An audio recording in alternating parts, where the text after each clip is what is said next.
An imperial guardsman, protecting a mad emperor, made a deal with the devil. He will go down in history as an eternally loyal knight. Or maybe the Imperial Guard Cain Rathor is a foolish loser who couldn't accept change, or maybe he's neither. The rebel army commander, Duke Hilo Reston, asked in confusion why Cain had even done this, like a complete idiot. The dying Cain replied, "It was my choice after 29 years of being an orphan. No need to be angry, lord of the ducal family." But Halo Reston didn't understand why Cain did this. He could have simply run away. Rathor didn't answer. His consciousness became clouded. He died. Tears streamed from the Duke of Reston's eyes as he screamed for his faithful knight to open his eyes, wake up, and answer him. The rebel commander shook the dead body of Cain Rathor and demanded that he get up immediately. How could he dare leave him? But Cain didn't answer. His soul had already left this body, the Duke cursed. This guy had been next to him for many years, and now he was dead. Khan woke up and saw that he was walking very easily barefoot through the water. He was warm and comfortable. The guy looked around carefully. The space he found himself in was quite unusual. He asked in surprise where he was. Could this really be the world of the dead? There was nothing but water around Cain. He didn't see any other people, only water and stars. The dead knight walked slowly forward. Cain Rathor sighed heavily. It turned out that the long-awaited freedom was not as good as it once seemed, but there was nothing he could do about it. The guy was surprised. Hilo cried so much when he, Cain, died, but it was okay. The Duke could cope just fine without him. After all, he was Reston himself. The knight shook his head, driving away thoughts of his past life. It was already over, and it was time to finally enjoy his freedom. Suddenly, Cain Rathor felt that something was happening in this space. It was as if an unfamiliar energy was reaching out to him. An incomprehensible force pulled him somewhere. He only had time to gasp in confusion when he instantly found himself in some completely different place. Opening his eyes, Cain saw some guy reaching out to him and telling him that sweet little Karen was born so healthy and strong. Cain looked around in confusion.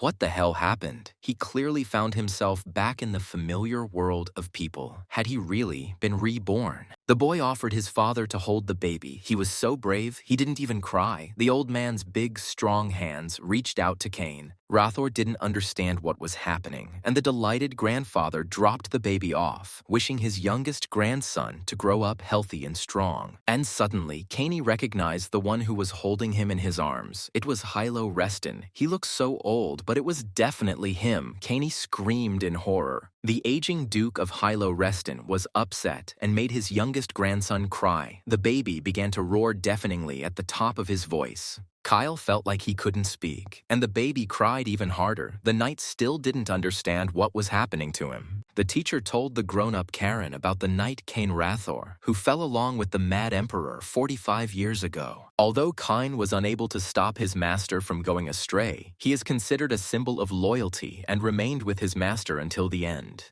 The teacher said that this was the end of the last topic of the lesson on modern history and asked the young gentleman what he thought. But Karen Reston, the third grandson of Hilo Reston and the only child of the Duke of Pale, suggested that the teacher himself speak out about this first. The teacher suggested that the Archduke wanted to restore the honor of his friend. After all, the friendship between Hilo and Cain was a well-known fact. But little Karen asked doubtfully if this was really so, and the surprised teacher did not quite understand what the student meant. The young man explained that, in his opinion, his grandfather did not really love his late friend that much, so he deliberately embellished his story. The teacher was confused about what this impudent boy was saying, and carefully asked young Mr. Reston what exactly he meant. The boy said his grandfather couldn't come to terms with Cain's decision. He chose death instead of joining the rebellion. The teacher, with his mouth open, listened to the young duke, and he said that the grandfather did not care, that Cain Rathor wanted a quiet death and not the glory of a hero. It is, of course, possible to assume that Cain chose death rather than endanger his friend's life and join the rebellion.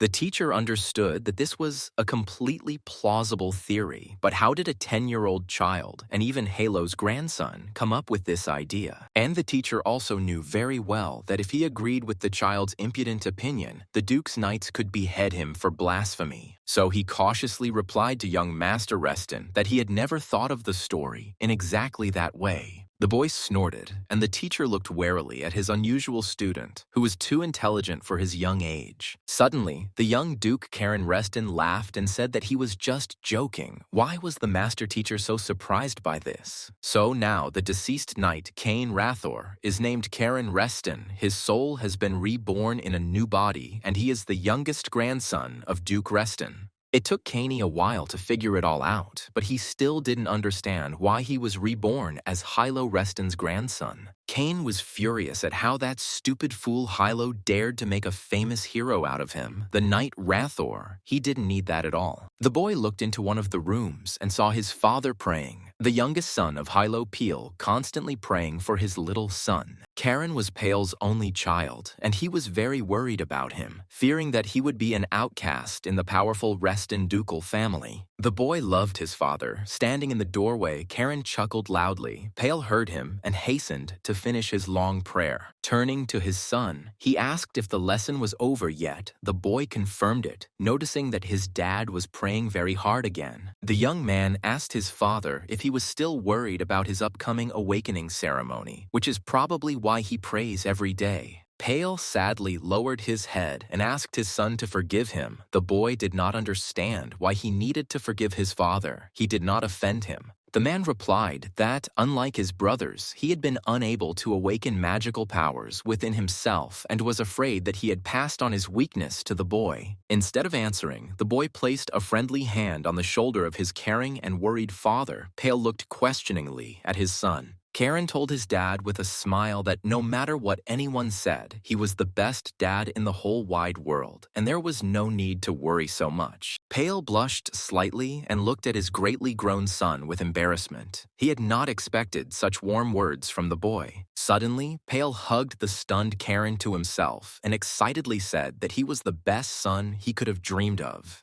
The touched father tenderly patted his son on the cheeks, exclaiming that he loved his sweet boy very much. Karen silently endured his father's affection. Pale exclaimed, "Now it's time to go to dinner. Maybe Karen wants something special." Of course, the boy really wanted meat. After dinner, Pale lay in his room and thought, throwing a magic stone into the air and controlling it to train his magical power. He caught the stone and said thoughtfully, "So the awakening ceremony. He had already gone through all this once in a past life." Kyle remembered asking his friend Hilo what it was, and he replied that it was a ceremony that had been going on in their family for a long time. Halo considered it an outdated family tradition, a ceremony that was supposed to teach you how to use magic to discover your talent for it. In the Duke's opinion, even magic is something you are born with, like wealth, but Cain Rathor didn't care at all about that. Halo Reston explained to his friend that not everyone can awaken magic within themselves, and awakening doesn't immediately make you the head of the family. The young Archduke, his eyes sparkling, said that one huge secret was being passed on to the heads of their family, and Cain was interested in what secret it was. Cain Rathor asked, "This is apparently some kind of legendary treasure or a magic book that makes all your wishes come true." Rathor said with a sigh that with such a thing, he could live peacefully somewhere in the wilderness, where no one knows him and no one bothers him. Hilo Reston suppressed an involuntary chuckle. Cain Rathor shook with anger. Was the young Duke really laughing at his friend's dream? The young Duke hastened to calm his hot-tempered friend. He didn't mean to offend him at all, but his dream was simply very funny. Halo promised that if he ever became the head of the family, he would definitely tell his friend Cain this great secret. Karen sat up in bed and thoughtfully repeated, "That means the Reston family ceremony of awakening magic will soon take place." Powerful streams of magic flowed around the boy, and he quietly said that his kind and caring father had nothing to worry about. Karen's nursery was filled with the bright light of his powerful aura. Entire magical vortices swirled in space, sparkling and shining. The boy frowned and clenched his fist. He said in a barely audible voice that he had long ago awakened his magic and subjugated it to this new young body. Soon Karen Reston went to the train station with his parents, and the boy was delighted with what he saw. The father kindly asked his son if he really found this interesting, and Karen exclaimed, of course, it was his first time riding a train. The mother explained to her son that the creation of the train was made possible thanks to technologies sponsored by his father, and the boy was delighted. Pale smiled and told his wife that she was embarrassing him. She winked cheerfully at Karen. Even though Dad says so, he is actually proud. The boy happily said that he was also very proud of his dad, and he was not lying at all. He really loved his father very much. This man may not have awakened magical powers, but he is amazing, as he single-handedly provides a third of the Reston County budget. In this life, Kane had perfect parents, a mother who was always kind and gentle, and a loving father who was devoted to his family with all his heart. Young Karen looked at his parents with tenderness. Yes, he was very lucky with his childhood in this life. His mom and dad sincerely love him. The family boarded the train. The train moved off and rushed forward. The harsh landscapes of the duchy flashed past the windows. The boy looked out the window. The green carriages swayed gently. The rhythmic clatter of the wheels was soothing, and the train quickly crossed the vast estate of the wealthy Reston family. Karen sat by the window and thoughtfully looked at the flickering pictures. He knew perfectly well that they were going to the main estate of the Dukes of Reston. The boy's eyes widened. He saw in the distance a place familiar from his past life. Yes, he had once been here with young Halo. The train was approaching the destination of their journey, the main estate of the House of Reston, the greatest fortress and pride of the entire duchy. It's called the Azure Sea Fortress, and it's home to the head of the family and the older brothers, those who have been able to awaken magical powers within themselves. In fact, Azure Sea Fortress has long since become more than just a manor. It has become the wealthy city of the Dukes of Reston. The boy frowned. The closer they got to the main estate, the gloomier he became, because he knew that he was there, in the estate. It is in the central manor that lives Hilo Reston, a former friend of Caney, now the head of the family, a great and wealthy duke. And although Cain Rathor's soul was reborn in the body of Hilo's youngest grandson, he did not stop hating his former friend and dreamed of revenge. The boy smiled maliciously and mentally addressed Hilo. "You really made some great historical figure out of me." Anger flared inside the 10-year-old boy, and because of this, magical currents suddenly burst out. Pale watched his son in surprise. Halo's youngest son was amazed, so his baby wasn't lacking in magic. Moreover, his power was simply amazing. But where did it come from? And the Cain Rathor inside the boy swore that from now on, Karen would become the biggest headache in Hilo Reston's life. The child clenched his fists, his face suddenly becoming quite adult. Karen would become the most infamous rabid dog of the Reston family. Cain Rathor, inside the boy, grinned wryly, looking forward to meeting the aging duke and his childhood friend, Halo. He mentally addressed Hilo, saying, "Wait for me. Your dear youngest grandson is already on his way to you, and the fun will begin very soon." Arriving at the station near the main estate of the Duchy of Reston, Azure Sea Fortress, the train slowed down and soon stopped. The chief butler of the estate greeted the third young gentleman with a bow, and the elderly servant said that they had not seen each other for a long time. Pale confirmed that a year had already passed and asked Henry how he was. The butler bowed and replied that by the grace of the Duke, everything was fine. Young Karen looked curiously at the Knights of the Hiran Order, who kept their eyes on the Duke's youngest grandson, noticing the magic. The boy wondered if they had already noticed that he had awakened mana. They were completely different from the Knights in their territory.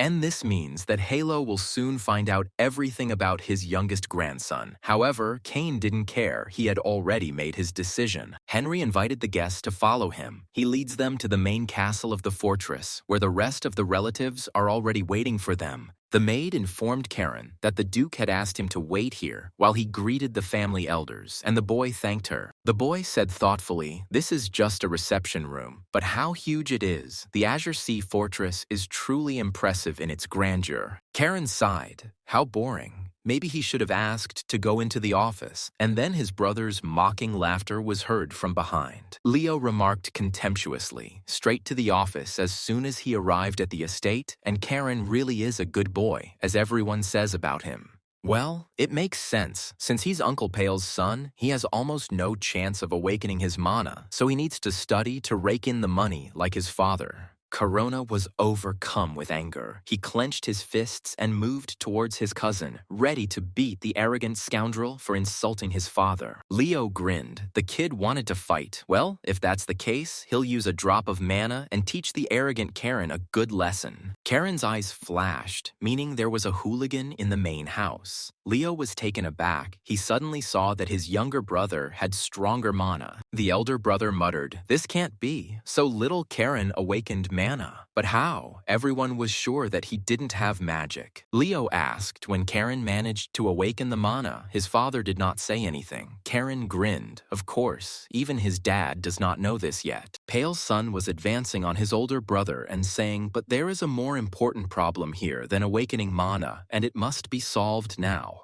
The thing is, there's no room for two assholes in one family, and Karen is taking that role for himself, so his brother will have to go away and keep quiet." Frightened, Leo shied away from the younger boy and stuttered, asking what Karen was talking about, what other role he was talking about. The younger grandson asked his older cousin, but since he didn't want to give in, it was time for his dear brother to get a good beating. The elder brothers asked Heinrich, so Karen had already awakened the mana. The servant nodded. The three captains of the order confirmed this. Raphael Reston, the Duke's second son, asked Pale why he didn't report to the main house that his son had awakened the mana and was up to something. Pale replied, confused, that he himself did not know this. Otherwise, he would have definitely reported it. He was afraid that his son was deprived of magic. The elder brother Tails suggested to Raphael not to make guesses out of nothing. Pale could very well not have noticed the awakening of magic. Everyone knows that the younger brother himself did not awaken the mana. Raphael muttered irritably that Pale was simply pathetic and weak. The door swung open, and the servant asked the head butler to come with him. Henry asked in surprise what had happened there.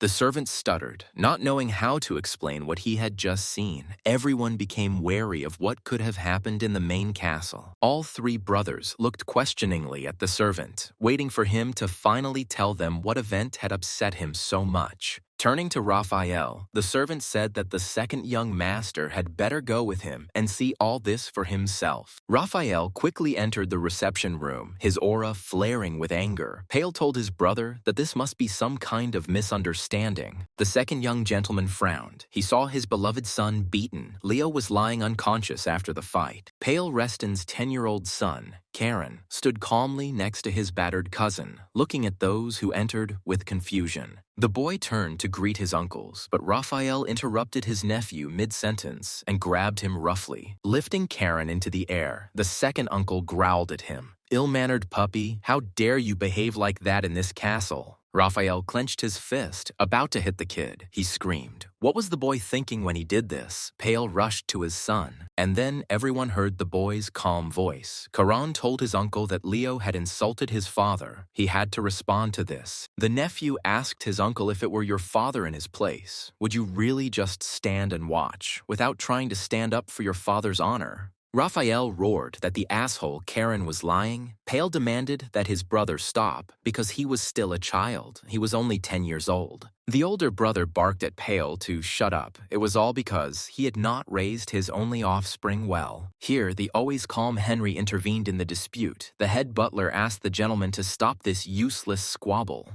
Henry reported to his young masters. The Duke said that he would make a decision personally, having figured out who was right and who was wrong. Pale demanded that Raphael release his son. He cursed and released the boy. The second servant took Leo to the doctor. Pale caught his beloved son and asked Karan with concern if he was okay. The son answered his dad with a smile that everything was fine. Henry called everyone together to go to the Duke immediately. Pale sighed and told his son that they also needed to go to his grandfather. The boy answered, okay. He chuckled to himself. He and Hilo hadn't seen each other for a long time, since the very day of Cain Rathor's rebirth into Charon. The entire company of young gentlemen obediently followed the butler Henry to the head of the Reston family, the old Duke of Hilo. The head of the Duke's house, Reston, looked sternly at his youngest grandson. No one here expected such a stunt from him. Halo frowned and asked menacingly why the little one had caused such a commotion as soon as he arrived at the Azure Sea Fortress.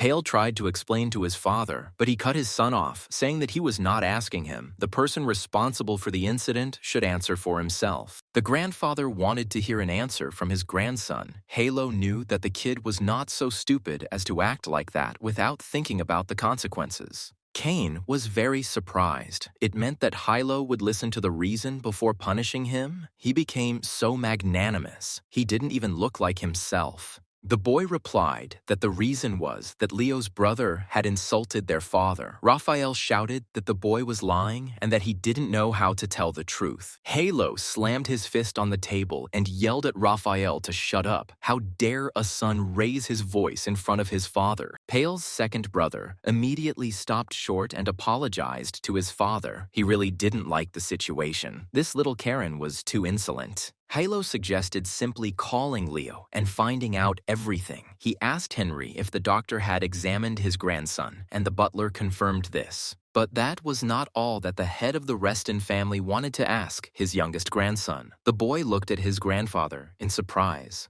Cain immediately understood what Hilo was interested in. The boy said with a smile that if his grandfather was talking about mana, then he had awakened it 3 years ago. The leader was amazed that this boy had awakened mana 3 years ago on his own. He asked his grandson why he hadn't even told his father. Karen answered naively. He did not immediately understand that it was mana. Only later, when he read one book, only then did he realize what it was. Halo Reston asked the child what happened next, and the grandson cheerfully replied that he simply decided to keep it all a secret. Having a secret is fun, and what's even funnier is that none of the knights in their lands have even noticed anything like that over the past 3 years. The surprised head of the family asked his grandson, and that was all. He answered with a laugh. Of course, that was all. The grandfather smiled good-naturedly. After all, he was a child. The door to the Duke's office opened slightly, and a servant respectfully reported to Hilo Reston that young Master Leo was already here. Raphael's son entered the office silently. He was covered in bandages and plasters, and fear of Brother Karen's strength was frozen in the boy's eyes. Halo smiled at his grandson and asked if Karen had said that he, Leo, had insulted his father, and if so, the beaten boy began to sweat.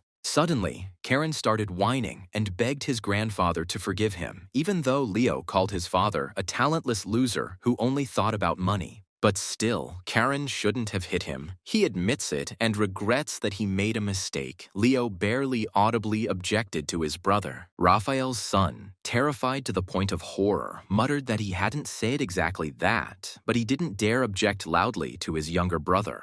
Karen quietly showed his fist to his older brother. Leo hiccuped in fear and shook even more. This little devil inspired terror. Halo turned to Leo, asking if Karen hadn't been lying to everyone about insulting his father and his uncle Leo Pale Reston. Leo stuttered as he answered, "No, not really." Raphael looked at his son in surprise. Such behavior was too unlike him. The head of the house, Reston, chuckled and thought for a moment. He said thoughtfully, "Everything is clear," although in fact he didn't understand anything at all. Since the awakening ceremony is tomorrow, the punishment for both is postponed until after it, but for now everyone needs to get a good rest. Hilo asked Henry what he thought of Pale's son. The servant could not say for sure, but he thought there was a lot of interesting things about the little one. The Duke replied, "Yes, not only did he awaken the mana alone and hide it, but he also doubted the skill of the knights in the lands of Pale." The boy seemed to be hinting that Duke Hilo Reston had neglected Pale by assigning him such incompetent knights. Heinrich said that the master was digging too deep. Hilo also hoped for this, but he felt that there was something different in the third grandson. Having drained his glass of whiskey, the Duke concluded that tomorrow they would find out everything during the awakening ceremony and learn the boy's strength. After all, just awakening mana is not everything. The path of the future Duke is difficult and very thorny. Strength is also needed. Whether Karen can successfully pass tomorrow's ceremony, and if so, what he ultimately receives depends on his future. The vast duchy of Reston fell asleep. A moonlit night fell, and the forests and mountains around the Azure Sea Fortress fell silent. And only in the main castle were they discussing recent events. Henry was also very curious about what results young Karen would show. The forest outside the fortress seemed to be preparing for tomorrow's ceremony for the young offspring of the ducal house. A bright glow appeared in the thicket. The leaves of the trees rustled, welcoming the awakened source of enormous magical power. In one of the forest clearings outside the fortress, there stood an unusual structure, on top of which lay a magic stone. On this large stone, a solitary rune shone. This was the source of the magical light in the forest thicket. This was the place of that very ceremony. The energy of the magic stone was drawn to the main castle of the duchy, meaning it was time to begin the annual ceremony. The head of the ducal house, his sons, 2 grandsons, a granddaughter, and elders, wrapped in very long cloaks, walked through the night forest. The boy looked around with interest. The elders of the Reston house walked silently behind him, their faces barely visible from behind their hoods. Although many of the clan elders might have long since retired, Cain Rathor felt that they were all incredibly strong. Along with everyone else, Halo's first son, Tails Reston, and his daughter Chloe, who is older than all the other young gentlemen, are attending the ceremony. Also walking alongside Pale was his second brother Raphael, with his son Leo. Today, all the young gentlemen had to test their strength. Cain realized that since the whole family had gathered for this ceremony, it must be more important than he had previously thought. Well, we'll see. After some time, the procession approached the very structure with the magical rune stone, and everyone stopped silently. The youngest grandson of the family looked at the structure with delight and thought, "My God, this is it, the sacred stone of the ducal family's oath." The procession stopped. The head of the family removed the talisman from his neck and solemnly announced that they would now begin the family ceremony. Halo told Caney that when you enter the rift, he will open the oath stone, and beyond it will be a world that will reveal the stone to you. They say that for everyone, this world is their own. The ceremony will end when the boy destroys that world with the weapon of clarity that he receives there. The 10-year-old boy boldly answered his grandfather that he understood everything and was ready to begin this extraordinary test of his strength. Halo, Reston looked closely at his youngest grandson, his eyes showing no sign of fear, which was unusual for a child his age. Finally, the head of the family said, "Okay, then begin." Hilo brought the talisman to the oath stone to open the rift for his grandson. The talisman sparkled and reached out to the magic stone. The space around seemed to thicken, and a passage began to open. The oath stone was engulfed in magical flames. The streams of magic became stronger, and a dome appeared over the group of people. A stream of stone magic rushed upward, forming a bright pillar of light. Now almost the entire forest around was filled with radiance.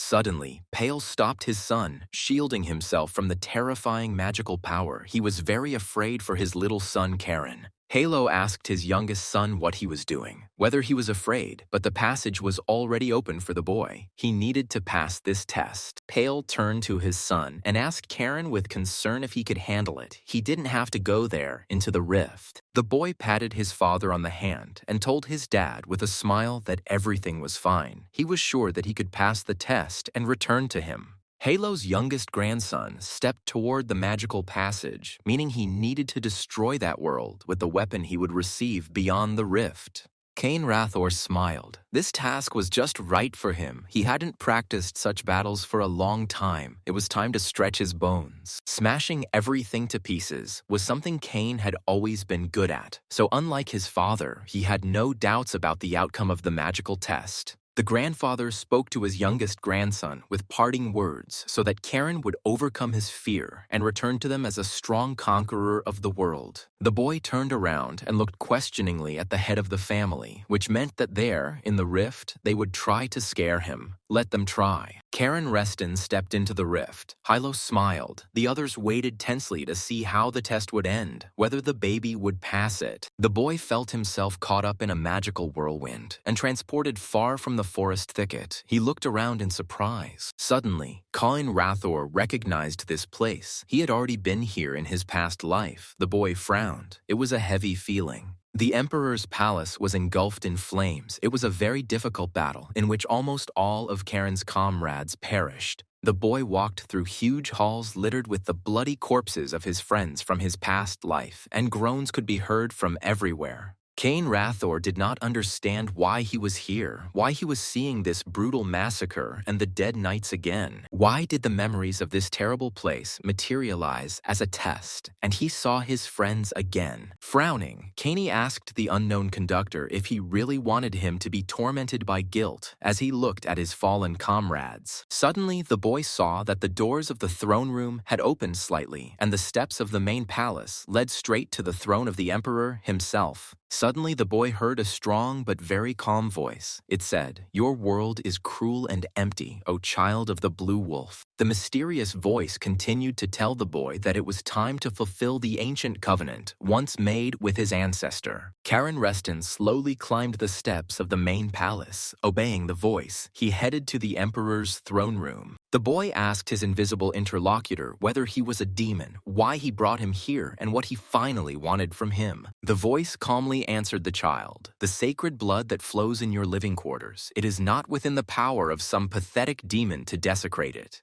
Karen's invisible companion told the boy to overcome his fear and ascend the throne. What he had been looking for a long time was right there. Cain entered the throne room. How long ago it was, to think the emperor wanted to protect the throne so much that he even sealed it with a demon. Looking at the empty throne of the emperor, the boy noticed that there seemed to be something lying on the throne, like some kind of powerful weapon. As he approached the throne, Cain wondered if he and his comrades had really died because of such nonsense. Rathor felt like he was walking over corpses. The voice said, "O child, blessed by the cold and deep northern sea, though your soul has wandered, you have still reached here." The invisible interlocutor greeted the blessed child on behalf of the Blue Clan and said that his personal weapon lay on the throne. Cain Rathor was stunned. On the throne stood his sword from his past life, his faithful blade, a gift from the emperor himself, the demonic sword of ruin. The boy's mouth dropped open in surprise, wondering what all this meant. Perhaps his mysterious interlocutor knew everything about his strange rebirth. The voice told the boy to pour his mana into the weapon. Cain objected, "But it is a demonic sword. It devours the soul of its owner." The interlocutor explained that the demonic will that inhabited the sword had already been destroyed by Karen's grandfather. What he saw was just an illusion. The envoy of the Great Blue Clan urged the blessed child to awaken his blade, saying that only he was capable of doing so. Cain didn't know if he could even touch the sword, or if he would become what he was again, the one who mindlessly killed on the emperor's orders. And suddenly, he felt his childhood friend, Hilo Reston, next to him. He repeated again that Karen should overcome his fear. Is Halo acting so surprisingly friendly because the true purpose of this ceremony is not just to obtain weapons? An awakening ceremony for the clan's heir, who has awakened the magic of clarity to overcome the source of his fear. In that case, there was no need to be afraid. The boy quickly approached the imperial throne and boldly took up the sword from his past life. Taking hold of the sword's hilt, the boy felt his entire body filled with a powerful flow of magic emanating from the blade. Along with the mana, the consciousness of the youngest grandson of the Reston house was filled with the power and experience contained in this ancient weapon. The boy seemed to have plunged into the depths of a mighty sea, and he asked in surprise if this was really the legendary magic of clarity. Right in front of him in the water, Cain, in Karen's body, saw his sword from his past life, but suddenly he noticed that Ruin's appearance was changing. It was as if the blackness began to creep off the blade. The pattern on the blade became completely different. The aura of the sword began to glow with a blue light. It became cleansed. The voice said to Karen, "I don't know why the blade appeared before you in this form, but originally it was the sword of the founder of your family." The blade Garam, which Karen's grandfather took, is also the founder's sword. But unlike Garam, this blade was not even mentioned in the annals of the family. Perhaps this is because the power that this legendary sword possesses is completely different from that of the entire Reston clan. The boy gritted his teeth and held the sword with all his might. His body was burning. He asked the invisible interlocutor what it was, what was happening. The voice told the young man to be patient. It was the magic that lived in the blade that was imprinted on his body, so he felt very strong pain. But then, the pain subsided. Karen smiled. The flow of mana in his body became even stronger. Amazingly, the blade's magic had such a huge effect. So, the magic of clarity is really special, the boy asked the invisible guide. Then what is the true name of this ancient blade? The voice answered, this is a blade that has decapitated many monsters and absorbed their power. Even the strongest of demons feared it. This sword was born in the depths of the northern sea, in a place dark and surprisingly clear at the same time. It is an execution blade, a guillotine. An invisible mentor told the boy that this was the true name of this blade, and Karen was given the honor of bringing back its glory.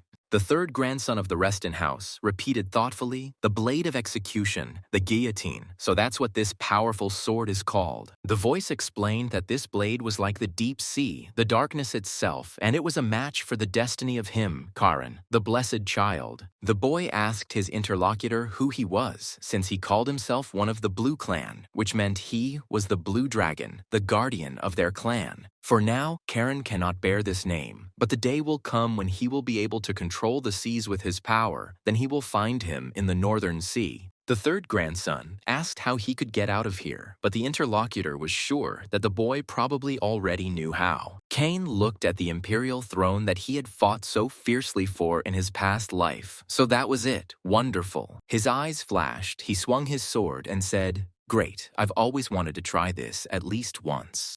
Cain Rathor, with the help of young Karen Reston, struck a blow at the Emperor's throne, and this gave him untold pleasure. Meanwhile, the head of the Reston house and his 3 sons silently awaited the end of the test of the third youngest grandson. Seeing his youngest son's worries, Hilo told Peel not to worry so much, and he sheepishly apologized to the head of the family. Halo said it must be painful to watch your son go down the path you never took yourself. I know how hard it is. But the head of the family believed that it was precisely at such moments that one needed to hold on. Pale Reston sighed and agreed with his father. Suddenly, Leo exclaimed, "The oath stone, it's breaking, indeed." The whole structure shook, and the stone cracked in half. The second grandson shouted to his grandfather that the oath stone was crumbling. Hilo Reston couldn't believe his eyes, but it was true. It was as if someone had cut the stone in half, and it began to fall apart, and everything else fell apart with it. Having closed himself off from the magical flows of the ancient stone, Hilo asked in confusion what was going on here, what it meant. Suddenly, a young Karen Reston appeared among the ruins of the magical structure with a sword in his hands. Everyone looked at him in surprise. The boy looked around and joyfully asked if he had really returned. It was a truly amazing test of strength. But after looking more closely, Karen asked where the oath stone was. There were only some stone fragments lying around. The head of the Reston house, his sons, and the elders of the clan looked at the boy in silence. No one could say anything out of surprise. Looking down at his feet, Hilo's youngest grandson was surprised to see the remains of the foundation on which the oath stone lay. The boy asked his stunned relatives if the oath stone was broken. Pale grabbed his head in horror, not knowing what to do. Karen's terrified father asked his son what he had done, how he had managed to break their legendary family heirloom, the oath stone.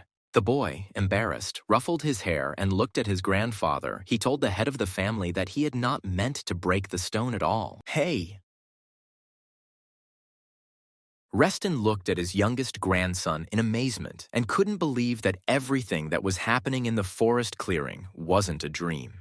The Duke recognized the blade the child held in his hands. It was the guillotine, the executioner's sword, or the execution blade of their ancestor, Rael Reston. Why did a sword that only the head of the family and the elders knew about, that had even been erased from family history, appear now? The dumbfounded elders asked themselves the same question. No one understood why the legendary sword of the clan founder had returned now. The head of the Reston house frowned. Could it be that the time of the covenant was already near, and this boy, young Karen, was not born so powerful in vain? Grandfather carefully asked Karen if the sword scared him. His grandson looked at the head of the Reston family in surprise. What a strange question. In response, the boy smiled broadly and answered carelessly, "No, it's a very good sword." Hilo smiled good-naturedly at his grandson. The old Duke replied that he understood everything. The baby was born a true son of his family, a brave and strong warrior, Reston. Grandfather said that he was not at all angry with Karen, that because of him, the oath stone had broken, which meant that he had served his long service. Halo said that long ago, their ancestors failed to fulfill the covenant with the blue dragons and destroy the demons from the very edge of the world. The ancestors of House Reston left an oath stone as a symbol of this covenant for future generations to test their strength. For many centuries, young archdukes were tested with the help of this magical stone, each receiving something different from it. The great ancestors of House Reston hoped that one of their descendants would fulfill the Blue Dragon's covenant and destroy all demons. Today, the Stone of the Oath has been destroyed. It turns out that Karen is the one who is destined to do this, to fulfill the covenant once given by the ancestors. The Duke raised his hand and solemnly declared Karen, son of Pale Reston, a full member of the family's Azure Sea Fortress. Karen Reston also becomes the direct descendant chosen by the guillotine execution blade, with the right to inherit the Sea Spirit style. Raphael was beside himself with anger. Just think, a young man would inherit the style of the spirit of the sea. The eldest son, Tiles, was contemptuously silent. Pale approached his son and asked with concern if the baby was hurt. He cheerfully answered his dad that he was okay. He was safe. Tails thought he knew all the weapons passed down in his family from generation to generation, but he had never even heard of this blade. And on top of that, the aura of this execution sword is so terrifying that it's scary to even look at, and Pale's son is following this path. But Tiles couldn't allow the family succession to depend on such an unpredictable variable as Pale's son, Karen. Duke Hilo Reston turned to his sons and grandson and said that the awakening ceremony was over and it was time for everyone to return to the castle.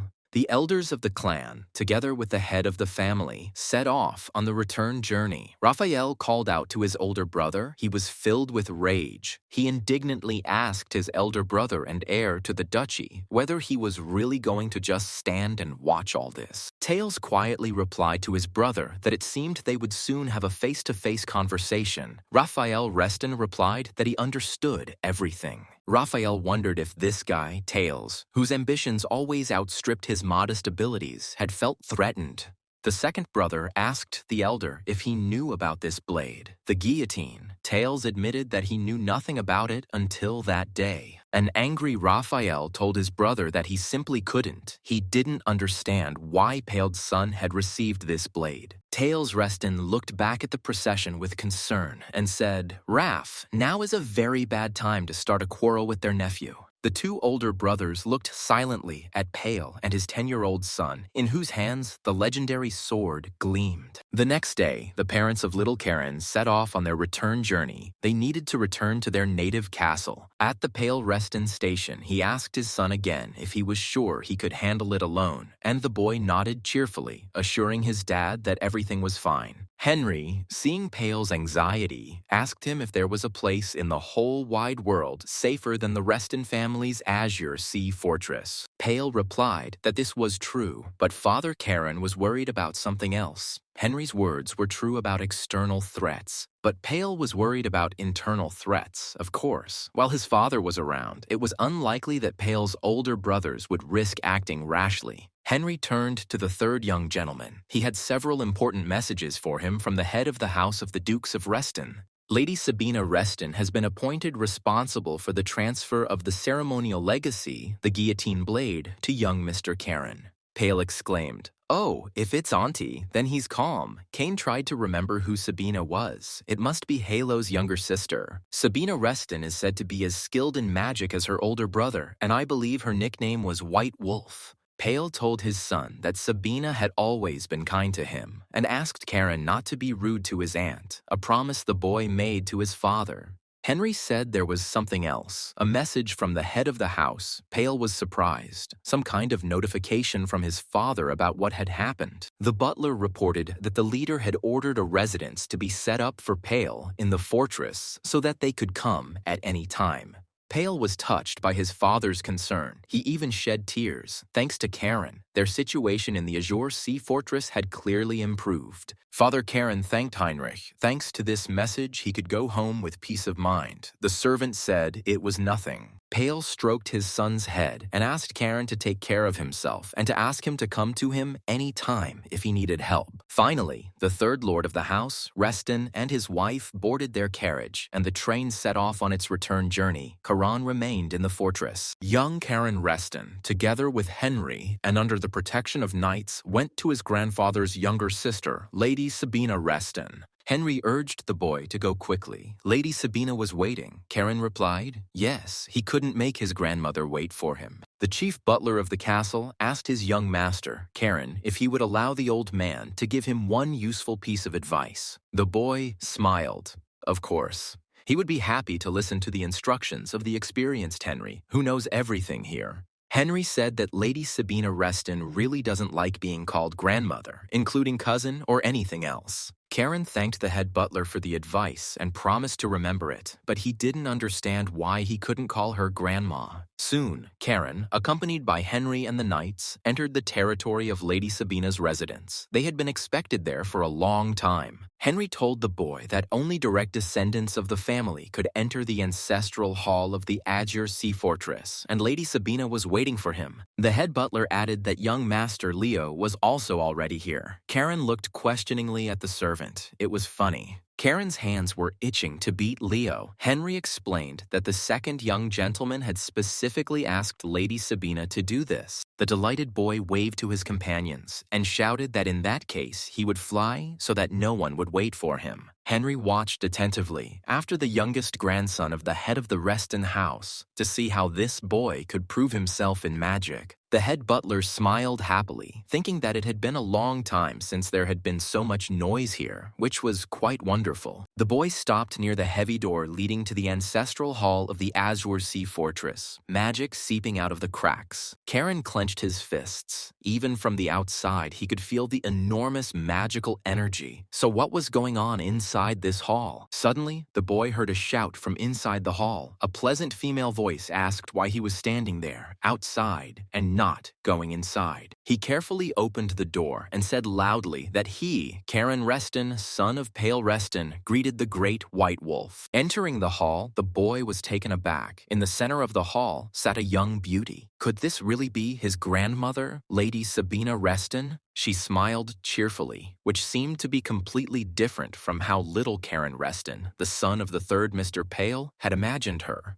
Sabina was very beautiful and graceful, and unlike her older brother, Halo Reston, she had not aged at all in appearance. The girl sighed. Just think, this boy is that sweet son of Pela. How quickly time flies. Not long ago, he was a toddler. Cain wondered if Sabina had restored her body with magic. If so, she had reached the 8-star level. The boy stood frozen near the door, lost in his thoughts, prompted by the surprisingly youthful state of his younger sister, Halo. Sabina asked angrily if Karen had decided to pretend to be a statue, and she ordered him to quickly sit down and cross his legs. He could settle down on the rug next to Leo. His cousin glanced warily at Karen. He was terrified of his younger brother. Karen quietly told Leo that they would see each other often from now on, and that he had great hopes for his older brother. Leo mumbled something in response. Lady Sabina noted that she did not expect to hear her nickname from such a young talent. The boy was a little confused. The boy explained that he loved history. He read about the she-wolf in a book. Sabina agreed with her older brother. The little one is interesting. Karen suddenly asked if it was possible to find out what exactly his grandfather had said about him. He was very interested to know.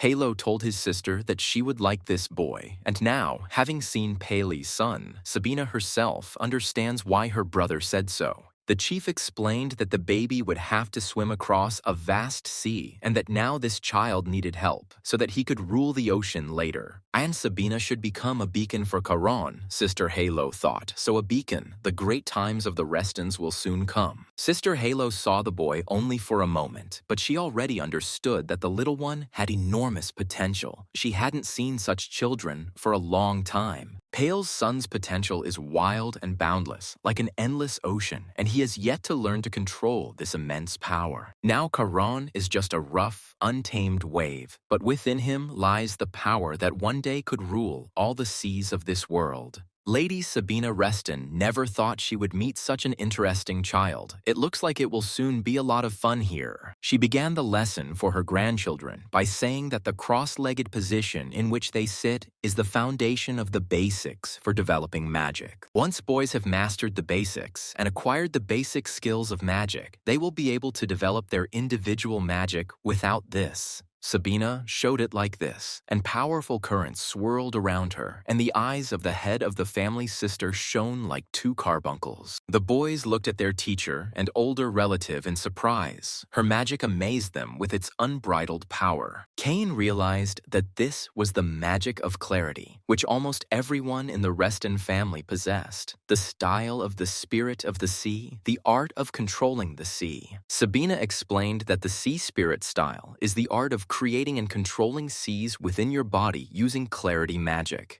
The more seas you control, the stronger you are. You can control 8 and become an 8-star mage. When you control 8 seas as one, it is the level of 9 stars. Only 3 can do this. In the Empire, only 1 has achieved this. Karen guessed. Grandfather. Sabina confirmed. The only 9-star master of the continent is his grandfather and her older brother, Halo. Cain Rathor mentally swore that in this life he would definitely surpass Hilo in skill and magical power in everything. Sabina was amazed at the amazing thirst for power this boy had. It was no wonder the blade of the family founder had chosen him. He would still prove himself. Halo's younger sister smiled softly. Karen really is an interesting guy. Training him will definitely be a pleasure. To begin, Sabina told the boys to channel their magic into the channel that had opened for them during the awakening ceremony. It is very important for young magicians to remember that the power of the sea does not need to be controlled. It is useless. It just needs to be accepted within oneself. Karen felt huge sea waves raging inside his body. He relaxed and let them roll freely. But despite the acceptance, everything still came out rather rough. Cain was looking for a way to cope with the elements raging inside Karen's body. He decided to try to first direct the waves from the heart. Then the raging sea would acquire a certain rhythm, like the flow of blood. Lady Sabina looked at her youngest grandson in surprise. His magic had grown stronger, his aura had intensified significantly, and he was doing a great job. She couldn't believe that this was the magic of a 10-year-old boy who had just woken up. It couldn't be. Even Leo, who has been training for 2 years, has only just reached 2 stars, and this one has already surpassed his older brother. Sabina was amazed. It was amazing. But young Charon himself was creating magical channels, although she had not yet taught him this. Suddenly, the boy felt a terrible pain, as if his body was being torn apart. Charon frowned and exhaled painfully. Sister Hilo chuckled. This little one himself interrupted his active magical meditation, feeling the real limit of his body. Lady Sabina noticed that her new young student was already able to control his pace, and suddenly she heard a strange knocking sound. Turning to the second student, Sabina saw that Leo had collapsed on the floor, almost unconscious from the pain. She ran up to Raphael's son and reproachfully said that she had told him not to use magic thoughtlessly. Leo apologized. Sabina thought I was so focused on Karen that I forgot about Leo, even though those two awakened magic. They are just children. That's why an adult is needed here, so that the boys don't hurt themselves, Karen said to his brother with a sigh. What a pity that it turned out this way. But Karen very accurately felt his limit and stopped himself so as not to overload his body, which was not yet accustomed to water magic. It's simply amazing that at such a young age, despite the enormous thirst for power, he can remain cool and think so clearly. She mentally turned to her older brother, Halo. She didn't think that talented child would need a beacon. Lady Sabina Reston approached the family's youngest grandson and addressed little Karen, who looked at her questioningly. She explained to the boy that he had 3 years, and for 3 years she would guarantee his safety during his studies. This time, Karan must spend on becoming strong enough to defend himself. The boy replied to Lady Sabina that he understood. In one of the vast courtyards of the Azure Sea Fortress, the knights of the He-Ran Order, the merciless Blue Wolves, trained. The commander watched the training, telling the fighters not to swing their swords so sluggishly. The swing should be like in a real fight. He turned, sensing that the young heirs of the ducal house, the grandchildren of Hilo Reston, had arrived on the training ground. Leo asked Karen if he was really going to train with this terrifying sword. The younger one was surprised. What? Some kind of problem? Karen explained that his grandfather had given him a special scabbard to dampen the sword's aura, but Leo was still ready to wet his pants from fear. Leo was embarrassed. The Blue Wolves commander bowed respectfully and said, "Welcome, young Master Karen, young Master Leo." The head of the Volkovs announced that from today on, he would be teaching young Master Karen fencing. Kane looked at the man. The commander of the Knights, Heron, introduced himself to Karen. His name is Xeris Winterguard. Young Master Karen can call him Sir Xeris. The boy smiled and said, "Nice to meet you, Sir Xeris," Kane thought. "This is an 8-star master. You can tell at first glance." Xeris warned that he would not address Karen as the Duke's grandson. He would first need to gain the Blue Wolves' recognition. Karen replied that Sir Xeris need not worry about it, and that it was even better that way, since he was still not used to the title of the Duke's grandson. Moreover, Karen knows very well that the respect of the Blue Wolves must be earned through skill, such as the custom of House Reston. Xeris was surprised, a curious reaction. Most people in Karen's place would have started to assert their rights, and his brother Leo was no exception. The Blue Wolves commander wondered if the Reston household had finally acquired a talented heir, one with a good head on his shoulders. But Karen, his eyes flashing, suddenly added that all this was unimportant now, because in the end, everyone would bow their heads before him. Sir Xeris shuddered in surprise, and Leo almost fainted. This 10-year-old boy with a sword inspired almost animal fear. Knight Commander Heron realized, no, it seemed a wild beast had appeared in the Azure Sea Fortress, someone worse than the obnoxious Leo. But be that as it may, this boy needs to be trained, and then we will see what will become of him in the future. Time will tell. 3 years later, the head of the house, Reston Hilo, gathered Karan's teachers, Sister Sabina and Xeris Winterguard, in his office. Sabina noticed that her brother's wine was still the best, and Hilo asked his sister if it was time for her to stop stealing his drinks. She was outraged that her brother could be so rude. She had spent 3 years looking after his grandchildren simply because he asked her to. Halo, sipping his wine, sighed. Could it really be that 3 whole years had already passed? It was hard to believe. They had flown by surprisingly quickly. The head of the ducal house asked his sister what impression she had of Karen over all this long time. Sabina replied, "Well, to put it briefly, this boy is a real monster. She has never seen such strong young magicians." Halo noticed that his sister liked to call Karen that, and she explained that calling him a genius would simply be an insult. The head of the Reston family turned to the commander of the Blue Wolves and asked Xeris what he thought of his young protege, Karen. Xeris said that he had been observing Karen for the last 3 years, and therefore categorically agreed with Lady Sabina in her assessment of the boy. His physical attributes, his natural talent, his attitude towards training, his determination and courage, he is exceptional in all of these. Moreover, Karen seems to be more gifted than even the first young master Hugo, the son of Tails, whom everyone considers a genius. Hilo was amazed that the boy was more talented than Hugo, who was considered the best swordsman in the entire empire. Sabina noted that if her brother didn't sort this out, he would have problems in his family. Halo didn't understand what she wanted to say. The head should consider how Karen might influence the order of succession, what his appearance would mean for the sons of Halo. He asked if Sabina really thought the uncles could harm their nephew, but for now, everything was under strict control. The girl asked, "But what will happen when rumors spread throughout the empire? Isn't it obvious how this will affect the succession to the title?" Sabina asked her brother if, now that the Oath Stone had been destroyed, their great and powerful Reston family would come to a sad end. And there is another problem. Sea monsters from the north that cross the border have also become much more active recently.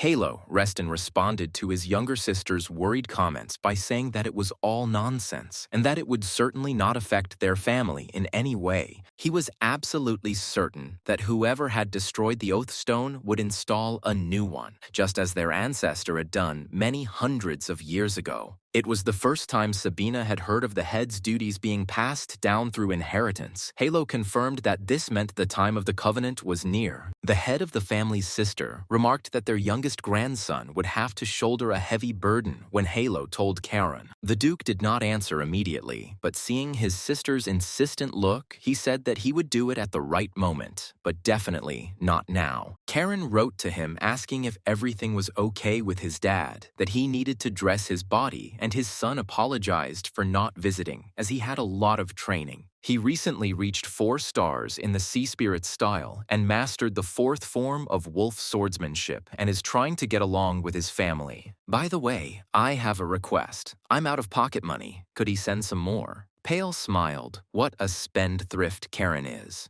Pale Reston told Henry that he still remembered how he had felt leaving his son at Azure Sea Fortress 3 years ago. And the boy settled in so well, Henry noticed that thanks to his youngest grandson, peace reigned in the Azure Sea Fortress. Karen's father sighed. He had told his son so many times that standing out was not good. It was better not to show off your talents to everyone. Henry objected, but a precious stone cannot help but shine even if it lies in place. Pale agreed. That was absolutely true. But soon, everything may change. Perhaps the relatives will no longer be able to conceal information about the talents of young Mr. Karen. Pale's son is expected to carry out any tasks assigned to him as the Blue Wolf, so he may already have a quest. But Pale had something else on his mind. His 2 older brothers would definitely not be happy about Karen's growing influence in the Azure Sea Fortress. Henry tried to reassure the 3rd young gentleman that there were enough people in the fortress who would protect young Karen Reston. For example, Lady Sabina takes great care of the boy. Pale breathed a sigh of relief. Right? His aunt is also in the estate now. Karen wrote to his father about this, but hearing it from Henry was much calmer. The servant laughed, because Lady Sabina also took care of Pela. He smiled. Maybe it helped that they sent her money every month. Henry noticed that if Pale was joking, it meant it was easier for him. Suddenly, the 3rd gentleman of the house, Reston, asked Henry if his aunt was planning to leave the Azure Sea Fortress soon.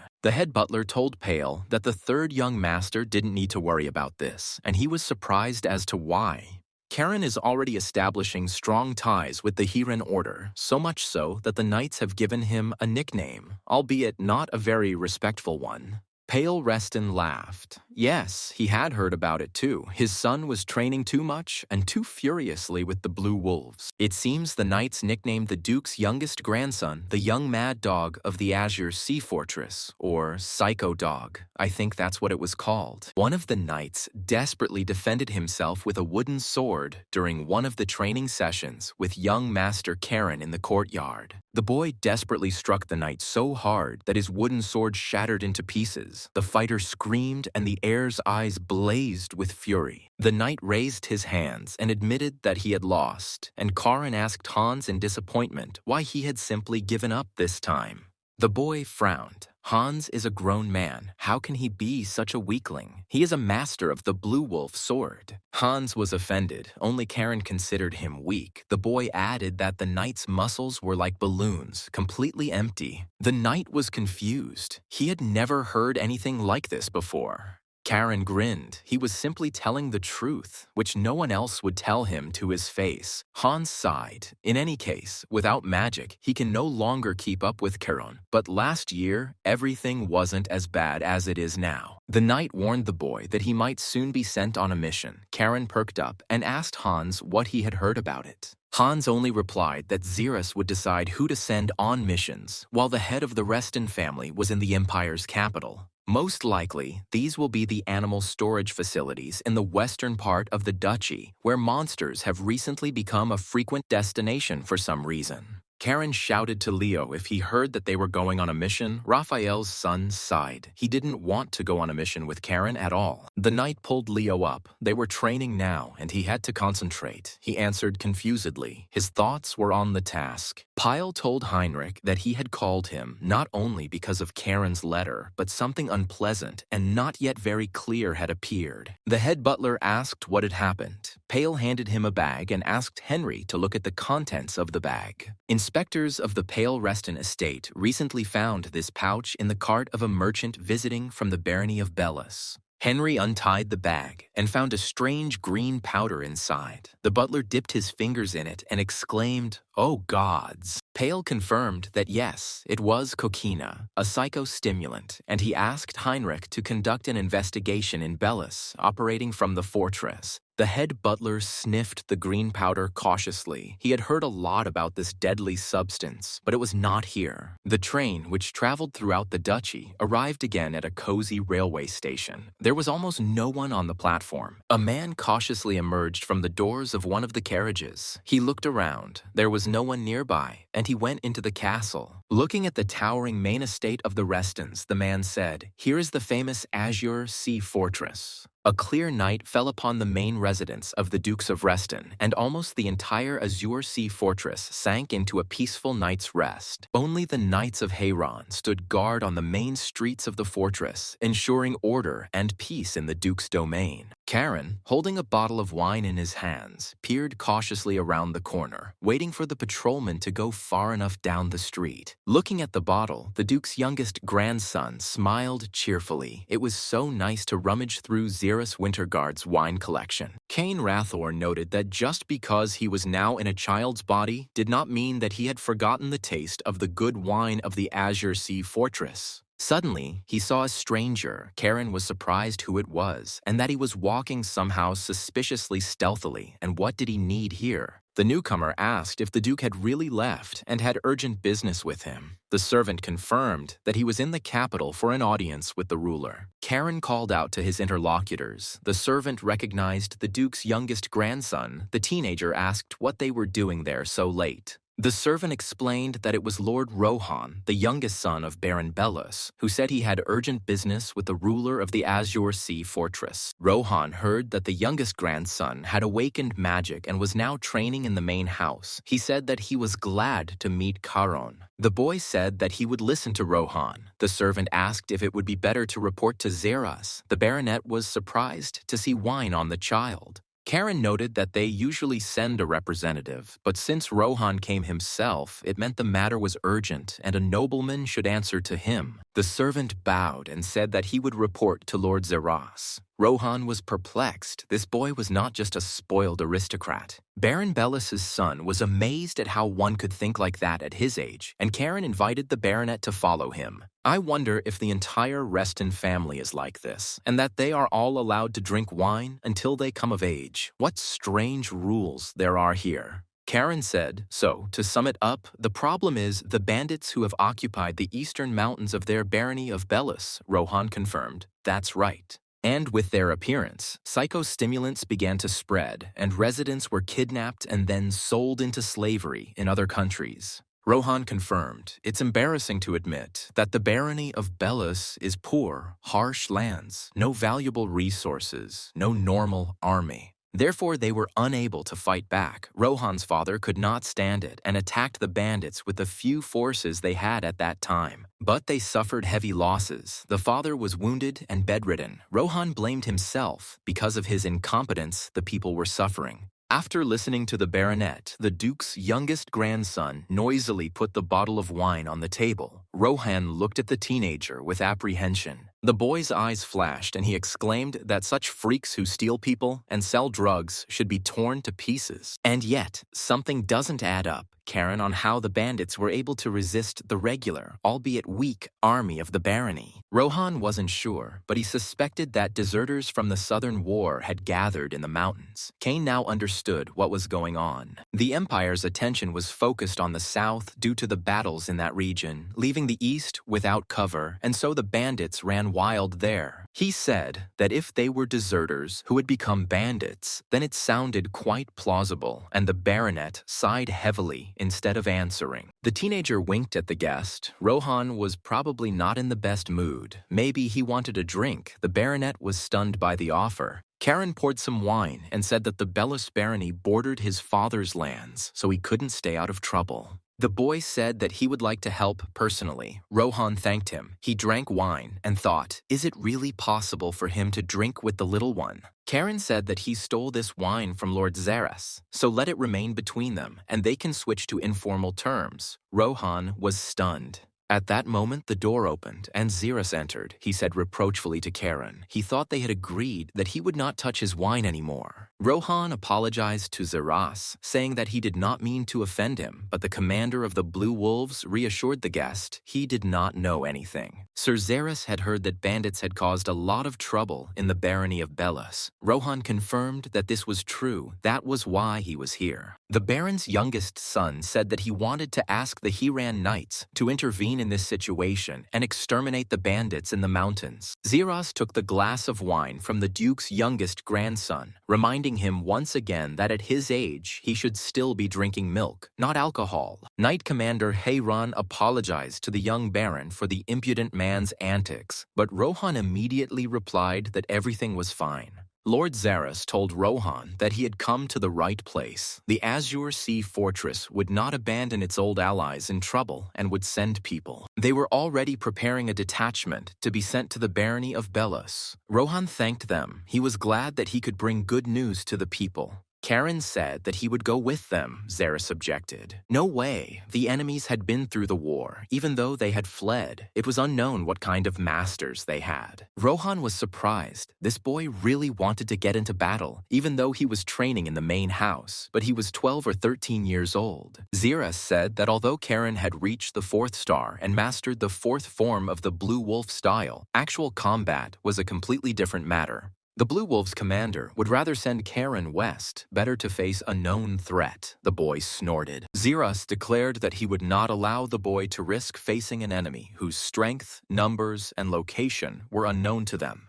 The Duke's youngest grandson smiled and asked the commander if he would make an offer that Xeris couldn't refuse. Sir Xeris and Rohan Belus looked questioningly at this very unusual teenager, wondering what he had come up with so quickly. When the younger brother explained his plan to Leo, he asked in confusion why him, why they should climb these mountains at all. Karen tried to cheer up his older brother. Isn't it great? This is their first mission. But Leo didn't share the younger brother's enthusiasm. Xeris, looking at his brothers, realized that this asshole Karen had fooled him by saying that Leo also really wanted to take part in this task. Besides, Karen mentioned Lady Sabina, the sister of the head of the family, chuckling, noted how cute the children were and how well they had grown up. Xeris decided that it was even better this way. They would have a reliable protector. Sabina remembered that she had also been nervous before the first task. The Blue Wolves commander thought that since Leo Reston was also here, it meant that Sabina was pleased with their progress in magical training. Rohan wondered. It was good that Lady Sabina, the legendary White Wolf, was coming, but these two were just children. Would everything be okay?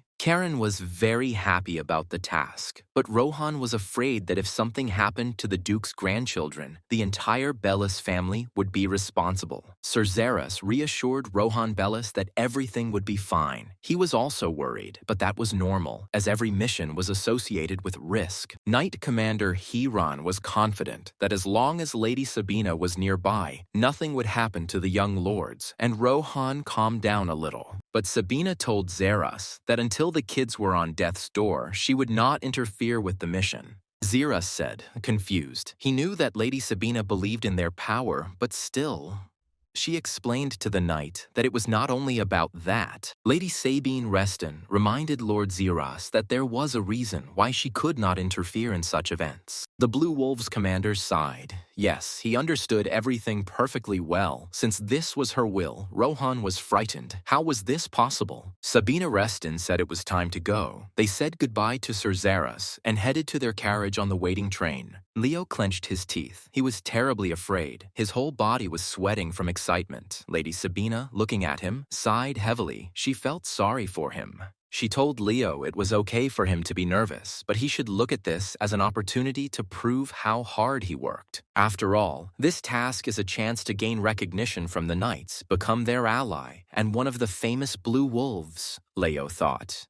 He always longed to become one of the Blue Wolves, to earn their gratitude, to be respected like Karen's brother. Raphael's son was very pleased with this idea and enthusiastically headed towards the train, hoping to distinguish himself. Karen chuckled. An older brother always needs someone to give him a kick of motivation. Leo growled at the little one to shut up. Laughing, Karen asked where their seats were. The ride was still a long one, so it would be better to spend this time in a cozy, spacious train compartment. Leo always knew that the day would come when he would have to prove himself, but he just didn't think it would happen so soon. The station attendant announced that the magical train from Azure Sea Fortress to Bellis Barony was departing. Everyone please take your seats. The train pulled out, carrying the Duke of Reston's youngest grandchildren on their very first combat mission, signifying that the children were beginning to grow up. Soon, the train found itself among snow-covered forests, the passengers traveling through the highland barony of Bellis, approaching their destination. Leo was surprised that Sabina's presence in the fortress was a secret. She said that for this reason, she could not reveal herself unnecessarily. If the bandits found out she was here, they would disappear without a trace, and Rohan didn't want that. The baronet confirmed that she was right. But the young baron was worried whether the two would cope without support. After all, they were only children, even though they had been trained by knights. Especially that one, Leo, is a bit too worried and looks really sad, unlike his younger brother, Karen Reston. And Leo remembered his mother. She angrily asked him if he had his own head on his shoulders, how he could communicate with this Charon. She asked her son if he had really forgotten what happened 3 years ago. Leo should remember that Karen was not his friend at all, but his rival. After he disgraced Leo's father 3 years ago, being friends with him, laughing, fooling around. Is Leo even in his right mind? Leo was silent, and his mother flared up. She exclaimed, "If you have a mouth, then say at least something, future man without a drop of courage." Raphael's son quietly answered his mother that he and Karen were not rivals, and the second Mrs. Reston looked at her son in surprise. He explained that even Hugo, who is considered a genius, achieved 3 stars at 14, and Caron at 13, and he at 15. The young man explained to his angry mother that Karen was his role model and that they could not compete because his younger brother was much stronger. The woman said that Leo should give up such thoughts, that it was an inferiority complex, but the son objected. It was not a complex at all. The very existence of Karen forces Leo to move forward, to reach new levels and new heights, but the younger brother is different. Raphael's wife sighed heavily. Looking at her son, she said, "Leo really is so naive. He sees the trees but doesn't see the whole forest." The mother told the young man that he needed to think about his situation and his future, and not fool around with this boy. Noticing that Leo was lost in his unpleasant thoughts, Sabina called out to him. He came to his senses and looked at her questioningly. She asked him. All thoughts were gnawing at him. He nodded.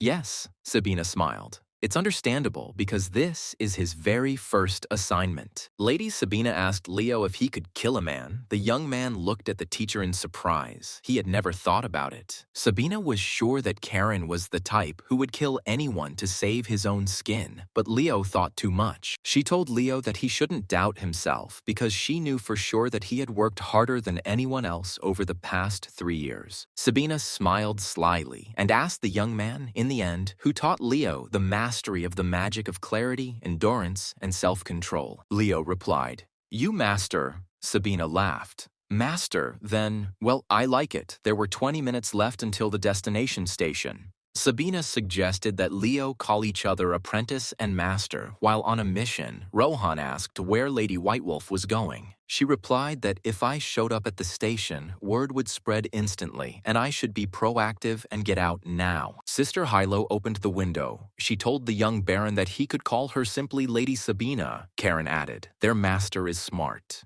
Sabina reassured Rohan that she would look after her great-nephews, so he was not responsible for them, and it was time for her to go out. She easily jumped out of the window of the moving train, and Rohan and Leo screamed in horror because she could easily die. Karen, looking at their stunned faces, burst into laughter. Rohan carefully looked out the window, trying to figure out where Lady Sabina was. Young Baron Bellis cursed silently. He was not used to such things, and silently looked into the snowy forest thicket. Rohan couldn't understand why everyone from House Reston was so crazy. Maybe it was a feature of their enormous power. The old Baron Bellis's body was shaken by a painful cough. He could not rise, and greeted the young guests sitting on his bed. The Baron sheepishly said that he was ill and could not greet the young wolves. Karen answered, of course, and asked how his wound was. The old man thanked him and told Karen that 10 years ago he had met him in his barony together with his father, Pale Reston. Karen Reston asked Baron Bellis not to be so formal. He was not used to etiquette, and it made him a little uncomfortable. Baron Bellis asked if it would probably be better to just address him by his first name, and Karen replied that it would probably be much more convenient that way. Bellis said that since Karen was sent on a mission, it meant he had already reached the 4th star at such a young age. The young man nodded. Although little brother Leo is still in 3rd place, the Baron added, and yet, since the main house sent them, it means they are considered very capable. The owner of the house sighed, but he couldn't bring himself to entrust such an important, and most importantly, dangerous task to 2 promising young men.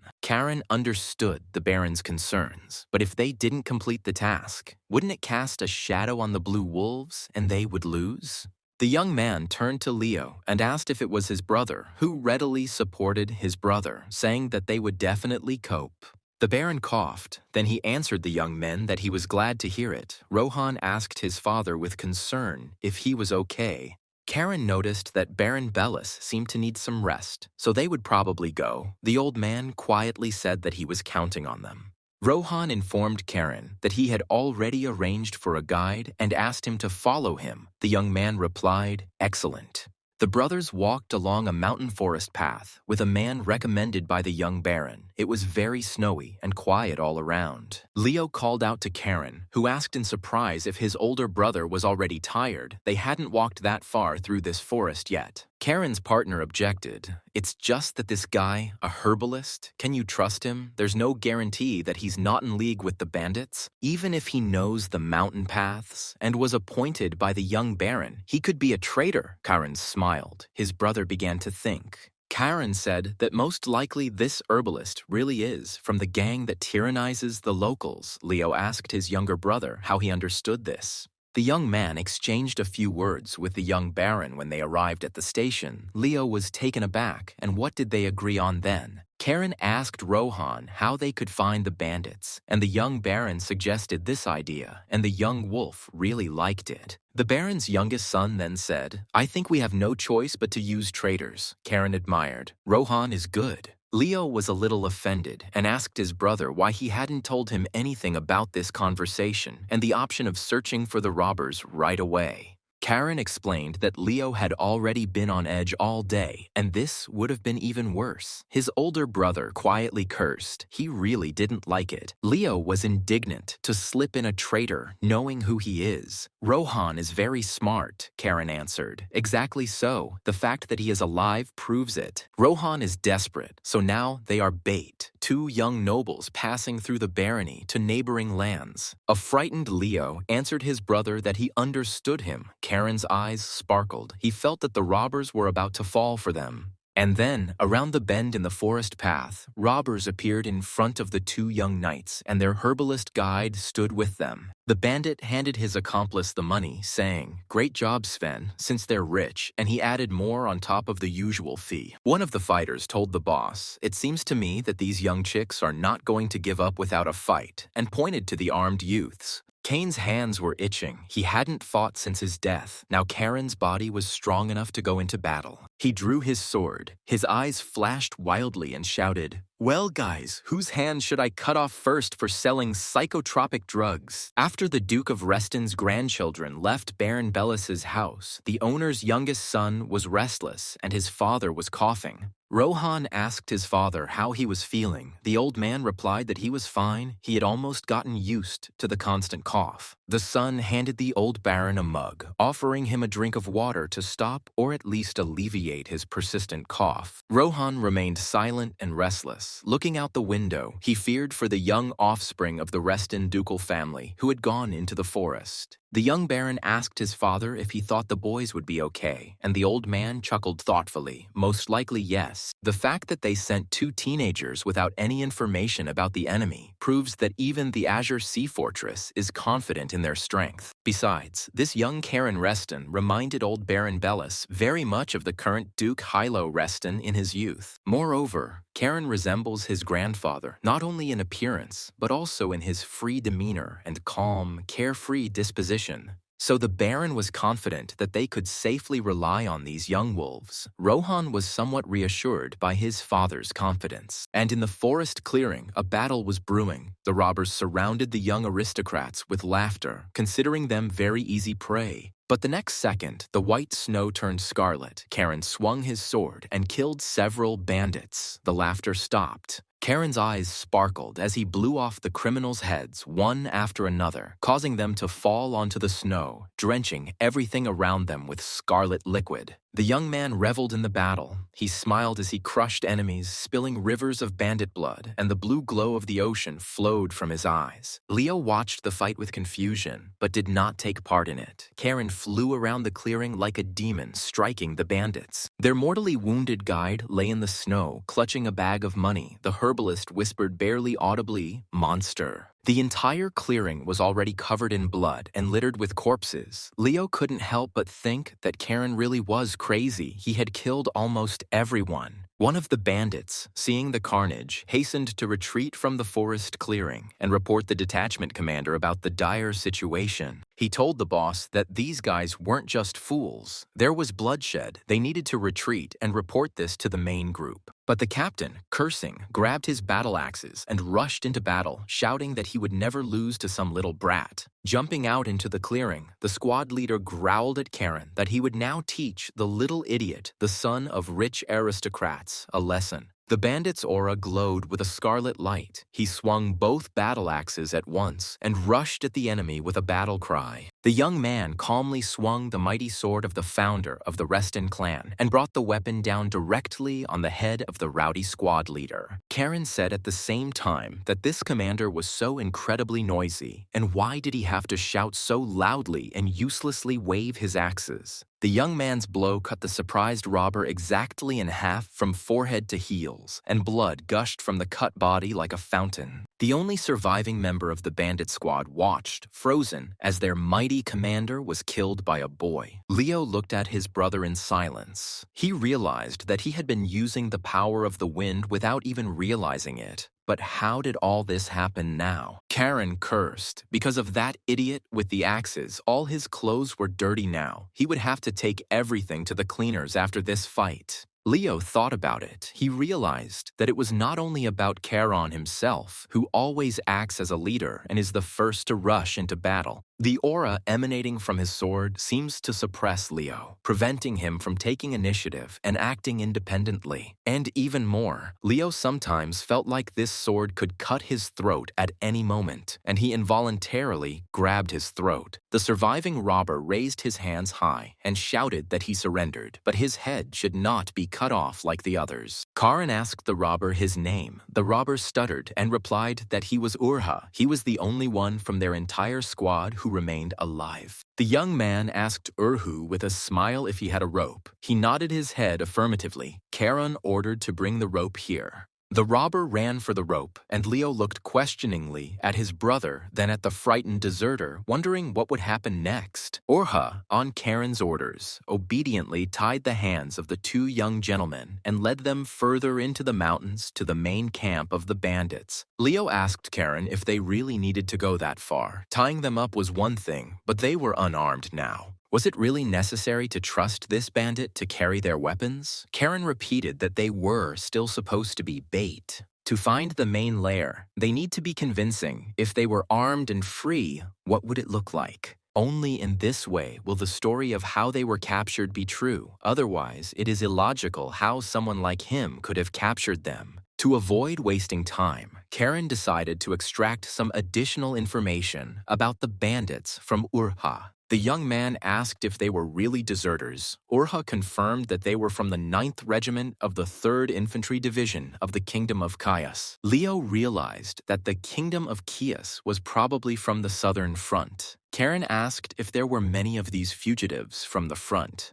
The robber replied, a total of 130 people, including the magician and 2 accompanying knights. Karan was surprised that they had a magician. Urha cursed silently. He had clearly chosen the wrong ones. He thought they were just worthless noblemen, spoiled weaklings, but look how it turned out. Those eyes that glowed with a blue magical light. They must be the offspring of the Reston House, the heart of the Aureus Empire. Damn it. The presence of the magician puzzled Karen. He asked Urha, even if they had deserted, why did they go so far north, into the wilderness? Urha said that their commander said that he would help them earn enough money to live happily their whole life. Karen was puzzled as to where the infantry commander got a mage from, and if their goal was money, why were they committing robbery in the poor barony of Belus? Something in this story clearly doesn't add up, but I just need to figure out what exactly. Urha saw the main fortified territory ahead. Turning to the young gentleman, Urha warned that they were almost there. They needed to be ready. There were many warriors there. Karen decided not to speculate any further. He would understand when he saw everything with his own eyes. He only had to wait a little while longer. The guards stared in surprise at Urhu, who was leading 2 young bound captives in very expensive knightly costumes. The robber from the tower asked if it was Urka who really brought the hostages. The deserter barked at the guard on duty on the tower to shut up. The duty officer asked Urha where the others were, why he was the only one out of their large detachment who returned to the base, and what kind of weapon he had. Urha replied that he had taken the swords from the boys, that they were his trophy, and that the rest were chasing the kids' escort. The knights had disappeared. The robber demanded that the guard open the gate, and he agreed, but asked Urha to stop yelling at the whole camp. The guards laughed at the hapless Urha, asking if he was probably happy that he would finally receive praise from their commander. One of the commanders thoughtfully remarked that it would be nice if Urha had brought these hostages at least a little earlier. The robber barked in response at the loser to shut up. He had his own commander, and he wasn't going to listen to every dog here. Karen understood that Urha was too weak to be a bandit, but what was he doing here then? Everything here looked rather strange and ridiculous. Suddenly, he felt some kind of unusual force ahead. The 3 of them were approaching the very source of this force. It was definitely magic.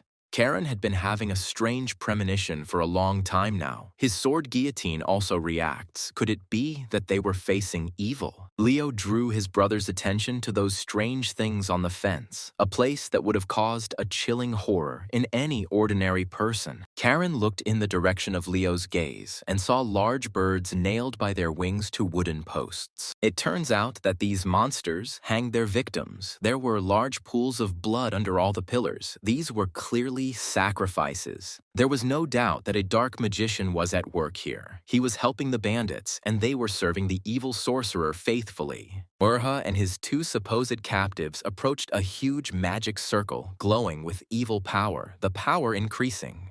Karen shouted to Urha to immediately untie the ropes and give them the swords. The robber immediately obeyed. Leo looked at the circle. The younger brother told his brother Leo to release Sylphide, but Raphael's son didn't immediately understand what Karen was telling him now. But Karen only added that his sylph would soon be needed. They were facing a difficult battle now. They needed to kill the dark mage. Ghostly warriors appeared in the magic circle. They were decayed skeletons, armed like warriors or even knights. Seeing the dead, Urha hiccuped in fear and jumped back. He had never seen such horror in his life, especially here. The squad of the dead prepared to attack the uninvited guests. The young wolves drew their swords, and Urha desperately clenched his mighty fists. Suddenly, they heard the mocking voice of the bandits' commander. He said, "The hostages are going into their hands themselves. How sweet." Shooters appeared on the rooftops everywhere, and the commander mockingly greeted the noble guests. "Welcome to my lair." After examining the duke's grandchildren, the chief bandit of the barony, Belus, noticed what charming little warriors they had as guests. Cain looked around. The dark mage was nowhere to be seen. Maybe he was hiding somewhere and casting spells. He always considered mages to be real assholes. The young man raised his sword to Urha's throat and loudly warned that if they moved, he would cut the bandit's throat, whether that would suit them. Leo was puzzled as to why the hell Karen was taking hostages, and what about noble honor, but the young man didn't even bat an eyelid. He needed time. Everyone stared silently at the young offspring of Duke Reston. The dead also froze in bewilderment, while Caney assessed the battlefield. The commander of the bandits asked if a nobleman takes hostages, and didn't nobles say that their honor is above all else?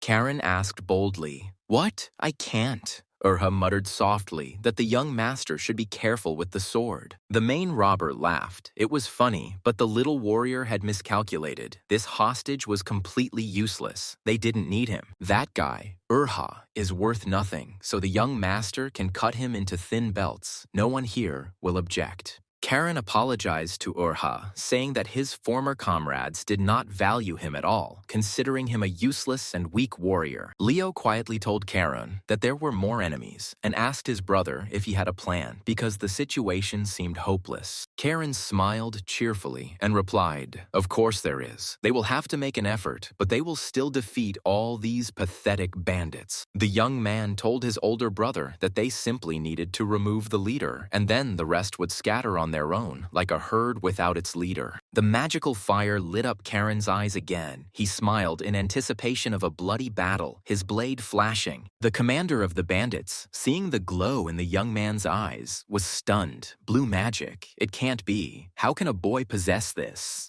Turning to Leo, Karen told his brother to deal with the skeletons for now. Raphael's son frowned. How could that be? Karen released a powerful aura of clarity magic and announced that he would deal with the chief of these idiots who had built a fortress here. Powerful streams of blue magic swirled above the bandits, and Karen rushed straight towards the commander of the gang that had settled in the mountains. Leo called out in confusion to his younger brother, who had left him alone with a whole squad of armed skeletal corpses. One of the skeletons hiccuped and swung an axe at the young knight. Leo clutched his sword, remembering the words of his master, Lady Sabina. Raphael's son's eyes flashed as he blocked the skeleton's attack with his sword, the young man trying to understand what Karen had planned. And how, I wonder, is Leo supposed to deal with all these skeletons alone? There are quite a lot of them here, and they are strong.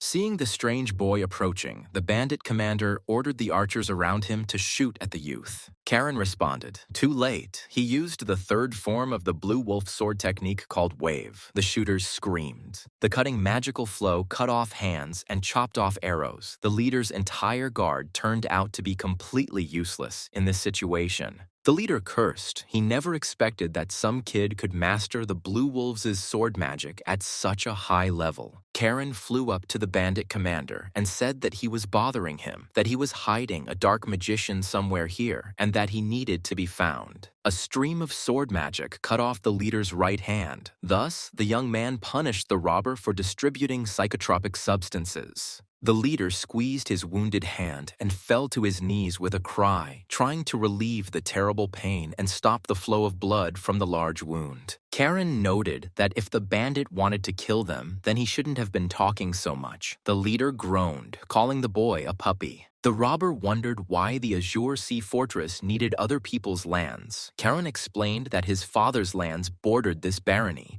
The young man reassured the wounded man. He was going to deliver him to the Azure Sea Fortress alive, and then whatever happens, that's how it will be. Karen looked down to see his older brother Leo fighting there. Several chopped-up skeletons were already lying helplessly on the ground. Leo rushed among the enemies, dealing blow after blow. His aura was blazing. Karen praised his brother, and he's not bad at all in a fight. The young man shouted to his brother, "Keep it up, push back the undead with the power of the Blue Wolf sword. The skeletons definitely won't be able to withstand these techniques." The leader asked Karen with a grin if he really thought he could get out of here alive, and the guy asked what the bandit's name was. The bandit commander replied that he was Michael Knox, but that name was unlikely to mean anything to the young aristocrat from the Reston house. Karen plunged his sword into Michael's leg. He howled in pain. Blood gushed from his wounded leg. The bandit growled that the boy was simply a monster. Instead of answering, the young man twisted the sword in the leader's wound, and he screamed, unable to bear the terrible pain, amplified by the sword's magic. The archers, hearing the cry of their always cruel and strong commander, shuddered with horror at the power their enemy possessed, and the young man smiled and said that Michael should order his men to drop their weapons if he didn't want it to hurt even more. Captain Knox ordered everyone to drop their weapons immediately. The bandits obeyed. Karen grinned, thinking quickly. Michael Knox never thought he could be taken down by two boys, but when they come, these boys are in for a real treat. Even if these young men from the Reston house still lost, Caron noticed that the bandits still had some hope. Does Michael really rely on dark magicians? But where are they hiding? Why don't they show up? They left only skeletons here.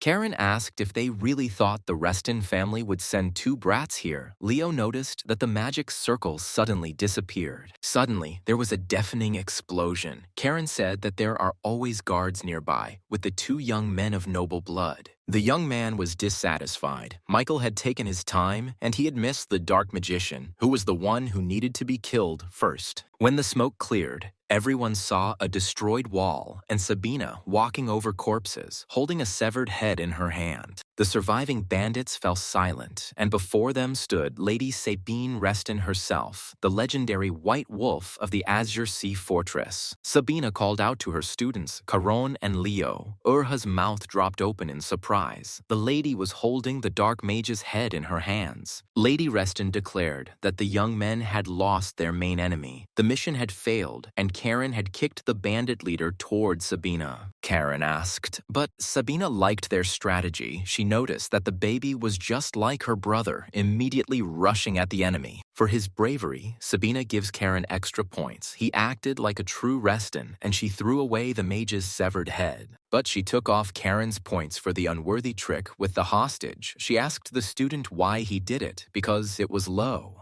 Michael Knox, thrown to the ground by Karen, saw with horror the severed head of the dark magician lying right in front of him. Karen answered Sabina, the element of surprise. No one expects a nobleman to take a hostage. The White Wolf agreed with that. Leo laughed and told his brother that he had never met such psychos as him. Knox thought angrily. They were all damn psychos. Lady Sabina Reston commanded that they return to Baron Bellis's castle. She had a lot of questions for him. They take the prisoner with them. Captain Michael Knox gritted his teeth. It seems that everyone in the Duke's Reston family is crazy. Soon, warriors of the barony and ordinary people rushed to the robbers' fortress, where they found the kidnapped in cages. People of all ages, including women and children, fell into the clutches of the robbers. Family members were overjoyed. With tears in their eyes, loved ones hugged their relatives, and men asked their children for forgiveness for not being able to protect them. Urha silently watched these touching scenes of family reunification, while Caron carefully observed the robbers' behavior. Finally, the young man asked, "Are you ashamed of such things?"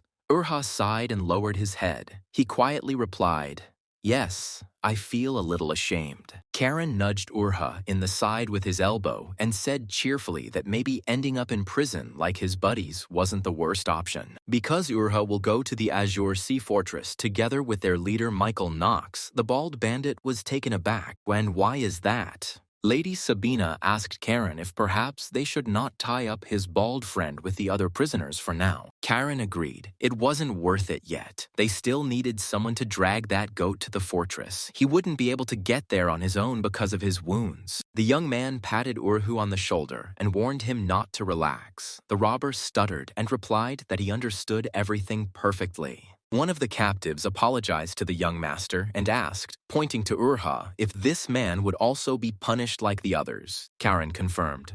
Well, yes, he was a robber after all. Then the former prisoner stepped forward and asked permission to speak in defense of Urha. Unlike others, Urha took care of the captives. If someone fell ill, he would secretly bring medicine and give his food to the hungry. The freed captive asked the masters to spare Urha. Lady Sabina asked Karen what he thought. The young man chuckled thoughtfully. The guy replied, "Let's show leniency for now. After all, he led them to the lair of robbers and never tried to betray them."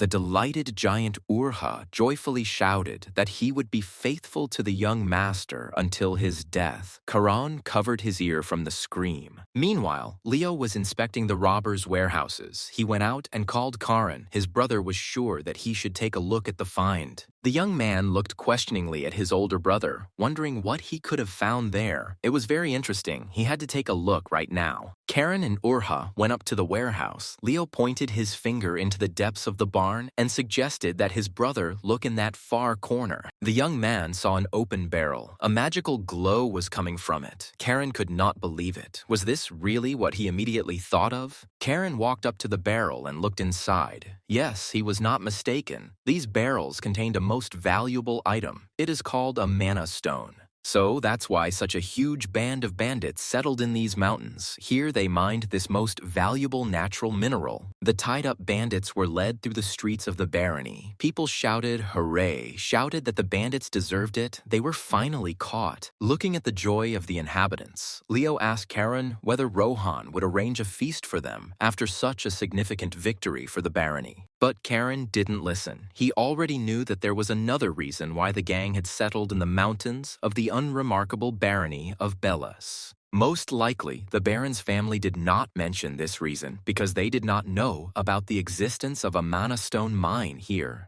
While Karan could not judge the quality of these stones, but this mine could bring in a good income, Leo looked at his brother in surprise. A predatory smile played across Karan's face, and Leo was amazed at the expression on his face. He had never seen such a thing on his younger brother before. Lady Sabina Reston noticed that the young Baron came to greet them without waiting for them to enter their house. A delighted Rohan greeted the knights. He was very glad that they all returned unharmed. The prisoners were sent to prison. Sabina told Rohan that they would take the leader of the bandits and the one who was carrying him with them. The young Baron agreed. He turned to Sabina, but she said that she was only there as a guard and that Rohan should discuss all questions with her students. Rohan prepared a banquet and offered to talk there, but Karan objected. They needed to go back, so they needed to talk now. The young Baron was a little embarrassed. He wanted to talk to Karan about payment for his help. He wanted to ask for a delay. There are currently no funds in the lands of the barony of Belus to pay the fortress. Leo noticed that his brother had that expression again. Karan said he was curious why the bandits had chosen the barony of Belus, of all places, and Rohan was confused. And the young man continued, "The barony of Belus is a wilderness. There is nothing special here. A real hole." Rohan gritted his teeth, but endured. In short, these guys needed something completely different. They were getting this. Karan showed the stone. Rohan was surprised. "What is it?" Karan explained that it was a mana stone. The baronet was taken aback. He could not even imagine that they could be found in their lands. It was a very valuable thing. The Duke's youngest grandson said he wanted to make an offer to Rohan about those very same mana stones in the barony of Belus. Karan proposed to begin joint development of the mine with the Azure Sea Fortress, as the barony could not afford the development. But there is a condition. The fortress will provide starting capital and security. Rohan was silent. Does this boy even understand what he is saying? Developing it costs a lot of money, but for magnates like the Restons, having a stake in their mine is already very profitable.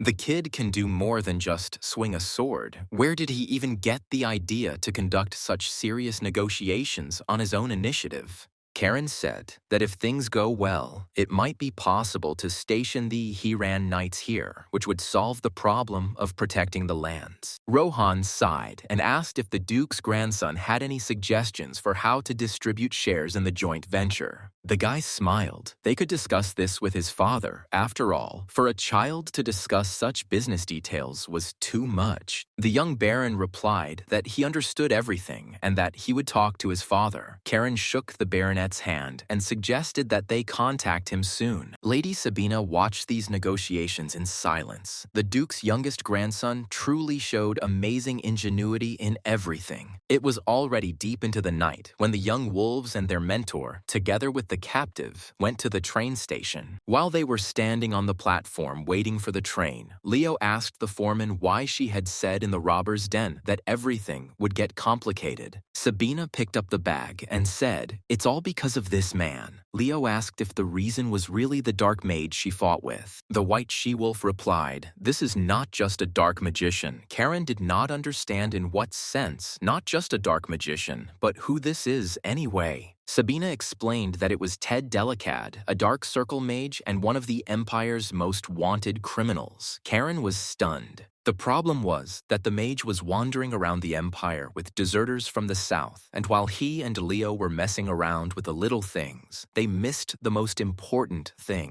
Although Karen becomes stronger by fighting strong enemies, he would have defeated the dark mage without having to waste time on his minions. Lady Sabina summed it up.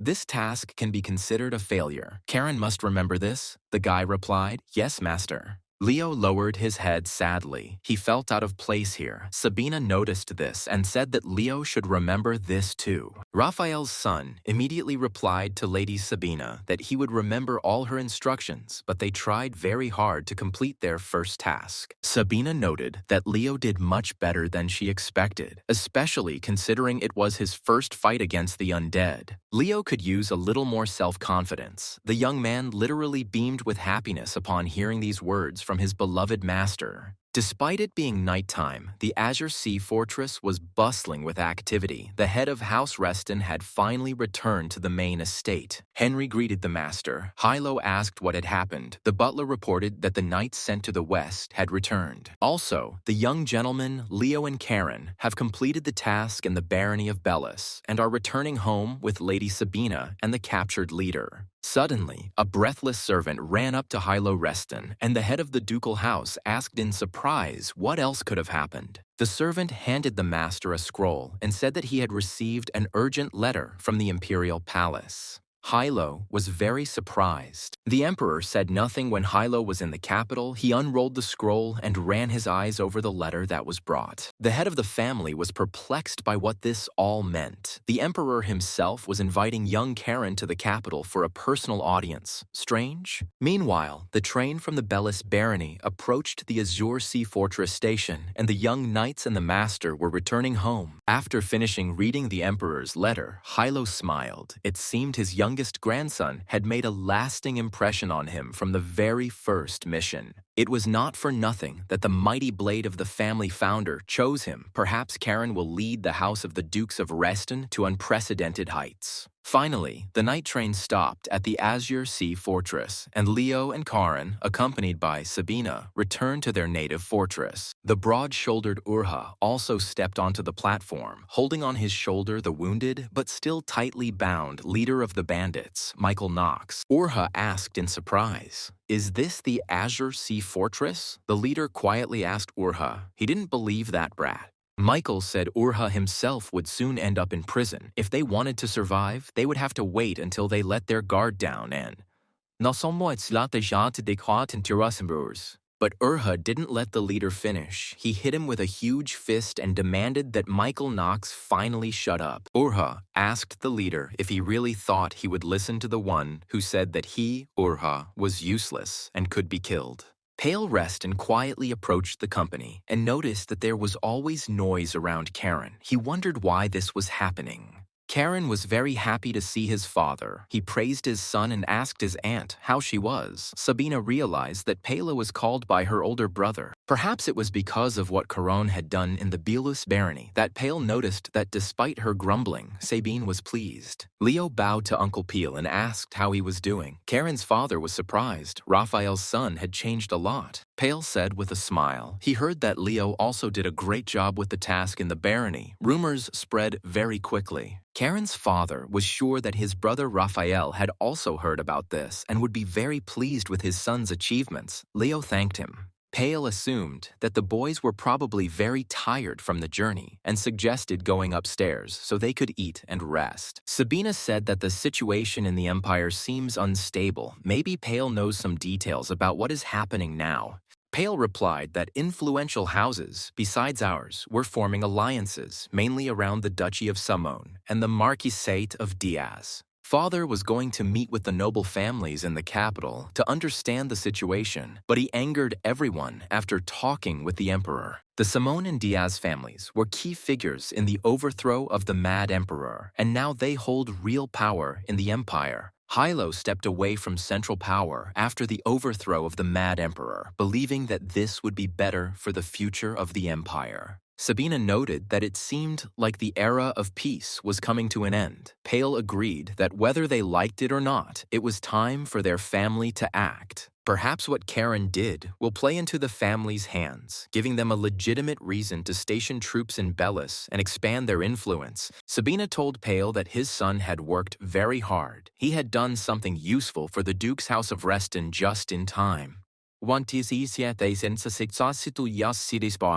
Pale laughed sheepishly. Oh, Auntie really praised him too much. Sabina reminded him that she wasn't praising him at all, but the nimble little Karen. The young wolves were met by the commander of the He-Ran Order. Sir Xeris praised Karen, saying that he was a good boy and lived up to the expectations of his teachers. The knight said that he had already heard about the achievements of Karen Reston. He and Leo had defeated a gang of deserters in the mountains of the Bellis Barony. Karen explained that the Shaggy One was their leader. Xeris decided to start the interrogation right away while the bandit was alive in order to find out everything he knew. Hans asked Karen who the one carrying the leader was. The young man clarified. Was he asking about the bald giant or something? Karen replied, the bald one is also a robber, so take him. Urha was taken aback and looked questioningly at the young master. The boy laughed. Okay, he helped them, so they just need to ask him and let him go. He will be his personal assistant. Karen waved to Xeris and said that they would go and rest, but the Blue Wolves commander objected. Their mission was not yet over. They also need to submit a report on the completed task. This is for the redistribution of tasks and improvement of their future results. Karen grimaced. Each of them should do a report. Sir Xeris replied that they could easily write one report for both of them. The younger one exclaimed, great, since he was covered in blood. Brother Leo would have to deal with the ink, the older one objected. Together it would be faster. Karen hugged his brother conspiratorially and said, think about it. Everyone will read this report. Leo didn't understand where his younger brother was going with this. The younger one explained that Leo could simply highlight his successes in the report. This was the perfect chance to please his father, Raphael. If Karen's name was mentioned too often, it would have the opposite effect. Xeris sighed and ordered hands to lock up the prisoners. Lady Sabina threw a bag with the dark magician's head to Sir Xeris, saying that it was a gift for him, but he shouldn't play football with it. As she left, Sabina added that Xeris should consider the boy's report as her report as well. She didn't want to write anything herself, but Leo would try. Karen wished his brother good luck and went one way, Sabina another, Hans with the prisoners a third. Xeris and Leo remained in the square. Leo asked his brother where he went. Karen answered, to the gym. Now he has 4 stars, and he can train there even alone.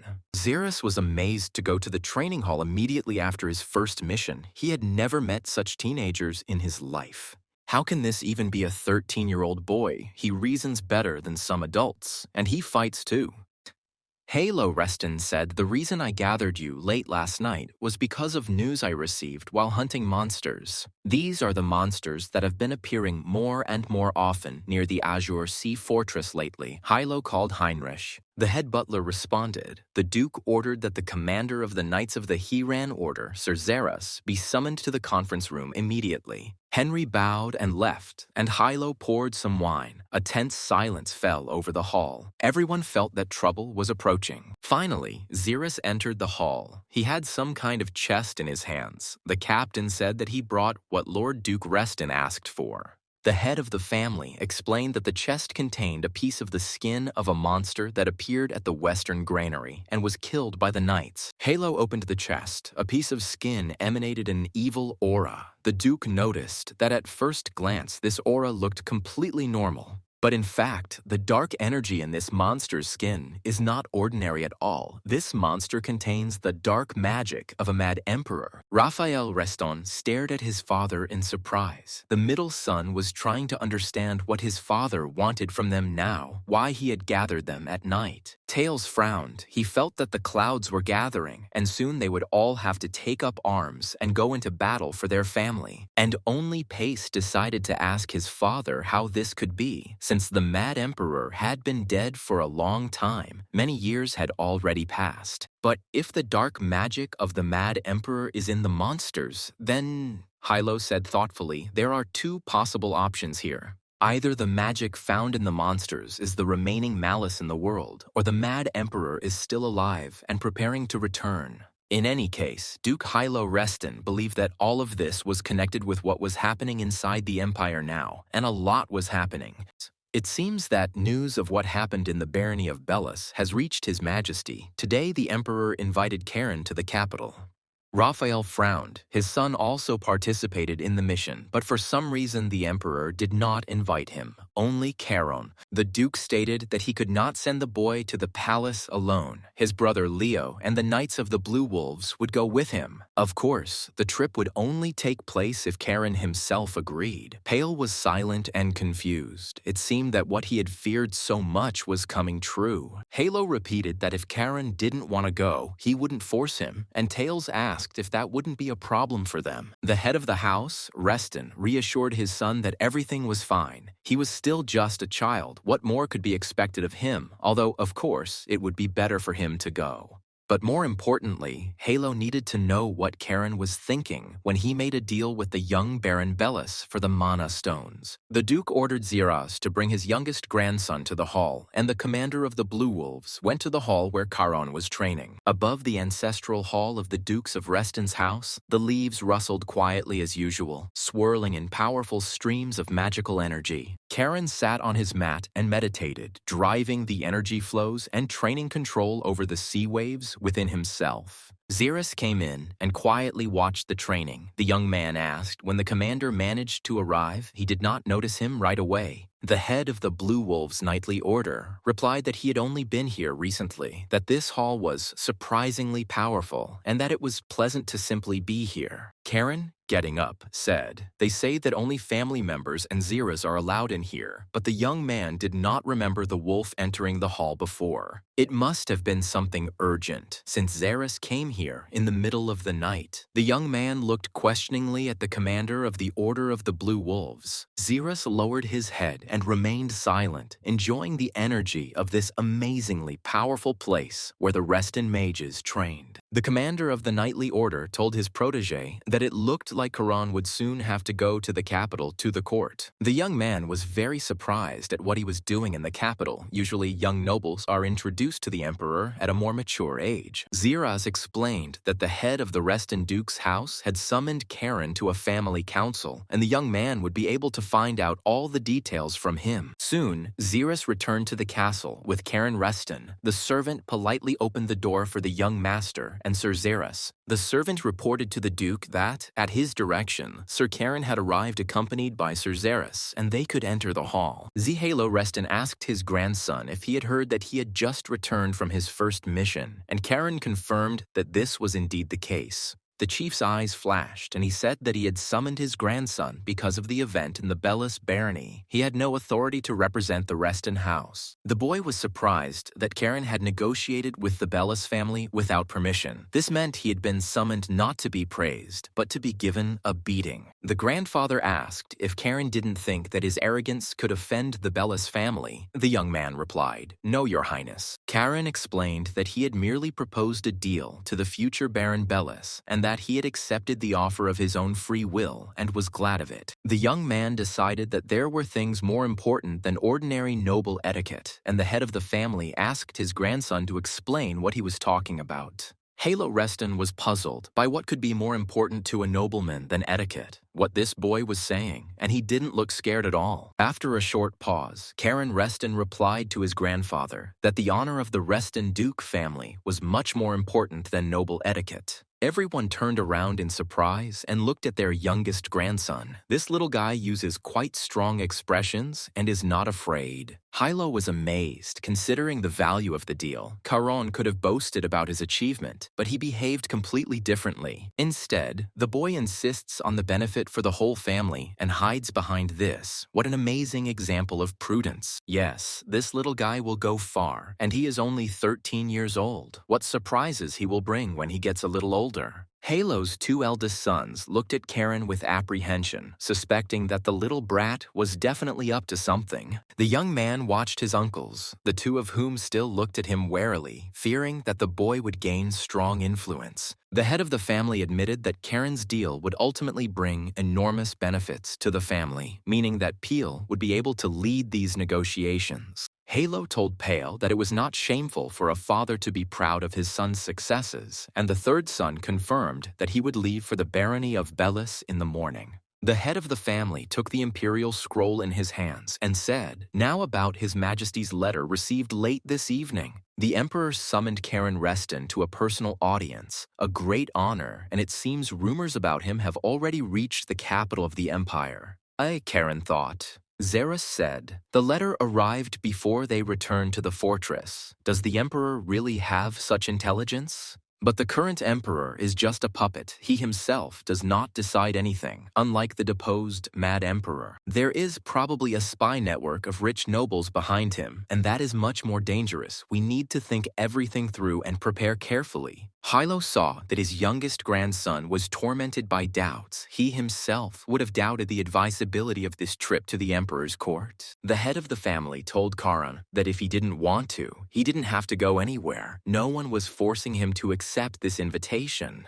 The Duke assumed that the young man must already understand what it meant to go to the capital in such a very unstable time.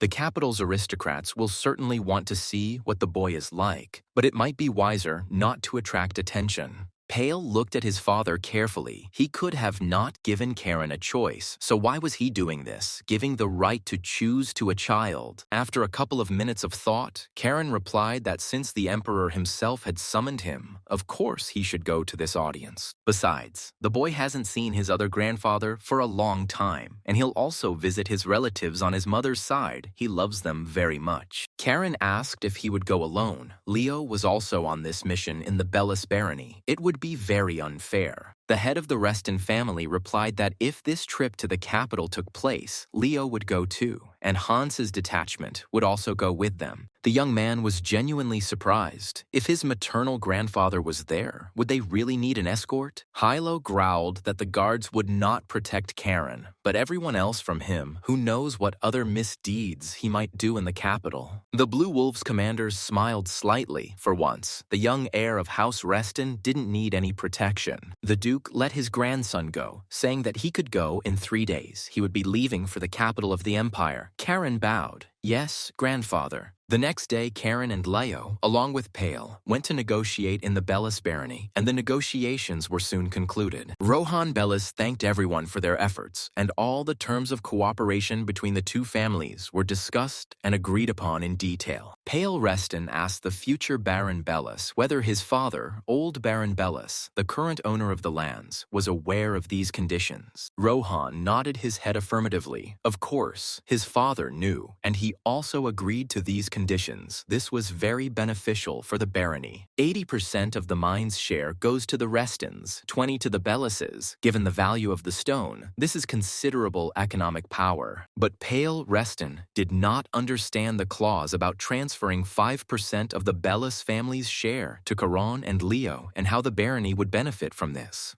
It cannot be denied that these two have fulfilled the barony's request brilliantly, but for a reward for young knights, this is too generous. Rohan graduated with honors from the Imperial Academy, and he himself understands that this is too much for two young guys.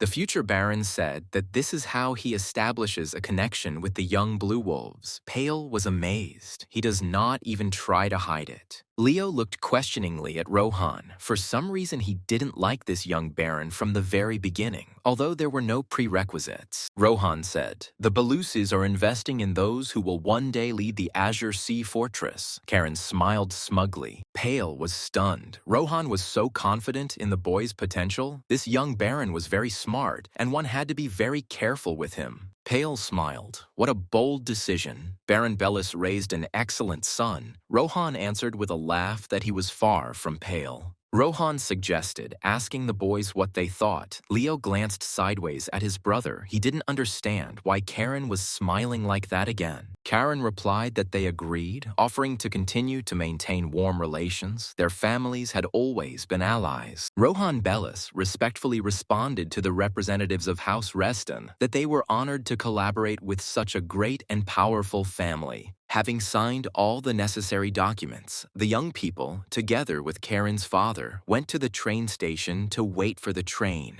Leo told Karen that he had a question about how they would divide their share of the Mana Stone mine, since it was a huge amount of money. Karen replied that he got 90%, Leo 10%. It was still obvious. Leo shuddered with anger. What a distribution. Raphael's son was puzzled as to why there was so much corona. The young man looked at his older brother in surprise and even asked why. Karen hugged his brother, showed him his fist and said, "Bro, I did all the work, so please be kind." Leo immediately agreed to the conditions. The younger one warned that if his brother wanted to argue again, he would beat him up in the ass. Leo confirmed that he understood everything perfectly. Pale Reston laughed good-naturedly. These two brothers had always quarreled as children and even once had a serious fight in the castle.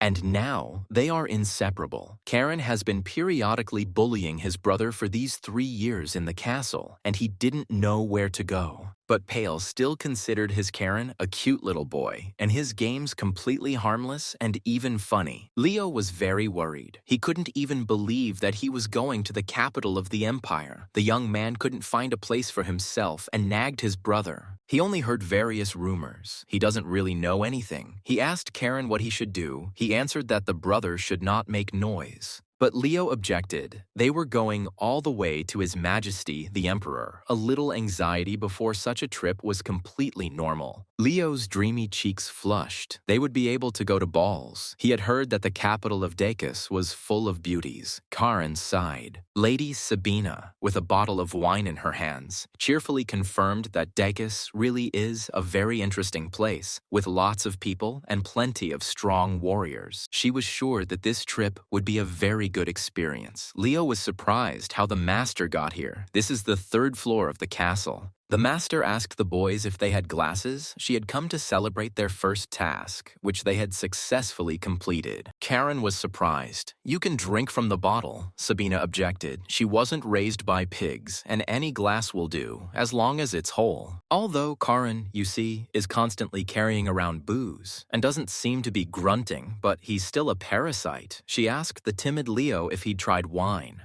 Leo replied, "Yes." Karen gave it a try. Sabina grinned. "I'm telling you, he's a parasite, and all because he thinks it's better to be together." Sabina poured Leo some wine and said, "Here you go. It's from your master, so don't be shy." The young man thanked his beloved master. While pouring Corona, Lady Sabina noticed that they both had grown so much and become stronger. The young man replied that it was all thanks to their master. Sabina put the empty bottle on the table and said that the 3 years she had promised her older brother had already passed, and it was time for her to leave. She said, a little sadly, it was a pity that she wouldn't be able to see what kind of commotion the boys would cause in the capital of the Dacus Empire. Leo burst into tears and sobbed. He heard that she was soon returning to the lands of the Northern Sea, which meant they would not see her again. Lady Sabina asked Leo if he was so sensitive. How did he intend to communicate with young ladies in the capital of the empire? She warned Leo that if he suddenly went to the ball, it would be better if he didn't take Karen with him. Leo asked what the master meant. Sabina explained that with Karan's looks, talent, and gifted tongue, it was really unclear what the outcome would be.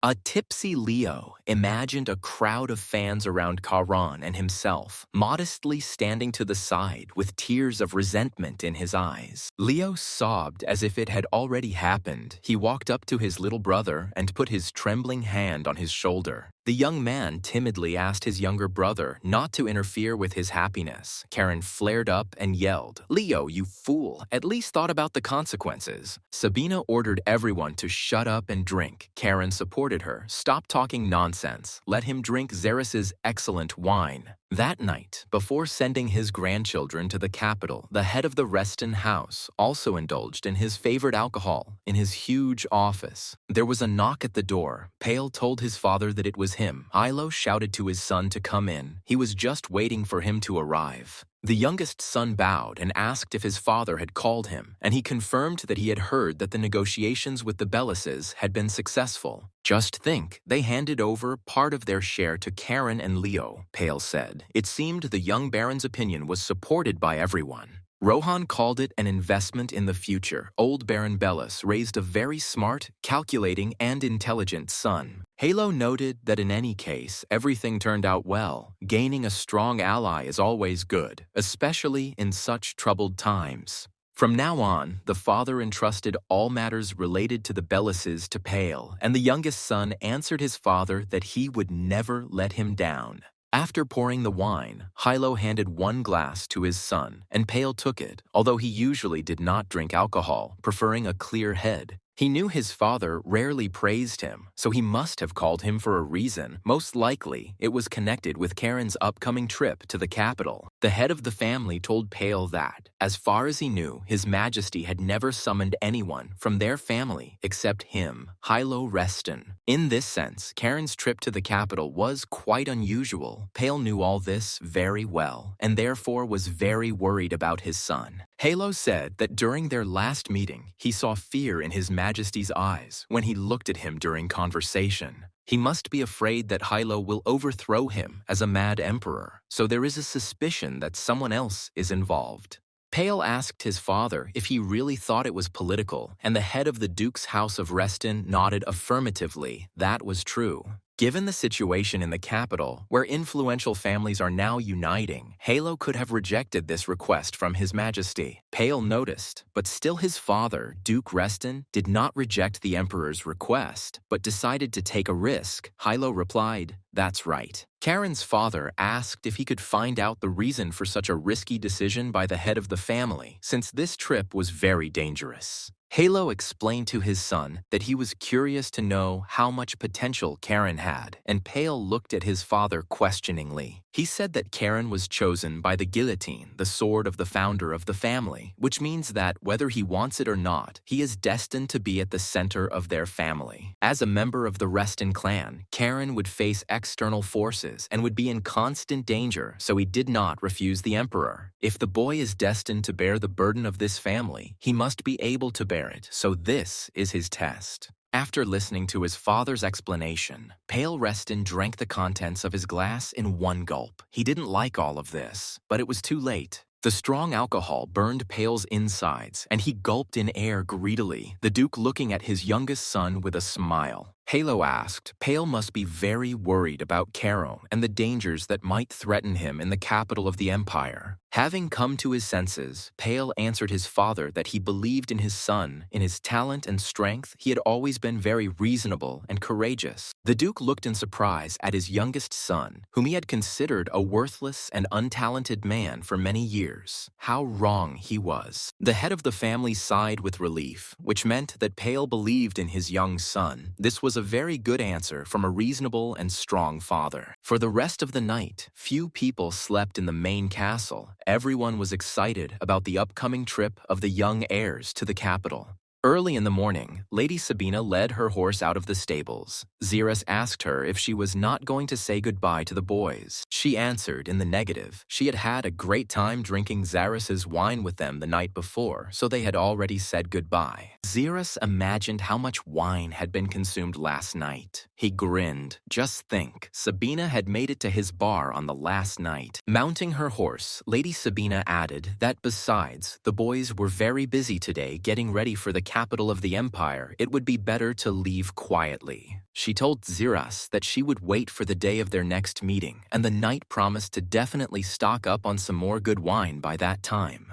Sabina looked up and saw Karen in the window, her talented student silently watching the master's departure from the Azure Sea Fortress. Seeing Lady Sabina looking at him, the boy bowed respectfully to his master and reliable protector from his relatives. Sister Halo spurred her horse and called out to Xeras, "See you later," as it was time for her to leave Azure Sea Fortress and return north. Karen watched the master leave in silence. Sabina did not go to him, but left a short but very warm and touching letter. She wrote that she was now returning to the Northern Sea. This place was like home to her, and Karen could come anytime she wanted. After reading Sabina's letter, the young man was surprised. Just think, she went so far away, to the Northern Sea, leaving him only this letter. He was sure that now that the master was not in the Azure Sea Fortress, the uncles would begin to act, and as confirmation, he heard a call. The eldest uncle, Tails Reston, approached Karan. It was he who called out to the young man. The first young gentleman heard that his aunt had already left. The guy was surprised. Tails reacted quickly, but Karen didn't think it would be him. Usually this is how the second uncle, Raphael Reston, behaves. The day of Karan and Leo's departure to the capital arrived, and Heinrich closely monitored that all the young gentleman's luggage was loaded into the carriage. The servants packed a lot of formal clothes and tailcoats, which irritated Karen. Was it really necessary to make such a fuss about leaving? Xeras explained to the young man that they were going to meet with His Majesty as representatives of the Reston family, so this was necessary. Seeing the knights behind him, Karen was indignant at the fact that Hans's entire detachment was riding with them. Xeras reminded him that this was the order of the head of the family. Hans said that they would protect the others because the young gentleman could cause trouble. Karen barked at him to shut up. Anger flashed in Karen's eyes. He thought his grandfather had joked back then at the family council that he would send the knights of the order with them to the capital. Seeing the elder Tails in front of him, Karen bowed respectfully and wished his first uncle good morning, who returned his greeting. Tails asked his nephew if it was true that he was going to the capital. Karen confirmed. His Majesty had invited him. It was impossible to refuse. Suddenly, the elder uncle looked very closely at his younger nephew and asked if he could ask him for one thing. Karen replied that he was listening, and Tails expressed hope that in the capital his nephew would not behave the same way as he did in the Azure Sea Fortress. The uncle was sure that the young man understood perfectly well what he was talking about. Karen understood.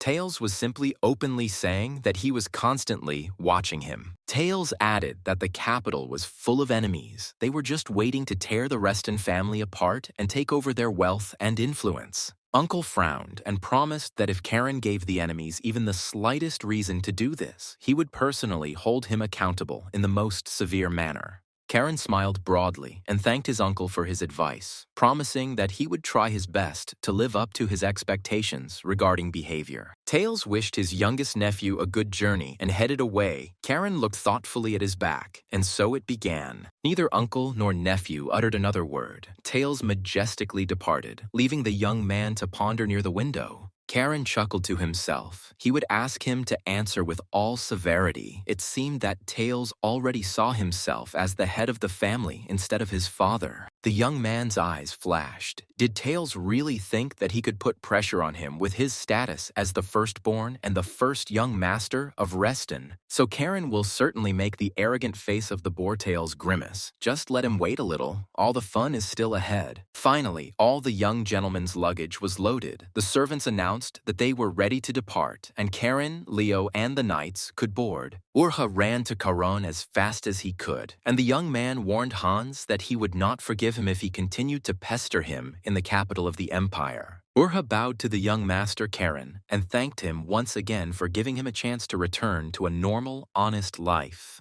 The young man smiled. Oh well, in reality he was taking Urhu to the capital to hand him over to the imperial prison as a notorious robber. The giant was taken aback by what Karen was saying, and he laughed and reminded Urha not to relax, but now he was just joking with him. The knights reassured the squad leader that everyone was ready and they could set off. Karon continued to make fun of the simple-minded Urha. Hans told Xeras that they were moving out. The commander of the Hiran order was worried, but still gave the order to the escort detachment to go. Xerus asked the young gentleman not to create problems in the capital, otherwise they would decide that the Reston family does not know how to raise the younger generation. Although the two of them were truly a walking disaster, Charon cursed and suggested that they should go anyway. How much longer could they say goodbye at the station? Suddenly, Karen heard someone calling his name. He already thought that someone else from the family wanted to give him new boring instructions. He turned around and saw his father hurrying towards him, accompanied by the always imperturbable head butler of the Reston Castle, Henry.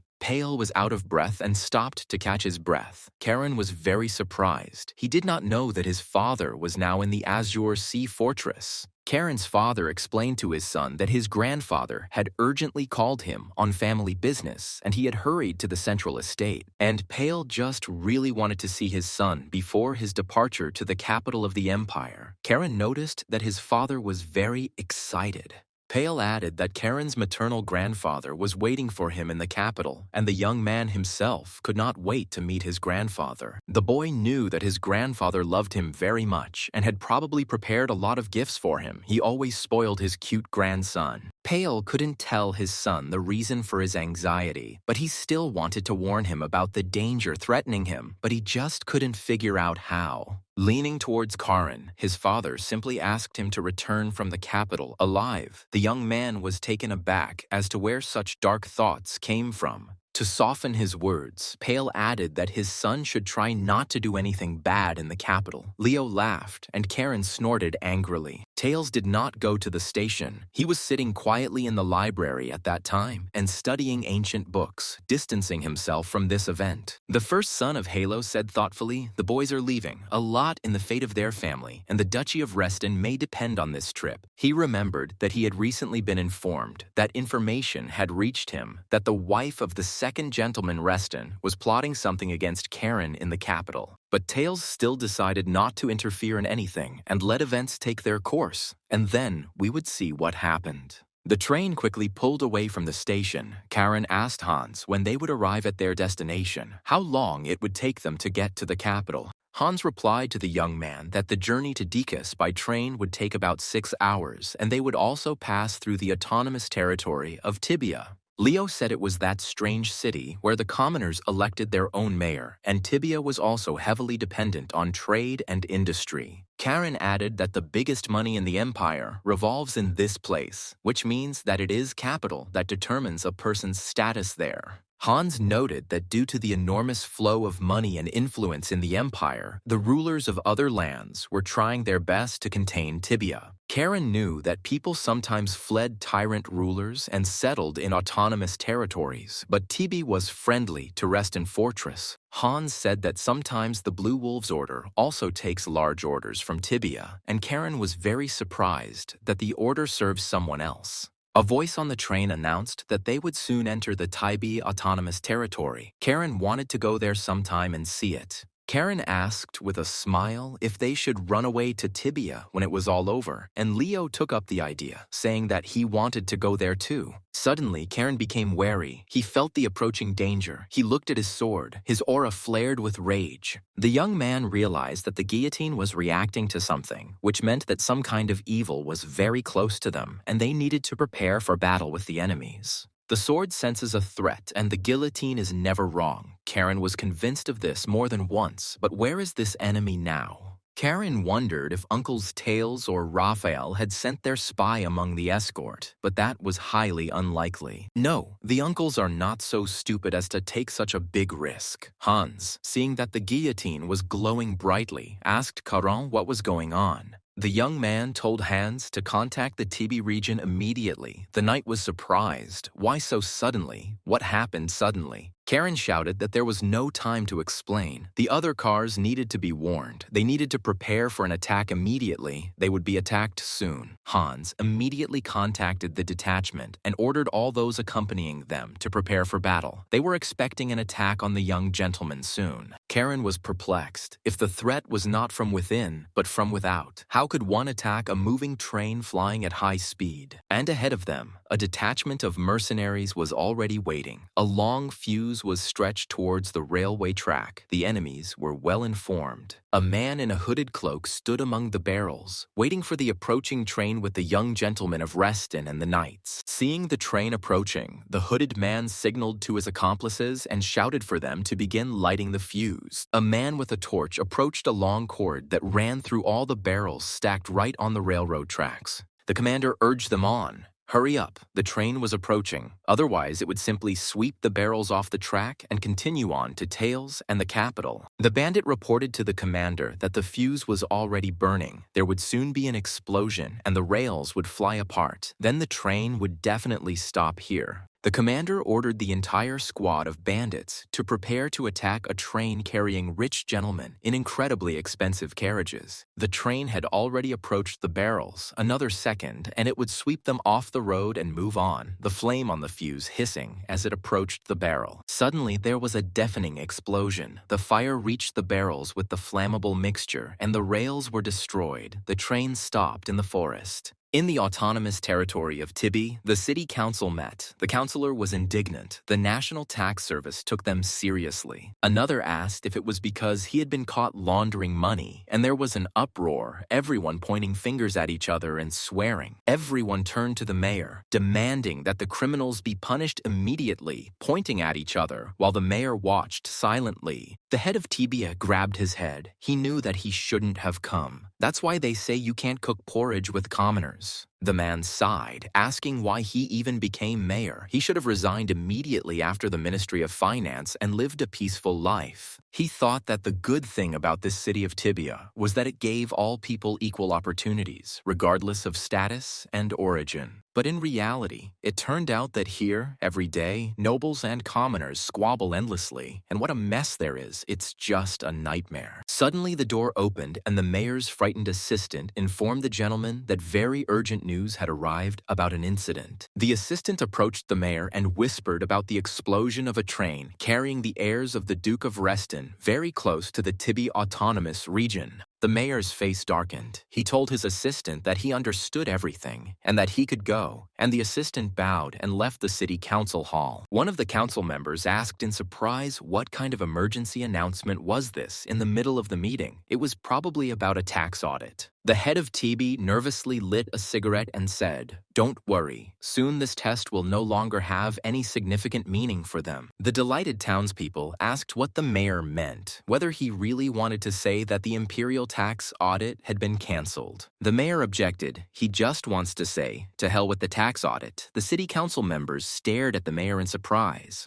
5 minutes ago, a train traveling to the capital from the Duchy of Reston exploded. The grandchildren of the Duke of Reston were on that train. The council members were taken aback. They asked what the mayor wanted to say. He answered, "And what do they think? God forbid the boys died." The mayor, without finishing his cigarette, threw it into his glass of wine and said gloomily, "It's simple. They're all dead now. Duke Reston won't forgive that." The explosion caused some of the carriages to derail and fall near the railway, leaving a huge crater at the site of the explosion. Karen opened his eyes. Their carriage was lying on its side. The young man moved. His arms and legs were intact, which meant he could fight. The young man stood up from his seat. Everything in the carriage was turned upside down. He had come off the rails and was lying on his side. Hans was bandaging the wounded Leo. Hans turned to Karin and asked if he was hurt. The young man felt dizzy, but he replied that it was just a couple of scratches. The squad leader demanded a report on the situation. It turned out that one knight was seriously wounded, 2 were lightly wounded, and Gale was seriously wounded. Orha reported to the commander that they had 2 dead. Karen thought that since even Orha was reporting, things were really very bad. Karen asked Hans if he knew where they were now. The knight replied, "About 10 kilometers from the autonomous territory of Tibie." The knights had already contacted the Tibie administration before the young gentleman had even woken up. They should have already done something. Hans told Karen that his squad would hold off the attacking bandits and that he and Leo needed to run as far away from here as possible and as quickly as possible. The knight persistently asked the Duke's youngest grandson if Karen had heard him, but the young man was looking intently at his flaming sword. The guillotine reacted again, which meant that enemies were very close. The young man grabbed his sword and saw that a fighter had approached the carriage. Karen's eyes flashed with blue fire. He said to the knight, "Forgive me, Hans, but we can't do this." He asked why. Karen explained that these idiots broke the law by attacking a vehicle carrying people, and this was tantamount to treason. And how far would they run from such enemies? Leo also had a wounded leg, but Karen's brother replied that he could still fight. The Duke's youngest grandson finished by saying that they had only one way out: to kill all the enemies and survive. There was simply no other way. Having said this, Karen cut off the leg of the bandit, who approached their carriage with his sword. The mercenary screamed and fell to the ground, blood gushing out. Karen smiled bloodthirstily. The wounded bandit looked at the Duke's offspring in surprise. It seemed no one expected this from him. The surprised mercenaries saw a magical explosion that finished off the wounded man. The Duke's grandsons, Reston and Hans, were leaving their carriage. Seeing the boys, the bandit commander recognized one of them as the target of his attack. He silently watched the Duke's young grandson. Karen noticed that there were more of these bandits than he thought, but they could easily cope with such a number of enemies. Hans commanded his squad of knights to take up arms and protect the young gentleman. The Blue Wolves, on command, prepared for battle. All the surviving knights of the Hey Ran order took up positions, covering Leo and Karen, with the squad leader himself next to them. Hans told Karen that all the bandits in the squad were at least third rank, and the young man noticed this too, meaning the fight wouldn't be the easiest. And the one in front of everyone, sixth rank, most of the bandits were hiding behind his back, in no hurry to meet the Blue Wolves. The bandit commander turned to Karen Reston and suggested that the young man drop his weapon and surrender before this bloody battle began. Karen realized that the voice had been changed by magic, which meant that this person did not want to be recognized. He was very curious to know who it was in front of them. Drawing his sword from its sheath, the mercenary promised Karen that if he cooperated, they would not kill all of his knights and servants. Karen smiled and told Hans that the bandit's goal was to take him, Karen, alive, and the knight understood what that meant. Everything was fine. When Hans realized what Karen was going to do, he exclaimed, "It can't be. The young master can't do that." But it was already too late. Karen shouted that this was not allowed. The bandits could not kill him, but he could kill them, and he had to take advantage of this. Hans grabbed his head. Could Karen really be serious? Leo gritted his teeth as he watched his little brother fearlessly rush into battle. The commander of the knights commanded the Blue Wolves to protect the Duke's grandchildren from the hooded mercenaries. Karen's sword was burning. The young man rushed into battle. Unlike Leo, he had no fear because the bandits did not want to kill him. Having reached the nearest robber, the young man struck him with his sword. Blood gushed out, and the mercenaries saw in horror that he was smiling. The mercenary fell to the ground and screamed. The others rushed to the boy. He did not look like a pampered aristocrat at all. The Blue Wolves followed Karen into battle, their mighty swords crossing with the thin, curved eastern sabers of the mercenaries. A bloody battle ensued. The ringing of metal and the cries of wounded warriors could be heard. The knights began to push back the bandits, killing them. Karen was at the forefront, mercilessly killing those who dared to attack their train and the heirs of the ducal house of Reston.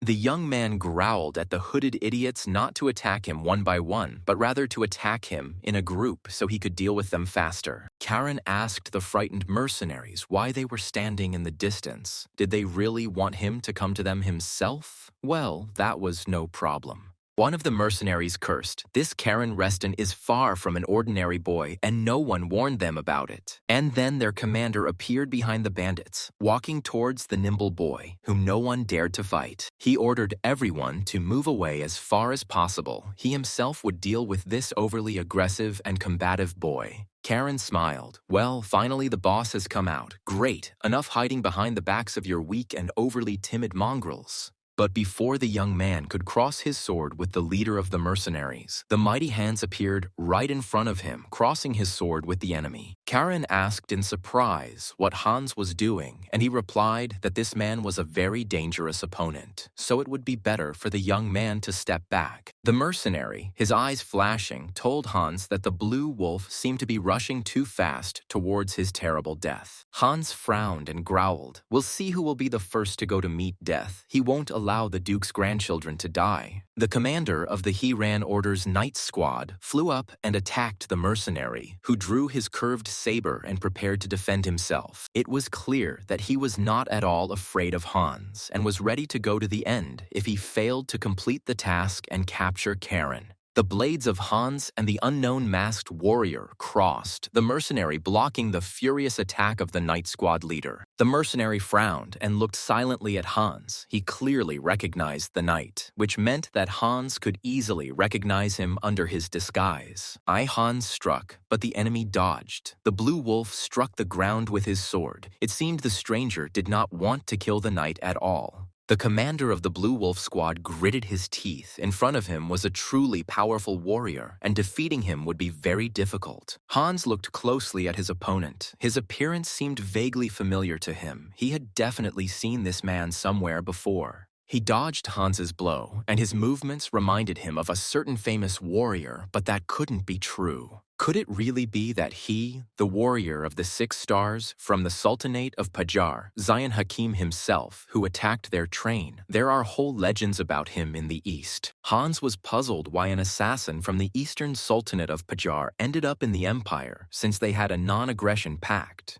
But what's even stranger is why Zion Hakim is hunting Karen. There is no feud between the Sultanate and House Reston. The knight sighed mentally. He would have to find out for himself. In any case, the advantage was on the side of their Blue Wolves squad. Hans glanced at the Duke's grandsons cutting down their enemies and thought with a smile that their young wolf cubs were doing quite well in battle. And then the knight saw that the enemy was very close. Zion Hakim decided to attack Hans. In response, he defended himself at the last moment. Their blades met again, their burning eyes piercing each other. 2 strong warriors were not ready to give up victory in this battle. The assassin told Hans that the Blue Wolf Knight had chosen the wrong time to turn away, as he could receive a fatal blow. Hans shouted to Zion Hakim that their line of defense had already been broken, calling the enemy by name and showing that he recognized him. The knight lunged and pushed the assassin back from the east. Zion Hakim easily jumped away from the mighty Hans and prepared to attack again. Hans told him that further resistance was pointless and suggested that he surrender since he was the only one left from the entire attacking squad. Hakim glanced at the battlefield and asked again, "So the line was broken?" Yes, it looked like that. The squad's fighters turned out to be weak. The knight promised that if Zion Hakim surrendered, he would still spare her. What was the point of such a warrior dying on foreign soil, especially under a mask? Zion Hakim proudly replied that he was not going to try to convince someone who did not want to understand anything, but would simply fulfill his duty to the end. Hans saw with horror that the assassin's eyes were bloodshot. The capillaries inside had burst. This was a very bad sign, really. After casting the spell, Zion Hakim rushed towards Hans, who was surprised to see that the assassin had launched a reverse flow of his mana. Hans looked at his opponent in surprise. He was clearly up to something, but he needed to understand and protect Karen immediately. The knight shuddered in horror. This madman from the east was ready to sacrifice himself to destroy the knights and young gentlemen. At this rate, not only will Hans not be able to take Zion Hakim alive, but the wolf cubs could also find themselves in mortal danger. But to confront such a powerful warrior who is determined to destroy everything around him, Hans will have to release all his mana. Zion Hakim's mana was burning. He made a decision and rushed towards Hans. The most important thing for him was to get to Karen Reston. Hans closed his eyes and began to release all his mana without leaving a trace to protect the boys. The knight concentrated on magic. Suddenly, Hans heard Karen's mocking voice. The young wolf cub was telling the knight that he was disappointed with Hans, and where was his composure? After all, Hans went with Karen to stop him if anything happened, and the young man quietly flew up to Zion Hakim from behind. Karen sarcastically asked Hans if the knight was really giving up already. It was too early. He needed to finish off that masked freak who had blown up their train. Zion Hakim immediately turned to the impudent boy and exclaimed what luck. It seemed that Karen Reston himself had come to visit them. The young man mockingly replied to the assassin that he was a good fellow. He could take a pie from the shelf. He guessed correctly. He was Karen Reston. The eyes of the Duke's youngest grandson sparkled with a blue magical fire. The battle, the blood, the screams excited him incredibly, and he smiled. Karen struck Zion Hakim with lightning speed and cut off his right hand along with the curved saber. The warrior was unable to dodge the attack. Hans and the assassin looked at the boy in surprise. His strength was growing by leaps and bounds, something even Hans couldn't do during the fight. With his head bowed, the renowned warrior of the East wearily told Karen Reston that he was a true monster and must die.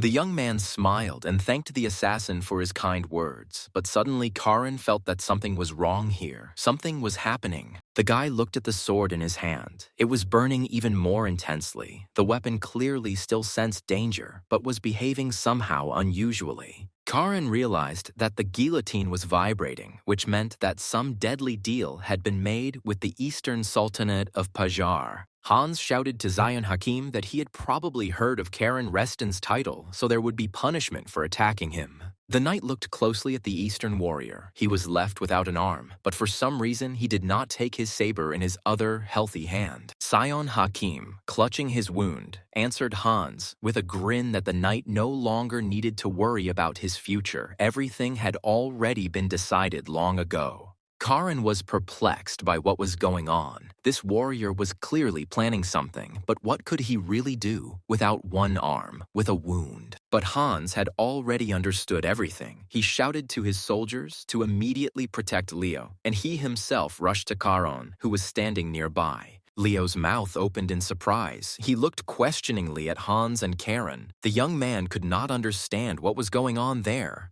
The Blue Wolves immediately rushed towards Leo at Hans's command, trying to protect him with their bodies from the threat from Hakim. Hans shouted at Karen to stay put and immediately jumped towards him to cover the young master with his body. Meanwhile, Zion Hakim soared above the battlefield, his aura blazing ever more fiercely, scarlet, bloody sparks of flame flying from his eyes. Karen found himself pinned to the ground by the knight's massive body, and the young man indignantly asked Hans what the hell he was doing to him. The knight explained that Zion Hakim had cast a self-destruct spell. His body was filled with magic and would soon explode. Hans admitted guiltily that he had not immediately understood what Hakim had planned. The knight had asked Karen to forgive him. He should have realized this earlier. The young man looked in surprise at the assassin blazing in the sky. What must have happened for this warrior to decide to do such a thing? Zion Hakim sighed. His body was already beginning to disintegrate, and suddenly Karen heard a strange voice. It told him that he must survive.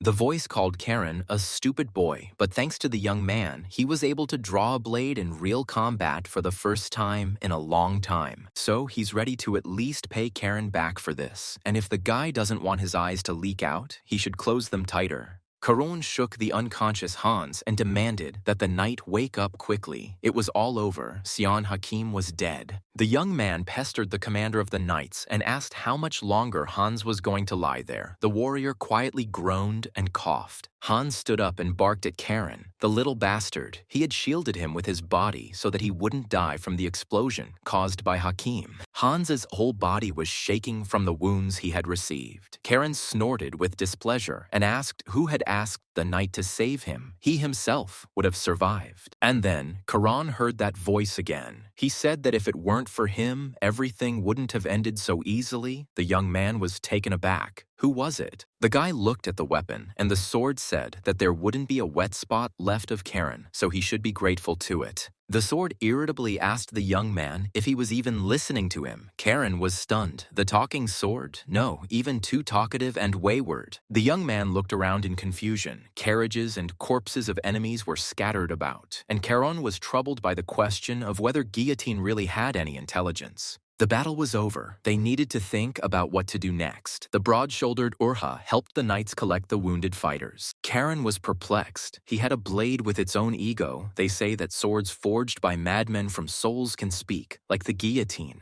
The sword was indignant and threatened that if Karen compared him to the damned ego sword again, he would cut off his head. The guy laughed in response. The blade exclaimed that the boy was a pathetic fool. If the sword had not spent all its mana to save him from the explosion, it would have definitely killed him. Seeing the carriage, Hans asked if it was really the enemy again. But Karen reassured the knight that they were definitely not enemies, but rather that reinforcements had arrived. Karen asked the sword if the only way to replenish the weapon's mana was to kill, and he replied that he could absorb its mana. The rider introduced himself. He was Karl, captain of the Guard of Tibia. Hans greeted the arriving warrior and politely introduced himself. Karen decided that the sword, thirsting for the blood of its owner, was definitely cursed and put it back in its sheath. The latter was indignant. He could not speak in this sheath. Hans introduced Karl to the grandson of the Grand Duke Hilo Karen Restin. The young man told the sword to shut up and sleep, and he cursed in response.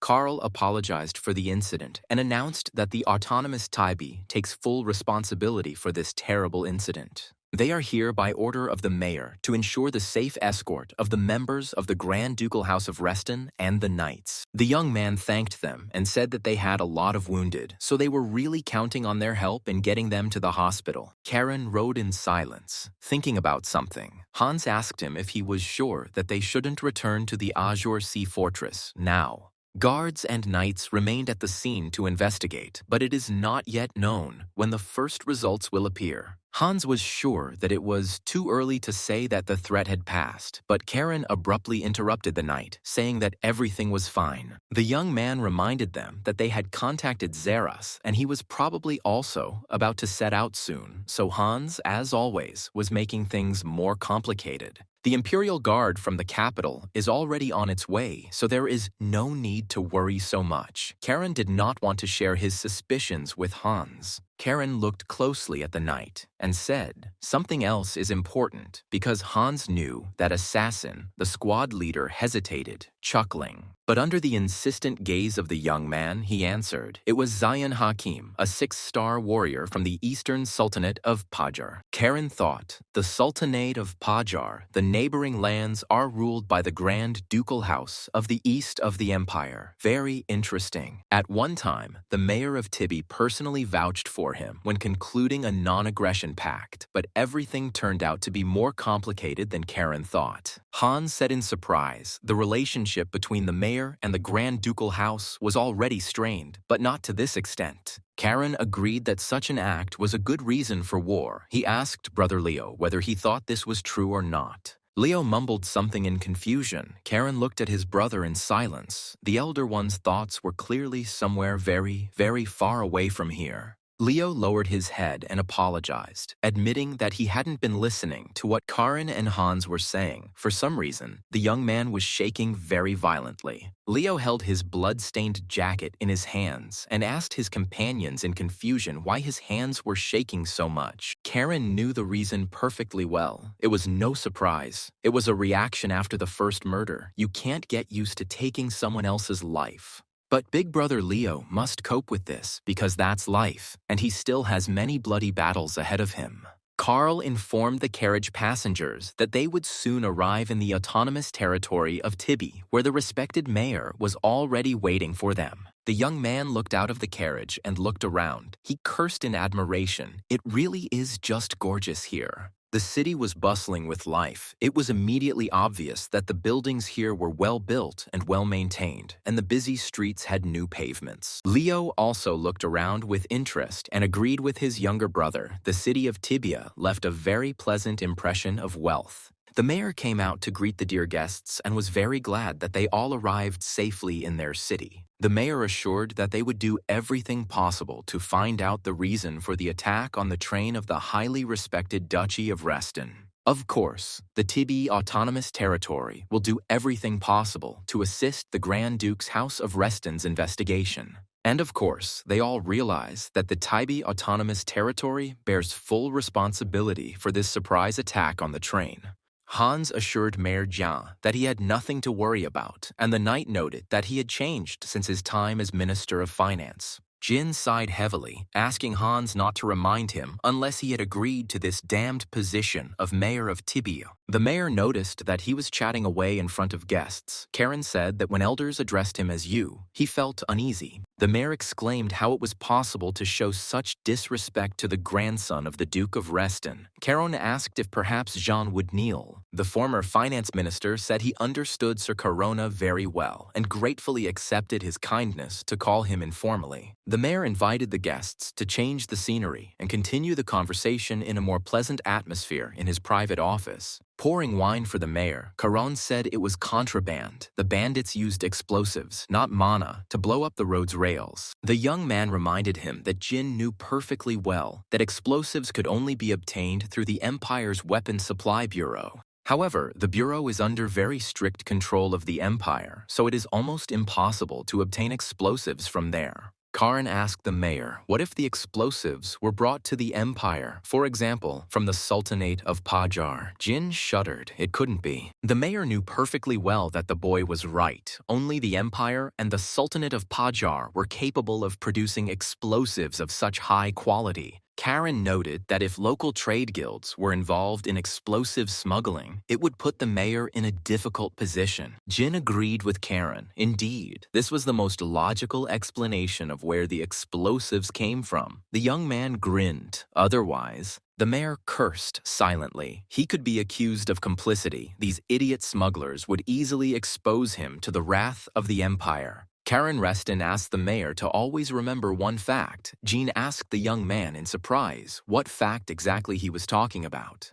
The Duke's grandson said that the members of the Hiran Order and ordinary knights of the Azure Sea Fortress had died in this incident, and the mayor shuddered. Jin understood that getting involved with those who were their own masters was 100 times worse than any debt, and if he did not cooperate, he would be finished. The mayor decided to change the subject and kindly asked the Karen Cheese how his father was doing. The young man was very surprised. Did Jean know his dad? Jin smiled. Of course. He and Karen's father knew each other well. Jin's house often hosted receptions and always invited Lord Pale. Karen chuckled. The mayor decided to approach the matter from the point of view of connections. And he is a good politician, Jin stuttered, and replied that he was simply curious. Suddenly, the door to the mayor's office swung open, and Jin's frightened assistant ran in, saying there was an urgent message from the capital. The mayor replied that if it was about equipment for the Imperial Guard, then he was already aware of it. This issue was being resolved, no problem.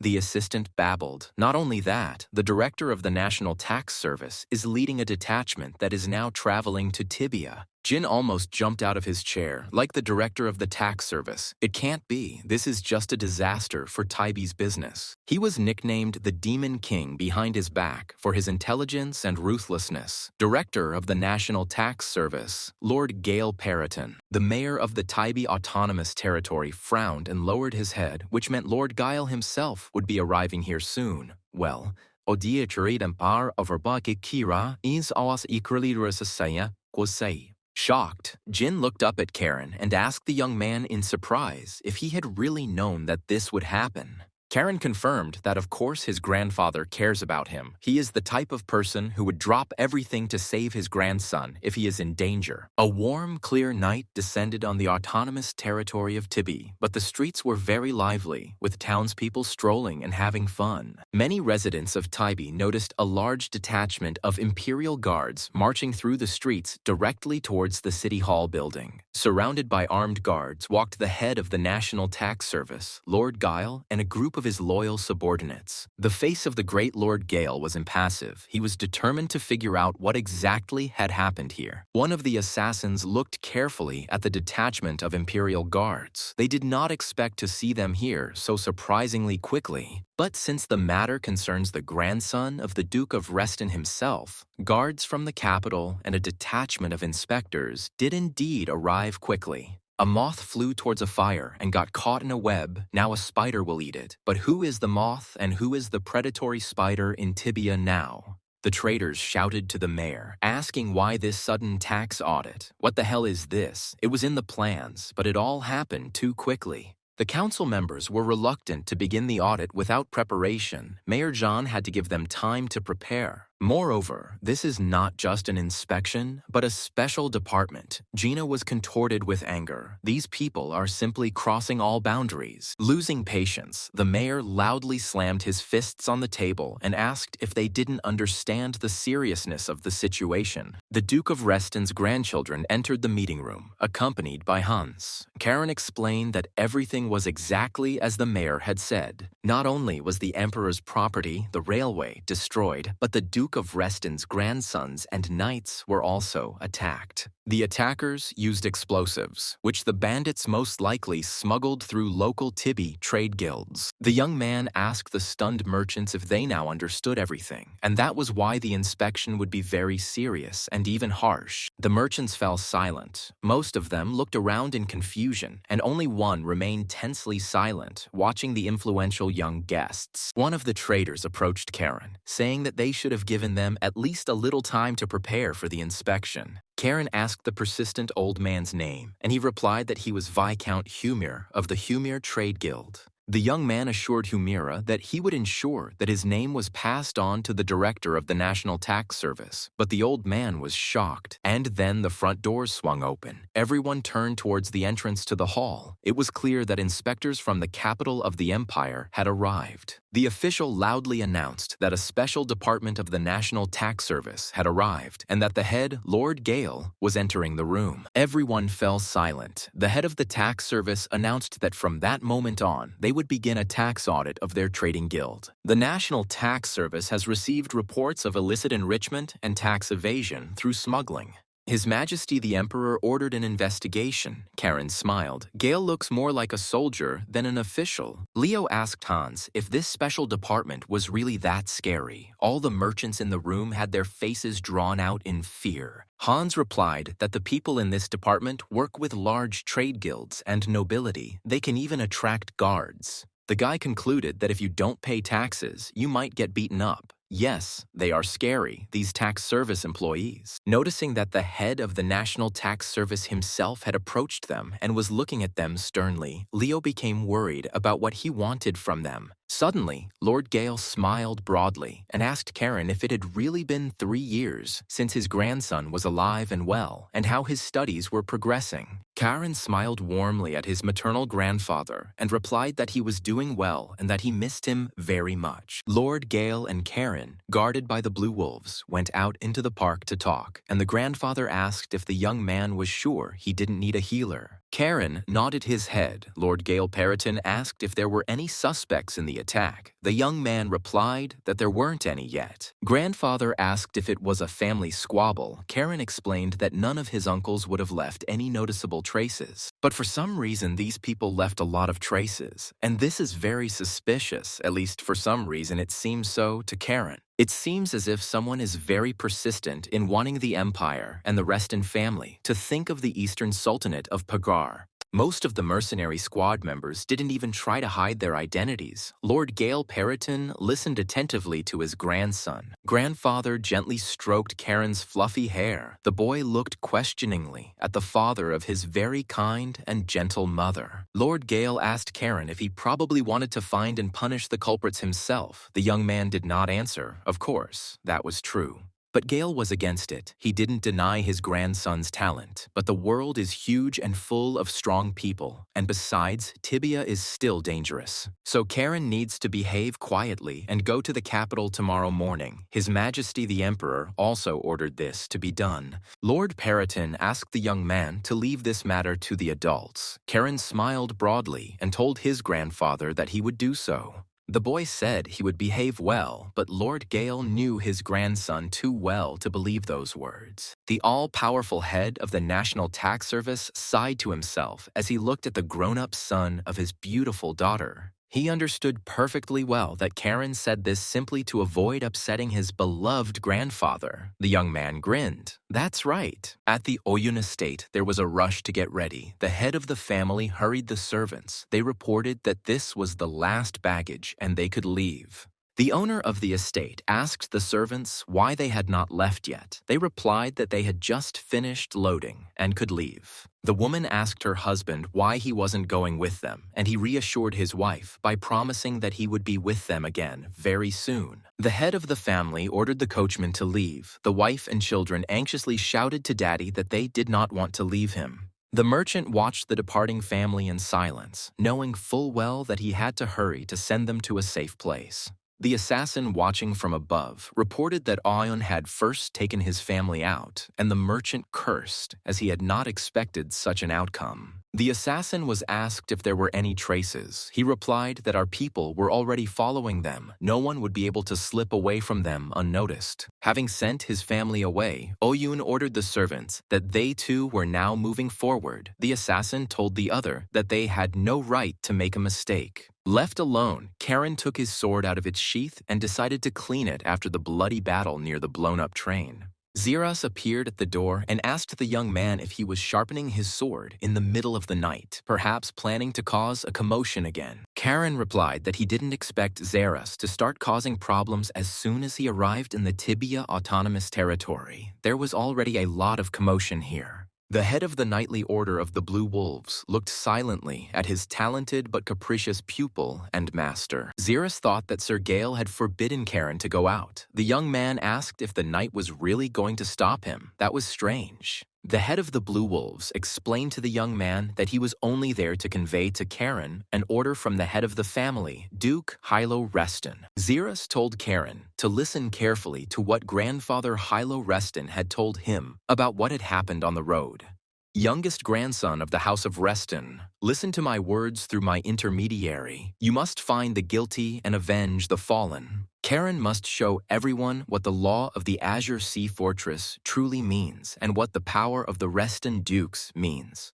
The power of the mana of the head of the Reston Duchy made the young man's body tremble, and for a while he came to his senses and coughed. But then Karen's eyes flashed, and a predatory smile played across his face, as if he was about to rush into a bloody battle with his enemies. The young man replied that he, Karen Reston, accepted the order of the head of his family and would do what he had to do as a knight. Zeras sighed heavily. It seemed that this night would be very long. Karen took on the leader's order with too much zeal. Karen and Leo walked through the streets of Taibi wearing masks. Leo was indignant, asking his brother if they really needed to go that far. The younger one explained that in order to meet with an informant, one had to go to the black market. Leo grumbled that he understood this perfectly well. They go to the eastern part of Tibia, where they engage in illegal activities, but Leo did not understand why he had to be a servant. Karen replied that if a couple of noble children were to wander around in such a place without protection, it could arouse unnecessary suspicion. Leo understood this perfectly well, but he could not understand why he was the one playing this shameful role of a servant for a nobleman. Karen hissed at his companion. Quiet, it seems they are approaching the place that Zeras told him about. Leo obediently fell silent and became wary. The brothers walked along the deserted narrow street of Tibi, looking around cautiously. This area looked poorer than the city center. Leo noticed that everything looked suspicious here. Karen said that if his brother was afraid, he could go back. Suddenly, the young men heard someone quietly ask them. It seemed the young aristocrats were lost. Leo shuddered in surprise. A man in a cloak stood near a gray brick wall. He had chosen his position so well that he almost blended into the wall and was barely visible. Karen Reston took up his sword and stepped decisively towards the overly talkative stranger in a long cloak with a large hood. He, seeing the movement of the young man, said that he was joking. He was from Sir Zeras. It was an honor for him to serve the young gentleman from the Reston house.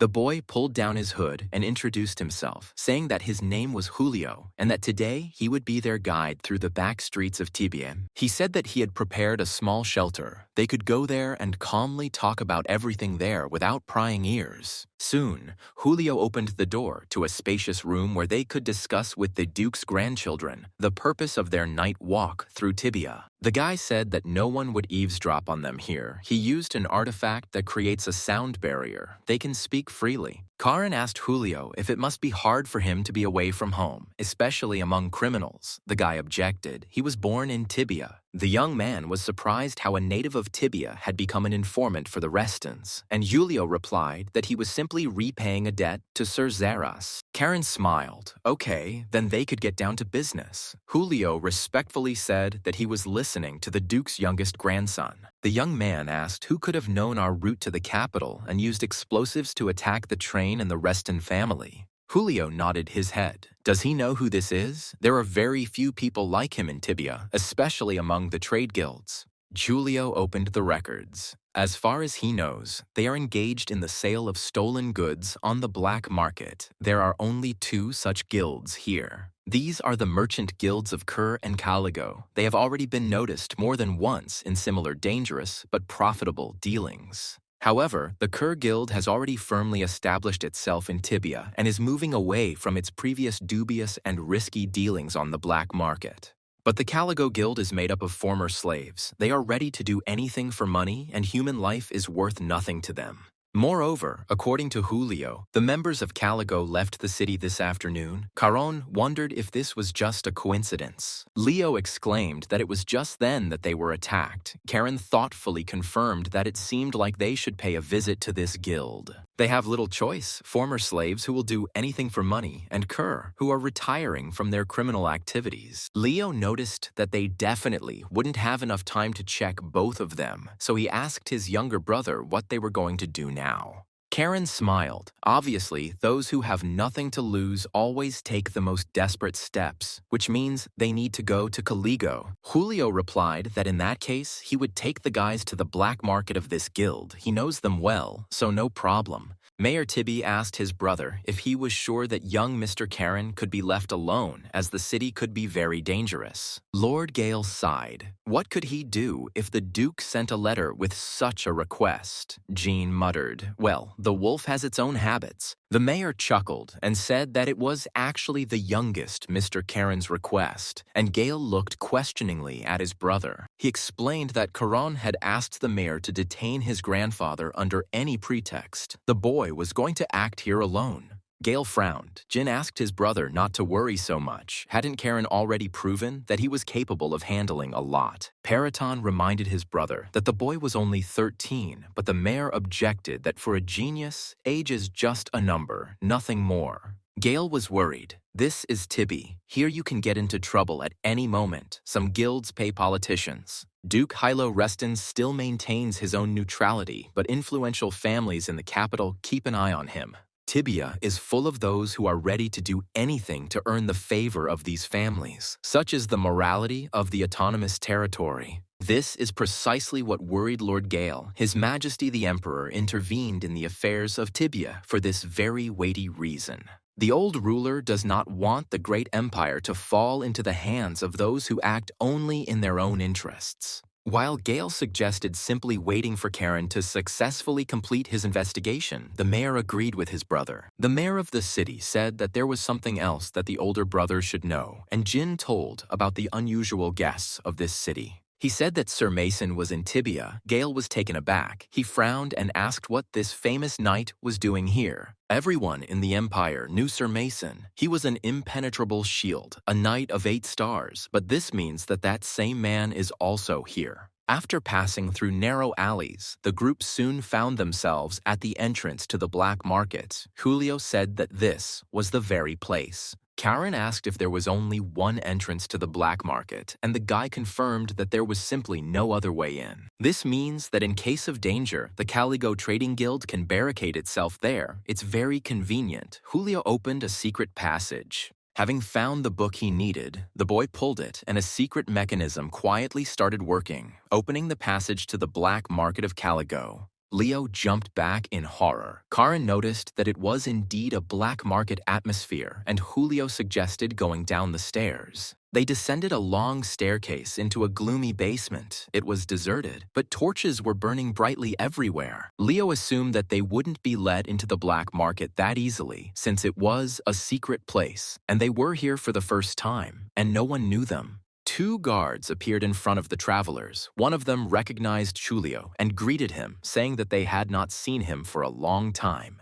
The guy replied that he had brought guests. The guard objected. He knew Julio worked with reliable people, but today they were not receiving visitors. Julio was surprised. Why, unless something happened, the guard replied that this was the chairman's order. They cannot disobey him. The guy asked casually, or rather, the guard admitted they themselves do not know the reason, so it is better for them to leave while they ask nicely. Karen snorted contemptuously and asked the guild guard if he really intended to hack them to death with that toothpick. It was just ridiculous. The young man suggested that the guards try to tell them the hard way, and he would see what would come of it, and he took up his sword. Karen boldly told the tall guard that if he wanted to fight, he should fight faster. Leo tried to calm his brother down. The Duke's youngest grandson quietly told his older brother that they were moving to Plan B. Leo didn't understand what kind of plan this was. And then it dawned on Leo that Karen seemed to want to break into the black market with a fight. The young man's expression was distorted, wondering if he really had to fight again. The armored guards of the black market of the Caligo Trade Guild grabbed their swords, and so did the mysterious guests. The guard cursed. They had never experienced anything like this before, but since words were not helping, they had no other choice but to draw their swords. Suddenly, Karen's sword spoke up, calling the guy an idiot and saying that he would never take the blood of such scum on his blade. Karen was surprised that a sword could speak, even when it was in its sheath, but he explained that as long as the owner held the hilt, it was possible.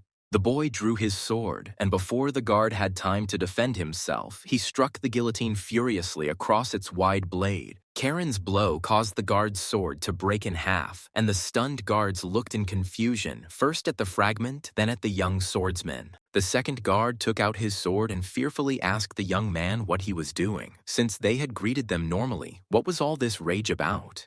The confused guard of the Caligo Guild's black market saw with horror that the second boy had also drawn his sword and rushed into battle. Leo, his eyes flashing, rushed at the frightened guard. He did not want to lag behind his brave younger brother, Karen. Julio watched the teenagers in amazement. He thought it was impressive, and truly a worthy skill for the wolf cubs of the Reston house. Leo reproachfully told his brother that he could have warned him. Karen chuckled. His brother seemed to have already started enjoying the fight too. Now Julio understood why Zeras allowed Caron to wander around at night, and the young man, meanwhile, suggested starting a game with hostages. The guard turned to Julio and asked if he really thought he could leave after bringing those madmen here. Julio asked Karen in surprise how a nobleman could take hostages, and the young man snapped back, saying that he would handle it himself. Suddenly, the crystal on the chest of one of the guards lit up, and a commanding female voice ordered, "Enough of these childish games."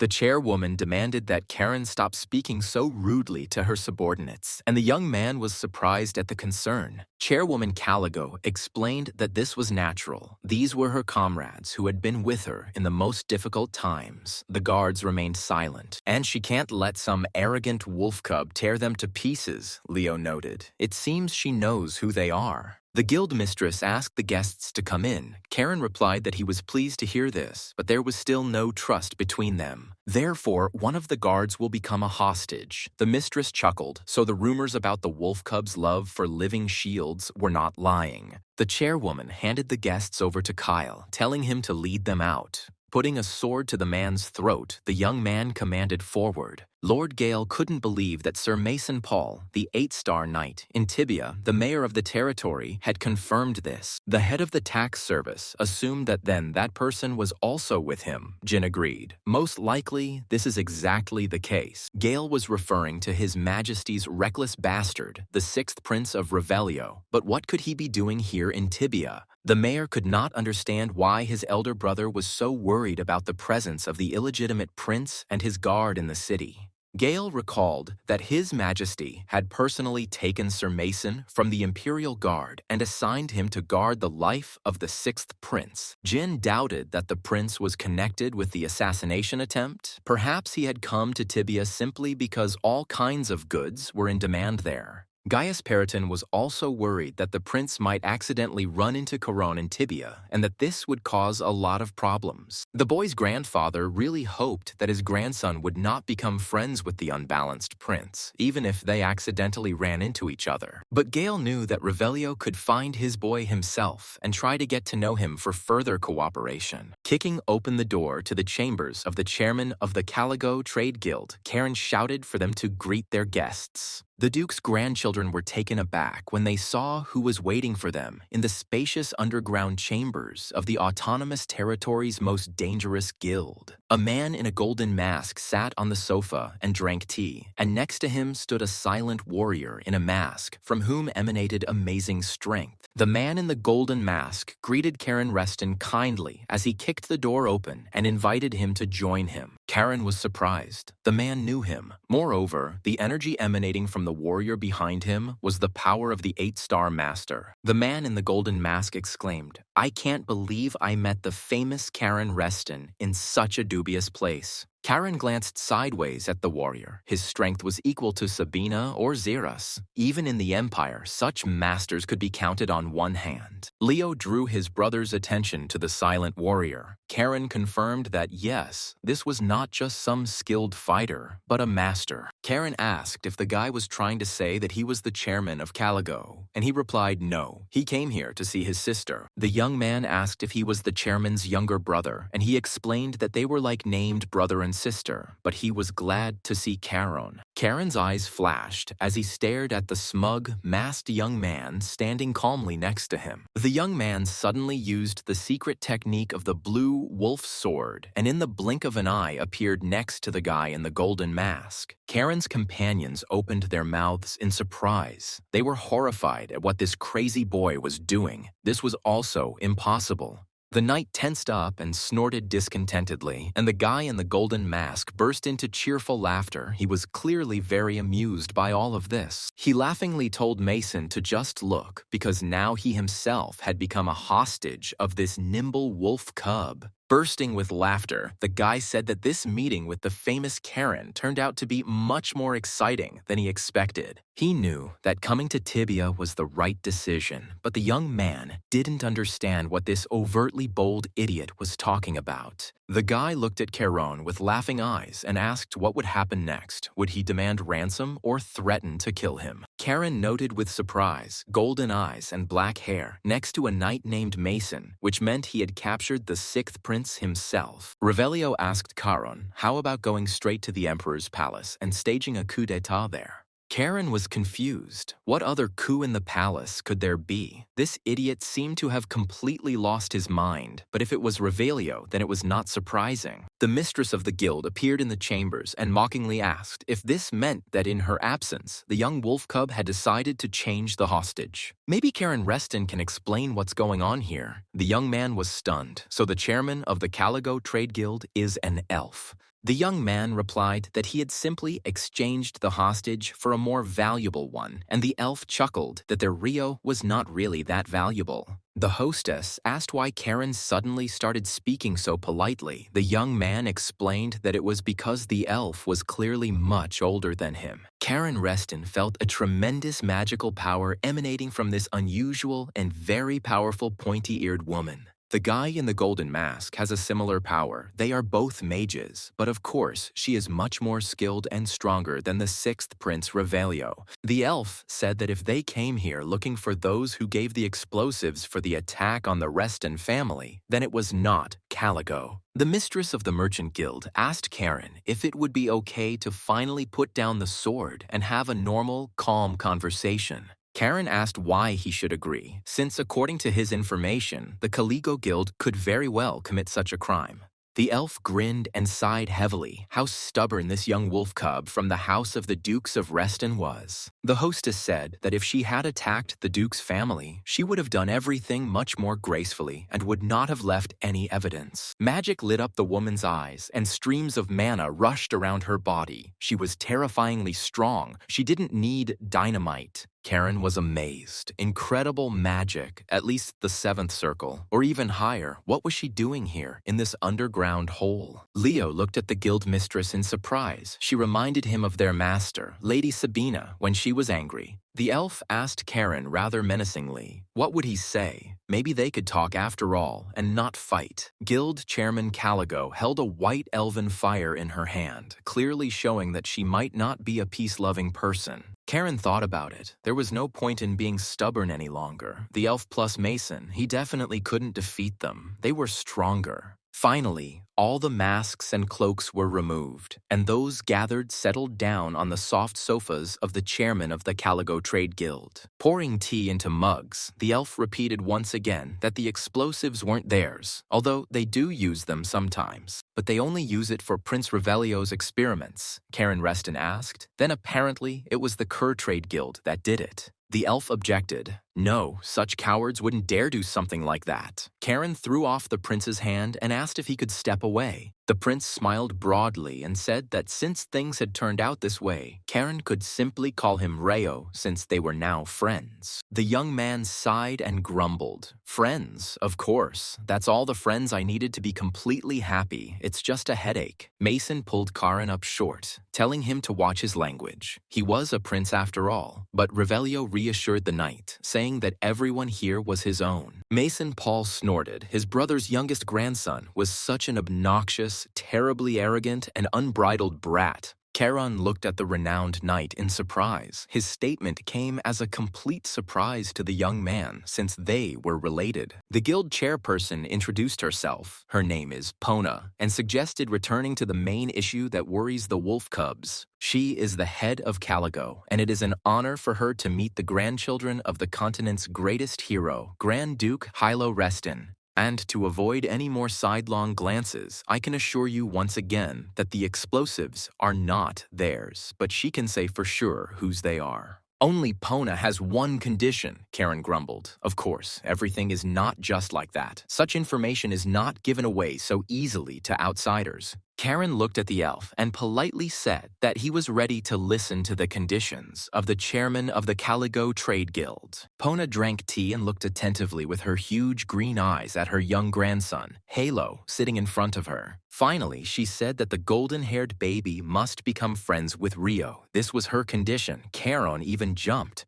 The young man replied that gaining the trust of the imperial family was very dangerous. It was better to stay as far away from power as possible. He told Ponya that he understood how everything would be changed if the duke's grandson and the prince became close, and it would not be considered just an ordinary friendship. Rio objected. What difference does it make what anyone thinks? They really can be friends, and the Restons will get more benefit than the emperor. Karen asked not to call him a kid and asked what the Reston's benefit was. The prince suggested the young man to think about it. Soon, House Reston will have to make its move. Won't this friendship be a warning to the emperor and the capital's nobility? Karen thought, okay, the prince is strange, but not stupid, the young man asked. And yet, why would Prince Revangelion go so far? The sixth prince sighed and reminded Karen that he should be called Revelio or Rio. Had he really forgotten that already? They were friends after all. The prince confessed that, in general, more than anything in the world he wants to spite his father. His most cherished dream is to become a disgrace to the family. Karen's face lengthened slightly. This prince was clearly no fool, but he was definitely off his rocker. He had to say something like that out loud. Pona looked at Karen and asked, so what do you say, Goldilocks? The nights in Tibia are long, but we have very little time.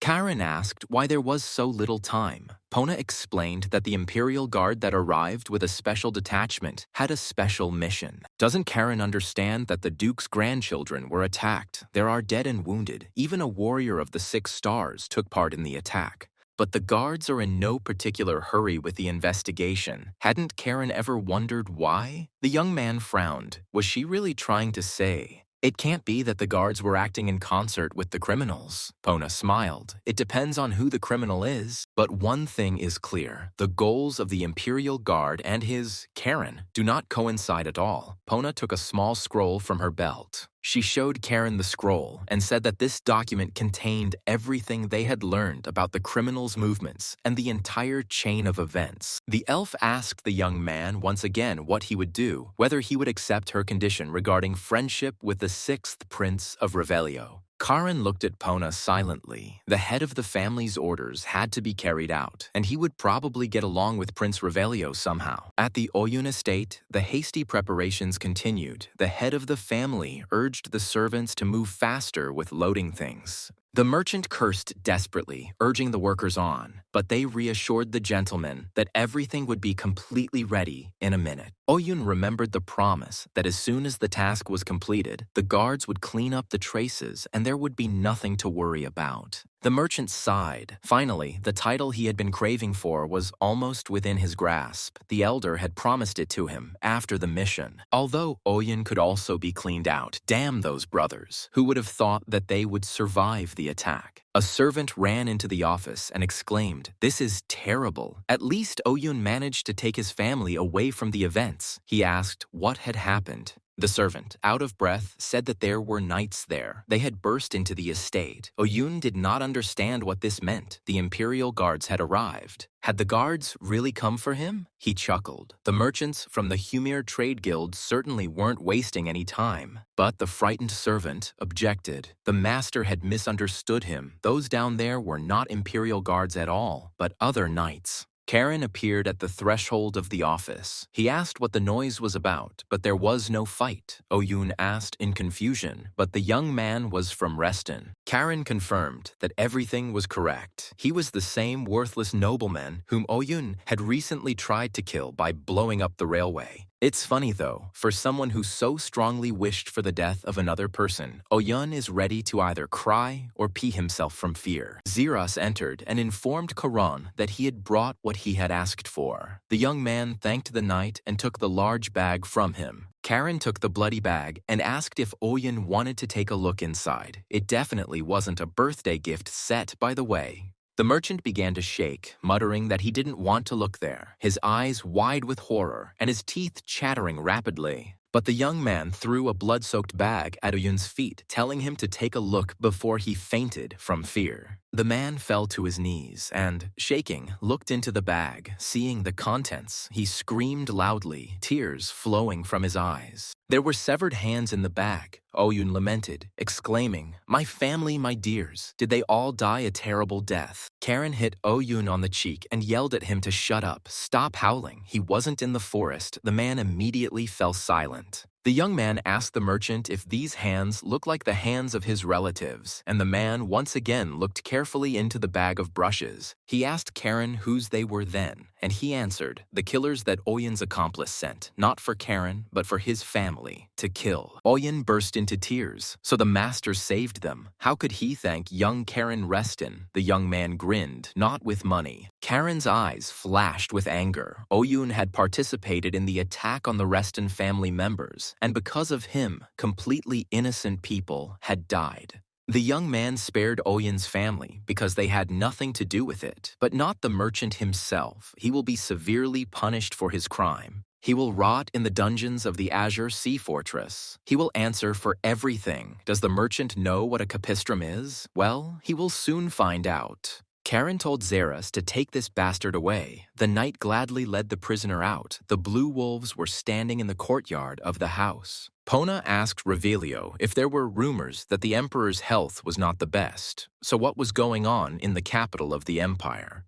The prince smiled. Everything is true. The emperor is ill. Because of this, all the nobility is in disarray. Only the warlike old men are happy. The discord within the guard only intensifies. Some support the military faction, others resist. Complete chaos. Pona smiled, and yet, thanks to her, Rio had a new ally, the prince objected. Was this really his sweet sister's merit? Karen simply fell under the onslaught of the prince's charm. The elf reminded Revelio that he was not like this at their first meeting. The prince sighed heavily. He did not argue. When Rio finally escaped from the palace intrigues in Tibia, his mother was brutally murdered. Revelio suddenly remembered the bloody body of his incredibly beautiful mother, who was still very young, lying spread out in the garden. And if it weren't for Mason, who killed the mercenaries, little Rio would have gone to the grave after his mother, literally that same day. The prince turned to his faithful bodyguard and repeated once again that he owed Mason the fact that he was now alive. If he hadn't met Reo in the city of Ponu, he would never have learned magic, so the prince became who he was only thanks to the two of them. Mayor Tibi didn't understand what this meant, Karen mentally answered. This means that the house of the Grand Duke of Hilo is starting to act. The mayor asked whether it was really necessary to publicly talk about the attack on the train. Gale was afraid that this would harm the reputation of their family. Karen reassured the mayor that there was no need to worry. This burden would not fall on him. Jin understood that this meant that the authorities of Tibia needed to be held accountable. The young man assured the mayor that he would make sure that those ill-mannered and impudent people got what they deserved for all their terrible crimes. The duke's youngest grandson laughed loudly, saying that the mayor would be seen in the public eye as a champion of justice. Xerus did not interfere in anything. He remembered the order of the head of the family, that Karen could act in this situation as he saw fit. The commander of the Blue Wolves' nightly order didn't know what the boy was up to, but that was the order from Mr. Hilo Reston, not to interfere. Karen smiled cheerfully and told Mayor Tibia Jin and his grandfather Lord Guile that the gentleman should rely on him in everything. Chief Butler Henry informed Lord Duke Hilo Reston that a new message had arrived from young Lord Karen. The head of the family skimmed the letter. They are going to make public the consequences of the attack and the results of the investigation. The office door opened. Pale asked his father if he had called him. The Duke confirmed, yes. A new message from Karen had just arrived. It says here that they will announce the results of the investigation leading to the arrest of the Tibia Council member involved in the attack, and that the Tibia Council had agreed to cooperate to prevent a recurrence. The leader asked Pale what he thought about it. Pale responded that this plan could upset the political balance in Tibia, essentially strengthening the position of the nominal mayor. Hilo agreed that until now the councillors had overwhelming power, but the fact that one of them was connected with terrorism would deal them a blow. The Duke smiled. Karen may be reckless to the core, but this time he achieved his revenge brilliantly and defeated his enemies. And now that House Reston had expanded its influence in Tibia, Paley thanked his father for valuing Karan's abilities so highly. But Karen is only 13 years old. Isn't it too much to place such a serious responsibility on such a young person, a child? The Duke reminded Pale that he hadn't said that he believed in his son, and he was right to do so. Karan was showing wonders of talent. Besides, the frisky wolf cub should eventually grow into a powerful and courageous wolf, and not into a cowardly, whining dog. It's natural to worry about a child just entering the harsh world. But if you believe in him, you must learn to trust. Pale bowed to his father and said that he would believe in his son until the very end. He smiled. So far, everything was going quite well. In any case, thanks to Karen, this incident will serve as a clear warning to the scoundrels in the central government, including these imperial dogs clinging to power. It is unthinkable. Guards thirsting for power, they all need to have their heads cut off. The leader ordered Pale to prepare for the coming storm. It was time for the Restons to make their move again. He bowed and promised to prepare. The mayor exclaimed, "I am ashamed that this happened in our proud city of Tibia." One of the councillors wanted a little more power. And for this reason, Oyun tried to kill the grandson of the continent's hero, Duke Hilo. The townspeople shouted, "Deal with these bastards from the council." Jin vowed to do everything in his power to return the city to its people, curbing the power of the greedy and selfish members of the Tibia Council. Leo noticed that now Jean was like a fish in water. Lord Guile agreed. His younger brother was an excellent politician. He would succeed. The head of the National Tax Service explained to the young man that a major politician would never miss the opportunity that had been given to him. The reason Jin was able to rise so high is because he is truly qualified for the position. He is talented. Leo concluded that, despite his modest appearance, the mayor of the autonomous territory of Tibi turned out to be an extraordinary person. But this plan was devised by only a 13-year-old boy, and his relative, the head of the Reston house, allowed it. It seems that Grand Duke Hilo values Karen's abilities very highly. Perhaps he could enter the line of succession of House Reston. Although, whether this is really good is still a question. Lord Gale did not know, and whether this is good. But in any case, time will put everything in its place. Suddenly, Karen turned to his grandfather, who asked the dear boy what had happened, and the young man asked if Gale was okay. The Lord did not immediately understand what Karen meant. The young man explained that his grandfather had become involved in matters related to the interests of the Reston house. Mama said that Lord Gale doesn't like to interfere in such matters. It seems that Karen made him break his principles because of him. Karen's grandfather was touched and told his grandson that sometimes there come times when you have to compromise your principles. Moreover, this matter does not violate any principles at all. The emperor himself also intends to keep those in power in you under strict control. So sweet little Karen doesn't have to worry. His grandfather is perfectly fine, and the young man has handled everything very well. The Lord told his grandson, if one day you have to do the right thing and principles get in the way, don't hesitate to break them. Gaius Periton said he had some business to attend to before returning to the capital, so he would ride ahead a little. Leo asked Karen what part of the mayor's speech he thought people liked the most and why they were so enthusiastic. Karen answered his brother very simply. The mayor declared that he would break the grip of those who had long been deeply entrenched in power. When these entrenched old forces fall, this will open up opportunities for enrichment and advancement for newcomers, and this makes them happy. Leo sighed, and yet he doesn't fully understand all of this. Caron said it's all because the brother grew up in hothouse conditions. In the evening, the boys and Jin were sitting in the office. The young man noted, excellent speech, Mayor, thanks to you, TB has become much more lively again. Jin asked Karen, but wasn't it he who pushed him to such a performance? He himself would never have decided on it. Karen was embarrassed.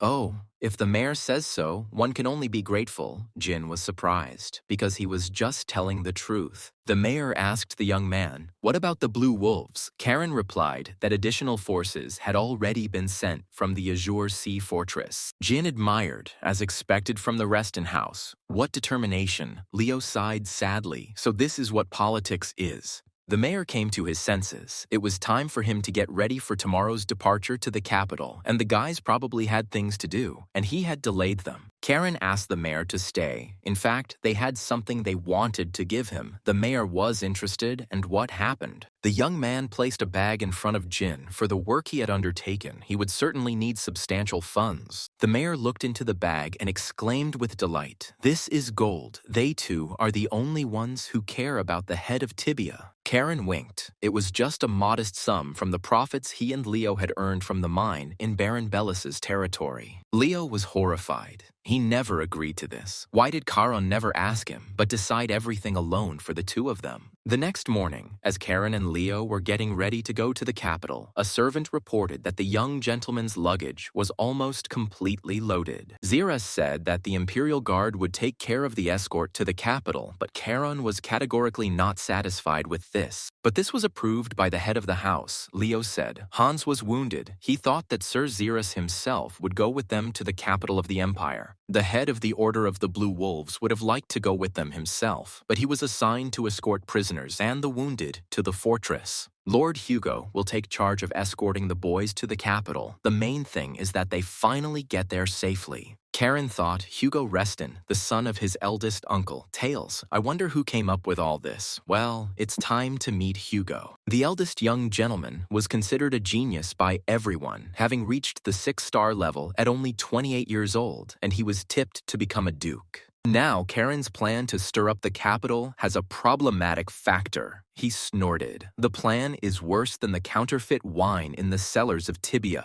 Suddenly, a brand new car flew into the yard. Someone from there called out to Karen's brother. Everyone stared in surprise at the miracle of technology. It turned out that Prince Revelio had arrived and asked little Leo and Karen if they had already had breakfast and were ready to go.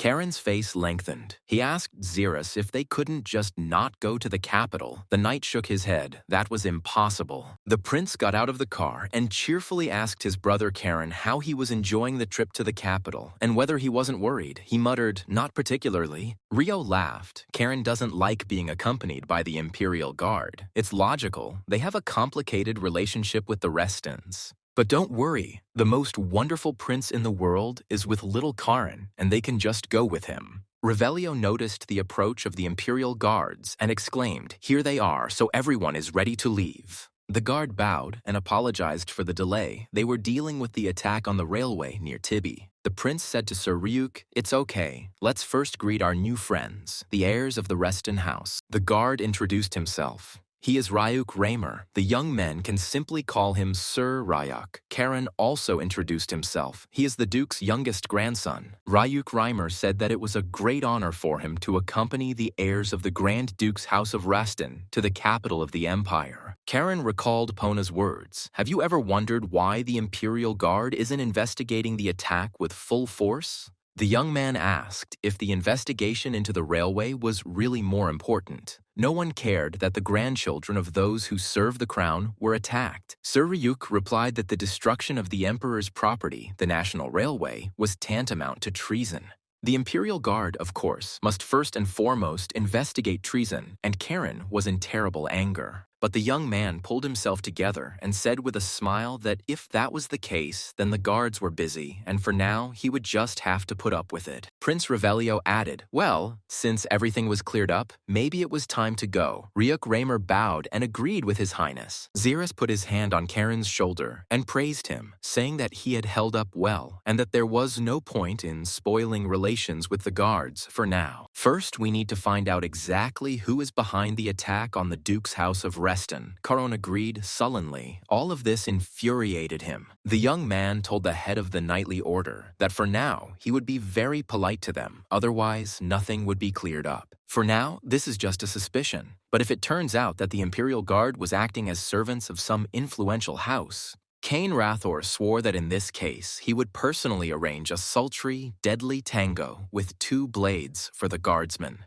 The Imperial Guard, which has always been a source of universal pride, is now degraded to the level of pathetic servants for the nobility, a disgrace. Even he, Cain Rathor, who once sold his soul to a demon against his will, would never have done such a thing. Death would have been better. As the prince's car sped down the road, Karen was surprised to note that the interior was much quieter than he thought. Great. Revelio said that if Karen was bored, he could chat with him, his sworn brother, but the young man refused. The prince irritated him. But Rio suddenly remembered, by the way, that fiery speech of the mayor of Tibi Jin. It was probably the work of Karen, wasn't it? The mayor of the Tibi territory is trying to pull power over to himself, pushing aside the council with the support of the Reston house behind him. This is as clear as day. Karen asked why the prince decided so. Revelio exclaimed, "Come on, this talk about justice and equality is just a pretext." Restoring the prestige of House Reston, shaken by this incident, and gaining a strong ally, that's a brilliant move. Revelio was sure that this was Karen's plan, the young man replied, meaning that the prince's rapprochement with the black market guilds had not been in vain. The prince was very indignant. He, one might say, also grew up on the streets and went through many trials to survive. Does Karen really think that Rio lacks brains, but does not deny his guess, which means that the 6th prince is right after all? The conversation was not going well, and the companions were looking out the windows, when suddenly Prince Revelio felt his magic crystal vibrate. Pona asked Revelio how things were, and he sighed sadly in response and complained to his sister that Karen Reston couldn't see him. The elf asked the boys not to quarrel too much. They were friends after all. Karen swore. Pona asked, "What about the deal?" The young man replied that he had not yet given his consent. First, he wanted to hear the conditions. The elf laughed, saying that she had been seen through. She suggested that Karen think again. It would be useful for him, too. The young man asked if they really trusted each other that much. Pona was surprised when Karen started talking about trust, and he said that if he united with the elves without permission, the elders would execute him. The elf laughed. The young man misunderstood her. Karen asked what exactly he had misunderstood. Maybe Pona could explain it to him in detail. Guildmaster Caligo replied that she wanted to ally specifically with him, Karen Reston, and not with the house of the Dukes of Reston. The young man was very surprised. And why? Because the ducal house is much stronger than one individual, especially a very young one. Pona smiled and answered, because it is always worth investing in a good product, even if it is the most expensive on the entire market. And Revelio really could use a good and loyal friend, Caron Reston snorted. That's what he hates the most. If Karen wants more trust, he can consider the information a gift. Pona is confident they will have the opportunity to help each other. If Karen needed anything, he could contact her through Rio's crystal ball, but now it was time for her to go. The prince was very pleased. The young man thought these two seemed to have fallen from the same oak, that they had become attached to him with this strange friendship with Prince Revelio. The sixth prince looked out the large window with pleasure. Stretching, he said that they were almost there. There was not much left. Karen looked out the window. He hadn't been to the capital since his previous life, when he was Kine Rathor, and that was more than 50 years ago. The city gates of the capital appeared, and Prince Revelio solemnly said, "Welcome to Dekus, Caron Reston." The guards saw the sixth prince's shining golden car, and the gates immediately swung open, allowing entry into the city. Dusk had already fallen over the city when the prince's car pulled up to the huge capital estate of Lord Gale Perryton. Revelio told Karen that if he wanted to look around, he could just call him any time. The guild doors were always open. The young man hoped that he and Rio would never see each other again. The prince laughed. He would have to upset Karen. They would meet very soon. Ryuk Raymer told the young gentleman of Reston that they too would take their leave then, since they were already there, and grandfather Karen's estate was nearby. Karen thanked Sir Ryuk for the escort. The guard replied that it was not necessary, and expressed the hope that they would meet very soon. The young man watched the guardsmen retreat and thought, aha, they really will see each other again, but no one knows when. Leo asked Karen if his brother knew what that huge shining tower was. There in the very center of the city, he had never heard of it. Karen explained that this was a magical tower. It was really very tall, and it looked like a lot of effort, and money had been poured into its construction. Leo asked cautiously, "That is magicians' work there?" Karen flared up. "No, courtesans. Obviously magicians. The building is luxurious." Kane stared at the tower. The mages must have poured a ton of money into it. 50 years ago, things were completely different. Looking at the huge tower, Karen told his brother that now it really felt like they were in the capital, in the very heart of the empire. Karen said thoughtfully, "Here is the capital." Leo looked questioningly at his younger brother. Now he did not look like himself at all. For Kane Rathor, returning to the capital was like returning to his own grave. Memories immediately came flooding back. But then the brothers heard a calm voice behind them. "So you have arrived." They turned around sharply and saw a tall guy next to them. For some reason, Leo felt a shudder at the sight of his brother. He greeted Hugo because it was he, their eldest brother, who approached the boys. Karen was amazed. He didn't feel anyone's presence. Amazing. So this is what he is like, the talented Hugo Reston. He is considered a genius, one of the best in the empire, the guy asked. They must be tired from the road and extended his hand. Hugo said sympathetically that the journey to the capital of the empire must have been very long for them, but they were both great, both Karen and Leo. Extending his hand, Hugo remarked that he and Karen had never met in person before, and it would be very interesting to meet his brother. Karen took the outstretched hand and replied that he was very pleased to meet his older brother, Hugo, the genius of their house, Reston. Hugo remarked that if he had known that the younger brother was so good, he would have arranged the meeting earlier. Karen laughed. The older brother was so polite. And only Leo looked at his older brother with fear. He did not understand whether Caron had really fallen for all these tricks. Suddenly, the doors of the estate opened, and Grandma Corona ran out. She exclaimed that her boy had finally arrived, just as she had been waiting for him. She hugged her grandson. How he had grown while they had not seen each other. Karen said shyly that he also missed his beloved grandmother very much. Lady Gale Perryton smiled at Leo and said that she was glad to see him. Baths were ready for them, so they should have a good rest. She took the boys into the house, leaving Hugo outside the gate. They needed to buy a lot for the banquet tomorrow, so they needed to go to bed early. Hugo Reston was surprised. He looked at his hand in confusion and wondered if his mana had really been pushed aside by this teenager. It was incredible.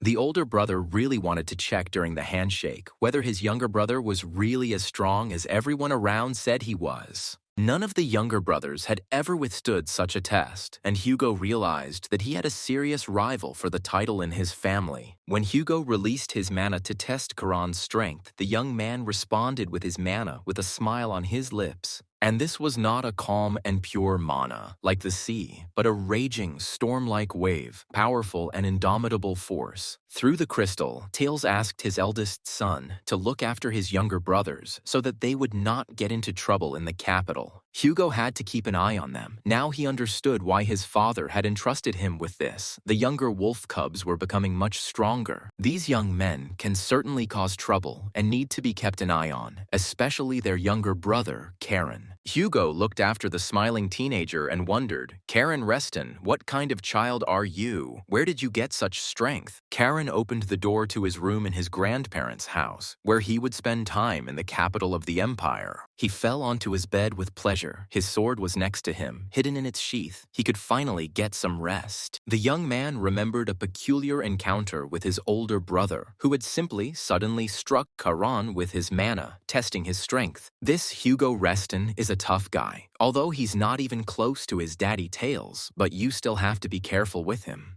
Kain Rathor exclaimed, "To hell with them all." He returned to his own grave after 50 years. Such an unusual event. This is definitely something to celebrate. Maybe it's time to drown the bitter memories with the drink he stole from the prince's closet. The young man twisted the cork, uncorking the bottle of wine. Drinking alone was not very pleasant, although it was usual for Kain Rathor, and suddenly his gaze stopped on the sword. Sure enough, it has consciousness, and it can speak, even though it talks nonsense. What a drinking buddy. The young man unsheathed the sword and poured wine over it. He chuckled in surprise. For many centuries, no one had ever fed him anything like that. He asked the owner what he should understand by this. Was this psycho really going to drink with a sword?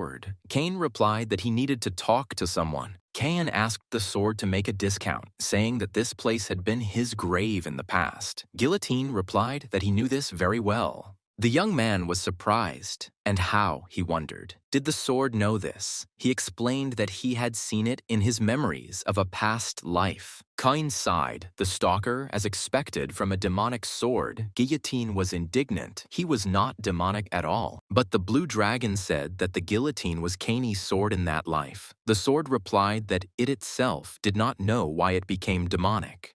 Kain asked, "So the sword doesn't remember anything about those times?" He swore and replied that he already said he doesn't remember anything but wants to know. The sword promised to find the one who changed his nature, cut off his head, sew it on, cut it off again, and so on 1,000 times, Karen objected. The young man asked why the sword didn't just ask the blue dragon, the sword asked, and how? Should he grow legs or something? And Karen was still weak. Taking a sip of wine, the young man grinned. "Well then, legs," the sword asked the owner. Was he offended at him, but he didn't do it on purpose? Karen asked why. "The sword is just a demonic piece of iron." The sword was indignant. "You yourself are demonic, and I am a sword, not just a piece of iron." Kain thought that he had to find out the truth, the reason why this second life began, and he became the grandson of Hylo Reston. This could not have happened without the intervention of some great power, and there must be very good reasons for this revival. Suddenly, the sword turned to its owner in confusion. Karen turned to Guillotine and asked what he wanted. The sword fell silent in confusion. After hesitating a bit, the sword asked the owner if he would pour him some more wine. He really liked this scarlet liquid, similar to blood.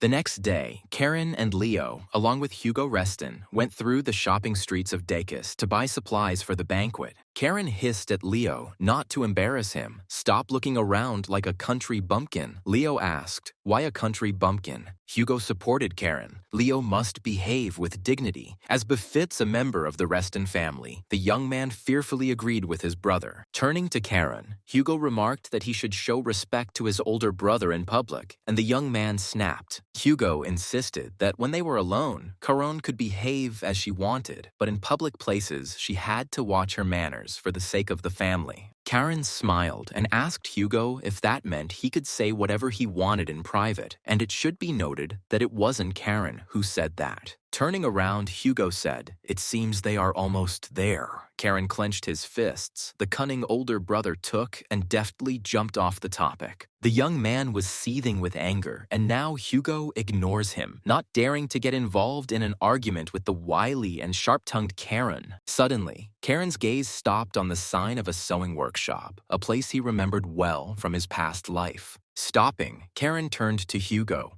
"Highly respected elder brother, would you be so kind as to show the younger ones this place?" Hugo said that they made simple and old-fashioned clothes for the elderly. Leo asked if Karen really wanted to look like an old man. Karen sarcastically replied to his brother that fashion is cyclical, and what was old-fashioned yesterday will again become the height of fashionable style tomorrow. And in general, Leo was indignant that Hugo and Leo even understand fashion. He's not a complete layman in this topic, so it's not worth it. Hugo didn't answer, but simply watched his strange younger brother in silence, trying to figure out what kind of person this Karen was. All three brothers entered the workshop. Leo looked around in surprise, and Karen swayed, memories of Cain Rathor flooding his mind. The owner of the studio welcomed the visitors and said that it was a great honor for him to welcome such young gentlemen into his workshop.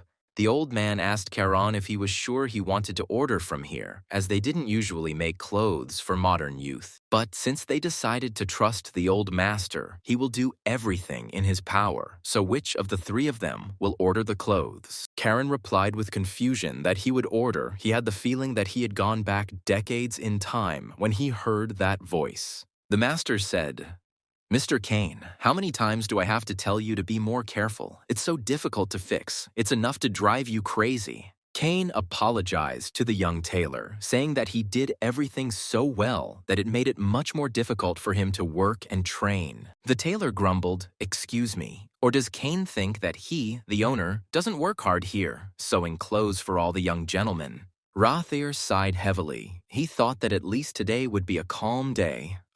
It didn't work out, and why did the master grumble so much? The master took Karen's measurements, saying that since he was the grandson of Duke Hilo, he would give his best and even more. The young man was very surprised. The tailor smiled. It was hard not to recognize the Reston family crest, and this place used to be called the Duke's Shop. Karen asked if the master remembered Mr. Kane. The tailor confirmed. Of course, Cain Rathor was infinitely kind to him. The owner of the workshop laughed, although Mr. Kane probably didn't even know his name, but he was still an amazing person. Karen thought, in all the years that Kane had come into this shop, he had always called the tailor just Little One and never thought about it. So someone remembered him, Kaina Rathora, all these years. That's what it's like, this feeling of nostalgia. It even makes you want to cry. Turning to the owner of the sewing workshop, Karen asked the name of the tailor. The man was very surprised by the question, but he immediately broke into a joyful smile and replied that his name was Lukon.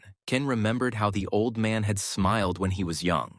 Suddenly, the workshop door swung open with a noise, and a girl appeared on the threshold. She shouted whether Grandpa had heard the latest news. Luhan's granddaughter excitedly blurted out that the sworn enemies of Lord Cain Rathor, the grandchildren of Duke Hilo Reston, were already in the capital. Everyone turned to the noisy girl in surprise. She looked carefully at the visitors and, noticing the Reston coat of arms, fell silent. The girl's emotional statement greatly surprised Karen. He wondered why she considered Hilo's grandchildren to be enemies of Cain Rathor. The girl apologized and politely greeted the young gentleman, telling Sir Hugo that they had not seen him for a long time. Hugo Reston bowed gallantly to the girl and confirmed that, yes, he had not met Lady Amy since the last exchange tournament. Then it dawned on Leo. He asked if this was really the same Amy Altura. Karen asked his brother in surprise if he knew this loud girl. Leo replied, but she is a fencing genius. She received 4 stars at 17. Karen sighed. Why are there so many geniuses? Hugo apologized to Lady Amy for his younger brother. He still lacked manners. The girl replied, it's okay. Hugo Reston turned to his younger brothers, Karen and Leo, and introduced the girl, Lady Amy Altura of the Imperial Guard. The boys started introducing themselves to the girl, but Amy interrupted them, pointing her finger at Karen and asking if he was Karen Reston. Turning to the second one, she asked if he was Leo Reston. The guy confusedly confirmed that he was. He was Leo Reston. Leo flushed excitedly. Amy knows his name. Karen asked the girl how she knew who they were. They were new here. She explained that she had been told about the brothers by the senior knights who had been appointed to guard them after the assassination attempt on the railway. Karen was surprised that Amy recognized them, although she had only heard their names. In any case, this loud girl had an excellent mind. Luhan asked Lady Amy if she had eaten. The girl begged her grandfather not to be so formal. Let him speak to her as before. She waved her hands and exclaimed, she is just a student who hasn't even been knighted, so don't do that. Hugo remarked that Lady Amy was too modest, and they said that she would lead the Imperial Guard for the next 50 years. Karen asked the girl why she said that they all, including their grandfather, were enemies of Sir Kane Rathor. Amy shuddered. The young man continued with a sigh. Kane simply sold his soul to a demon, didn't he? But he didn't personally harm anyone. Amy clenched her fists indignantly. She was ready to pounce on Karen for such words about her idol, the hero of the country, Kane Rathor. Hugo Reston told his younger brother that Karen should be careful with his words and not say such things about Kaney. Amy Altura exclaimed angrily that this boy said, how dare he say such a thing, insult the honor of Sir Kane himself. Everyone tensed up. The situation was explosive. The girl, clenching her fists in a warlike manner, was raging, ready to grab Karen by the throat. The girl shouted that she was challenging Karen Reston to a duel. She wanted to run her sword through this smug boy right now. But Karen calmly asked the young lady, interestingly, and on what grounds, whether he had insulted her dignity or the honor of her family. Tears welled up in Amy's eyes as she replied that she would fight him because she had inherited the will of the knight Sir Kane Rathor. Karen asked, what is the will to stay with the Mad Demon Emperor until the very end, until death? What if Kane Rathor did this not by his own decision, but because he was controlled? Amy did not think about this. The girl exclaimed, all the same, Sir Kane would have stayed with the Mad Demon Emperor until the end. He was a man of honor. Karen sighed heavily. How pretentious. You can't cook porridge with this girl. Her brain is clearly askew because of Kane Rathor. He asked how Amy was going to become a real knight if she was so easily provoked by such simple provocations, and became angry. The girl objected. It's not true, it's not personal, but for the honor of Sir Kane. And then everyone heard how loudly Amy's body demanded food. Karen smiled and lowered his head. It was familiar to him from his past life, and Leo asked in surprise what that roar was. The young man asked Amy if we should eat first and then duel. She snorted. Was Karen dropped as a child, or is he just a fool? But Karen, with a smile, offered Amy to choose what she would like to eat, pork, beef, or maybe lamb with a side dish. Suddenly, Karen released mana, blue streams of clarity magic swirling around the small hall of Luhan's sewing workshop. The young man asked Amy if she wanted to go out and find out what was going on in the Imperial Guard. The girl covered her face with her hands in surprise. What kind of monstrous mana was this? She had heard that Karen also had 4 stars, just like her. But this magic was on a completely different level. She didn't understand where this teenager got such terrifying magical power from. The wise Luhan decided to intervene and asked Lady Amy if she would like to join Mr. Karen for dinner and discuss everything. The girl must have been eating poorly while paying off her family's debts, but since fate brought them together, why not eat something tasty? Karen confirmed the old man's words. The young lady needs to watch her diet. Amy touched her stomach. It was completely empty. Lady Amy Altura sighed, feeling a spasm in her stomach. She blushed with embarrassment. Karen understood correctly. She was hungry. At the restaurant, all three brothers watched silently as Amy devoured her food with astonishing speed, leaving behind mountains of empty dishes. Juicy steaks disappeared from the plates one after another. The girl greedily chewed the delicious fried meat. She hadn't eaten like this for a long time. Noticing the surprised looks, she said that she just wanted to have a good meal before the duel. Karen was surprised. Wow, she wasn't screaming. Amy assured Karen that she would definitely return the cost of her lunch with her next paycheck. The young man smiled. They understood everything. The girl jumped up indignantly and declared that she could not accept promises on an empty stomach. But Karen was calm. Seeing that the young man was not reacting to her words, Amy extended her hand and offered to shake hands as a sign of their agreement about this lunch. Karen looked closely at the hand extended to him. Amy's hand was not at all like the pampered hands of young aristocrats. She had rough, calloused hands, covered with a huge number of different scars and abrasions from all kinds of weapons.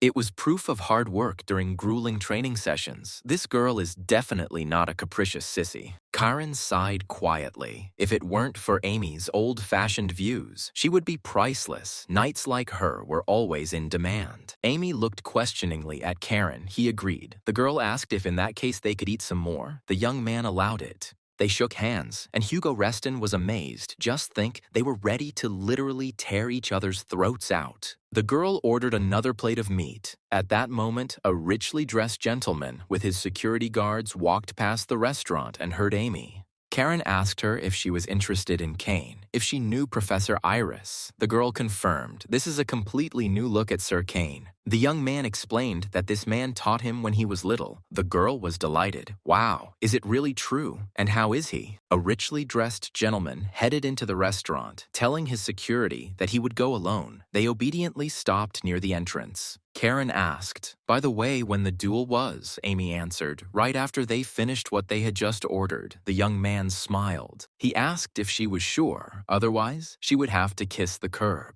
Amy was indignant. She would bury it herself and not care that it was small. The gentleman who entered the restaurant noticed that Amy looked pleased, and the girl glanced fearfully at the speaker. He frivolously touched the girl's shoulder and said that she came here without even telling him. How could she not be ashamed? He would be offended at her. She doesn't want to spend time with him, but she dines with some troublemakers. How short-sighted of her. He will punish her. Karen looked closely at this colorful peacock, trying to figure out who it was and where it came from. It was clearly hitting on Amy Altura. The guy noticed that the students of the Imperial Guard apparently had a lot of free time since they could hang out with such types. Karen's eyes flashed, and he said with a smile to this peacock, "It seems that he is also very eager to eat the earth. This can be arranged." Amy noted that, in fact, she had already paid the interest for this month. The guy replied that he was not worried about the interest, but about her. Needing to make a good impression on his creditor, Hugo asked why the boy was interrupting him while he was eating. "And isn't it customary to introduce oneself first?" The dressed-up young gentleman asked Hugo. "Doesn't he know who is in front of him?" The guy laughed. "Just think, there was someone in the capital who didn't know him. It's just funny." He introduced himself.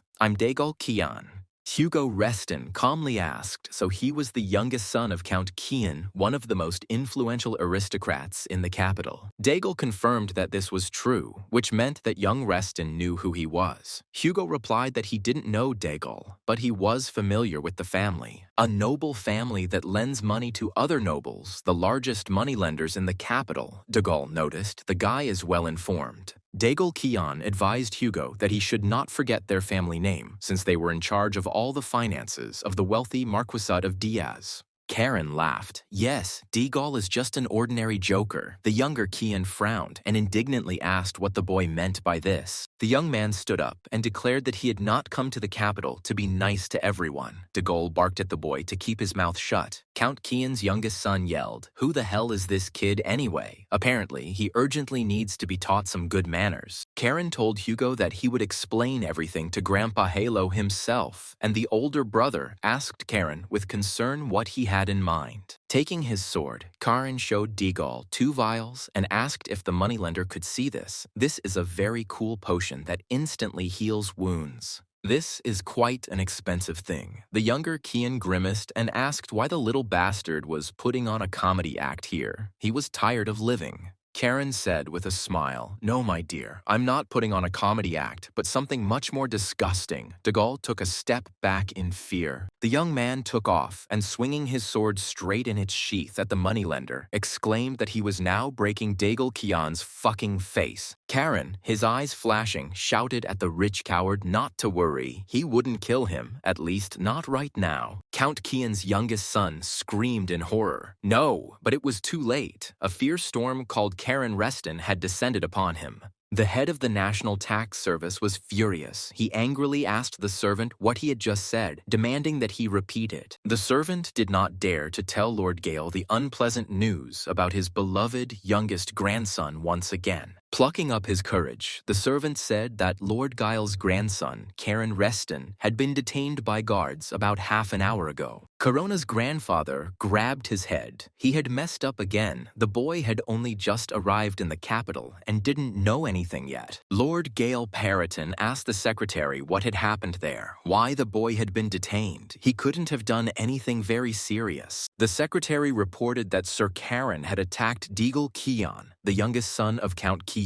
Gale was stunned. That was the last thing he needed. Gale thought, Deagle Kian. The name is familiar. Where could he have heard it? The secretary said. In Deakus, they call him the main womanizer. That's right, that same young scoundrel who pesters the daughters of the family's debtors. It's him, the secretary confirmed. That's exactly it. He deserved a beating, but why Karen got involved with him is unknown. The guy gave Deagle some medicine and beat him up again. Gale sighed. Well, this is a situation. Since this is a quarrel between two nobles, the Imperial Guard will be investigating this matter. Given the relationship between the Reston household and the Guard, the circumstances are unfortunately not in Karen's favor at the moment. It looks like we'll have to intervene. Lord Gale said he's heading to the Empire's security department immediately. The secretary told the gentleman that he wouldn't have to. The Lord was taken aback. In what sense would Count Kian just leave it? Never in his life. The servant reported that the victim, Deagle Kian, was supposedly simply asking for leniency, but Gale was stunned, asking for leniency, not punishment.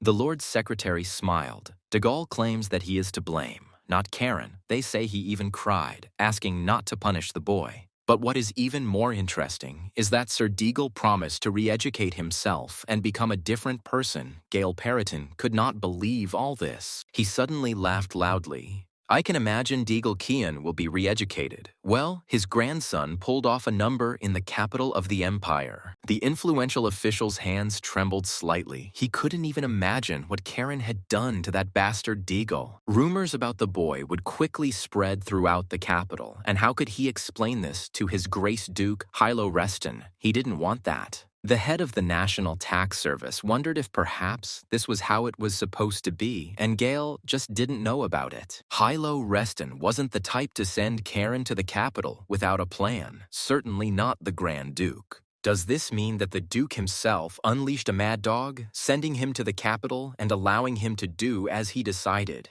The sun was setting, the day was ending in the capital of the Empire. Evening was about to come, and the banquet would begin in the Emperor's palace. Karen was leaving the Empire's security department. He cheerfully told the head of the institution that he was very glad to meet him. They would see each other again. The boss, seeing the boy off, said, "Of course, come back any time." Then he remembered, was he going to do something like that again? Karen said there was something else. Deagle had confessed to everything. We had to keep an eye on him so that the Count's son wouldn't be known as an empty talker. The head of the security department said that the investigation of cases involving nobles is the responsibility of the Imperial Guard. Karen said that if that's the case, we need to talk to Grandpa. The head of the department asked. The young man talks about the Grand Duke Halo. Karen confirmed, but he would still have a talk with the second grandfather. The head of the security department's eyes widened in horror. What kind of kid was he? Opening the gate, the official politely asked the second grandfather if he could find out who it was. Karen replied, "This is my mother's father, Gale Perrotin, director of the National Tax Service." "What's wrong, boss?" The official's jaw dropped and he stood at attention. The head of the department assured Karen that he would follow up on everything concerning his case. The young man thanked him, Leo noticed, and finally left. Hugo asked his brother what he had said to the head of security, which made him stand at attention. Karen grinned, just like that. The young man smiled, let's say, motivated and inspired him a little. Hugo silently looked at his younger brother and was surprised. Hugo sighed and said, "Okay, I won't meddle in something that's none of my business. The main thing is that Karen was released and everything went without consequences." But he asked Karan to at least warn him in the future before doing something like that. The younger one simply had an unbearable character. Karen smiled. Of course. Brother, Hugo realized that the more he tried to control the boy, the more he would do. Hugo was horrified. Just think, their grandfather was a highly respected man in the empire, and his grandson was a rare bastard. Amy lowered her head and asked Karen to forgive her. It was all because of her. The young man answered that she should relax. He even enjoyed it. The girl cheerfully asked, "How about going and having some tea?" This time she was treating him. Karen replied, "Since you are treating him, then let's go." Amy showed the way, and Hugo was perplexed by what he should do if Karen didn't get into trouble, but created it himself and dragged others into it. Maybe I should go to the mage's tower and buy a magic rope or something like that to at least try to somehow restrain him. Confused, Hugo Reston trailed behind everyone, not knowing what to do. This was the first time he had been unable to cope with the baby. Soon, the group approached a pastry shop owned by Emi Altura's family, and she invited everyone inside. Karen sat at the table and was silent. He was in a foul mood. He sighed heavily and did not take any of the desserts into his mouth. Leo was delighted. It looked delicious, Amy noticed, but Karen didn't seem to like it. Hugo looked questioningly at his brother. The young man replied that it was not that. The girl looked at him in surprise, but he could not explain to her why he was behaving like this now. Amy's father said with a smile, "There are a lot of desserts, so eat as much as you can." Karen asked if it was too much for them. The man objected to Karen. "Of course not. Don't you understand what you have become for our not very influential family?" Amy's father smiled broadly and said that Karen Reston was the hand of God that punished the arrogant and impudent Dagal Kian. The young man was surprised. Wow, for the first time, just because he punched someone in the face, he was considered a hero. The world really had changed a lot. After chewing the cookie, Karen noted that the food was, of course, delicious. Amy sighed with relief. She wanted to please the strange young man. He asked the girl, "By the way, how did you manage to get into debt with the Kian family?" Amy was a little confused. It was a very difficult topic for her. She explained that her father was trying to expand the business and ended up having to take out a loan from Kian's family, and Amy was paying off the debt. Leo asked in surprise, "But weren't the taxes from their lands enough?" Amy lowered her head. Rich people like the Restons couldn't understand. She said that it was hard for provincial nobles like us to live in the capital, so we needed an additional source of income. Hugo wondered if the Imperial Guard hadn't supported her. With her abilities, that would have been quite natural. The girl shook her head. No, she hadn't joined any of the factions. She would have chosen a side. Then, of course, she would have received support. Eli Altura quietly said that she couldn't do it. Caron asked in surprise, "Why?"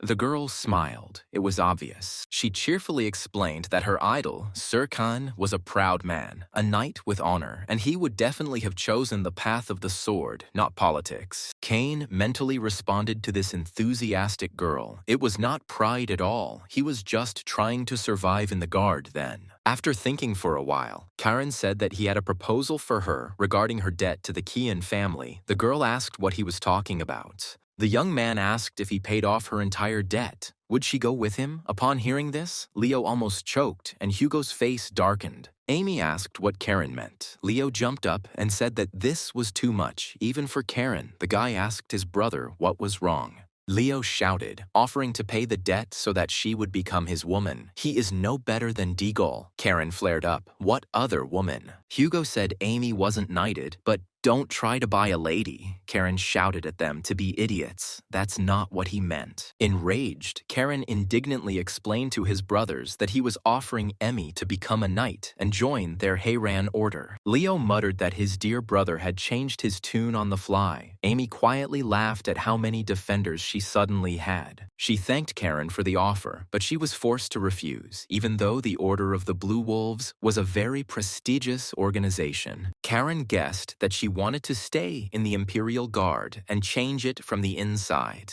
Amy nodded. That was right. The young man thought so. Amy laughed and said that if Sir Cain Rathor was alive, he would have answered the same way as Karen just answered, and it was simply amazing. Caney thought he was nothing like everyone thought he was, but he knew many people who thought like Amy Altura. He remembered his subordinates, unreasonably stubborn, straightforward, stupidly loyal idiots. They didn't want to run. When Cain ordered them to run and save their lives, the knights replied that they would stay with their commander until the very end. Cain then sighed heavily. What fools they all were! They didn't understand that he simply couldn't leave, but they could, but they didn't. When saying goodbye, Amy asked Karen about the duel, and the young man replied that he was definitely passing today, but the duel would definitely take place. He'll ask his grandfather to arrange an official exchange duel. Amy smiled. An official exchange duel. Sounds good. The Reston brothers said a warm farewell to the girl, advising Lady Amy to take care of herself, and they were all very glad to meet her. She called after Karen that the next time they met, he should address her formally, since Amy was actually older than him. Karen replied, "Age is just a number. I respect people only for their deeds. If you want to earn respect, then cross swords with me and win." Amy replied that she would try. For some reason, this young man gave her a very warm feeling thinking about him. The girl smiled. In the evening, Karen spoke through the crystal with Zeras, who received a report from Lord Hugo about the incident with Daigle Kian. The knight asked Karen what he was thinking when he beat Count Kian's son. After all, it was a very influential family in the capital. The guy replied that anyone who doesn't understand words gets their ass kicked. Zeras didn't think that Karen would dare to do such a thing right in front of Lord Hugo. He and Hugo got along surprisingly well, and thanks to the victim's plea for leniency, problems were avoided. Zeras said that Karen had attracted the close attention of the capital's nobility. It seemed he had told the young man this more than once.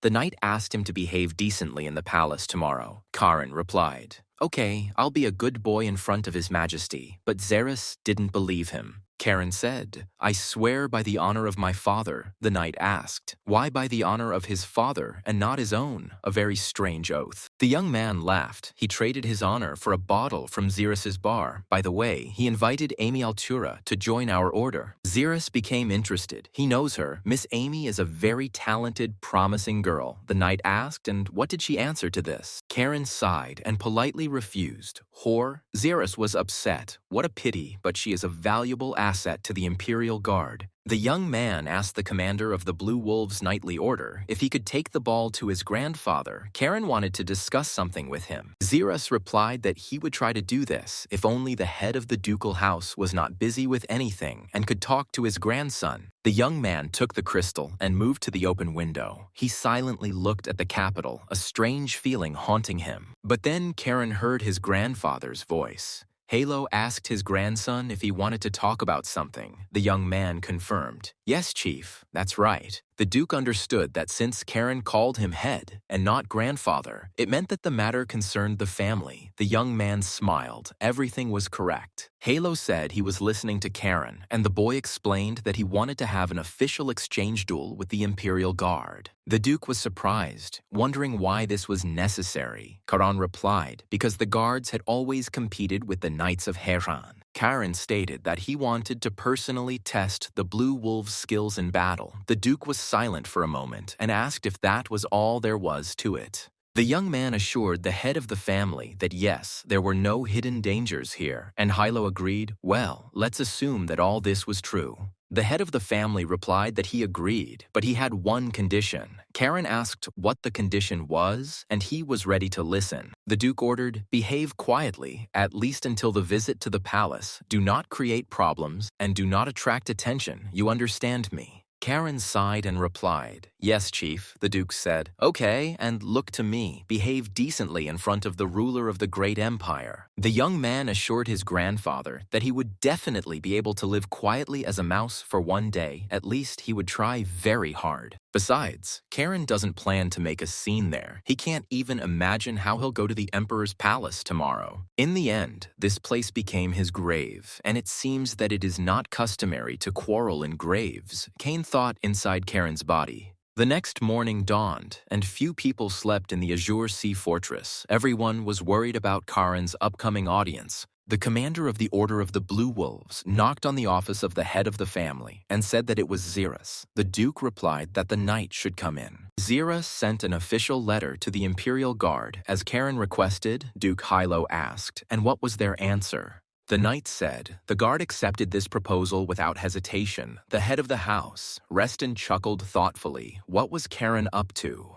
Halo said that since the Duke's grandson himself challenged them to a duel, they would prepare properly. Xeris asked, "Are you worried about Karen?" Duke Reston sighed slightly. No, he was not worried about his grandson. He just reminded him very much of the late Caney. Xeris asked if the gentleman meant Sir Cain Rathor, who died during the rebellion against the Mad Emperor. Hilo confirmed. He said that if Cain were still alive, the He-Ran Knights and the Imperial Guard would not waste time on such games. The Blue Wax commander asked, "Do you miss your old friend, my lord?" Hilo flared up. Nonsense. He never missed him. "Halo," Reston exclaimed. "Why would I miss a man who ignored my pleas?" Xeris sheepishly apologized. The Duke's old wounds ached, and he said angrily that he would never miss that bastard. Xeris stood silently and watched. Xeris asked the milord if he knew a knight named Amy Altura. Halo replied that he did. She was a squire in the guard. The knight told the Duke that Karan wanted to lure Lady Amy into the He-Ran Knights, and Hilo was very surprised and asked why the young man needed this. Her talent is too great to be wasted in the Imperial Guard, and perhaps her respect for Sir Cain played a role as well. It's strange for a young knight. Usually the guards don't even mention Cain's name. They'd rather erase that part of the story. If Hilo hadn't intervened, he would have been remembered as one of the greatest villains in history, and the guard tries to forget about him.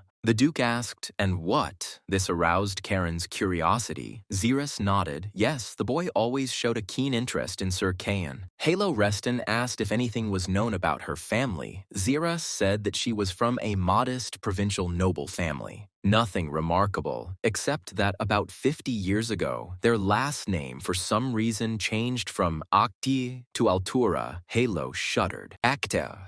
Could these really be the same ones, and this girl appeared right now and became friends with Karen? There are too many strange coincidences. The inhabitants of the imperial capital loudly chanted, "Glory to the heroes of the ducal house of Reston, hooray to the young heroes who defeated the traitors." Leo, looking out of the car window, reproachfully asked his brother, "Aren't you ashamed, Karen?" He answered in surprise, "Why would you be ashamed?" Leo asked why everyone was greeting us like that. Karen reassured him that they weren't doing it for them, so there was no need to pay attention. The guy didn't understand what Karen meant, but then why were they doing this? Karen explained, "Palace intrigues, brother. This is done to show everyone that the Reston family supports the ruling house. That is the message they are sending." Leo was surprised, and to show someone, Karen snorted, "Do you have a flower bed instead of a head? The nobility that wants to keep the emperor in check?" The boy scratched the back of his head in confusion, and Karen stared at the imperial palace. Cain remembered how much blood had been shed here. The young man was sure that even the simplest puppet must have at least some political instincts, otherwise he would be torn apart. Near the palace, the Reston brothers were met by Sir Ryuk, whom they already knew. He said, "Welcome to the palace, honorable young gentleman." Karen greeted the guard cheerfully, and he was very surprised that the grandson of the Grand Duke of Hilo Reston remembered his name. What an honor. The knight told the young men that swords were not allowed into the main palace and asked them to be understanding. Karen replied, "Of course, sir." Karen, giving back his sword, asked his brother if he knew that his grandfather had once broken this rule. Leo was surprised, and when? The young man answered with a grin. It was about 50 years ago. Leo looked at his brother in confusion, not understanding what he was talking about. While a puzzled Leo was trying to figure out what had happened 50 years ago, the knights looked gloomily at Karan. They knew what had happened then. When Leo finally realized what they were talking about, he exclaimed indignantly, "Is Karen out of his mind? Why bring this up now?" Sir Ryuk Raymer warned Karen that he should watch his language in front of His Majesty, as the Emperor really doesn't like such jokes. The youngest grandson of Duke Hilo Reston thanked the knight with a smile for the advice and promised that he would certainly take it into account in the future. Suddenly, the knight who was holding the bag of swords fell to the floor and growled strangely. Sir Ryuk looked at his subordinate in surprise. Karen noticed that guillotine was glowing. The sword felt a threat. Ryuk looked at the boy's weapon. This aura of the sword. What was going on? The young man explained to Sir Ryuk that his sword had become a little unruly. The knight looked questioningly at the strange guy, but remained silent. Karen smiled broadly and said that his blade had character and asked him to be careful with it. Leo called out to his brother. Sir Ryuk bowed and said that he would lead the boys to the main hall where the banquet would take place. Karen replied, okay, they would follow him.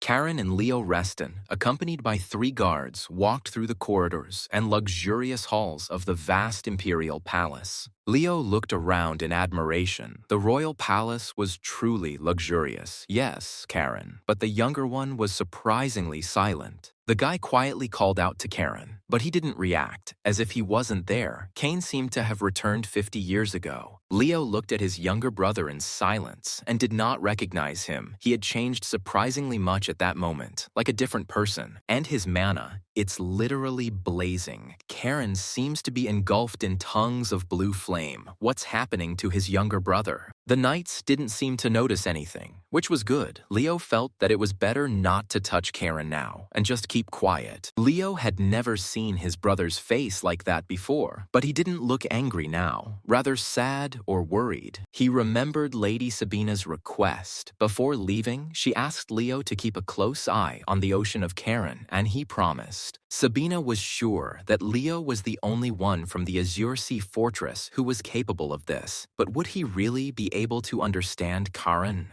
And Cain, in a new body, approached the place of his death in his past life. With each step, he sank deeper into the past. Here he sees himself covered in blood with a sword in his chest, and his knights shout, "The commander has fallen. Retreat, throw down your weapons, and surrender." Karen stopped next to the stairs and looked at the place where he, Cain Rathor, had once died, as if he were looking at himself. He closed his eyes and told himself that maybe he should stop thinking for a while. There was still so much to do, and it was distracting. The butler solemnly announced that they had arrived in His Majesty's domain and asked them to state their full names and titles. Sir Ryuk announced that these were the ruler's honored guests from the Duke's House of Reston, and the butler suddenly realized, of course, come in.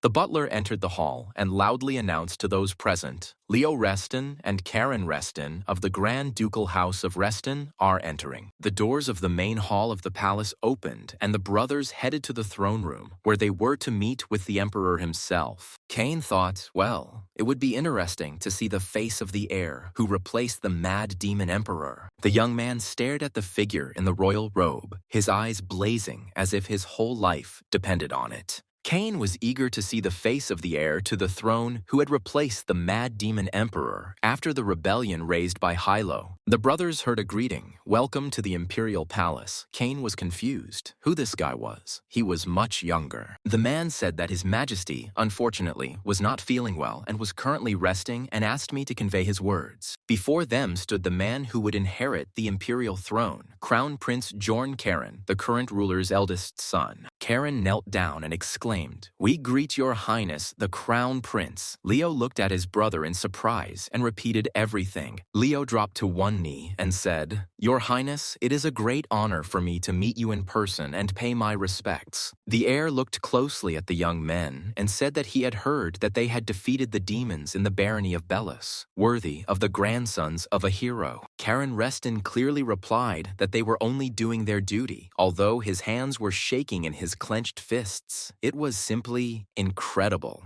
Colin thought, "You're joking. You must be too much like him. The same face, the same mannerisms, and even the same voice." It was as if that same insane, bloody demon emperor who sold his soul to the devil was now standing in front of Cain in the throne room again. Although no, this one is softer, Colin realized. This similarity is natural. After all, the crown prince is his grandson. You can't let emotions get the better of you. Prince Yorn approached Karen. The heir to the throne said that he had heard that the young man had become close to his brother, the 6th Prince of Revelio. It is nice to know that the Archduke's grandchildren did not refuse him friendly relations. Leo exclaimed that this is a fleeting acquaintance. Karen growled at his older brother. Did this idiot really think that this was a compliment? And what did his parents teach his stupid brother Leo? Bowing, Karen respectfully replied to the heir, "I appreciate that your highness has a high opinion of us. We will justify your higher opinion." Duke Hilo Reston's youngest grandson assured Prince Yorn that he would certainly honor this friendship with his youngest brother.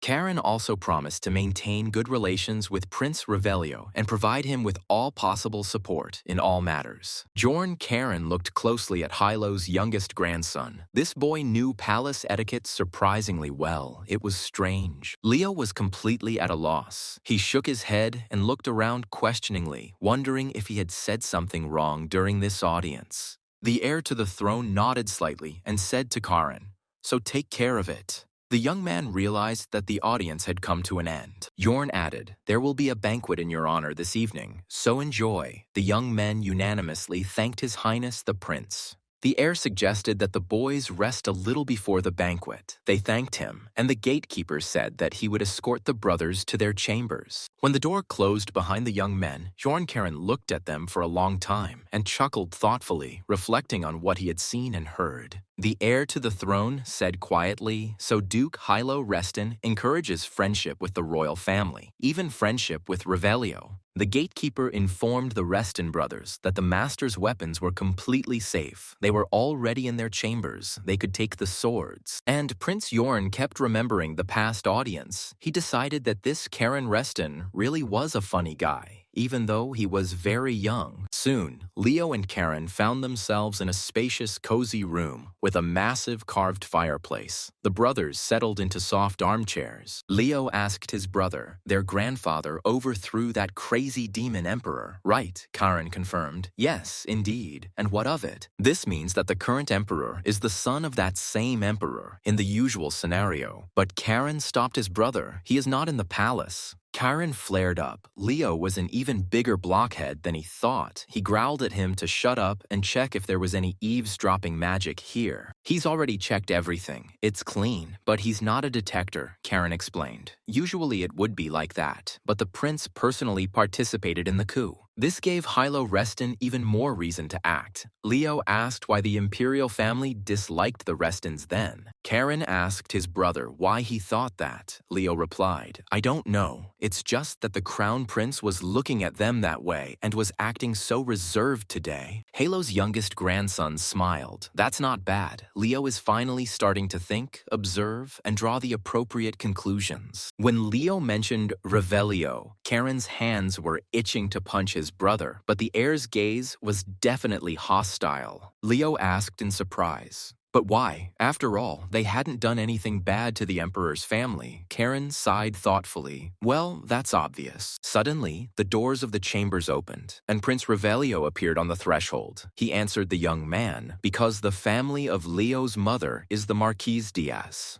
Revelio smiled broadly and asked the boys how they were doing. The prince noted that they looked good in their formal suits, really handsome. Leo jumped up in his chair, hurrying to greet His Highness the 6th Prince. Karen snorted in displeasure. "Ugh, speak of the devil." Revelio told Leo to forget about the formality. They were friends. There was no need to get up. Leo sank back into his chair. He was clearly uncomfortable. Rio smiled. Since Leo's mother is from the Marquise family, the imperial family, of course, sees you first and foremost as Restons, as he said. The prince added that whether he liked it or not, the Reston house would soon have to make its move. Karen felt that Rio was not telling him something. The sixth prince gnawed on an apple with pleasure. He said with a smile, "Let's call it an imperial tradition." Caron did not understand what he was talking about. Revelio was surprised. Isn't it clear that the son overthrows his father and takes the throne? Karen frowned. He was in no hurry to answer the sixth prince. And Revelio continued to rant. "And the time is very opportune now, isn't it?" Karen asked. "Opportune for what?" The prince said that even the county of Kiel relies on the influence of the Marquis of Diaz. All the capital's nobles will gather here tonight.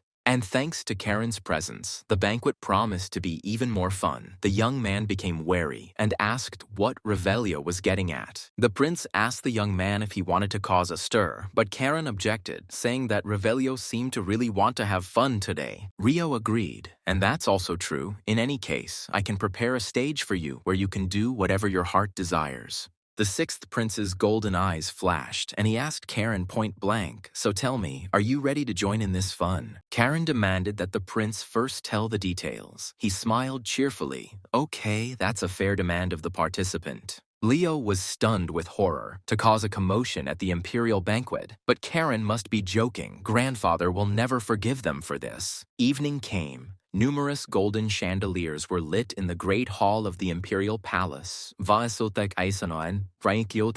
and guests began to gather for the banquet. Elegant ladies in luxurious dresses chattered merrily, while brilliant courtiers from noble families walked alongside them. The Reston brothers also appeared at the banquet. Leo could not contain his exclamation of delight. His eyes sparkled at such a luxurious, rich company. The young man's face flushed, and he exclaimed, "Wow, there are so many beautiful ladies here." Karen advised him to control himself and his kite. Kane chuckled thoughtfully. He himself hadn't been to such banquets for a long time. Back then, in his past life as a slave, no one needed him. And suddenly, Caron sensed a stream of dark magic in the banquet hall. He shuddered. Where did it come from? After all, the emperor had banned magic in the palace. The sword called out to the master, sensing the distinct presence of a demon in the banquet hall. The young man answered Guillotine that he felt it too. This aura definitely comes from a creature that practices black magic. But where is this creature hiding in the large hall?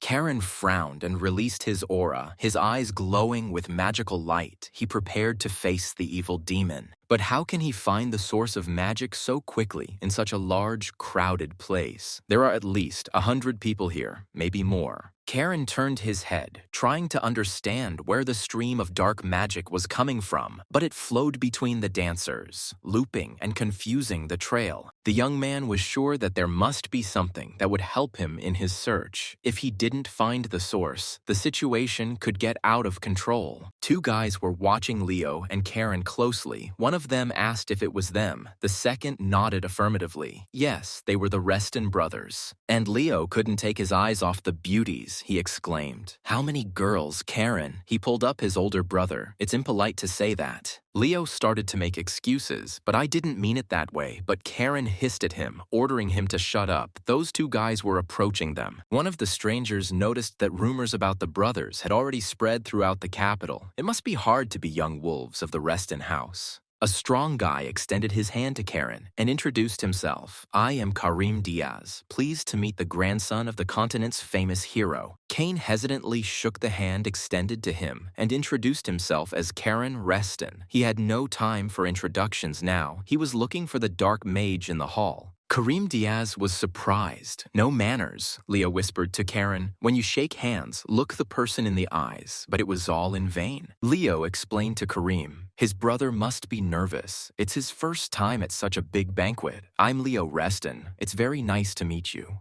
Karim frowned. Karen thinks he can dictate his own rules. He thanked Karen on behalf of his father for pacifying the bandits. Leo politely replied that they were just doing their duty, Karim noticed. But Caron ignored him, a cheeky boy, even if he was young. Rio said, "Risk your life for others. They are from the Reston house, the most loyal people. They are not at all like the capital's nobles." The prince winked at Karen and advised him not to pay attention to the looks of the local nobles. They were clearly unhappy with Karen's appearance. Karim Diaz bowed and said to Revelio, "Ah, sixth prince, you have already arrived," the heir of the Diaz family thought, his tongue ahead of his thoughts. Karim respectfully told the prince, High society has gathered here, so with all due respect, watch your language." Reo apologized sarcastically. The sixth prince cheerfully told the young nobles that sometimes his character overpowered the norms of behavior and strict palace etiquette. Kayan had a strange feeling that this dark energy was already familiar to him, that he had met it before, but who was it here? And suddenly he realized, he found, among the crowd of guests in a chair sat a beautiful girl. She was the source of the evil aura, born of dark magic. It is here. This creature is hiding and waiting, hiding behind a mask. The demon is waiting for the right moment and is watching for its intended victim.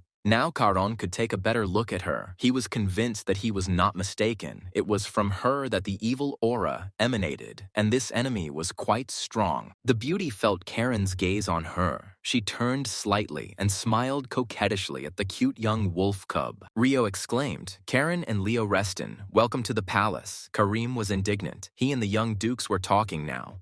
The prince smiled. A masquerade was for fun, not for discussing business, but Karim objected. Some situations couldn't be postponed. Reo asked Karim, "Do you want to teach me about life, or are you just chatting?" Who would have thought that the Marquisate would decide to shake the norms? A frightened Karim Diaz shuddered and began to justify himself to the prince, saying that he did not mean it at all. The prince had misunderstood. Karen rather sharply remarked to Karim that he should think first and then speak. Young Diaz was taken aback by the youth's insolence. Leo tried to pull his brother up, but he sharply asked if his brother could shut his mouth. He had absolutely no time to argue with him now. Leo realized that something was wrong, and then he saw with horror that Karen was pulling his terrifying sword out of its sheath. The young man was stunned by what his brother was doing. Karim Diaz looked questioningly at the unusual young man. What did this rascal decide to do here? The imperial palace is not a ring.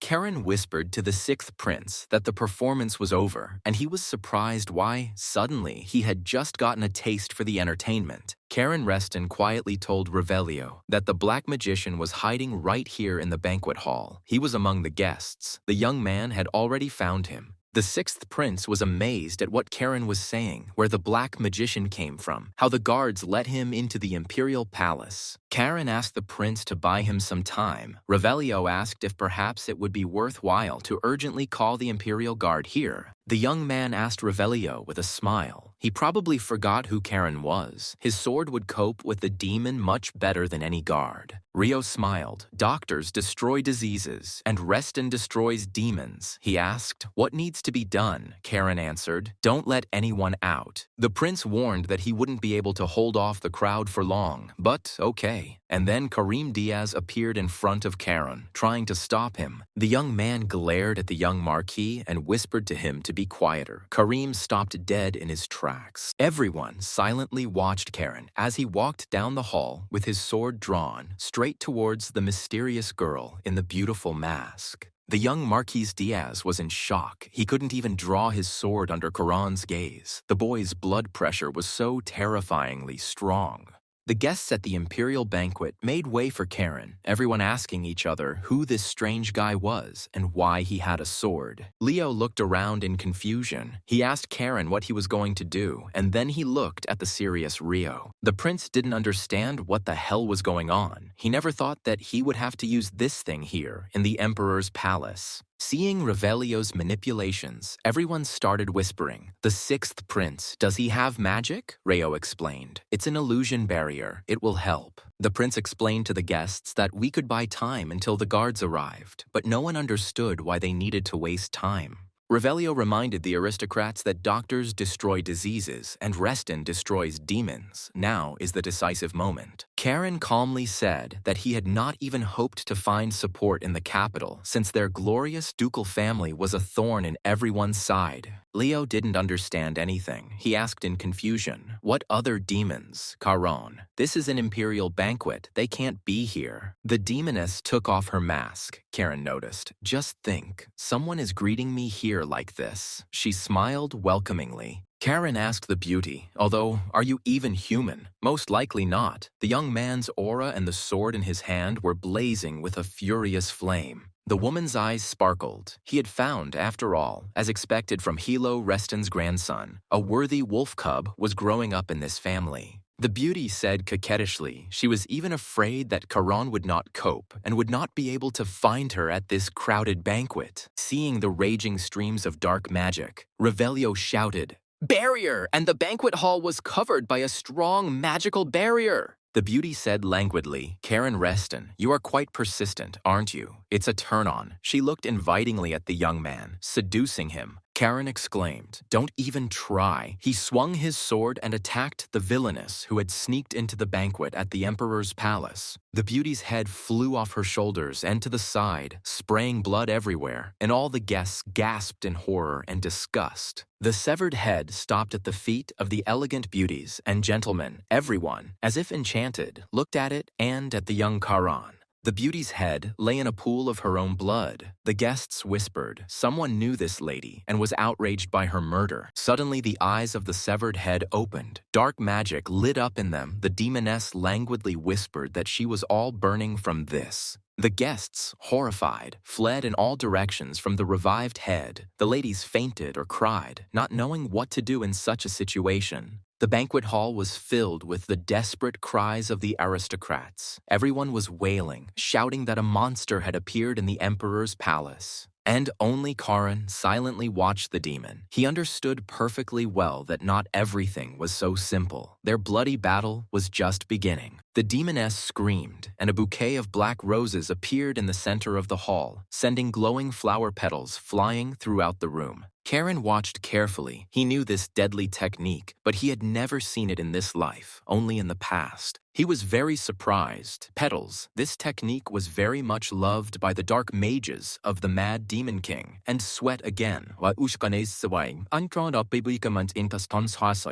The demoness regained her body, but not completely. She looked at the powerful weapon in Karan's hands and said, very curiously, noticing the young man's gaze, she sighed. Regeneration, unfortunately, was imperfect, and this body was noticeably worse than the previous one. The demoness added, especially since this sword partially absorbed my many, I didn't know that the Reston Duke's family had a similar artifact. Karen barked, "Consider yourself lucky. If I were even a little stronger, you would have already died, and the sword would have completely absorbed your mana." The demoness replied that she herself would gladly devour the boy right there, but unfortunately she could not do so yet. She exclaimed, "What a pity," and rushed at Karen, aiming her sharp metal claws at him. The young man braced himself. The monster flew towards the young man incredibly quickly and struck. Karan's aura was blazing. The demoness could not kill him so easily. He was strong. And yet she managed to slightly wound the guy, scratching his neck. Blood gushed from the wound. The wolf cub shuddered and cried out quietly. Everyone in the hall saw that young Reston was wounded. A murmur ran through the crowd. What if she kills this boy? What will happen to them all then? The demoness licked the claw stained with Karen's blood and cooed. "You taste sweet," the young man growled. "You damn creature." Leo took up his sword and rushed to help Karen. He could no longer watch his little brother fight one-on-one with the demon. But suddenly Leo felt that Revelio took him by the shoulder and stopped him very insistently. The young man did not understand this movement of the prince. Turning to the sixth prince, he asked what was the matter. Revelio replied, "No need, Leo. Don't interfere in this battle. It's not worth it." The prince explained that this was Karan's battle, but Leo doubted it. He was worried about his brother and really wanted to help him win the battle. Revelio insisted because Leo knew brother Karen better than anyone. If he needed help, he would definitely tell him about it. Leo cursed. Damn it. He knew perfectly well that Revelio was right, but he also knew that it was very difficult for Karen to fight the demon. Brother Karen exclaimed in despair, "If only I were stronger," the sixth prince thought. "Not now, Leo. Your time is ahead." Revelio knew perfectly well that one day Leo would become strong, but now, if he clashed with this demon, he would die in an instant. The opponents stood facing each other in the middle of the banquet hall. The guests tried to move as far away as possible to avoid being killed. The sixth prince and Leo watched this unusual fight with excitement. Karan's brother's heart was pounding wildly. He was afraid for the younger one. Blood flowed from Karen's wound and fell onto the floor of the hall. The sword told its owner that this enemy was beyond his capabilities, that she was stronger and more skilled. Guillotine warned the young man that if he continued to fight, he would simply die, especially since she had infected him with magic. Karen sighed. A senseless death? So maybe that was the case. But he was not used to retreating, neither in this life nor in the past. He remembered the last bloody battle of Cain Rathor and his loyal knights. Almost all of them died here in the Emperor's palace. Karen decided that if this was the price for standing up for one's principles, then it was not a useless death, but a heroic one. The young man's eyes flashed, and he told the sword that there was an evil demon standing in front of him, and he could not let him leave here alive. He gripped the hilt of his sword tighter and prepared to fight to the death, his face now looking exactly like Cain Rathor's. The demoness noticed the change that had occurred in the young man. It felt like a mature warrior who had been through battles was standing with a sword in his hands. She grinned. What a hard look, still just a child, but full of hatred and not a drop of fear or panic. It was amazing. Rushing into battle, she shouted, "Incredible! The blood of the Dukes of Reston is truly something special. They are already brave warriors from the cradle." Karen was ready to die, but to take with him this evil, poisonous creature that had come here uninvited for the blood of people. A whirlwind of demonic petals flew across the banquet hall. The demoness launched a deadly attack using her favorite technique. The guests at the banquet screamed one after another. The petals did not discriminate whom to strike. Many in the hall were wounded by the demoness. She cried out that her name was Shunya, and that the little blue wolf cub of the Reston Dukes would remember that name until her death. Karen cursed mentally. Damn it, it hit the others too. He had to finish this creature off quickly, otherwise it would kill everyone in this hall. Revelio heard Karen's thoughts and shouted at the young man to ignore them and just do what he had to do. The sixth prince cast a spell, protecting the people behind him from the attack of the demonic petals, and some of the demoness's weapons disappeared. This game was already starting to bore the villain. She attacked Karen seriously, but he was able to dodge the stream of deadly petals. She said, "You're not so stupid as to relax just because you dodged. My petals are not just decoration." Guillotine asked the owner what he was doing. If he couldn't dodge her blow again, he would die instantly. She was stronger. Realizing what Karen was going to do, the sword exclaimed, "No way, hey, this is too dangerous. You don't have enough strength for this yet." The ocean of Kiron began to churn, and he decided to use the Hirin sword style, the fifth form, full tide, even though the young man only had 4 stars. Everyone froze, and raging waves of clarity magic swirled around Karen, quickly sweeping away all the demonic petals. The demoness shuddered when she saw this power. She thought that this boy's level was somewhat lower, but he was growing right before her eyes. The sword scolded the young master. "It is not appropriate to use mana so openly. Here, in the Emperor's palace, magic is highly discouraged." Karen felt that he was at the limit. Blood gushed from the wound more intensely. The sword warned the young man, "Your body will not withstand, master." But the guy replied that he didn't give a damn about it. He never clung to life. If he was destined to die today, so be it. The most important thing is to rip out the heart of this creature. The demoness was surprised. She did not think that the young blue wolf cub Reston would go so far. The demoness laughed, exclaiming that she was completely delighted with her young but so stubborn opponent she even felt sorry for him. Revelio was perplexed. His spell had long since worn off, and the Emperor's guard was still not there. What was going on? Could it really be all for a reason? Meanwhile, an alarm was raised in the castle. The knights of the Imperial Guard realized that something strange was happening in the Great Hall. Sir Rake Raymer asked the knights on duty what was going on and why the alarm had been raised in the castle. The duty officer reported to the commander. "The thing is that someone used magic in the banquet hall." Ryuk was stunned. What and how could such a thing happen here? Ryuk asked, "What about the magic tower?" The knight replied that the situation was critical, so the magicians urgently arrived through the portal. Raymer cursed mentally. Damn it, there was magic inside the royal palace. Ryuk ordered the knights to move into the hall. Ryuk Raymer didn't understand why this happened on the very night when His Majesty was holding a gala banquet in the palace. Approaching the banquet hall, Ryuk asked why the doors hadn't been broken down yet. The knight explained that mages couldn't break the barrier.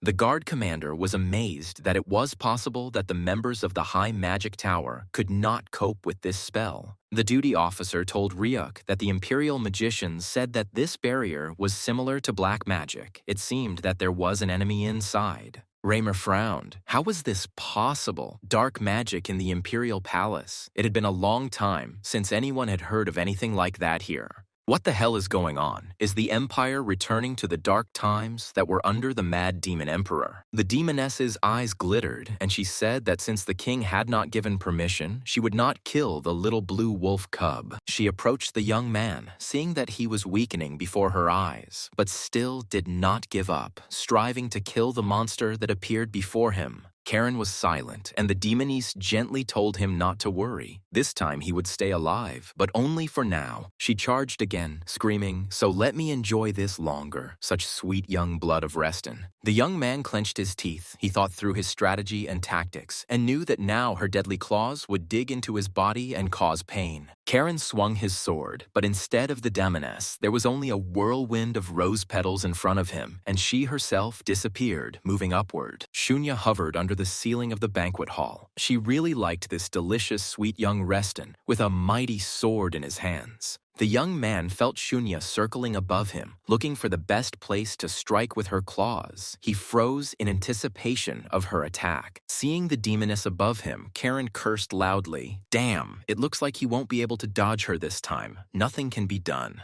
Karen suddenly remembered Lady Sabina's very first lesson. She told him then, "Remember, the power of the sea cannot be controlled. The power of the sea must be accepted. Only then can you control everything. Only then can you become the all-powerful ruler of the ocean." The young man understood that his master was showing him the way, and he actually accepted the flow of the sea, opening his right shoulder to the enemy. Seeing that the monster was about to grab his brother, Leo couldn't stand it. He pulled out his sword and shouted for Karan to get out of the way. Shunya's eyes sparkled, and she laughed, anticipating how she would now torment the body of this stubborn boy from the Reston clan. Leo was terrified. The demoness was approaching Karen. He simply wouldn't have time to run and shield his wounded brother from imminent death. Karen's blood spurted out, and Shunya dug her predatory claws into his shoulder, causing the young man horrific pain. The demoness exclaimed, as expected, "Karen Reston is amazing. I knew you would release your mana with willpower." But to deliberately expose himself to attack in order to create a breach. What impudence! Shunya did not expect this from a 13-year-old youth. Karen didn't listen to her. He swung his sword and cut off the demoness's hand, which she so carelessly extended to his right shoulder. One more blow, and Shunya was torn in half. Now she could no longer restore this body. Too much of her mana had been absorbed by the sword. The demoness said with a smile that Karen Reston was very funny, and this sword, she now saw, was a legendary weapon known to everyone. This is the guillotine. So that's what it is. The executioner's sword. The sword told its owner that it can absorb dark mana and turn it into his power. The more demon blood the sword absorbs, the more mana it can transfer to Karan. The young man was surprised, an interesting property. As soon as the young man cut Shunya, the magicians reported that the barrier was removed. The sword told Karen that the demon in front of him was not a real body. Karen understood that even if she had an accomplice in the palace, her real body could not just walk around freely here. Suryuk, at the head of a detachment of knights and magicians, entered the banquet hall. He ordered all the guests to disperse and not interfere with the battle. Karen promised Shunya that one day his blade would enter her flesh very deeply. The demoness replied, "Ah, I will wait for this, baby." Turning into a stream of petals, Shunya added that she would wait for him beyond the northern sea, and the king would also wait for him there. There was an explosion, and the demoness's remains scattered throughout the banquet hall in the form of glowing pink and black petals. Ryuk Raymer was stunned. Could it really be that a demon had just been here? And this young man, Karen Reston, could he really fight the demon himself? The knight was perplexed. A demon in the imperial palace. How was this possible? The guests sighed with relief and began to chatter, discussing everything. Ryuk heard that if the sixth prince hadn't protected me with magic, it would have been the end. Who would have thought that this bratty kid would be of any use? Raymer was amazed that, I heard right, His Highness used magic, but this is strictly forbidden for heirs. The duty officer turned to Sir Ryuk, who asked what he wanted, and the knights quietly conferred, wondering what they should do. Karen swayed, he said barely audibly. Damn, I lost too much blood. Leo rushed to his brother and picked up Karen. The older brother asked Karen to let them examine him, and the young man sarcastically remarked that Leo should not try to hug him. Revelio said that Karan was not able to stand on his feet, so he should stop showing off. He threw the bottle to the young man and ordered him to drink it. Karen asked Rayo if he was trying to feed him some kind of nasty thing. The prince replied with a smile. It's the dew of the world tree, smart guy. You can't even buy something like this for money. Karen knows. The young man responded barely audibly. I know it didn't grow on a tree, but it's such a rarity. Revelio told the wounded man to consider this his investment in a man with level heads, so swallow it, or you'll barely be alive. Karen knew that the dew of the world tree was an elven elixir that increased the flow of energy, so there was no need to worry. The young man drank the elven elixir and thanked the sixth prince, saying that he was in his debt. Revelio smiled, of course. Karen asked his brother to contact his grandfather, and he would sort this out. Leo exclaimed that Karen had gone crazy. He needed to rest. Unexpectedly for everyone, Rio came up and hit Karan with a magic ball. Leo was taken aback by surprise, and Karan dropped his sword and passed out. The prince said that he beats women and children because he is stronger. It's a joke. Leo asked Revelio in confusion what he did to his brother. Rio reassured the young man. Don't worry, it's just a knockout. By the way, Duke Hilo should already be in the palace. Leo asked how he knew this. Revelio explained that as soon as traces of dark mana appear in the palace, House Reston is obliged to intervene, such is the order. The Imperial Guards entered the hall, and Sir Ryuk Raymer announced to the sixth Prince of Revelio that he was under arrest and suspected of rebellion. Leo was indignant. This was just ridiculous. But Revelio stopped the young man, saying, It's okay, Leo. I expected exactly this outcome. The prince told the guards with a smile that ropes were not needed. He was going with them voluntarily. Ryuk bowed and replied, As you wish. Revelio, I'll say right away that I'm innocent, Ryuk objected. It's hard to believe the words of someone who broke imperial law and secretly studied magic. The sixth prince turned to Leo, saying that now it was the Reston house's turn. He had already made his. The young man looked questioningly at Rio. Revelio winked cheerfully at the saddened Leo. See you later, brother, and don't forget to tell Grandpa that I helped you with the demon. Having said everything he wanted to the Reston brothers, the sixth prince of Revelio good-naturedly said to his escort, Okay, let's go, Sir Ryuk. Leo looked at the departing Imperial Guards with the prince in confusion and wondered what the hell was going on. Hilo Reston spoke with Yorn. He told the Crown Prince that now was not the time for formalities. He surely understood that. The heir asked the Duke, What about this incident that happened last night? A demon invaded the palace. Hilo replied that the Duchy of Reston, in accordance with the pact with the Emperor's family, promised to destroy the enemies who invaded the palace. But first, the Duke will take care of his grandchildren. The prince has no objections, does he? Yorn Karen looked silently at Hilo Reston. Kane remembered his service in the guard of the Mad Demon King. The rebellion raised by Hilo Reston and the heir had already begun. That day, Kane Rathor, as always, was on duty on the fortress wall, checking the guards and talking with his knight friends. The smiling knight asked Kane what he was thinking about so hard again. Rathor, waking up, recognized his friend. It was the merry fellow Karua. He asked Kane. Apparently the commander was nervous. Rathor objected, No way. There would be something to be nervous about. Everything is fine. Karua noticed, and it would have been worth it. Kane had never won against the young Duke Hilo. He was a very strong fighter and well prepared. Kane frowned and said that he was actually stronger than Hilo. He just had no luck so far. Kurua smiled cheerfully. Yes, I readily believe it. At that moment, someone called out to Kurua, and he left, leaving the commander to reflect and make a decision. Kane told his friend that because of dark magic, Kurua would now be hunted for life, but with his skills, he could definitely survive.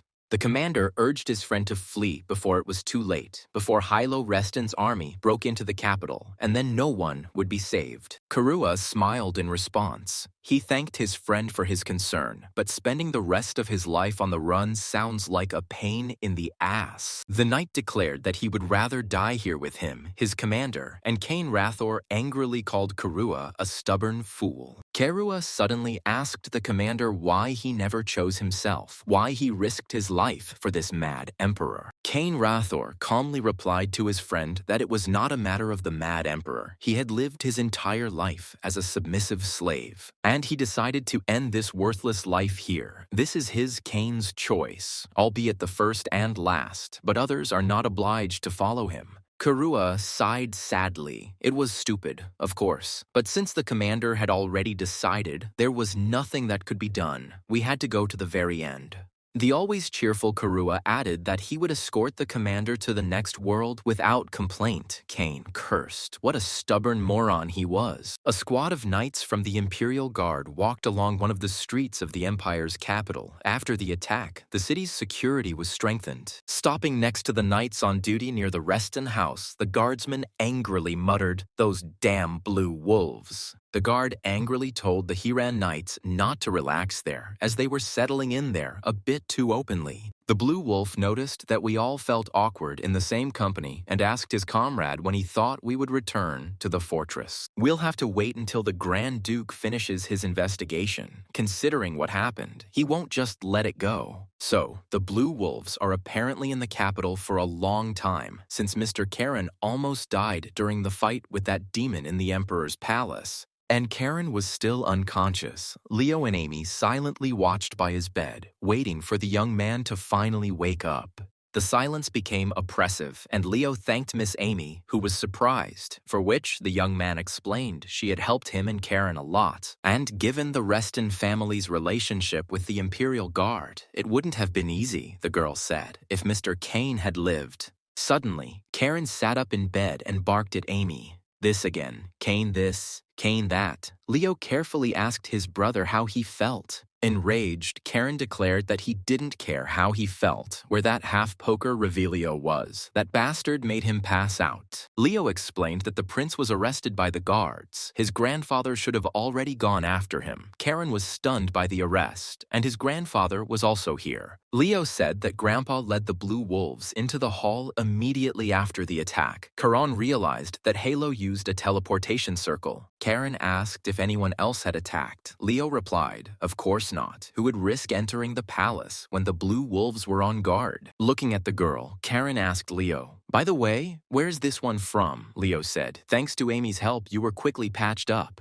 Karen smiled, that she wanted him to get better faster, and you could beat me. Amy was offended. She wanted to repay the savior. The Duke and Xeris entered the room. The grandfather asked his grandson with concern, "Are you feeling better, Karen?" Everyone stood up and greeted the leader. The Duke hastened to calm them down, saying, sit, you are probably tired of looking after Karan while he was unconscious." Karen greeted the leader. Hilo said that the number of oceans inside him had grown to 5. It was amazing how he managed to do that. The young man explained that in order to stop the demoness, he had to open the channels by force. He used the 5th form, full tide. The Duke told his grandson that it was stupid. He had only mastered the 4th form, hadn't he? Jumping to the 5th was risky. The grandson admitted that he had copied the 5th form from others, so it wasn't perfect, of course, but it still helped him win the fight. The Duke said, "Karen Reston, as the head of the family, I order that when we return home, I forbid you from any political activity.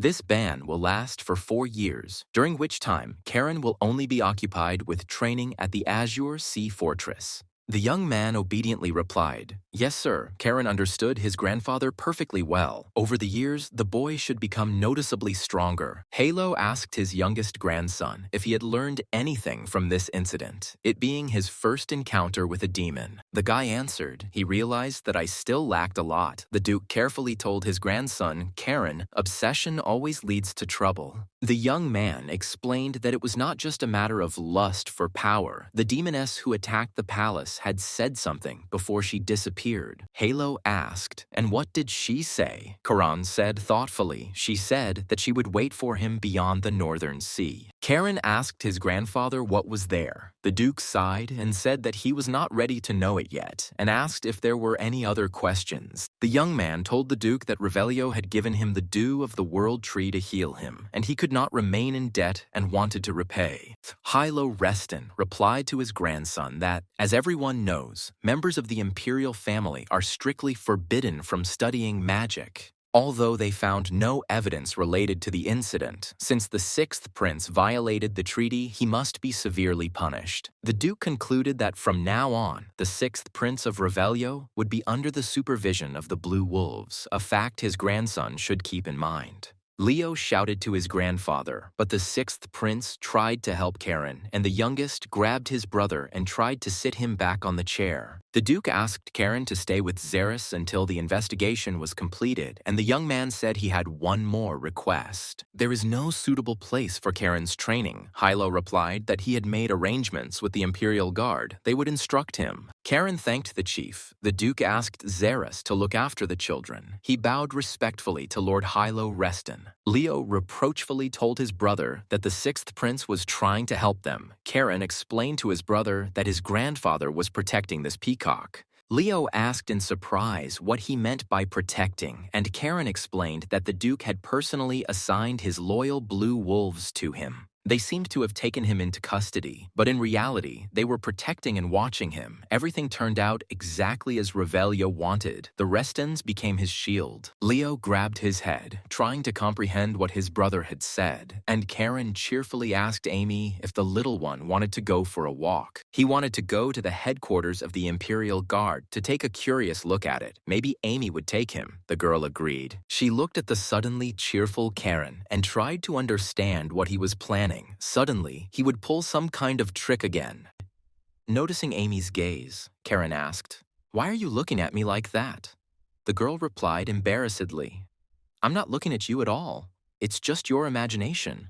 The commander of the Knights of the Order of the Blue Wolves looked closely at his young, highborn protege, but said nothing. Karen told Xeris with a smile that he trusted him to protect their noble bodies because he was one of the strongest. Xeris sighed that the bastard was up to something again. He loved Karen, but he knew that he could cause too much trouble. In the Azure Sea Fortress, the brothers discussed the events, and Raphael noticed that the only talk in the capital right now was about Caron. He asked his younger brother, "You must be proud of your son, Pale." He was outraged by Raphael's words. "Caron almost died, brother." Pale slammed his fists on the table in frustration, exclaiming, "Rumors don't matter. This is the second time he's found himself on the brink of death." Raphael noted that Pale was right. It seemed that Tails's vaunted intelligence was no good. The older brother had remained stubbornly silent all this time. Tails thought, "What a fool Raph is. The one you were baring your teeth at was not me, but Pale's son, Karen, whose name is already thundering everywhere." Pale rose with difficulty and said that he would probably go. Today had been a very difficult day, and there were still unresolved business matters. As he left, the younger brother said that someone had to take responsibility for everything that had happened to his son Karen these days.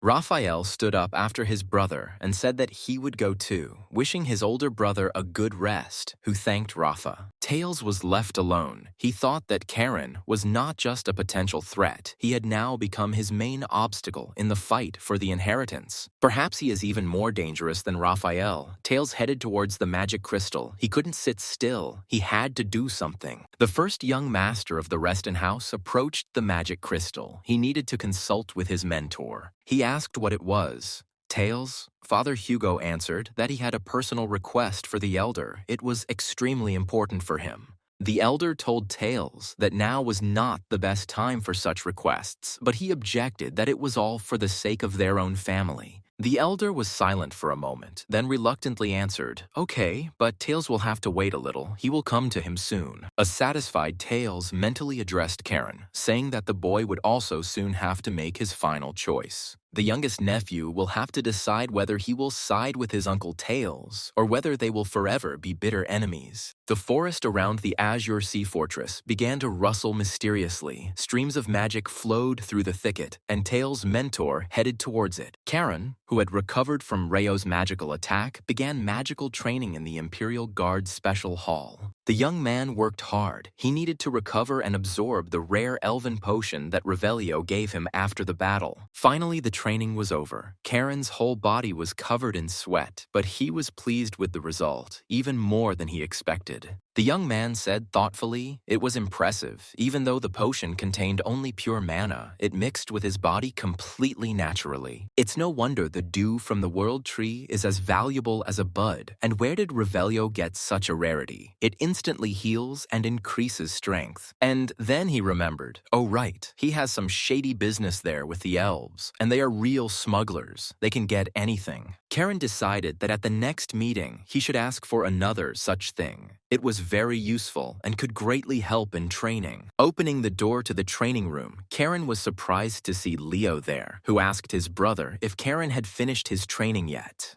The young man asked Leo with a smile, "Are you guarding my body, brother?" The older brother was embarrassed, almost. "Father told me to keep an eye on you." Karen chuckled. "I'm going to cry now." Leo indignantly noted, "You are my younger brother. If you haven't forgotten, they tried to kill you several times." Karen patted Leo on the shoulder and said with a smile, "Compared to our first meeting in the fortress, you're making some good speeches, brother." Leo replied that back then he was still stupid and inexperienced, and considered himself the most talented, and his younger brother an arrogant, rich, talentless man. The young man told his younger brother that although he lacked many things, he could at least cover Karen's back from various traitors. Karen looked at his older brother in silence. Leo was truly sincere. Unlike Hugo and his uncles, Leo was definitely not a traitor. He told Leo that he knew and appreciated it very well. It was very important to have someone very reliable and loyal to cover your back. Leo sighed sadly and mentally said to his bratty little brother, "I know how talented you are, Karen, and that you will reach heights that I never dreamed of, so I will follow you to be at least a little useful to you." Karen was silent. He felt Leo's mood, but did not say anything. Perhaps his older brother would still play a role in his life. He walked out onto a large platform where the knights of the Imperial Guard were training to fight with swords, just like in the fortress. Leo looked around and asked Karen in confusion why they had come here, since his grandfather had not agreed with the guards about training here. This is the Imperial Guard's training grounds, so borrowing the training hall is one thing, but sword fighting is a whole other matter. Karen smiled mockingly and told his brother that they came here to sell the loot and their honor. Leo was taken aback. What was he talking about? Karen already answered seriously, "We will train, idiot." Leo was offended by his brother. He was already annoying me with his stupid jokes. Xeris called out to Karen and Leo. The commander of the Knights of the Order of the Blue Wolves said that they decided to do as Karen asked. Amy Altura noticed the guys. "Oh, they finally came." Karen cheerfully waved to the girl. Leo looked at her questioningly. Leo didn't understand why Lady Amy was here. The girl said that she really didn't understand why they were sparring after everything.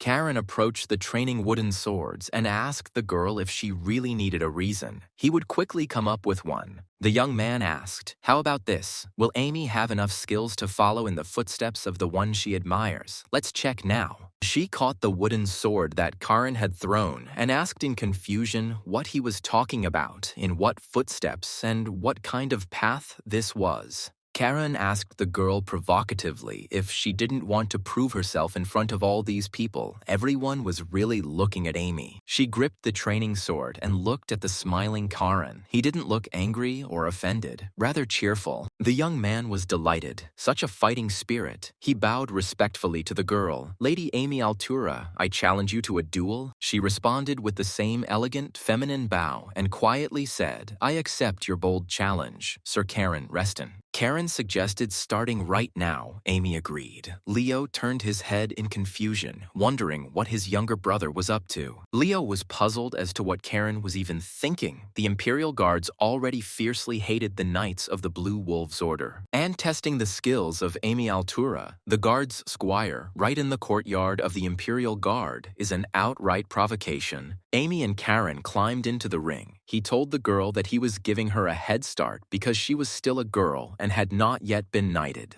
She replied, "Then I will not hold back," and rushed into battle. She herself did not know why she so wanted to show him her skills. Amy raised her wooden sword towards her opponent's head, but he didn't even move. However, she didn't stop her attack. But Amy didn't manage to hit Karen. He easily blocked her attack, simply covering himself with his sword, steel flashing in his eyes. He pushed Amy away, and the surprised girl flew back. She had no idea that this boy could be so terrifyingly strong. Amy Altura was amazed. Karen didn't even have to get into a proper stance, but he so easily repelled her attack. What kind of skills does this strange young man have? And why did Amy feel like she was holding an imperial sword in front of her, not a wooden training sword? This guy really is unusual. Karen's face became cold and hard. He immersed himself in the atmosphere of the battle. He took every training fight seriously. The young man said, "Well, now it's my turn," and rushed to attack his graceful opponent, the enthusiastic admirer of Amy Altura.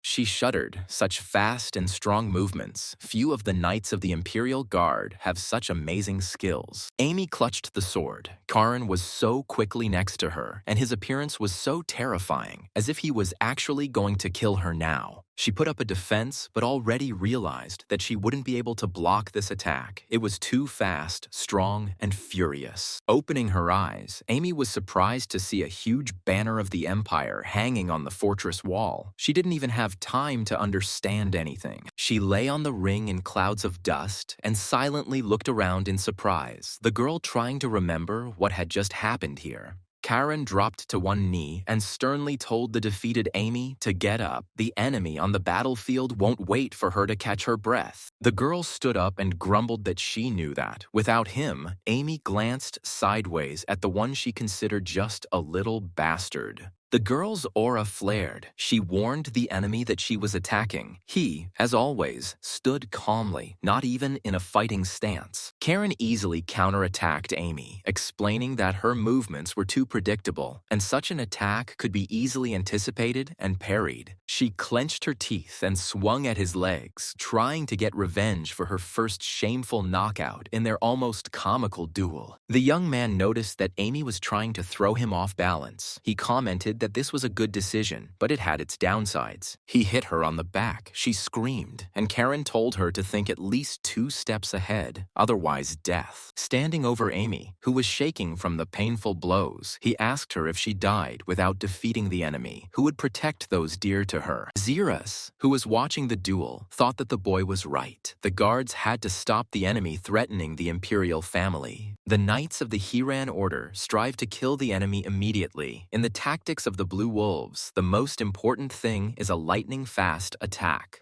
So, if you don't hit a vulnerable spot with one blow, you're dead. But in Karen's movements, Xeris saw more than just the Order's technique. Leo quietly asked Xeris if he didn't think Karen was moving rather strangely, not like they had been working on during training. The commander of the Blue Wolves praised the young man. "And you're good, Leo." He also noticed. Leo realized that this oddity caught the eye of more than just him. Karen's style is different from both the style of the Order of the Blue Wolves and the Guards. It's like a strange mixture of both. But where does this come from? Karen again demanded that Amy get up and continue the fight. Leo silently watched this demonstrative beating of the fragile girl. Leo asked Xeris why Karen goes so far. Xeris replied with a smile. "I guess it's because he cares for Lady Amy Altura. And she really likes it. With each new fight, her movements become better and more precise. This is a useful activity for her as a fighter." Leo looked sadly at the ring. He did not understand much of what Karen was doing, sometimes considering him a quarrelsome and cruel person. He looked at Amy and didn't understand. She had taken so many blows from Karen, but she was happy. She was smiling. Her eyes were sparkling with joy. After another fall, Karen asked Amy if they were going to train or kiss the ground. thought. It was enough lying around. It was time to continue the fight. The young man looked questioningly at Kane's admirer. She barely moved but was no longer able to get up. She had lost. Amy answered in a barely audible voice. That's it. This fight has ended in complete defeat for her. She admits her loss in the duel with Karen. The young man smiled contentedly and said, okay, he accepts Lady Amy Altura's defeat, but she can always fight again. Karen looked at the guards gathered around the ring and said with a smile, then the next one is ready to fight the blue wolf. Karen's eyes were sparkling. It was clear that the battle was giving him real pleasure. He was not at all tired, unlike Amy. Leo gritted his teeth. What was Karen really doing? Really, couldn't they have stopped at the duel with Amy? He won, and that's already good. Zeros grabbed his head. This boy, although talented, was completely uncontrollable. The last thing they needed was a conflict with the guards. None of the guardsmen were in a hurry to enter the ring. Karen thought, what a pathetic sight, avoiding a duel and yet still calling yourself a guardsman. Suddenly, Karen heard Sir Ryuk's voice. He asked, since you want to fight someone from the guard, how about crossing blades with me?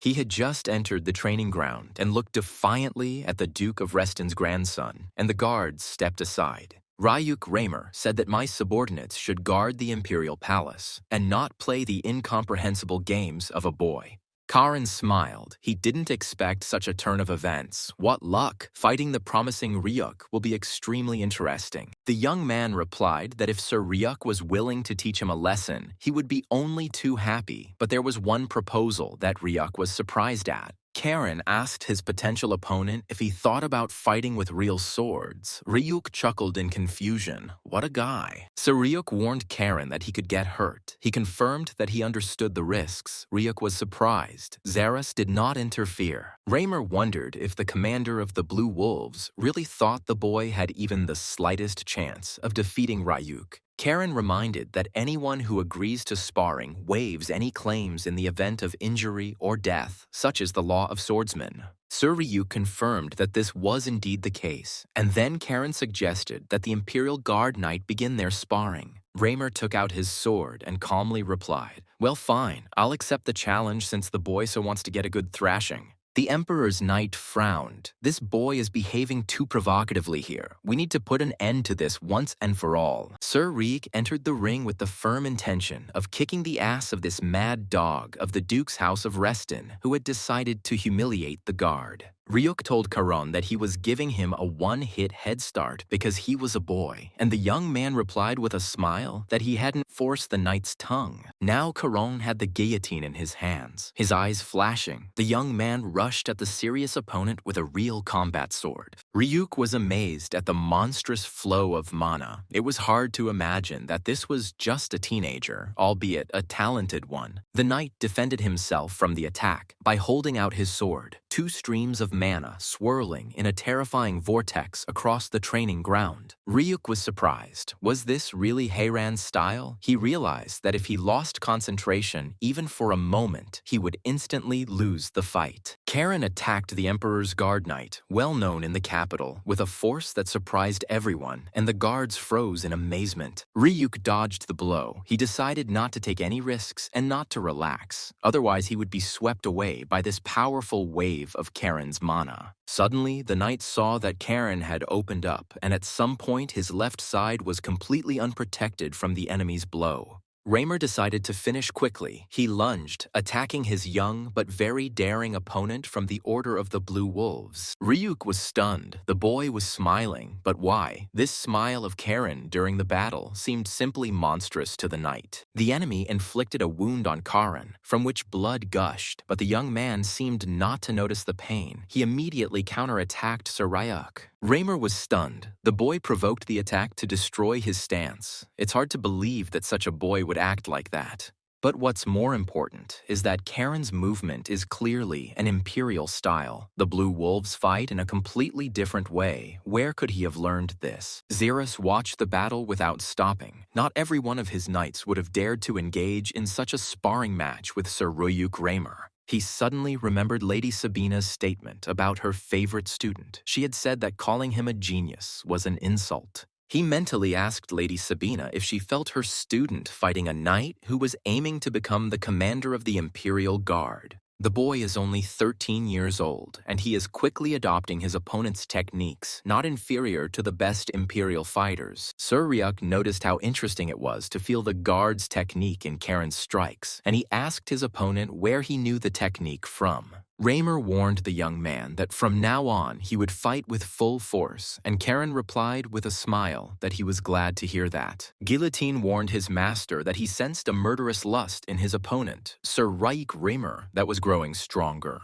The knight warned the young man that he was attacking. Scarlet streams of mana swirled around him. Kane shuddered. He recognized this technique. And yet he couldn't believe it. This aura, it couldn't be. Kurua was unlikely to be able to teach anyone, and he himself died in that battle, along with Kane. And yet, it was the moonlight technique, with sickle-shaped, deadly streams flying around Ryuk, capable of striking the enemy. Karen mentally praised his opponent. Not bad, Ryuk. At least he was able to surprise during sparring. That's already very good. The sixth form of the Imperial-style moonlight. If you don't dodge the sword aura hidden behind the moonlight, you're finished. The knight rushed into battle. Considering the technique Ryuk used, Karen decided to use the wolf's favorite technique. Powerful blue streams of mana swirled around the youth as he used the Hiran sword style. The fifth form, full tide. Ryuk Raymer's sword drew golden, sickle-shaped cutting streams aimed straight at the young man, and everything around him was shining. With blazing eyes, the Imperial Guard rushed towards Karen. He swung his sword, and a golden stream of sword aura flew towards the guy. Karen prepared to repel the attack, cranking up the tide to its maximum and rushing towards Sir Ryuk Raymer. Everyone froze. It seemed as if two raging elements were rushing towards each other on the market, and the waters of a mighty ocean were splashing around Karen. Ryuk's aura was blazing with fire. Crescent moons of varying sizes circled around him, and his opponents were using a lot of combat energy. Suddenly, Karen saw that his mana streams were cutting Sir Ryuk's moonstream into pieces, and the moonlight was disintegrating and disappearing. Karen was surprised. Could this really be a trick? It couldn't be. It's unlikely that anyone in the Imperial Guard could teach this style now. Kain remembered the almost always smiling Kurua. He had mastered this style perfectly, but where did Sir Ryuk get moonlight from? Leo shouted at Karen to dodge. He was watching this fight with bated breath and was very afraid for his little brother. Ryuk attacked his opponent again, releasing a striking aura from his sword. A wide golden stream flew towards the young man, and everyone froze. The two elements met. A powerful explosion occurred. For some time, nothing was visible. A frightened Leo loudly called out to Karen. Everyone heard someone coughing heavily, but no one understood who it was, Karen or Ryuk. The energy flows began to thin out little by little. When Leo saw what was happening at the market, his eyes widened in surprise, and he fell silent. Neither he nor the others expected such an outcome. A bloodied Karen stood over Ryuk, holding the knight tightly by the throat. The young man's eyes were blazing. He wanted to know about Kurua's style. The guy asked Ryuk Raymer menacingly, "This moonlight, how do you know him?" Deep down, Kane hoped that Kurua was able to survive. The Imperial Guards, seeing the boy holding Ryuk by the throat, froze in amazement, and deathly silence reigned. Karen abruptly released Ryuk's throat and said, "I'm sorry. I seem to have gotten carried away. I'm sorry, Sir Ryuk. Please forgive me." Ryuk cursed silently. And where did the child get such a death grip from? He asked the young man, "Are you okay, Sir Karen?" The young man looked at the wound on his side, inflicted by the knight's sword, and asked, "Is this what Sir Ryuk apparently means?" "It's nothing, just a scratch. It will heal in no time." Ryuk told the young man that he had also gotten too excited and apologized to Karen. Karen assured the knight, "Everything is clear. No questions, by the way. From whom Sir Ryuk learned moonlight. This is a very rare style." The knight answered the question with a question, asking Karen how he also knew moonlight, a highly secret imperial technique. "This is, after all, the technology of one of the last Imperial Guards." Karen objected. "You didn't answer the question, but you yourself demand answers." The young man continued, "And more importantly, regarding your moonlight, Sir Ryuk, it could very well be improved a little." Karen said to the stunned Ryuk Raymer, "What if you had not just one fake moon, but several at once?" Or maybe add physical strength to the false moons too, although he, Karen, is probably not raising the right topics. Surprised, Ryuk objected. Not at all. Bowing, the knight thanked his young opponent for the very valuable advice. Karen sighed, since Ryuk was receiving support from the Diaz Marquisate, which was hostile to their family. He thought Ryuk was a rotten person to the core. But it seems like he's a normal guy, and this loss could help the Imperial Guard come to their senses a little and become stronger.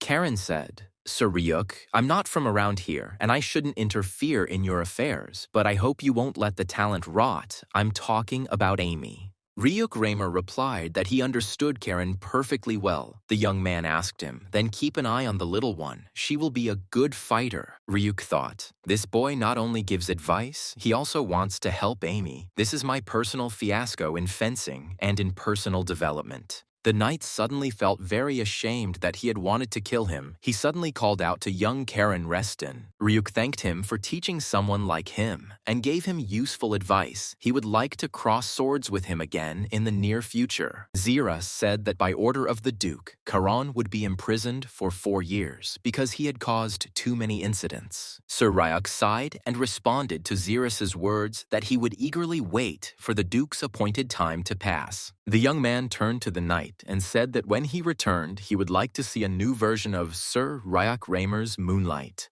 Ryuk smiled and promised that he would not disappoint the young blue wolf Karen Reston and would be happy to continue training. Meanwhile, the investigation continued in the palace. Marquis Diaz sighed to think that she could be hiding dark mana. He pointed to the magical item, the mask, and explained that this is why the detection magic didn't work. It was hidden by the mask. Hilo asked if Crown Prince Galamon would not be present. Jorn said no. The refugees from the southern kingdom had become a problem. The Duke reminded that the deserters who attacked the Belus barony were also from the southern kingdom. Yes, the situation is very delicate. The heir said that this matter is being investigated by the Imperial Guard, but more time is needed. The Duke sighed and shook his head. Even if dark mana could be hidden with a mask, a verified identity was still required to enter the palace. The body of a young lady from the family of Viscount Tilsman, whose identity was stolen by a succubus, was found on the outskirts of the capital 2 hours ago.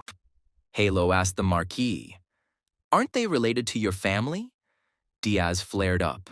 "Duke, this is the Imperial Palace, and I am the head of the family. Please use the formal address, and as has been correctly stated, it is true that Viscount Tillisman's family is close to the Diaz's." The Marquis asked the Duke to understand that their Diaz family had absolutely nothing to do with this outrageous incident. Halo replied, "I know very well that you are not the kind of person who would do something stupid. I just want to ask you for your cooperation." He recalled that not only had a demon appeared in the Imperial Palace, but the grandchildren had almost died twice during a trip to the capital. Duke Reston, his eyes flashing, said, "Karen and Leo are our future, and yet some demonic rat has sneaked into the palace." Halo was absolutely certain that the enemies were trying to destroy the future of House Reston, to kill those who could fight the demons. Yorn recalled his recent meeting with his father. The old emperor invited the heir to his room for a conversation. The ruler asked his eldest son to make sure that he never angered Duke Hilo, that Yorn should not make him his enemy. The emperor begged his son not to forget his words, and the heir to the throne promised his dying father that he would follow his advice. The Duke announced that, starting today, 4 squads of Inferno Knights will be stationed in the Imperial Palace. Yorn asked if this was really necessary. Hilo explained that he had already discussed this with His Majesty. The prince shuddered, perhaps with his father. He warned that his grandchildren would regularly visit the palace to investigate and that no negotiations could take place without my sword. The Duke was confident that they would definitely find the culprit and bring him to justice, even if it took quite a long time.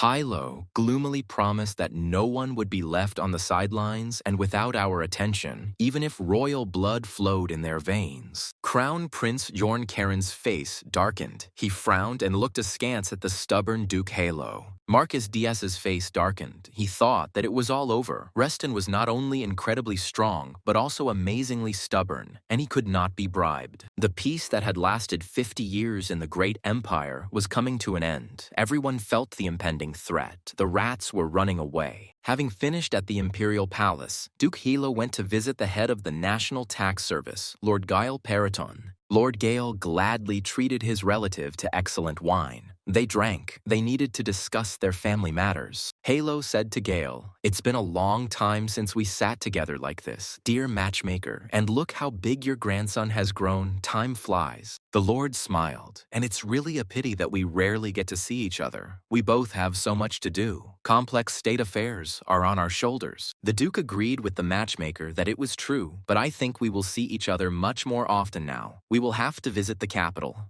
The head of the tax service looked closely at Hilo, apparently hinting at an investigation into the incident at the palace. Halo confirmed, yes, it was all because of the demon. Now the Reston family would be more likely to show up in the capital. The Duke nervously clenched his fist. He told Gael that Pale would handle the matter. Periton was very surprised. Such a decision from the head of the Reston house was unexpected. The Duke told the matchmaker that he knew Pale's abilities better than he did, and because of tradition, Hilo had kept his youngest son in the shadows for a very long time. But among the 3 sons, he is the most suitable, so upon his return, this decision will be announced to the entire Reston Dukes' family. Lord Gael asked the Duke, "Why are you telling me this? After all, these are the internal affairs of the ducal house. What does the Periton have to do with it?" Hilo replied, "Because you, matchmaker, must help us." Gael was taken aback. For the first time in many years, the proud Duke Halo said such a thing. The Lord smiled. "Asking for help is not like you. The glorious ducal house of Reston has always been an impregnable fortress. Besides, Hilo himself understands that such things are against his principles. Everyone in the empire knows this. That's why he stays at the top."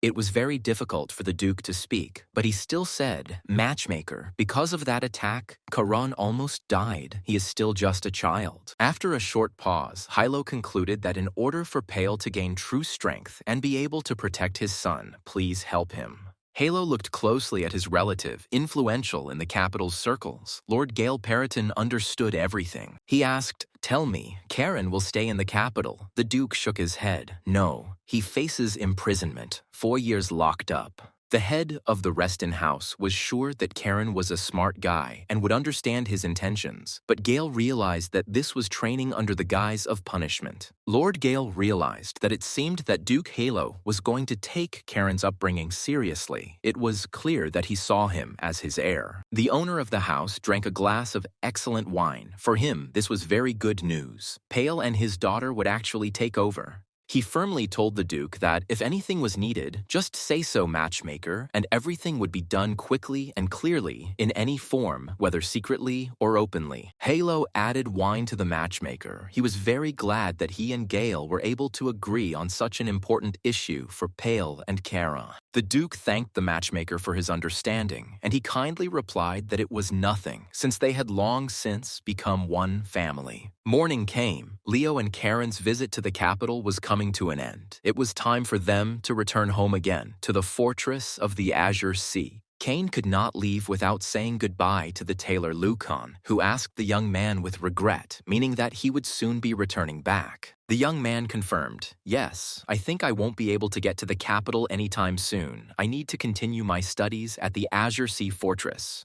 He asked Luhan that when he finished with the clothes, he would send them to the address he had left. The tailor replied, "Of course, Mr. Karen." At the same time, Karen will prepare a gift for his coming of age. Lucan assured the young man that if Karen entrusts this to him, he will definitely not let him down. The workshop door opened and Emmy appeared. She finally found the Reston brothers. The girl heard that Karen and Leo were leaving. But after taking a few steps, the girl quietly moaned. Hugo delicately asked Miss Amy what had happened to her. She seemed to be unwell. Karen asked cheerfully, "Well, your ass doesn't hurt. I held back, so you'll live," Leo thought. "He beat me like a mangy dog." Amy remarked with a smile, "What a bore you are. But it's okay. It's been worse. Such lessons are very useful for a guardsman." The girl's stomach growled loudly again. She gasped in pain, Karen reminded her. By the way, a debt must be repaid, you heard, little one? The girl exclaimed, yes, I'll return your money. I'm about to be officially appointed. Then the salary will be quite decent. Moreover, since Sir Raymer said that he would personally prepare it, Karen was surprised that the knight had decided to follow his advice. Karen smiled. So Amy plans to join him. They will sharpen apples together later. The girl embarrassedly answered no. And in general, Duke Hilo agreed to become her personal patron, so there won't be any particular problems with money now. That's why she really wanted to say goodbye in person. Thank you so much, Sir Hamlo. I will never forget your kindness, Sir Hamlo. Karen replied with a smile. Hamlo, sweet and short. When you reach 6 stars, come to the Azure Sea Fortress. Amy was happy since you invited me. I'll just come, Karen thought. I'll teach you moonlight. It'll be tough. Get ready, little one. The girl quickly said that she had to go. Goodbye to everyone. See you later. Leo reminded Karen that they also had to go. They needed to get ready to leave. Luhan asked Mr. Karen to stay for a moment. The Reston brothers turned to the elderly owner of the sewing workshop. The old man came out from behind the counter and approached Karen. He said that he really wanted to give the young man something. He had a box in his hands. The boy looked curiously into the small box. Luhan said that it was Mr. Kane's brooch. It had been kept all these years. He fixed it before he died. Kane held his own brooch in his hands and couldn't believe his eyes. It was surprising that it was still intact. He asked Luhan in surprise, "Why are you giving it to me?" The tailor answered, a little embarrassed, that Karen and Kane were somewhat similar. Luhan thought that Mr. Kane would approve of his choice. Karen smiled and said, "But the little one is unlikely. Amy would simply be angry."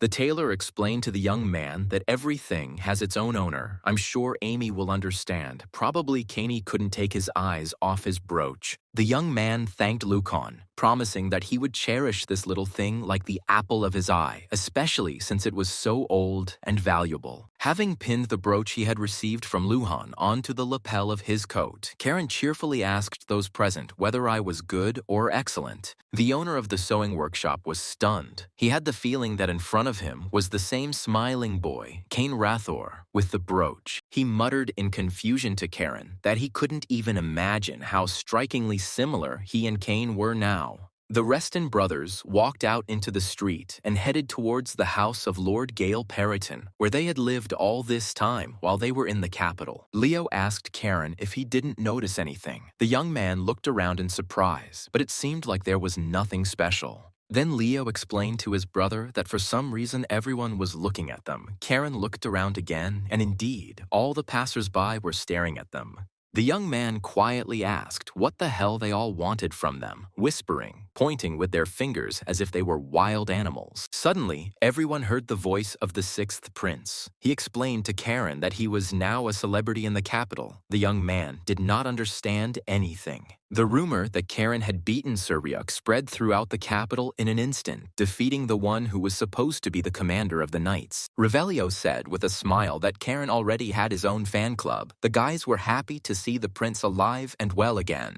They found a secluded corner in the park where they could talk. Rio asked them, "So tomorrow you are returning to your grandfather's fortress?" Rio noticed, 4 years locked up. "Duke Hilo dotes on you guys." Charon growled at the prince and waved his hand away. He was offended. "I even gave you the dew of the world tree," Charon muttered. "If he had known that you stick like a bath leaf to his ass, he would not have taken it." Rio reminded him that Charon had defeated Sir Ryuk thanks to him. He forgot. The young man hissed and removed his hand. "Please," just as politely. Hugo looked at them and thought, the mad prince of the empire, and along with him, the mad dog of the ducal house. What a hellish mixture. And they behave so childishly, although everyone is looking at them. And what is the prince even thinking? What did he see in these impudent boys? The sixth prince raised his head and pretended that he had just seen his elder brother, Karen and Leo. He exclaimed, "Oh, Sir Hugo." Revelio said solemnly, "As a member of the royal family, I have always been and will always be grateful to the Reston family. I hope you understand this." Hugo bowed. "Oh, what are you saying? Your Highness, it's just a subject's duty," Karen grumbled. "And why were you staring at me instead of saying thank you?" Karen reminded me, I helped you with the demon, Your Highness. Without me, the succubi would have already torn you apart. Hugo silently watched them. He thought, Rayo is not like the rumors say. A little strange, but a normal guy. The prince asked, Karen is always so toxic, right? Revelio rose from the bench and said with a sigh, okay, it's time for me to return to the Emperor's palace under the protection of the Blue Wolves. He extended his hand to Karen and smiled welcomingly. 4 years. Let's see how much more crazy you become in that time. Karen thought for a second. Just think. The Prince of the Empire extends his hand to him in a friendly manner and really sees him as a friend. He shook the hand extended by the prince and replied, I hope you become the biggest asshole of this city, brother. Rio smiled, and so did I. Surprised, Hugo listened and watched attentively, or perhaps the prince was not quite normal. Who could figure this out? Revelio, surrounded by guards from the Knights of the Heiran Order, went to the Imperial Palace. He was very grateful to the brothers. In his mind, he told them, Thank you, Karen. Leo, thanks to you, I am no longer afraid of dying in the palace. Charon heard his thoughts. The young man cheerfully said to his older brothers, Well, get on your horses, lads. It's time to head to the mansion to pack our things. We'll be on the road tomorrow. Life will soon begin in the Azure Sea Fortress, where every hour will be scheduled and exit beyond the estate will be closed. The day of departure arrived. The grandmother could not hold back her tears as she saw off her beloved grandson. Lord Gale waved his hand to them in greeting. Karen also waved for a long time from the car to his grandparents, whom he loved very much since childhood. They always spoiled him very much. Leo asked Karen in bewilderment about the confinement, whether he really would not argue with such a harsh decision of his grandfather. Karen was once again convinced of his older brother's naivety, and Leo looked at him questioningly and didn't understand anything. Karen asked, Didn't you realize during your trip to the capital how many strong people there are in the world? We can't stand still in our development. Xerus made a sarcastic remark, and someone who knows about it caused such a stir in the capital that everyone is now talking only about him. The young man asked Xerus if he could stop grumbling or even get into another car, but the commander of the Blue Wolves objected. While they were returning through Tibia, the barony of Bellis, and the lands of Count Kiel, the Duke ordered that they be watched to ensure that they did no harm. Xerus said, Karen, I dare say that you have noticeably become smarter, and if so, you will behave quietly during the vacation before confinement. They soon arrived in Tibia, where Karen planned to stop by for a cup of aromatic tea with Revelio's adopted sister, the elf Pone. The delighted mayor of the city, Jin, came out to meet the boys. His power had grown considerably. He exclaimed, Karen, Leo, come in quickly. The mayor assumed that the travelers must be hungry and invited them to come in and eat. Karan thanked the mayor and declined. Jin was surprised. Why didn't he like their food? The young man explained that they just needed to visit one place here. The mayor sighed. It was understandable, very sad, but nothing could be done. He was glad to see the nice boys and accompanying knights again. Leo and Karen, accompanied by Xeras, set off along a familiar route to the secret black market area of the city of Tibi. The man in the long cloak by the wall told the young men that he did not expect to see them here again. Caron looked inquiringly in his direction. Julio threw off his large dark hood and said good-naturedly to the Reston brothers, Long time no see, young gentlemen. He bowed low to the Blue Wolves commander and respectfully asked, How are you, Sir Xeras? Leo exclaimed joyfully, Julio. Xeras told Julio that he had done a great job, the boy replied. It was nothing compared to the kindness you showed me, sir. He invited the boys to follow him. Lady Pona is eagerly awaiting them in her secret underground chamber in the Caligo Black Market. The elf thanked Karen for fulfilling her request, and Karen looked questioningly at Chairman Caligo. The young man said that Pona had misunderstood everything, that they were not friends at all. Rio and Leo tried to stop his brother, and Xeras grabbed his head. Pona stopped Karen and said, I am satisfied with the result. I see that Revelio has a very reliable comrade. That is enough. She gave a sign, and one of her subordinates brought a box. The elf explained that it was a gift as a token of her gratitude. This box contains a unique elven apple wine. Karen said incredulously, Well, let's say, what else does she want from them?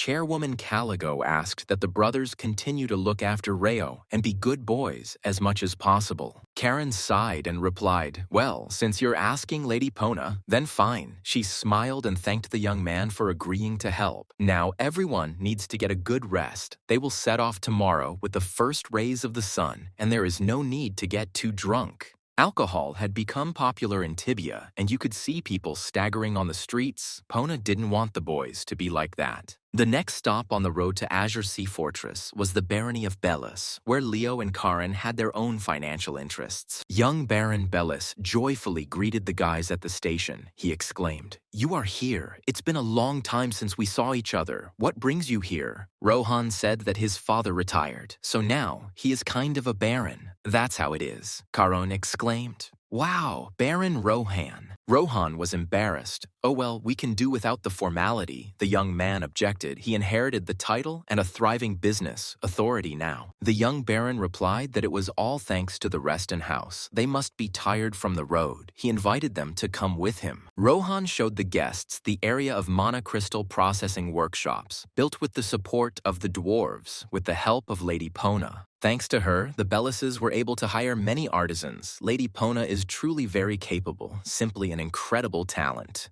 Rohan handed the brothers 2 mana stones of excellent quality, which he had prepared as a gift for the boys. Such stones are very expensive. Karen was very happy and exclaimed, "That means my pockets will also become fuller thanks to this." Leo whispered, "Karen, that's enough." Rohan smiled. He was still the same, and a satisfied Karen said to his brother, "This means that your pockets will be full too. You understand." Xeris asked Baron Rohan for forgiveness for Karen, but he kindly answered the knight, "It's okay. Everything is fine." He said he was very pleased to see that even after such dangerous events, Karen Reston was still the same feisty child. Rohan looked at the boys admiring the stones and smiled. The Baron was very glad to see them and bring them such genuine joy. Before heading to the Azure Sea Fortress, the travelers stopped by Karen's home to visit his parents. They met them on the platform. The mother burst into tears, hugging her beloved son. Karen, so much time had passed, he warmly hugged his mother. Leo bowed and asked Karon's mother, "How have you been, Auntie?" The woman gasped in surprise. Leo had become such a polite guy. She approached her son's cousin, who stood with his head down, ashamed of how he had behaved earlier with his brother's mother. Karen's mother noticed that Leo was also here, and the young man quietly replied, "Yes, Auntie. Karen and I visited the capital and are returning." The woman smiled and gently stroked Leo's head, saying, "Welcome to our cozy home. I'm glad to see you healthy." Leo looked up at her in surprise. There was no arrogance in her at all. He muttered in confusion, "Yes, Auntie, thank you." Pale placed his hand on his son's shoulder and congratulated him on his return. Karen quietly said to his father, all the talk in the building. Father thanked Karen for returning safe and sound. They were very worried when they heard about all these attacks. After 2 weeks, the entire campaign finally returned safely to Azure Sea Fortress, where Karen was to undergo a long training period. Halo announced that he was sentencing Karen Reston to 4 years in prison for his offenses, and the chief asked Karen if there were any objections. The young man answered obediently,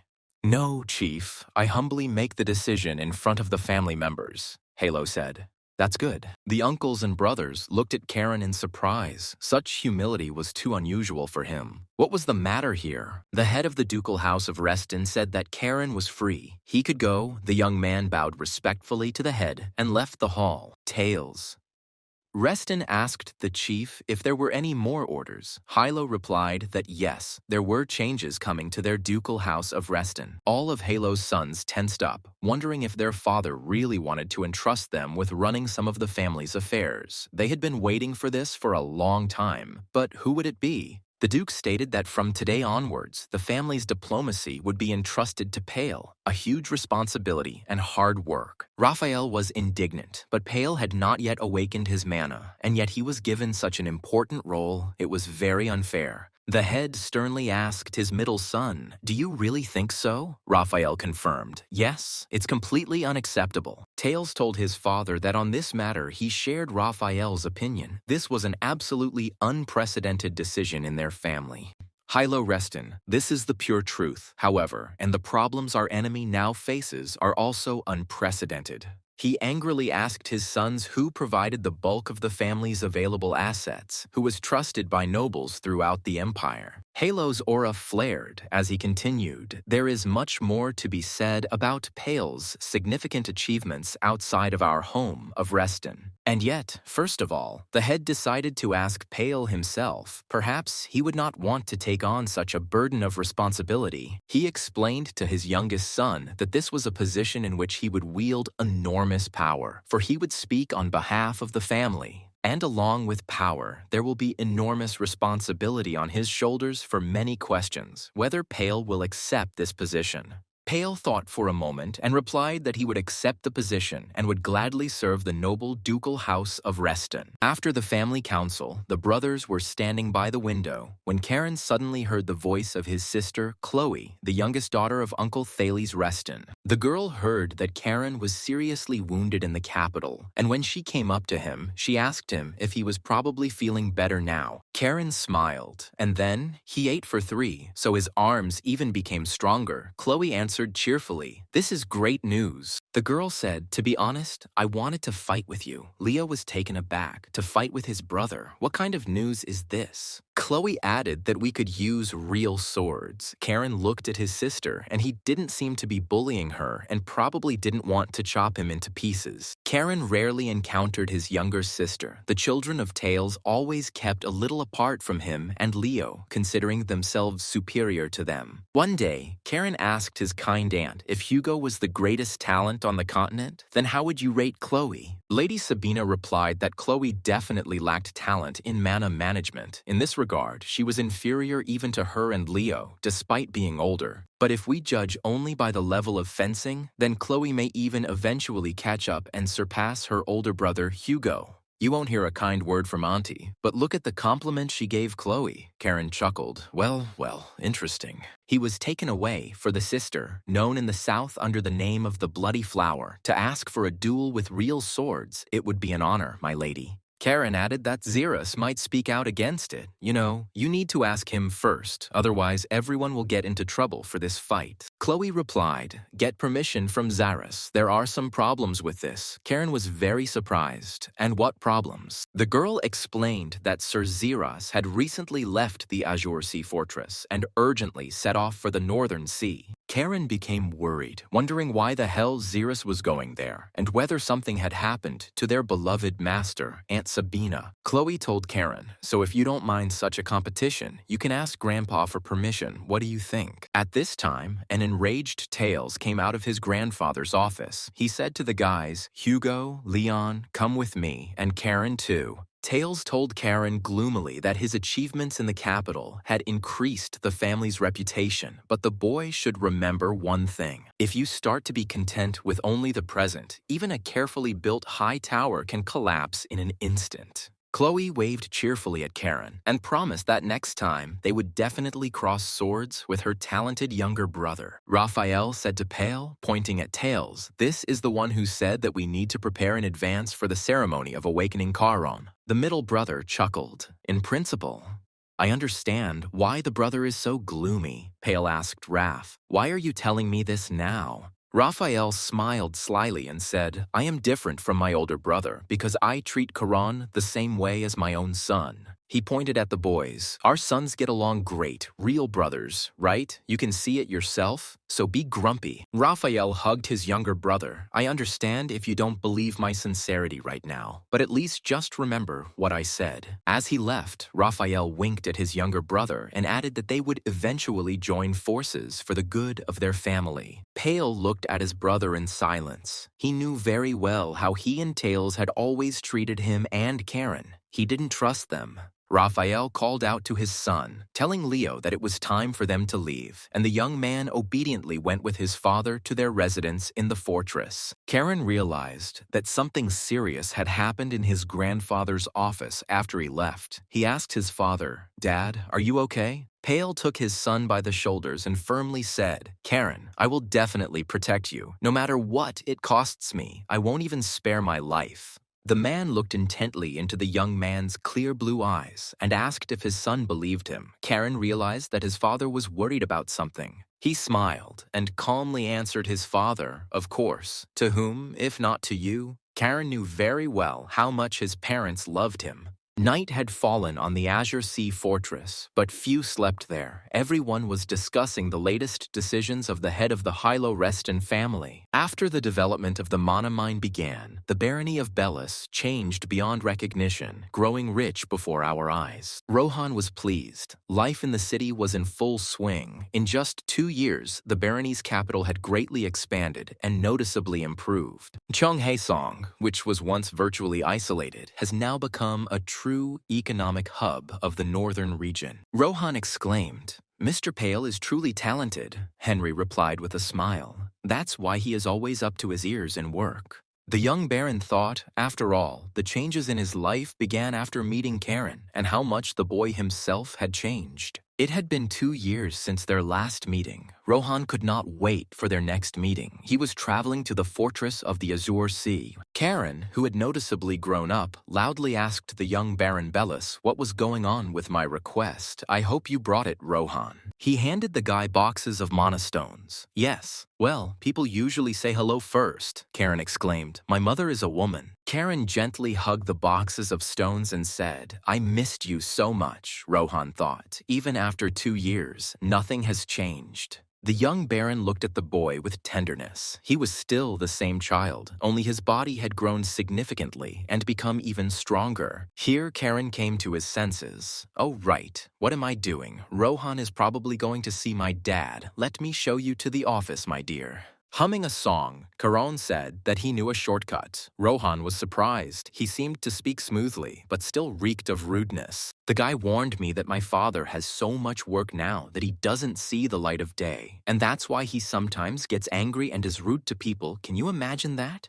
Pale greeted his guest cordially. "Welcome, Baron Rohan," apologizing for the paperwork cluttering the area. Rohan replied respectfully, "It's been a while, Sir Pale." Young Karen Reston also entered his father's office with the young Baron. Pale explained to the Baron that he had sent Karen in his place due to the enormous amount of work, and I hoped he had been polite this time. The boy answered his father with a smile. "Well, of course, dear father," Rohan noted with confusion. "Well, how to say it if it's polite?" Pale understood everything and suggested getting down to business. Apparently, Rohan wanted to develop the processing of magical stones, the Baron confirmed. "Yes, that's right. But the barony has problems finding qualified personnel." Pale agreed with the Baron. "That's always the case with good professionals.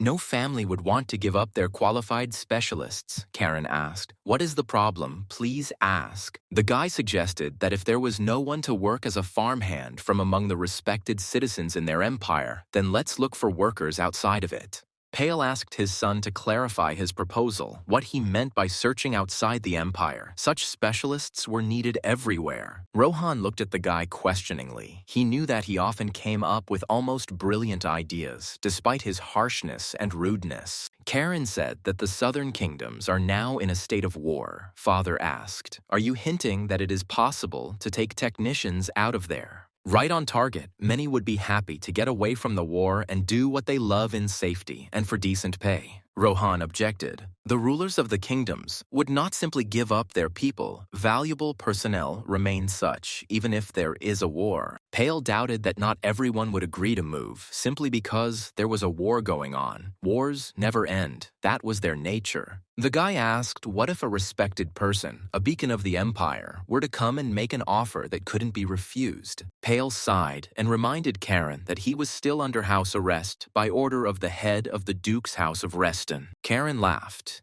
Dad, would I really call myself a beacon? Pale was surprised. Then who did his son mean by the beacon of the empire? He winked. We have one good-for-nothing who just sits around in the fortress. His name starts with Lee and ends with O. Pale thought about it. He didn't really like the idea, but it still made sense to try to implement Karen's daring plan. Rohan and Pale decided to try sending Leo south on a serious commercial mission, with Karan's father instructing him. Leo didn't like this idea. He was indignant. What the hell, Karen said. Relax your buns, brother. A little later your sister will help you out. And our faithful Hans will also be with Leo. The knight was pleased. He had not been on a business trip for a long time and was looking forward to the journey. The station attendant announced that the train would be leaving soon, and Karen reminded his brother that they first needed to register as mercenaries. Karen sighed. While I'm stuck among the walls of my native fortress, go do your business. Maybe I'll see your face as a free man. The younger brother added, so don't let me down. We'll measure our authority later, brother. Take care of yourself. If you get hurt, I'll kill you. Leo looked at his brother. Over the years, he had learned to see Karen's concern and care for his friends behind his jokes and rudeness. As he boarded the train, Leo simply said with a smile, "Good luck to you too, Karen." He had already spent half of his imprisonment in the fortress and had become stronger. The train rushed forward, carrying brother Leo and the knights accompanying him to the warring south, and Karen still stood on the empty platform. Turning around, the guy suddenly discovered that he wasn't the only one who had been seeing off the train heading south for so long, and this surprised him greatly. On the platform, a little further away, stood Leo's mother, née Marquise Diaz, and frowned at the hated boy, Karen Reston. She knew perfectly well that the idea of sending her son to the south belonged to Karen. The boy bowed respectfully to his aunt. But she did not respond to Karen's silent bow. She turned sharply and hastily left the platform with the maid. Karen asked the enraged aunt, "Do you think it was because of me that Leo got a difficult task? I won't hide it. All this is true."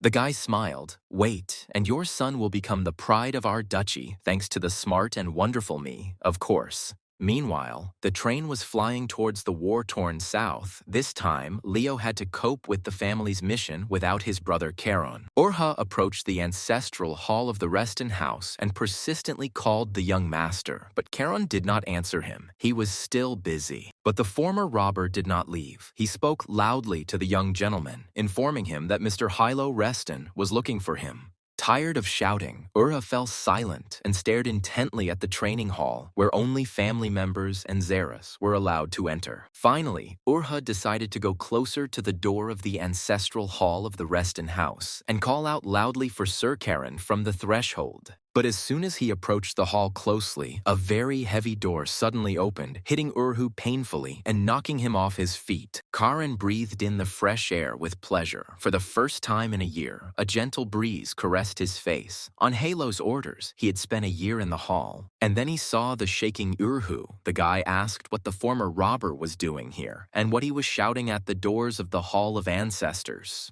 Urha repeated with an offended expression that the head of the family was calling Mr. Karen. The guy was surprised. Was this really true? Then he had to go. He told Urha that they needed to hurry, and he agreed and followed the much-grown young master, Karom. Halo Reston told his grandson that over the past 4 years, the situation not only in the Empire, but on the entire continent had changed dramatically. The Imperial Guardsmen behind the attack on the palace revealed during interrogation that demons had begun appearing across the continent. And everything that is happening can be described in one word: chaos. The world has changed, and Karen will soon have to face all of this. Having handed his youngest grandson a glass of wine, the head of the family asked him, "Well, Karen, have you learned anything during your imprisonment in the fortress?" The head of the Reston house asked the young man if his mana was pure and if his level of training allowed him to act in such a dangerous situation. Karen smiled and replied that if he had not been ready, the leader would not have let him out of the Hall of Ancestors. This was obvious to anyone. Halo sighed. "You speak politely, but still try to tease. Some things never change, even after time." Grandfather asked, "Since you are now free, what do you want to do?" Karen replied, "First leave the fortress, with your permission, of course." The Duke remarked, "After 4 years of confinement, this is natural. Good, I will find you a suitable task." Karen thanked him. Pale exclaimed, "It's been a while, Karen. A whole year has passed," the guy said worriedly. "Dad, you look exhausted." The father reassured his son.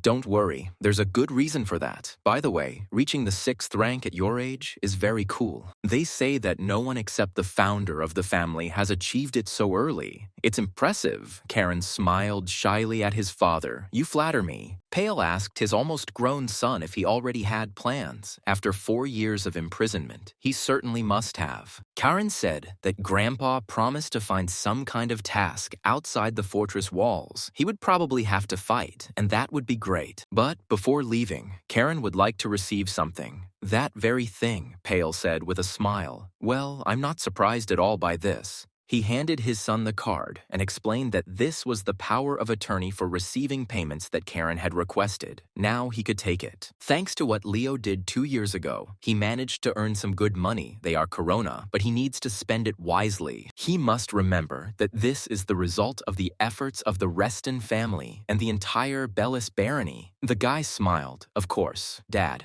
Pale sighed and looked at his son with a smile. He thought, oh, Karen, I hope you really understand everything, even though you are still a boy. Suddenly, the door to Pale's office flew off its hinges with a bang, and the elder apologized for interrupting their family idol. But since Karen was already released from the Hall of Ancestors, he might as well have told his younger grandfather about it, the little bastard. Karen exclaimed, Yoshki Matryoshkas? Pyle laughed. You're here, little uncle. And he thought that he was away on important business. Halo's younger brother grabbed the boy with his huge, strong hands and shouted cheerfully, Yo ho ho, Karen, you're finally free. The rowdy elder reminded his granddaughter that they had agreed that the boy would call him little grandfather, not elder. Having let Karen go, he said, in short, I brought a task especially for you. The elders made a unanimous decision on this matter. This is Elder Ulrich Lestern. He was against the return of Karin, but after seeing what he had achieved, he began to treat him with warmth. Ulrich said this is a request from the south. Monsters have become active on the border of the Holy Kingdom, so a detachment needs to be sent.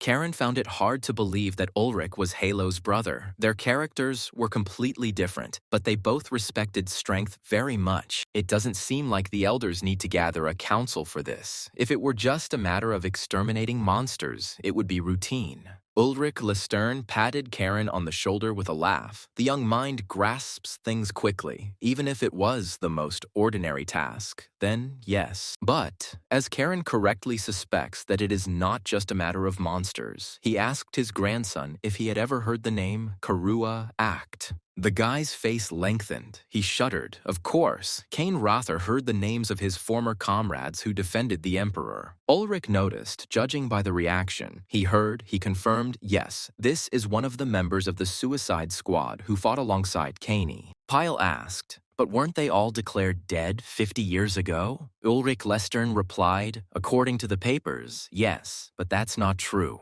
Hilo spared them, despite Ulrich's opposition, and as a result, the self-improvement methods and the Imperial sword were handed over to the Guard. Cain wondered if Hilo had spared them, then there must have been other survivors of that last battle besides Karua. But since they were all imbued with the dark mana of the Dark Emperor, they were only allowed to live in exile under the supervision of their family. But recently, Korea disappeared in the south, no trace. And what's strange is that the area in the request is the very place where Karua was last seen. Therefore, the elders ordered Karin to go south, where he should unite with Leo and Ryan, who are already there. Ulrich cheerfully told his youngest grandson, chop off the monsters' heads, look for traces of Karia. Karan replied that he understood everything and was going to. In addition, one must be careful with the fanatics of the Southern Holy Kingdom and not get involved in their affairs. They may be harboring Karia.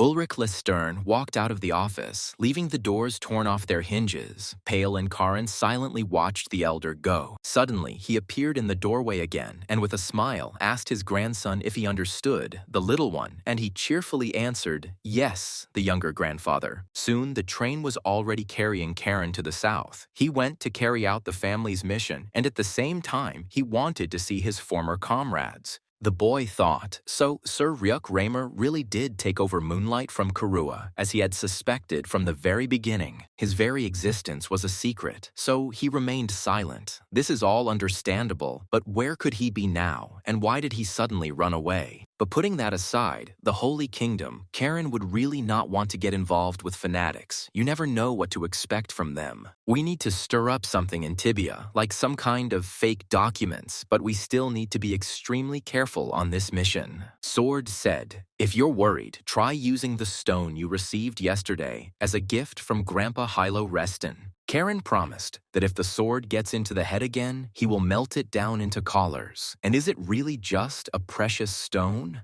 Guillotine chuckled. What are you doing? Only eating into your head. Pour mana into the stone, you idiot, and imagine the armor you really want. Karen didn't understand. Why the armor? The sword was indignant. Oh, stop asking stupid questions, master. Just do what I say. The guy replied, okay, I'll do everything now. Just shut up, you bastard. He started yelling like a real talkative person, not a sword. Karen couldn't understand what was so special about this stone. Well, he poured in mana, and then what? Nothing happens yet. Suddenly, the guy realized that his clothes had changed. He asked in confusion, was it really... The sword confirmed. It was Cabana, Rail's armor. Guillotine noticed that Hilo truly valued his grandson Karen. The old man gave him Cabana, the pinnacle of ancient technology. The guy smiled. So this is armor that can freely change its shape. Great, and really a very useful thing. Karen asked Guillotine, but the armor cannot speak like you. The sword was indignant. Of course not. I am special, like the children of the sun. Time flew by while he was talking to the sword, and he arrived in the Tibia Autonomous Territory. The city had changed a lot during this time. The streets were dirty, and beggars were everywhere shouting, give me at least a coin, sir. I haven't seen food for 3 days. Please have mercy. Angry townspeople fought off the refugees who had flooded the city, shouting, let us go! What the hell are you doing? Go to work! The residents of Tibi were outraged that the city mayor still hadn't gotten rid of these fucking refugees. It was impossible to walk down the street. Suddenly the boy heard a man call out to him, calling, Lord Karen! The young man looked around, trying to understand who it was. The man removed his hood, and the boy immediately recognized him. Julio, the spy bowed. I am honored that you remember me, Lord Caron. The guy told Julio that he was going south and needed fake mercenary documents. The spy approved of this plan. The southern kingdoms have closed their borders due to the war, so pretending to be a mercenary is reasonable. There is always a demand for mercenaries. Karen wondered why they had come to Lady Pone's town hall. Weren't they supposed to go to Caligo's hideout in the secret black market? Julio explained that the mayor and Lady Pona were currently in a meeting. Karen was amazed that these two were really doing business together. How interesting. Pona asked the mayor, what about the area in the east? Jin said, yes, it still needs to be rebuilt, so it will do. Opening the door to the meeting room, Karen said with a smile, wow, I heard that Mayor Taibi has a good business acumen, so it's true. The guy asked with a smile, I hope you're not up to any shady business here, because that was very ugly of Mayor Jean. The mayor gave Karen a tense smile, noting that they hadn't seen each other for a long time. He assured the young man that, of course, everything was completely legal. Because of the war, refugees continue to arrive. A lot needs to be prepared, work for them is desperately needed, and housing too. Pona supported the mayor. The Caligo Guild is in the same situation, and if these are my people, I am obliged to feed them, so they decide what to do. The elf assured that they were not breaking the law in any way. The guy smiled, but I never even had such thoughts. I don't care at all, Karen clarified. Unless we are talking about the southern kingdoms, Pona said, and I understand that the guy told her his request in advance. The elf said, so that's why he needs a mercenary ID? If it's not a secret, why he needs to cross the border, it's very dangerous. She reminded him that there was a war there. Karen glanced meaningfully at the mayor of Tibia, who immediately understood the young man's gaze. He immediately said that he had urgent business, so he would go and they would discuss everything while he was not here. Pona told Karen that she had already installed a magical soundproof barrier here. The guy praised her, a good approach. He told the elf that he was heading south to deal with the monsters. She asked Karen incredulously, and that was it. It didn't seem like anything. He also needs information about an 8-star knight who was active in the Kingdom of Chaos, and he may not be using his own name. Pona thought there would probably be various rumors about such a very strong knight, and yet this would not be enough to find him. Karen exclaimed, "That is why I came to you, Lady Pona. This strong knight may well be hiding in the great southern forest." She asked if she needed my help or the elves. Karen replied, "The great southern forest belongs to your race, so you know better." Pona explained that even she would have a hard time convincing the pointy-eared brethren. They hated people. First, she would have to earn their trust. Karen's face lengthened, and how interesting it was that he had to earn this very trust of the elves, especially considering their attitude towards him. The rider rode carefully along the forest road, his strong steed briskly moving its powerful legs. This was the southern border. Karen glanced at the well-fortified city and said thoughtfully, "So this is what it's like, Regan. I wonder what's behind the gates." The guy swore, "Pona, you big-mouthed woman, you'll convince the devil to work for you, and he'll still owe her a lot." She told Karen that she had destroyed all the slave traders in Tibia and its surroundings, and now those scoundrels were nowhere to be found. The elf has no influence in the south, causing slave hunters and slave traders to flock to the southern fortress of Regan. In the chaos of war, it must be much easier for them to settle there, and according to new information, elves are being traded on the black market in Regan. Karen thought, of course, elves are slaves. They are probably very expensive. That's why they try to catch them in order to sell them for a high price.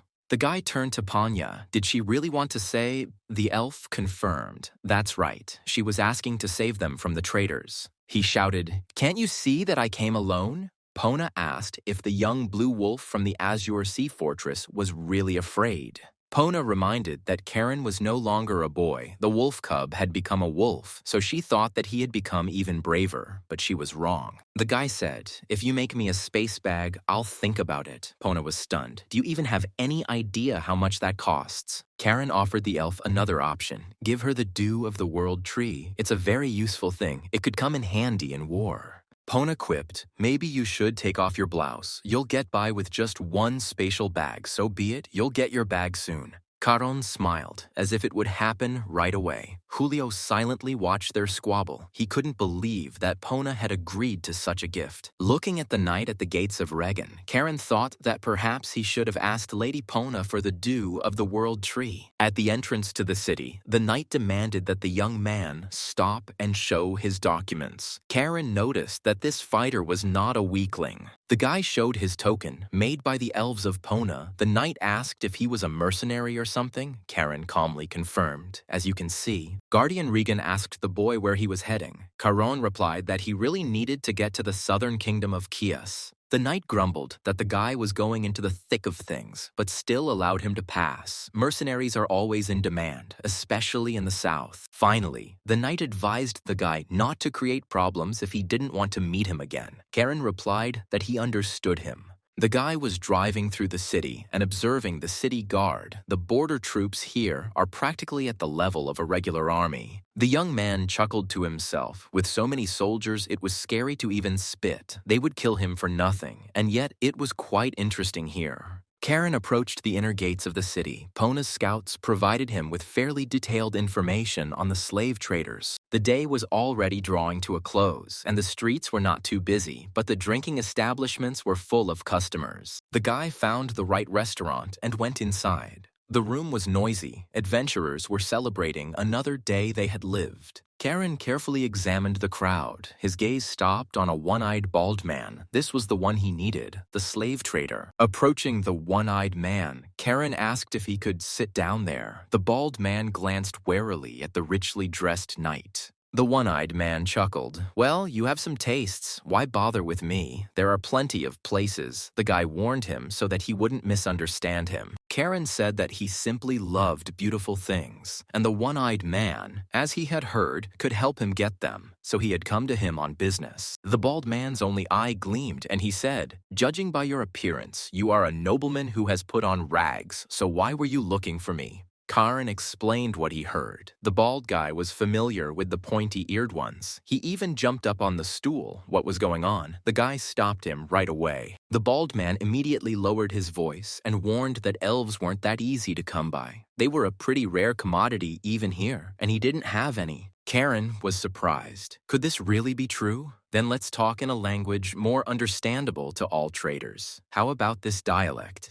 He pulled out the card that his father had given him before leaving, and the one-eyed man was speechless with delight, which meant he was looking at a rich man. The slave trader stammered that the stranger had a very good pronunciation, but there was one more thing he needed to ask about this map. Karen asked. The bald man apparently wanted to check if the card was real. Yes, please. He threw the card into the trembling hands of the slave trader. The guy's eyes flashed angrily with the magic of clarity. He growled, "But for wasting my time, you will have to pay very dearly." The slave trader's face lengthened. He realized that it was better not to joke with this gentleman, but he did not dare let go of the treasured card. Karen angrily asked the one-eyed man if he was going to open it or what. The slave trader stammered, "Sure, just be patient for a minute." The door finally opened, and Karen kicked the bald man out of the room, where he fell, hitting the hard paving stones painfully. The guy asked the one-eyed man if he was okay, the one who was lying down in the middle of the road, and suddenly his legs went numb, so he would now treat him. The slave trader's entire face was smashed to blood. He was shaking with pain and fear, but he didn't show it, only moaning barely audibly from the blows. Karen reminded him that his time was valuable and he was wasting it. If he didn't move faster, he would get more kicks. The banker confirmed that the bill was genuine, so there would be no problems with the money. You'll just have to be patient until the deal is closed. The bald man couldn't believe that the guy beat him up just for checking. Karen warned him, "Move it if you don't want to get beat up again." The slave trader quickly stood up and answered with a smile. "Of course, sir." He took hold of the large lever and lowered it, opening the passage. Karen watched the bald man in surprise. The lever activated a secret mechanism that concealed a secret passage to the trading venue. He noticed. He looked quite convincing. The bald man bowed and invited the gentleman to follow him. Now he would see everything for himself. After passing through the underground passage, they found themselves somewhere on the outskirts. A bald slave trader was showing the way, indicating where to go. A passing knight warned Karen that the floor there was dirty and advised him to watch his step carefully. But the one-eyed man objected that Cobbler's lair was very different from other places. Everything was much better and cleaner there than in others. He explained to Karen that they kept a strict and systematic inventory of the goods, and one of the slaves bowed to the boss and greeted him.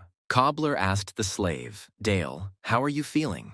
He replied, "Thanks to your doctor, I was able to get back on my feet," and smiled. The one-eyed slave trader replied to the man, "Glad to hear it. If you need anything, contact me anytime. Don't be shy." Dale bowed his thanks to the boss, and the owner invited Karen to move on. He was in a hurry to close the deal and get his money. Karen asked in surprise, "A slave trader who is not without compassion. This is the first time I see you treat all the slaves like this." Cobbler explained that for us, they are more of a commodity, and the quality of the commodity must be monitored. We do everything for the sake of our valuable customers. The bald guy introduced himself. "Cobbler, the owner of the Cobbler recruiting agency." Karen snorted. "A recruiting agency? You trade in slaves." Cobbler asked why it was nonsense. "That's exactly how we survived in Regan. Quality over quantity, as you probably already understood."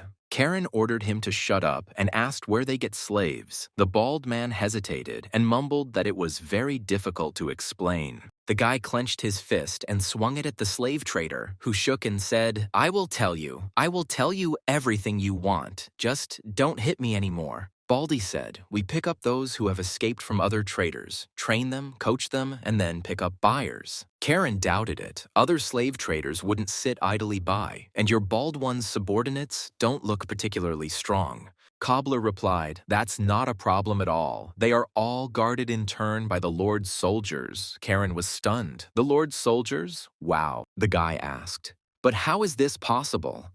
Cobbler sighed and asked, "Do you really think the former slave had another way out?" Karen asked Cobbler if he had given a bribe to someone. He objected, "No, it was simply an expression of gratitude through capital." The boy realized that the ruler of Regan was in charge of the slave trade here. Otherwise, his soldiers would not be guarding the local slave traders. What kind of strange guy is this cobbler, a slave trader who trains slaves and finds them work? I've never heard of such a thing. If everything the bald man said about himself is true, then he is an interesting guy, perhaps because he is a former slave himself, more humane than others. Pointing forward, Cobbler said to Karen, "We have arrived, sir." The boy looked carefully where the slave trader was pointing. A little ahead, there was a fenced and guarded area. Cobbler explained, "There was a large auction house over there." Karen estimated how many guards there were. It seemed that this fortress would not be taken immediately. He would have to resort to cunning, but so be it. The guy said to Cobbler, "You know, I was just thinking about making some money." He asked in bewilderment, "I beg your pardon." Karen asked, "How about I invest in your business?" The former slave smiled. "It would be an honor for me to accept the investment." The slave trader tried to speak as delicately as possible. He explained that, "You see, business must be built on mutual trust."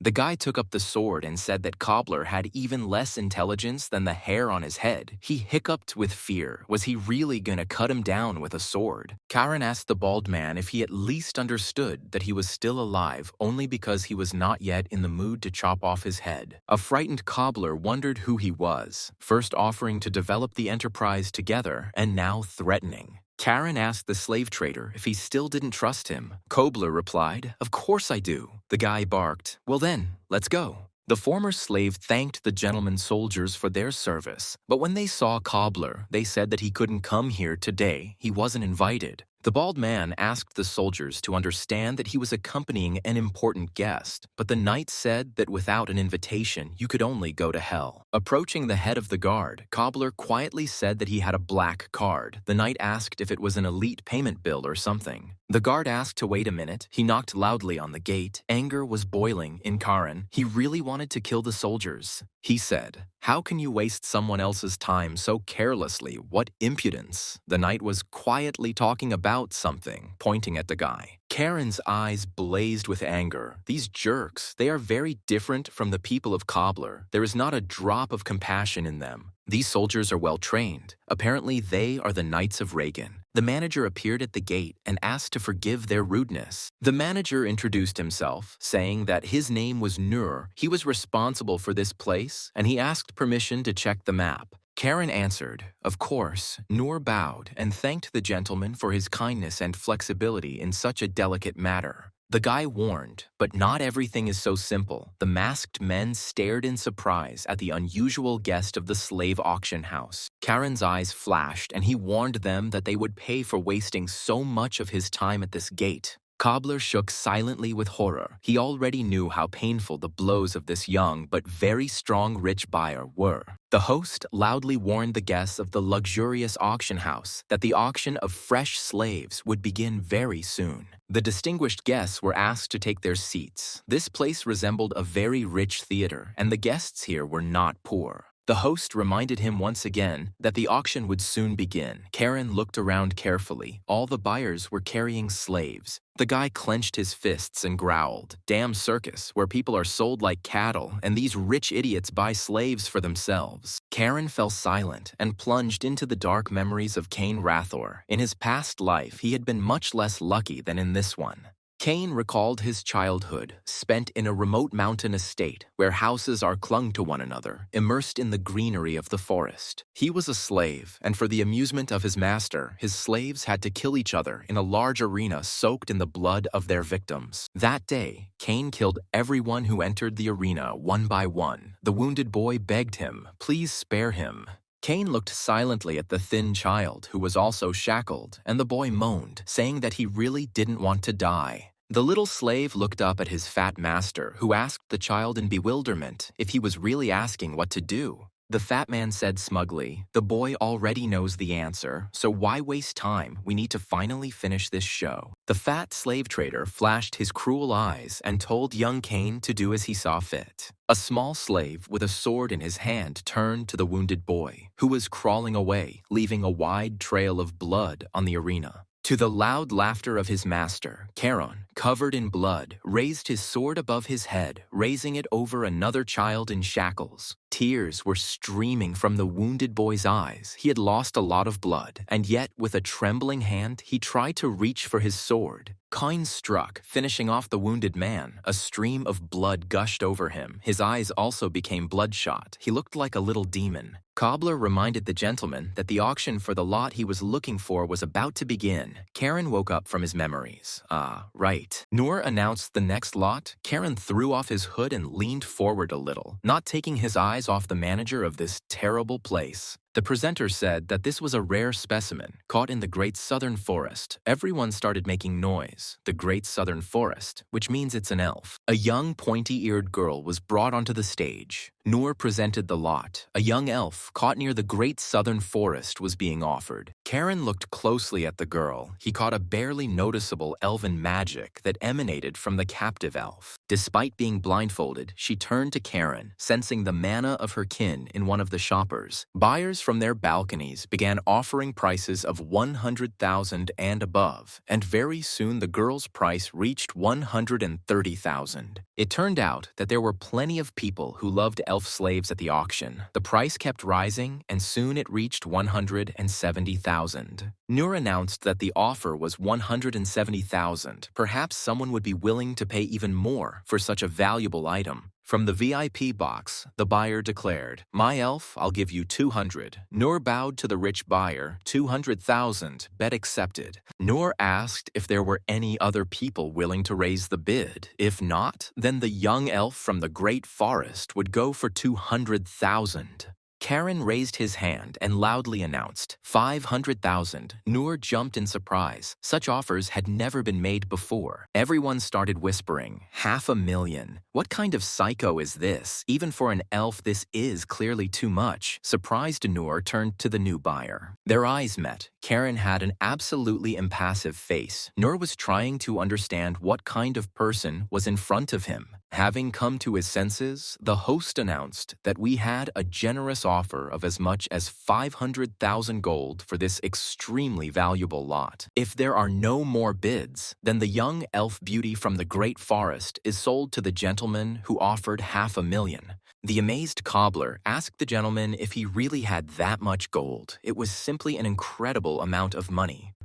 Karen said contemptuously, "A bill of exchange is only issued if there is at least 500,000 in the account." "Idiot," he replied, "it's clear." The boy asked the very frightened slave trader if he could quietly and unnoticed take out all the slaves bought today. Cobbler jumped up. "What? In what sense? Steal it or something? It's simply impossible. They are all very well guarded."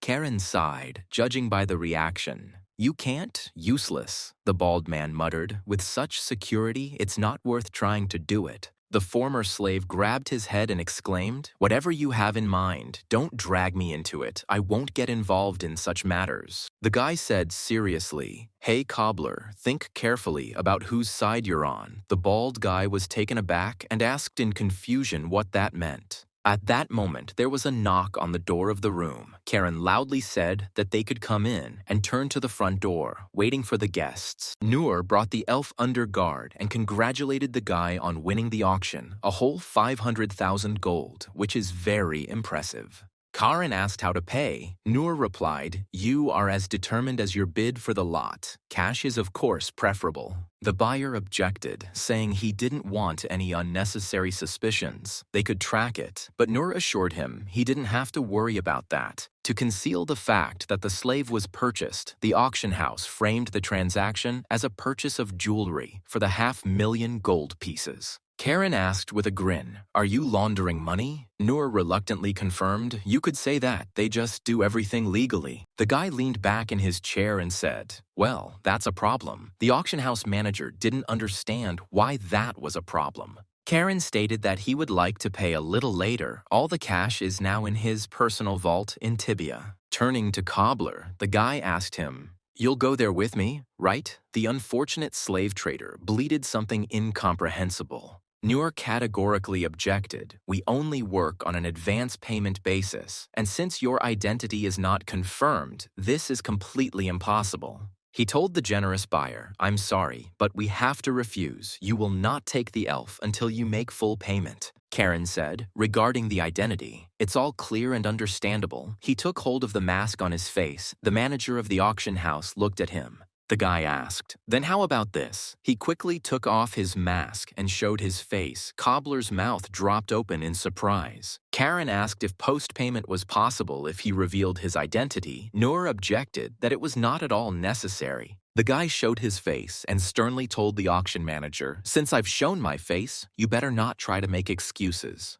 Karen said that if Near himself couldn't make a decision, he should call the boss. Near objected, "It's me, and besides, even seeing the face..." The customer's eyes flashed and he barked at the manager, "Shut up and report to the owner. Tell him that Karen Reston demands a meeting." Noor stuttered as he replied to the unusual customer that he understood everything and would soon return with someone who could make such decisions. As soon as Noor left the room, Karen said, "Hey, Mr. Fork in the Eye, free the elf right now." Cobbler didn't understand right away. The guy shouted at the slave trader, promising to gouge out his other eye right away. Cobbler quickly answered the master that he was already on his way. Soon the shackles and bonds were removed from the elven girl. They ended up on the floor. The elf caught in the forest breathed a sigh of relief. She flexed her hands and silently looked at her buyer, not understanding what he had in mind or why he had bought her at the auction. Karen threw her a bottle of potion and told her to drink it. It would quickly heal her wounds and make her at least a little stronger. She thanked him, noticing that it was a good potion. The girl immediately swallowed it, and her wounded body began to heal instantly. Karen was surprised. An elf who knew the language of people, he thought that she would start to riot when she was released, but she was surprisingly calm. The girl explained that she felt her mother's presence in Karen and a faint trace of her relative's aura, which meant he was not her enemy. The boy immediately remembered the 6th Prince Revelio and his amazing gift that saved Karan from death after the fight with the demon. He realized that it was probably because of the dew of the world tree that he had once drunk, but 4 whole years had already passed since then. Karen asked the elf in surprise how she had been caught, since elves were incredibly strong and the great forest itself was their home.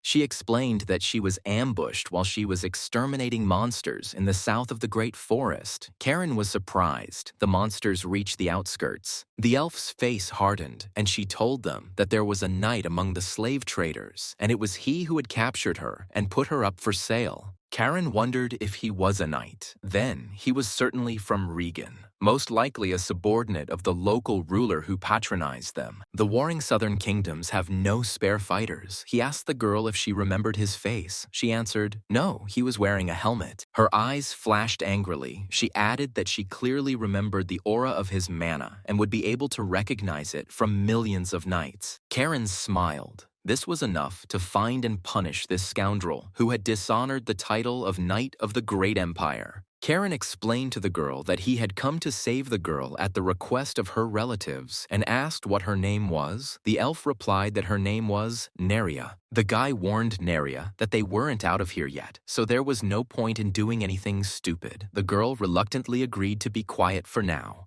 Turning to Cobbler, Karen said that there was work for the Shaggy One. The slave trader fearfully asked the guy what other work. Karen explained to him that they were starting a rebellion. Right here in Regan, they had to overthrow this overfed Marquis and his entire gang. The former slave thought about the uprising in Regan. He couldn't understand what it was and pretended to be thoughtful, trying to figure out what this gentleman wanted. And then it dawned on him. He jumped back in fear, exclaiming in horror, "Is it a riot or something?" "No, sir, I still want to live like this." Karen calmly asked the slave trader if 100,000 was enough for him. He stood at attention. "My life belongs to you, chief." He hit his chest and exclaimed that he would be the first to attack to punish this slave market. The guy was surprised how to punish it. Karen explained to the former slave that he simply hates it when slave traders live happily. Neria silently listened to the savior. The vile face of young Kane's former master surfaced in his memory, and he thought that although he had personal scores to settle with the slave traders as well. The door of the room opened slightly, and the smiling ruler of Regan looked in. He exclaimed in surprise, "Well, it's Karen Reston." The Marquis entered the office, and bowing gallantly to the high-born guest, asked the Duke's grandson, Hilo Reston, for forgiveness for the wait. The man who entered introduced himself.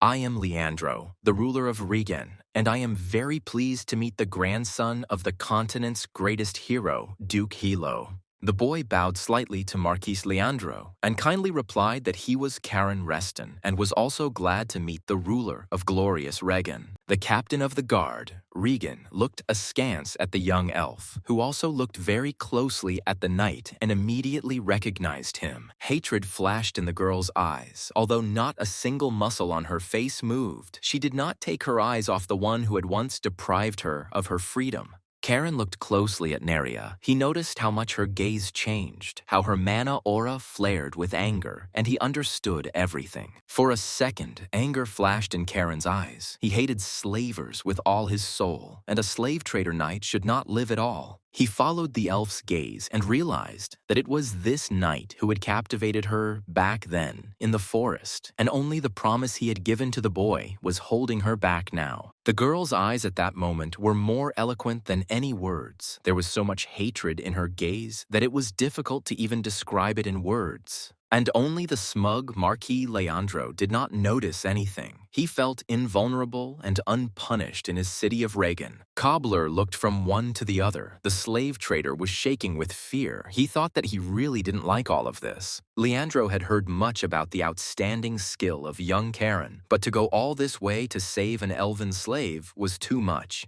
The Marquis noticed with surprise. He didn't know that the guy had such tastes, but the elf, apparently, also liked young Karen. She was quiet. The ruler of Regan said with a smile that this deal would be beneficial to everyone. Karen agreed with the Marquis. "Right on target. I'll just pay later, okay?" Leandro said thoughtfully, "Later, then I understand perfectly well. The amount is not small. It's not very convenient to carry around like that. But Mr. Karen Reston must understand them too. How can one take such a risk without collateral?" The guy chuckled. "Ah, so that's it, collateral." He glared angrily and exclaimed, "Isn't my family's name in itself a reason to take my word for it, or does the Marquis not believe them?" The ruler of Regan was silent for a moment, thinking about the situation. He smiled wryly and said, "All this is incredibly interesting and unexpected." The Marquis invited the Duke's grandson to sit down and discuss the details of the upcoming deal. Caron politely agreed, in Leandro, of course. At the manager's signal, wine and a variety of delicacies were quickly served on the table in the room for the dear guests. The Marquis said that Caron should have come to the Lord's castle immediately and discussed everything, and he replied that if he had known about such hospitality, he would have done so.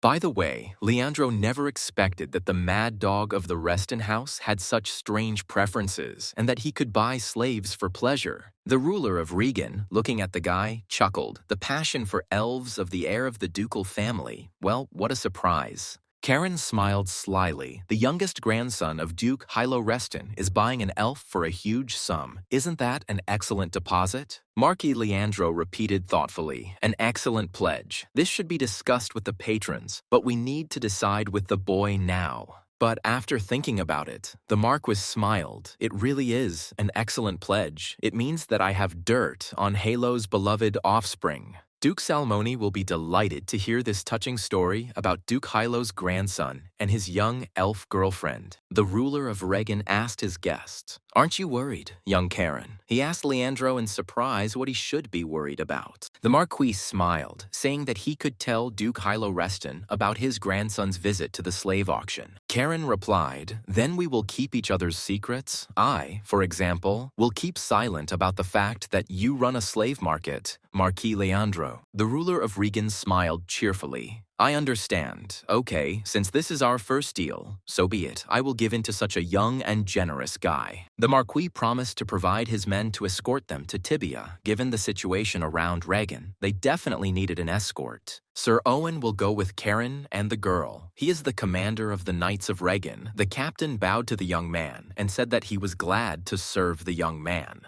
The young man was surprised. "Were you really sending the commander of the knights himself? So generous." The Marquis smiled smugly. "No need for gratitude." Joy sparkled in Neria's large eyes. If this ghoul went with them, he would definitely not come back. She would personally kill him. Karen Reston and the young elf he had purchased returned to Regan with Marcus Leandro and his Knights of the City Guard. The ruler of Regan informed Karen that he could immediately prepare a train for them to travel to Tibia via the Imperial Railway. But Karen objected, "No need. I want to enjoy the scenery. There are such beautiful places here." The Marquis grinned, a young man with refined taste. Leandro promised young Reston to prepare another excellent elf next time. Karen replied with a smile that he would wait. The travelers got into the carriage. The Lord wished them a safe journey. Karen thanked them kindly, and they set off together with the knights. Neria kept her eyes on the captain of the city guard. Owen rode right next to the carriage, periodically glancing at the unusual travelers.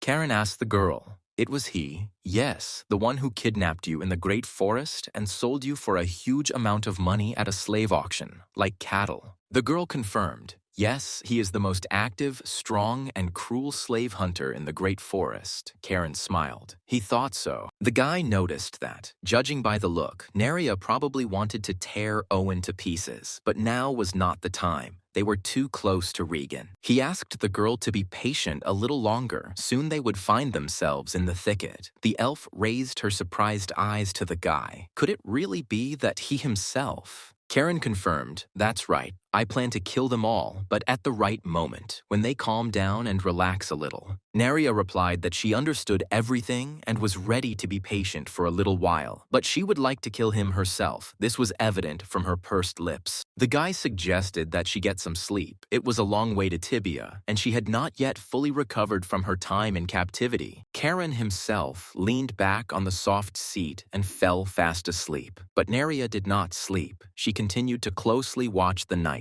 Soon their carriage, accompanied by guards, entered the forest. The huge trees rustled their leaves menacingly, and the day was drawing to a close. Night found the travelers in a dead forest. Dead trees stretched their dry branches towards the dark sky and creaked menacingly in the wind. The knights pitched a tent in a forest clearing and lit a fire. The carriage stood nearby, and finally only Captain Owen remained by the fire. The slave hunter periodically glanced at the carriage with its curtains drawn. The travelers had not yet left the vehicle. The knight thought that if this impudent, high-born boy paid as promised, Owen's fortune would increase significantly. That would be great. Karen quietly asked Neria how she was feeling. The girl replied that she had not yet fully recovered, but would like to help. The guy told her in that case to stay in the carriage and not get out. The elf suggested that she at least call on the spirit for help. But Karen objected that if she went out, she would only get in his way. He could easily deal with these alone. Neria remained silent in response. He took out his communication crystal and sent a message to Pona. "Everything is fine. The coordinates of this place have been received. It's time to act." Karen walked towards Owen. The knight stood up to meet the grandson of the famous Duke of Hilo and bowed respectfully, making him sit down by the fire.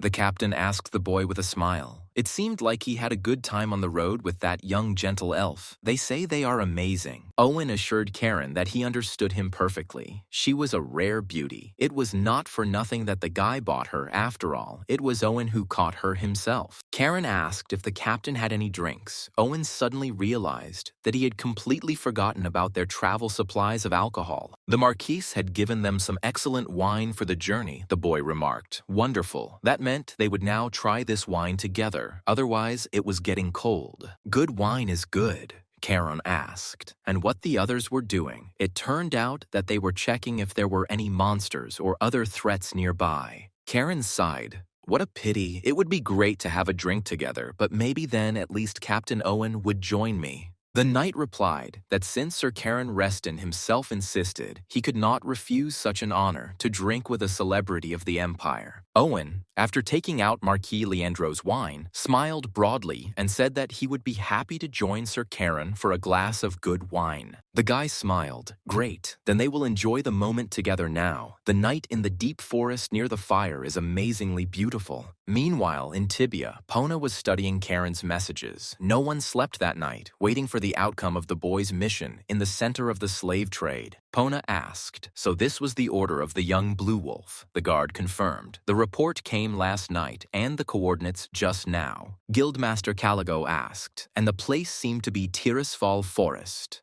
right?" Pona's faithful comrade confirmed. "Yes?" They stopped there. The letter read, "The rescue of the elf is complete. The knights of the Marquis will be destroyed in the Tirisfal forest near Reagan. I request a meeting. I request the transfer of troops from the Kingdom of Zion to the border of Reagan. In case of refusal, an immediate response." Julio asked if something had happened. Pona replied, "Your young master, Karen Reston, sent this. Look, he wants to request troops to the border through his father." Julio replied that if everything went according to Karen's plan, then soon Regan would become a defenseless and empty city, and he would be able to free everyone. The spy was amazed. It was incredible, and how all this came into his head, the young man thought up a grandiose operation, almost military. Pona smiled cheerfully. It seemed that this genius boy was planning a very large-scale robbery of the border slave traders of Regan. Sipping his wine, Owen explained that hunting beastmen like those gives a rather unique feeling of excitement. It is very impressive.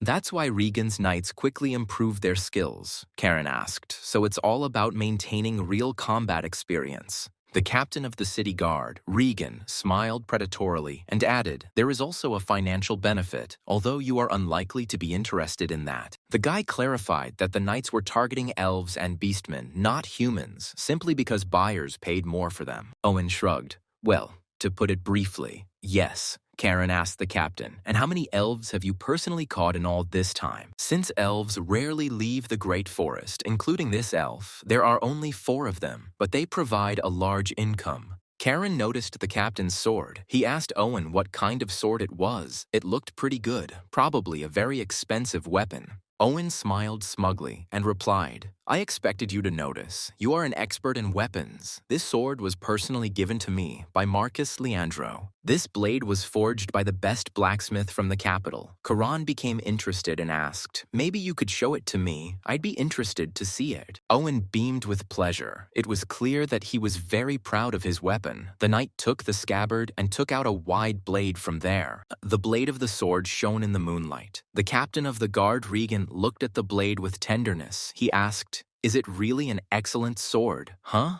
The guy chuckled in surprise and asked the knight, "How long have you been using it?" He replied, "Yes, for about 5 years, even a little more." Karen noted that for such a short time, it was in excellent condition. Owen smiled. "I have been taking care of it since the Marquis handed it to him. And besides, the better you control mana, the less strain is placed on the blade," Caron asked in surprise. "Really? That's surprising." Neria watched her interlocutor closely from the carriage window, her eyes glittering in the night. She eagerly awaited Owen's death. Karen suggested that perhaps Owen had simply never encountered an opponent strong enough to defeat the captain. Owen frowned and asked the guy, "Are you really saying that your sword is something special, Karen?" He replied, "It's interesting." Karen took the scabbard with his sword in his hands. His eyes flashed strangely. He asked the captain, "Should I unsheath my blade before you?" The knight looked at the sword with curiosity. He shook his head and said that he really wanted to see it. It was probably an ancient relic. The guy looked coldly at the slave hunter and quietly said, "Well, if you really want to see my sword, then enjoy the sight." Everything was going on as usual in the Azure Sea Fortress. Karen's father, as always, was sitting in his office for a long time, busy with family matters. He sighed wearily. In front of him lay piles of documents that still needed to be read, approved, or rejected. Pale stretched his stiff joints. He wasn't feeling well. He pushed the documents aside and said, "I'm so tired. That's enough for today." At that moment, the magic communication crystal lit up, and the man was surprised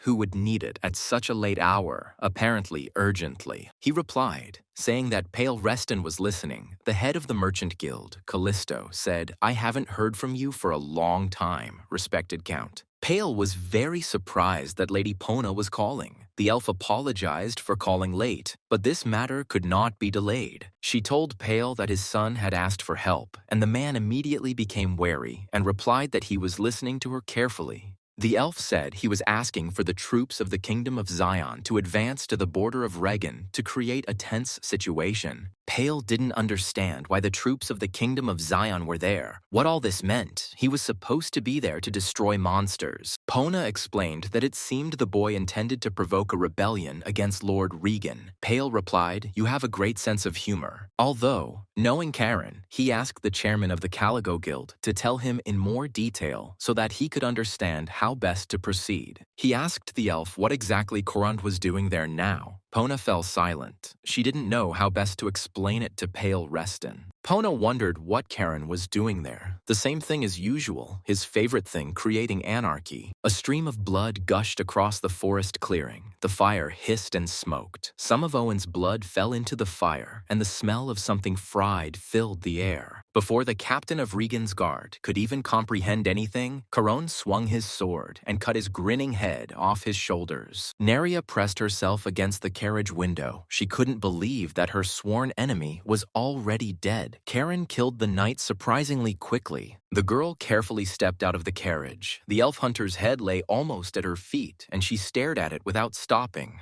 The elf silently approached the fire, near which the decapitated Captain Owen continued to sit, drenching everything around him with blood. Noticing that the girl's lips were trembling, Karen said warningly, it was too early to start crying. The hunt for enemies had only just begun. He smiled cheerfully, the guillotine sword sparkling in his hands, which became stronger and stronger with each enemy he killed. Neria smiled. The look in her large eyes now became softer, as if a huge stone had fallen from her shoulders. She liked this young man. Here and there in the forest, one could hear the frightened cries and death cries of the knights who were catching slaves for sale. One of Owen's squad members tried to run away with curses. He saw that several of his comrades had already been killed by the guy. The knight was perplexed as to what the hell was going on here, why this gentleman had attacked them. He needed to report this to the Marquis immediately. The wounded slave trader tried to reach for his sword with a trembling hand to try to protect his life from Caron. The knight cursed, just a little more, but this madman was already very close. He had already killed almost the entire squad, even their captain himself. Coming closer, Karen, without a moment's hesitation, dealt the slaver a fatal blow. Fresh scarlet blood gushed onto the forest floor. Karen turned to his companion. She was collecting the corpses of the slain knights. They needed to be hidden from prying eyes just in case. Under the influence of elven magic, the earth parted and swallowed the bodies of the slain knights. They slowly sank into the soil, into the grave. The guy asked Neria if she could handle it, or maybe she still found it difficult to use magic after the terrible captivity. She calmly replied that she was a little tired, but everything was fine. She could handle it. The main thing was that those monsters were dead. Karen smiled. Oh well. Karen suggested that she return to the camp and rest for now, and he would deal with the one who had escaped. He didn't want the Marquis to find out about it. Neria looked after Carnan Reston with a smile. The elf quietly said that this young man seemed to be not bad. Turning around, she answered loudly to Charon, "Okay, I'll go to camp then. I really need to rest a little and regain my strength." Suddenly, Neria saw a stranger in the clearing near the carriage. When she left there was definitely no one there. She knew that. The sixth prince, Revelio, asked the girl in surprise if she was alone here. The elf jumped to the side in horror. Who was this? She thought. Things are bad. I haven't recovered yet. And as luck would have it, the stranger appeared when I was completely alone. Rio said it wouldn't last long. The prince asked the girl where Karen Reston was. She was silent. It was unclear who he was, a friend or an enemy, and what he was doing here at night. The last knight from Owen's squad asked Karen in confusion how he had managed to get ahead of him since he had deliberately hidden his trail. Shaking with fear, the slave catcher asked his opponent if he had sold his soul to the devil or something. Karen snorted in response. How absurd. The guy answered sullenly, "Yes, I would rather sell not him, but his soul. Seriously, this is just nonsense. And how could such a thing even come into my head?" The slave catcher said, "Otherwise you wouldn't have caught up with me so quickly." He swung his sword, getting ready to attack Karen, who had killed their squad. Duke Hilo's grandson smiled wryly. "Oh, Come on, is that really true? I wonder why that idiot decided he couldn't be caught. Karen swung the guillotine, repelled the attack of the slave catcher, and dealt the last member of Captain Owen's squad the fatal blow. Blood gushed out. The Knight of Reagan screamed. He did not expect the battle to end so quickly. All the escort knights were dead. The last escaped member of Owen's squad was killed. Now we need to deliver his body to the clearing so that Neria can bury it with the others. Pona informed me through the crystal that I sent reinforcements to your coordinates. You'll like it. It's my special gift. Charon replied. After your words, I trust this even less, the elf laughed. Oh well, I answer. Everything will be just fine. Karen returned to the clearing and threw the corpse. Seeing Revelio near the fire, the guy was stunned. And where is the gift? Is this really a clown? The guy was furious. Pona said a gift. The sixth prince greeted his friend with a smile. Yersurlurs. Hadia en dirt race. Prikri kuis haikon nurkripin tamestrits. Biotimizon kurquedi to korfa ahash and okiaras nawai. Karen was furious. You say a gift, but why the hell do they need such a gift here? Is this what he asked for in his message to Ponya? Revelio winked at Karen. Yes, I am the best present. You are probably happy to see your adopted brother after so many years. Karen exclaimed angrily. What the hell are you doing here, brother? Damn your leg. Even if it's supposedly a gift, there are too many questions. But what about the fact that Rio must be constantly watched by the Hayran Knights? The sixth prince drawled meaningfully. Well, he explained with a smile that he had simply quietly slipped away from them. That was all. Karen was indignant. Well, you, Revelio, are a complete idiot. Seeing his brother's anger, the sixth prince calmed him down. Yes, everything is fine. I didn't come here alone. Karen was confused. And who else? It seems there is no one else. Mason Paul appeared behind the Duke of Hilo's grandson and greeted him warmly, saying, Long time no see, Karen Reston. Mason was very surprised that the guy had already reached the level of 6 stars. At such an age, this is almost a unique case in history. Karen replied, As you can see. He looked closely at the knight and remarked, By the way, Lord Prime Lord, it seems that things are still not easy for you. Mason lowered his head silently. The young man noticed that he had firewood in his hands. He had collected it to warm Prince Revelio. After a pause, Mason replied, Well, yes, there is such a thing. Neria carefully watched these strong but kind people. After listening to the sixth prince, Karen concluded that everything was clear, meaning that the prince of the Orias Empire and the Archmage Tibia were sworn relatives. Neria asked the prince what kind of person this Lady Pona was. Revelio answered with a smile that she was concerned about justice and was ready for anything, like Charon. Young Reston jumped up in indignation. What was Rio saying? He didn't care about justice, only profit was important.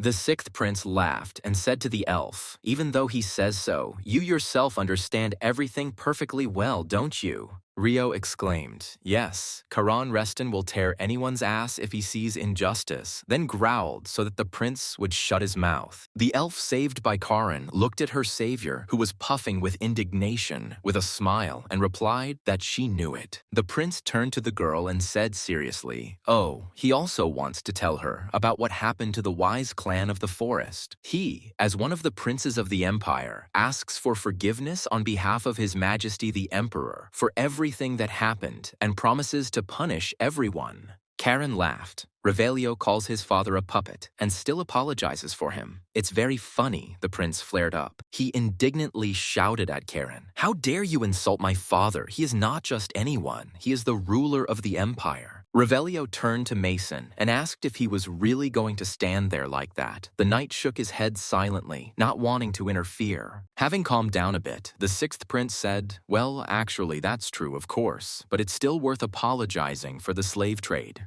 Karen crossed his legs and indifferently told the sixth prince that he could do whatever he wanted. He basically didn't care about all of this. The prince turned to the elf, So that you can return safely to the great forest, I will help with all my strength, Lady Neria. Revelio's eyes flashed with anger. He added that everyone involved in this shameful matter would definitely answer for it. Neria looked at the prince in silence. Today she had seen people from a completely different side, and this never ceased to amaze her. She smiled and bowed to Revelio, thanking him for these words. The wise people of the great forest will not forget such kindness. The prince said, "Stay in Tibia for now until everything settles down. If you use this scroll, you will go straight to my sister." Neria took Pona's scroll from Revelio's hands. She stood up and timidly looked at the handsome Charon Reston and thanked her friends. The elf felt that the boys needed to talk. She activated the scroll and said that perhaps she would then go to Tibia. Nuria smiled gratefully at Charon. She really hoped that they would see each other again. At least she would really like that. Revelio watched with a smile as the girl disappeared into the magical currents. While Charon was gloomy, he did not understand the prince's plan at all. As soon as the elf disappeared, Charon looked questioningly at Revelio. He asked him, "Well, what will happen next? It's time to tell." Charon remarked irritably, "You didn't just show up here for no reason. Did you really think of how you'll help in the fight against the slave traders?" Rio winked. He thought Charon had everything ready, and he would come to the festive feast, the merry rebellion of the little duke and the middle prince. Revelio was having fun. That was so cool. Charon was shaking with rage, looking at the sixth prince's unbridled joy. He was just making fun of him. Enraged, Charon attacked Reo with his fists. "You goat's ass, you came here to have fun?" He laughed. "But I'm just kidding, I'm kidding." The prince laughed and replied to the indignant Charon that in fact he had a plan, and that it had been devised by Pale Reston. In the morning, Charon's father came to the head of the family and reported on the situation in the south of the empire. Halo noticed that Pale looked terrible, but he waved it off, saying that he was fine, and the Duke offered to bring the elixir to his son so that he could drink it to strengthen his strength. Halo assumed that Pelu probably got into trouble because of Charon, which meant that he transferred the troops of the Kingdom of Zion to the border. The Duke thought Charon's task is to suppress the monsters in the south and find out where Karua Act is, so why did he get involved in this story as well? The head of the family said with a smile that he thought that Charon had at least calmed down a little over the past 4 years. But now, Pale wanted to ask his father. Hilo asked what was going on. Pale said that the transfer of Zion troops to the border could harm the family, so why did the leader allow it? The Duke explained that Charon had gotten into so many troubles before, but in the end, everything he touched always brought benefits to the family. But that's not even the main thing. Pale raised his head and looked closely at his father. He hadn't seen the head of the Reston house like this for a long time. The Duke slammed his fist on the table and said, "Now that slaves are being traded openly, how can we simply ignore this fact?" Pale asked his father, "You violated the principle of non-interference in foreign affairs. Is it all because of the memories of your old friend?" The head of the family replied sadly, "Khan wanted slavery to disappear from the face of the earth forever, but I am only a cowardly atoning for my guilt." The Duke sighed heavily and added that he was a hypocrite who had stained his sword with the blood of a friend. That was all he could do now, unfortunately. Pale mentally told his father that Cayenne would surely understand him. The youngest son knew that his father had reproached himself all his life for the death of his friend. Halo Reston noticed, and thanks to Pale, it would harm the family even less. Wasn't it he who suggested sending the sixth prince? The rumor that the sixth prince, Revelio, and Charon Reston freed the slaves would benefit both the imperial family and them. People will call it the liberation of slaves, not a rebellion against Lord Regan. It was a great idea. Pale was just great. Pale was embarrassed, saying that his father was flattering him, but the most difficult thing was what the sixth prince and Charon had to do next in Regan. The Duke agreed. "That's for sure. Everything is ready, and now success depends only on the two of them. It remains to be hoped that the boys will cope."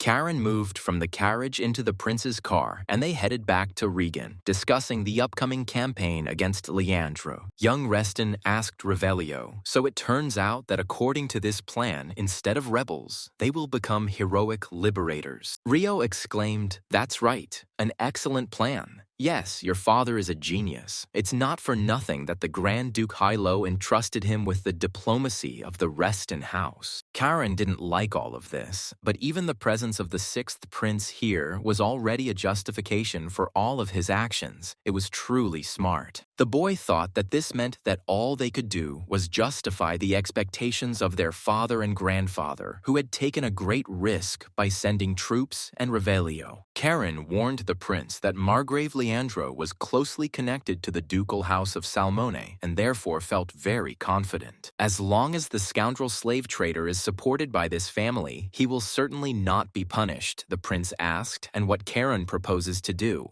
The boy's eyes flashed, and he offered an unexpected solution, asking Revelio, "Let's accuse Marcus Leandro of treason." The sixth prince frowned and asked his friend suspiciously, "Weren't you dropped as a child? What kind of crazy thoughts are you having? The Marquis wouldn't expose himself like that." Karen declared that it was not enough for him to simply deprive this villain of his title. The prince asked, "So you want to set him up for rebellion?" The guy smiled vindictively. Rio guessed right. And, by the way, about childhood, he really was dropped, even more than once. Karen laughed evilly. The prince thought about it, but to accuse the Marquis of treason, he needed compelling grounds. Were there any thoughts on how to take advantage of the situation? Karen told his companion that he doesn't take advantage of situations. The prince looked at the guy in confusion. Rio asked what his brother meant. Reston explained with a smile that he was simply creating situations because there was no one in this world from whom you couldn't take something if you tried hard enough. Moreover, we are talking about murky sources of funding, which go, among other things, to maintaining security and control over city residents. In other words, the Marquis's Achilles' heel was his enormous black ledger acquired through the slave trade and also his enormous military power. As for what Rio thinks the central government and His Majesty will think about this, the prince objected. But this is still not evidence.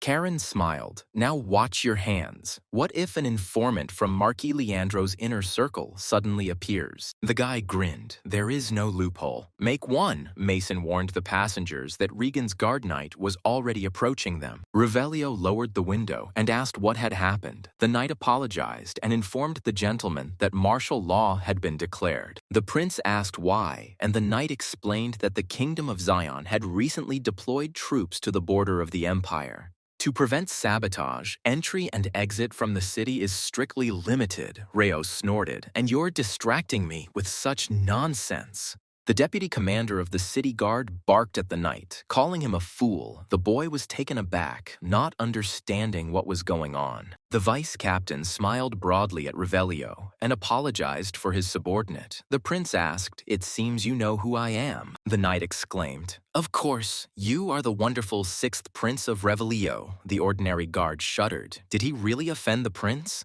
The deputy commander bowed respectfully and said, "Please enter the fortress." Revelio looked sternly at the city guards. Karen chuckled and quietly said, "Okay, sometimes you're useful, brother." These warriors almost wet themselves with fear when they saw the prince here. Revelio shuddered. Sometimes Karen was simply unbearably sarcastic, the prince growled. "Listen, be more careful on the turns." He told Mason to get into the city. It was time to put the plan into action since things had worked out that way. Rio asked if this was an auction house. Karen confirmed. "Yeah, when there are no slaves, they pretend to sell jewelry here." Prince Revelio noticed a rare artifact on Karen's neck that could change the shape of his armor as desired. Even Pona would hardly have been able to get something like that. Rio asked if he could lend it to her. Karen sharply refused. Rio got angry and didn't even listen to the end. The guy explained that it was the head of the house's family heirloom, so if you want, you can be born in the Reston house in your next life. Rio snorted. The prince said that Karen's plan was rather ill-conceived, but the boy assured Revelio that there was no need to worry about it. Karen said that they were also spreading rumors through an acquaintance. The prince was surprised at what rumors and who that acquaintance was. The guy grinned. Familiar prince. About the Margrave of Regan preparing a rebellion,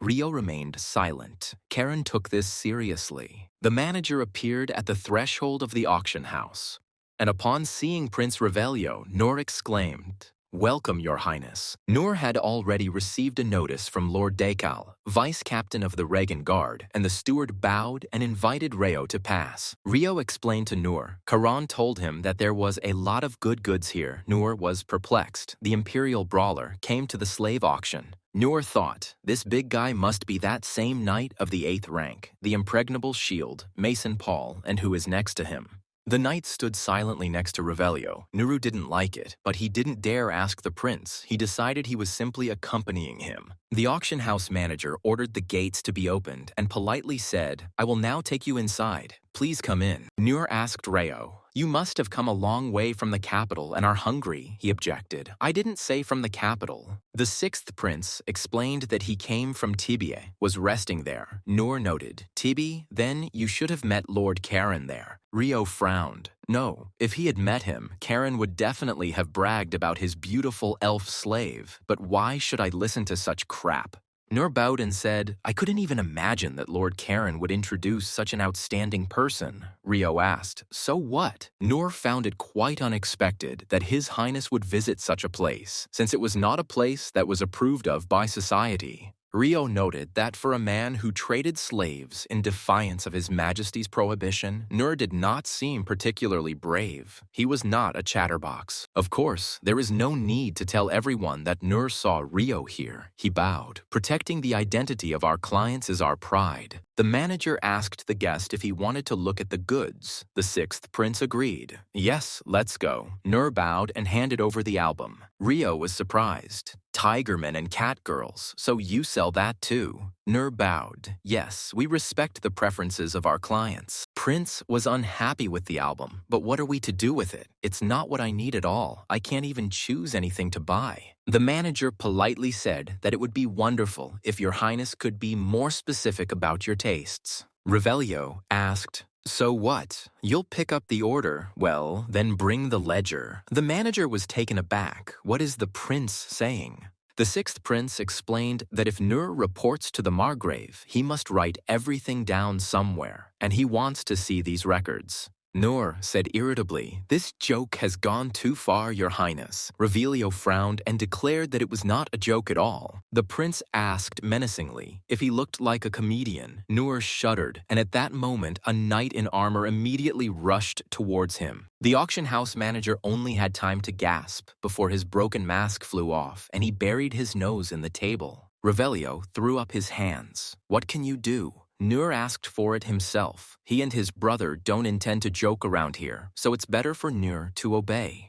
The manager couldn't understand anything. What the hell? Wait a minute, brother. So who is really posing as a knight under that armor? Karen ordered the armor to disappear, and Nur saw Reston with horror. The guy cheerfully greeted the manager of the slave trading house, rubbing his arm, which Karen had twisted. Nur asked what the guy was doing there, and he grinned, wondering if the manager had already forgotten their meeting. Karen reminded the slave trader, "I told him I would pay later, didn't I? So I came to return the debt. Isn't Nur happy to see him?"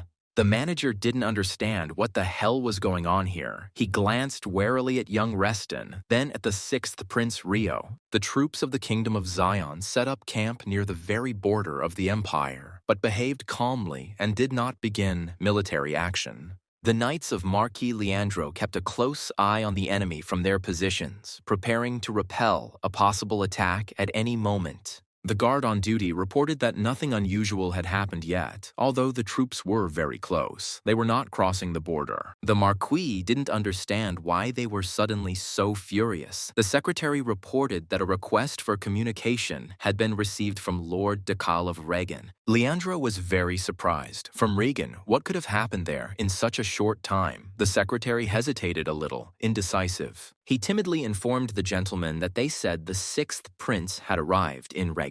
Marquis Leandro shuddered in surprise. The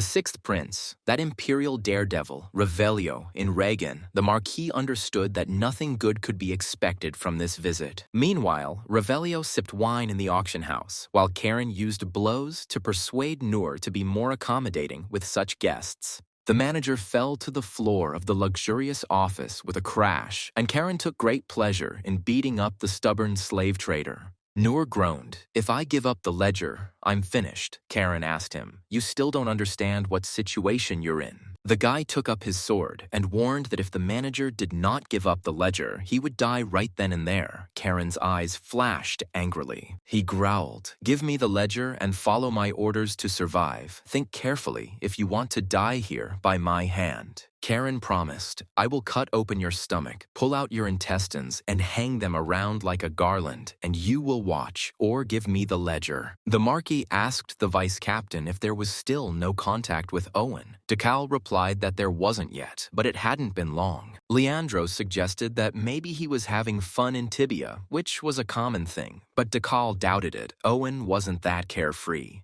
The ruler of Regan ordered the vice captain to ensure that the prince was received properly and that there were no complaints. Decal confirmed that he understood the Marquis and would try to make sure everything was as good as possible and would do whatever the sixth prince wanted. The vice captain sighed. "Well, I'll be damned. He came when the Margrave was away. I hope it won't cause any trouble. There are only 4 knights in Regan." Decal walked to the window and looked down. Near the special prison for Marquis Leandro's special personal slaves, a knight stood guard. The vice captain ordered the duty officer to go down and cut the prisoner's tendons again, and the knight readily responded. The temporary commander of the guard cursed that these half-humans would break everything and run away, killing all the guards in the city. Decal watched as the prison door opened and the knight walked inside. The vice captain sighed, wishing he could live in peace for at least one more day. Karen asked the manager, who was shaking from the many blows, "Do you want me to tell you how to live from now on?" He only groaned in response. A trembling Noor asked Karen, "Even if I tell you everything, you'll kill me." The guy was indignant that the manager was offending him. Karen asked with a smile, "Did he look so much like a street thug? He was telling the manager how to save a life. Besides, the slave trader had little choice anyway." The bloodied Noor looked gloomily at the high-born guests and remained silent. Having made up his mind, the manager asked, "What should I do then?" Karen chuckled. "Well, I didn't even have to cut off my balls. It's a pity. I'm just kidding." Karen explained to Noor with a smile what needed to be done. The manager would give false testimony that the Margrave was preparing a rebellion. Noor's face stretched out in surprise and horror. He realized that if he didn't help these gentlemen kill the Marquis, he would kill him himself. And in a small cafe in Regan, preparations were in full swing for an uprising against the slave trader and the city's ruler, Marquis Leandro. One-eyed cobbler commanded his slaves, employees, and the agitated inhabitants of the city, "So, everyone check your equipment." The former slave shouted for everyone to gather together as the decisive battle against the usurper and villain Marquis Leandro was just around the corner. One of the fighters asked the boss how they would fight against the army of the ruler of Regan, since he had well-armed knights there. Cobbler contemptuously declared that the fighter was just an idiot. He was talking nonsense because he didn't know who was behind them. The slave asked who was behind them. The slave trader answered importantly, "Those who don't want to be seen are very serious people. Do you think I'm going to tell you? A fool, everything like that now." The one-eyed man proudly said that he was the most important here because he was the middleman. The slave clapped his hands, saying, "Boss, you are really cool." And only then did Cobbler notice that Karen had entered and contemptuously asked who was the tough guy here. The slave trader swore in surprise. He bowed and asked fearfully, "Have you already arrived, my lord? And we are here preparing for battle. We have armed ourselves and taken our equipment." Karen was surprised. Cobbler also equipped his slaves. He noticed that the one-eyed man spent a lot of money to fulfill the agreement.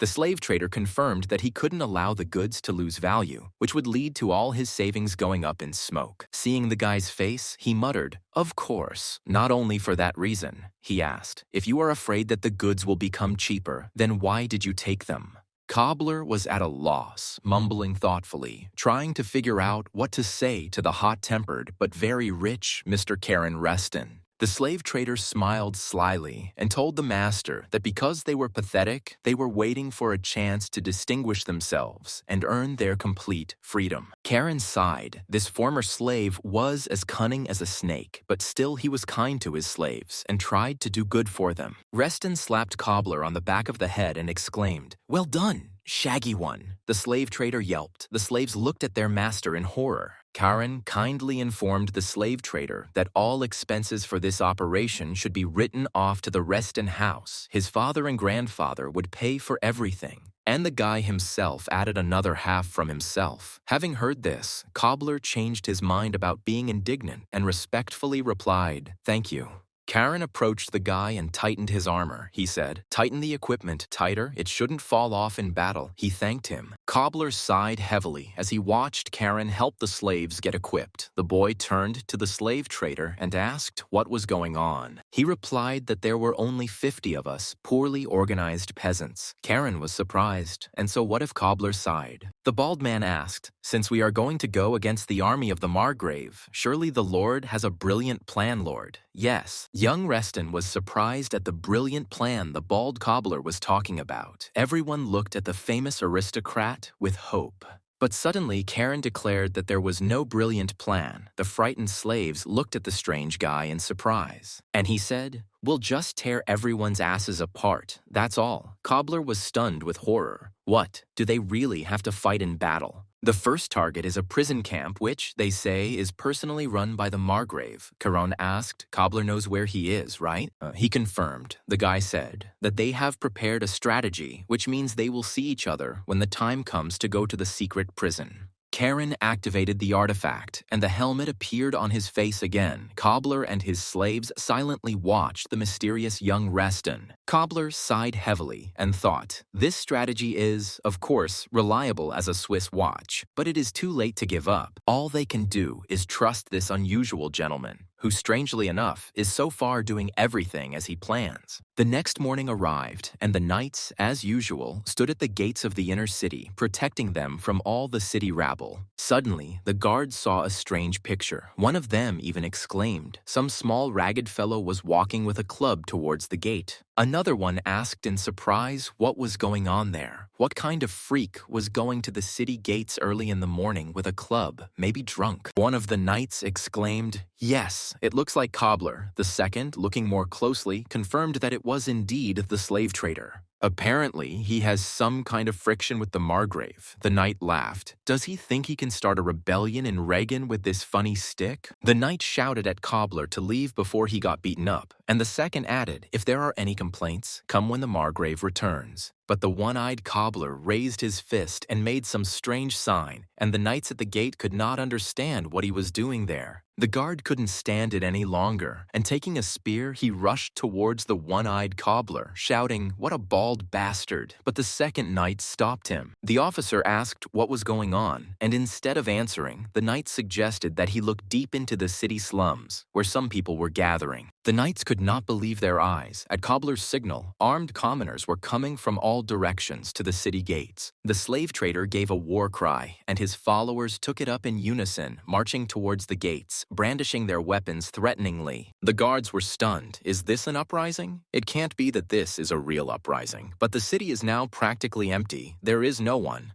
The two knights looked at the approaching crowd of commoners in confusion, all of them armed, their eyes gleaming with malice. Decal, having learned about the approach of an armed crowd of commoners to the city gates, could not believe that such a thing was possible in Regan. The vice-captain asked his subordinate if there was a mutiny there, and he stuttered and confirmed that a crowd of ragged people with weapons was storming the gates. Decal ordered the soldiers to be quickly assembled, but his subordinate replied sheepishly that this was simply unrealistic at the moment. There were no free men. The officer explained, "You see, the sixth Prince Revelio said that he wanted to announce something. That's why most of the soldiers were in the square." The vice-captain cursed silently. How inopportune, and this prince had arrived just when the mob had decided to start a rebellion here.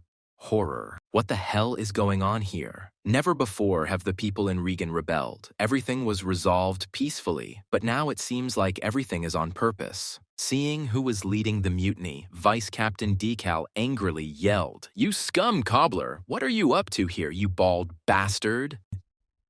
Decal growled menacingly at the slave trader. "How dare you? I'll rip your guts out, you bastard." Cobbler chuckled. It seems the soldier doesn't understand. The one-eyed slave trader said calmly, "We are not trying to rebel at all," the vice captain barked. "Don't try to talk me into it." Suddenly, the commanding voice of Karen Reston was heard. The guy said that Cobbler was right, and then Decal remembered where he had heard that voice. Pushing the slave trader aside, young Reston calmly stated that they had no intention of starting a rebellion in this glorious city of Regan. The guy glared angrily at the knights and said, "We are here to stop him and cruelly punish the real rebels." The vice captain did not understand what kind of rebellion this was, what this young aristocrat was talking about. The knights were also puzzled by this. Enraged, Decal asked the guy, "Who are you to say such a thing?" Karen chuckled. "Didn't you know who I am?" The mask disappeared from the guy's face, and Karen answered with a smile to Dekalu, the mad dog from the ducal house, the junior lord of the Reston house. The vice captain winced, so he was not mistaken. This was Karen Reston, who had recently left with Owen and 10 knights from Regan. Dekal frowned and asked the guy what he was doing here and what kind of rebellion he had started here with this local rabble. The vice captain angrily yelled at Karen to take advantage of the occupation of the Kingdom of Zion to join the rebels. A frightened cobbler cowered behind Karen. The vice captain filled him with genuine terror, and Dekal continued to yell at the guy. "This is a crime that seriously undermines the security of the empire, and even a member of the Duke's House of Reston cannot escape responsibility." Karen calmly replied to the vice captain, "And using border troops for the slave trade, in your opinion, is normal." According to the investigation conducted by Prince Revelio, there is evidence of attempted treason on the part of the Marquis. Decal exclaimed, "It can't be. He would never do something like that." Karen shrugged. "Whether you believe it or not doesn't matter." Karen announced that a man named Nur had already confessed to all the crimes and to the impending rebellion led by Marquis Leandro. Oh, and one more thing. Everyone is interested in what happened to their friends who were guarding him. Corona, Dekal was stunned. "Just don't tell me that." The guy said that everyone, including Owen, the captain of the Regan Knights, fiercely resisted arrest, so they were executed on the spot. Karen warned the guards that if they did not surrender peacefully, the same fate awaited them all, and there would be no mercy for anyone. The knights behind Dekal's back began to whisper, "Is this really treason? This is serious. If we get involved, we'll die too, just like those 10 knights." Others supported it. "Then our families will suffer too. The emperor will not spare anyone for such things." The vice captain barked that this was nonsense. Decal shouted to his men not to fall for this nonsense. They were not rebels, but honest knights, faithful to their duty and to the emperor. But the ordinary guards remained silent. Confused, the words of the young duke and the 6th prince carried more weight than the words of the vice captain. Decal cursed. He was shaking with anger and excitement, feeling that he was losing control of his people. It seemed that this boy had calculated everything. Karen chuckled, and the soldiers seemed to be quick thinkers, much quicker than their slave-trading commanders. "The guy told them you were just following orders from your superiors, so if you help suppress the Marcus's rebellion, it will count." Young Master Reston frowned and added menacingly, "But if you persist to the end like your commanders, expect no mercy." Karen swung his sword, his eyes flashing with magic. He threatened, "You will die as traitors. I swear by the name of my grandfather." The guards looked at the guy in silence. They understood perfectly well how strong he was. No one wanted to die because of their Marquis's betrayal. The vice captain turned to his soldiers, who silently threw their weapons to the ground, not wanting to get involved in treason. Many did not dare to look Dekal in the eye. The vice captain realized that if nothing was done, the situation would get out of his control. Meanwhile, the city guard soldiers were throwing their weapons on the ground. Almost the entire detachment was ready to surrender to Karen Reston. The guy asked the vice captain if he still had doubts. Dekal, clenching his teeth, glared angrily at this strong and dangerous enemy. Karen smiled. Now was not the time to wait. Cobbler was amazed. The power of words was such that one phrase made one throw down one's weapon. The slave trader thought that the house of the Dukes of Reston was truly such an incredible family. Even the youngest offspring was so strong. Decal asked the guy, "What you want from me? You will surely demand something. It's not for nothing that you came to the gate with such a crowd of people." Karen Reston smiled. He didn't need anything special from the vice captain. He just had to hand over his master. Vice captain of the Regan Guard looked silently at the smiling Karen Reston, wondering how best to handle this situation. Finally, Decal asked the young master of the ducal house of Reston what he would receive in return if he agreed to this condition. Karen sighed. Today's knights look more like traitors than loyal and skilled soldiers who put their honor above all else. The boy swung his sword and with lightning speed cut off Decal's right hand. Along with the sword, a stream of blood gushed from the wound. The deputy commander of the city guard, Reagan, didn't even have time to say anything. Everyone was stunned. Young Reston was so quick to punish. One of the officers called out to the vice captain in horror as he saw Decal's bloody hand and sword fall to the ground. The subordinate asked the commander if he was okay. Well, of course, Decal was not okay. The attempt to bargain for something cost him his hand.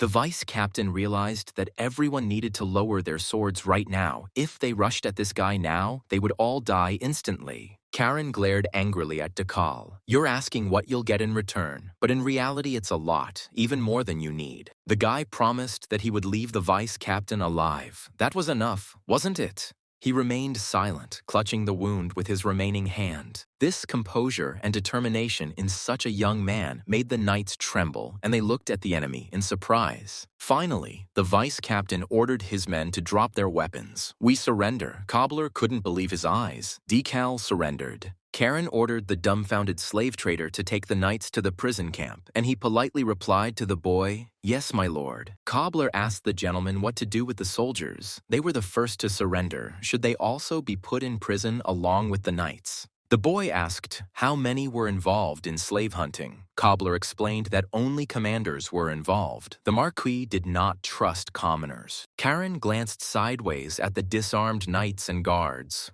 "Ah, so that's interesting. Well, that makes things a lot easier for him and the prince." He called out to one of Regan's city guards, ordering the boy to come to him. The guard flinched. Young Reston asked the soldier who approached him what his name was, and the guard stuttered and told the boy that he was Kobe, a private. Karen asked Kobe if he could prove that he did not participate in the rebellion. The guard readily exclaimed, of course, he was not guilty. The guy smiled. "Well, if Kobe is so confident, then let him go ahead, brother. Now they will check if he really is not in the Marquis's gang." Kobe was a little confused and asked what he had to do to prove that he had not participated in the conspiracy of the ruler of Regan. Karen Reston, along with Cobbler and Kobe, went to that very secret prison, which was personally supervised by Marquis Leandro. The young master of the Reston house struck the powerful fence, smashing one span brick by brick, revealing a small courtyard behind the fence. Karen asked Kobe if this was the prison camp that the Marquis personally oversaw,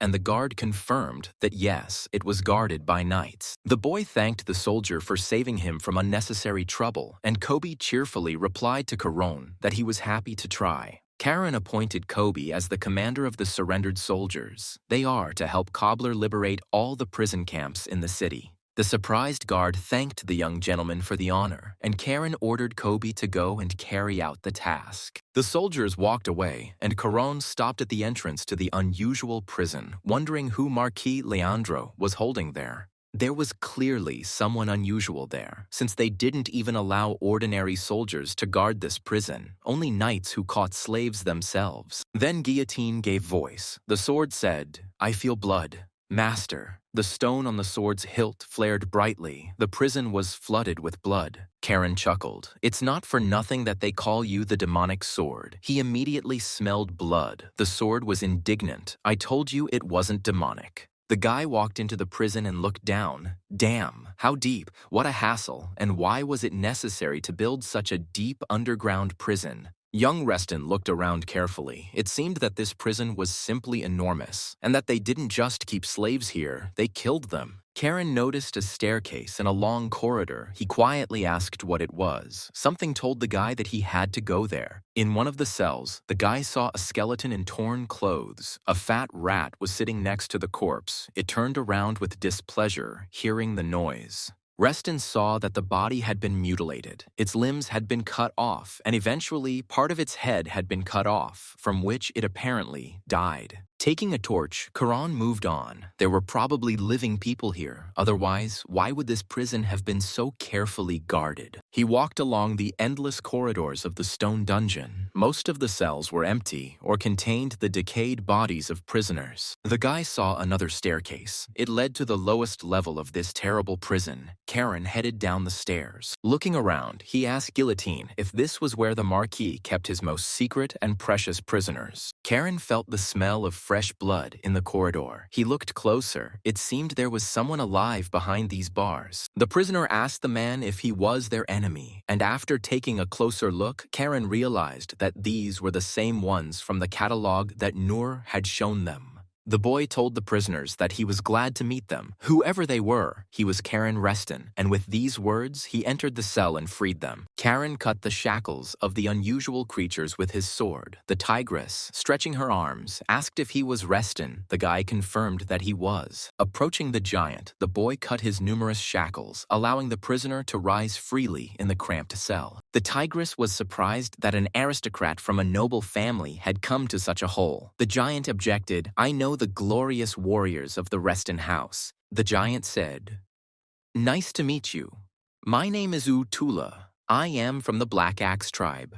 Karen replied, "Nice to meet you, big guy." Tigress noticed that Reston clearly hadn't come here for a tour, so why was he helping them? She wanted to know the young aristocrat's purpose. Karen threw the freed captives bottles of healing potion with a smile and replied that he wanted to give them a great chance. The tigress sniffed the potion. It turned out to be excellent, and yet she asked what other chance there was, what the guy was even talking about now. Utula opened the bottle and poured the potion into his mouth, noting that the bitter medicine was very beneficial for his large, wounded body. Karen looked at the tiger girl and explained that he wanted to give them a chance to take revenge for the humiliation and for this terrible slave prison. Utula scratched the back of his head in surprise and looked questioningly at the guy. The tigress honestly said that she still didn't understand anything. Karen didn't want to stay here any longer and said that he would explain all the details on the way up. The prison was very deep. Turning to the giant, the guy asked him, "By the way, Utula, the passage there is very narrow for you. Will you be able to get out?" The giant pounded his fist on his chest and said proudly, "Utala is a giant. He will find a way out." Karan smiled. "That's great. It's time to leave." Meanwhile, Cobbler commanded his slaves, trying to make them at least remotely resemble regular troops. He shouted to his slaves to line up, and the former peasants diligently stood in line among the rubble of the fence of the secret prison. Cobbler was grumbling at his subordinates. "How could I show myself to the master like this, idiots?" At that moment, Karen came out of the prison doors. Seeing Utala, the guy exclaimed, "Wow, you can lose weight so quickly." He replied to Karen, "We all can do that, all grown-up giants."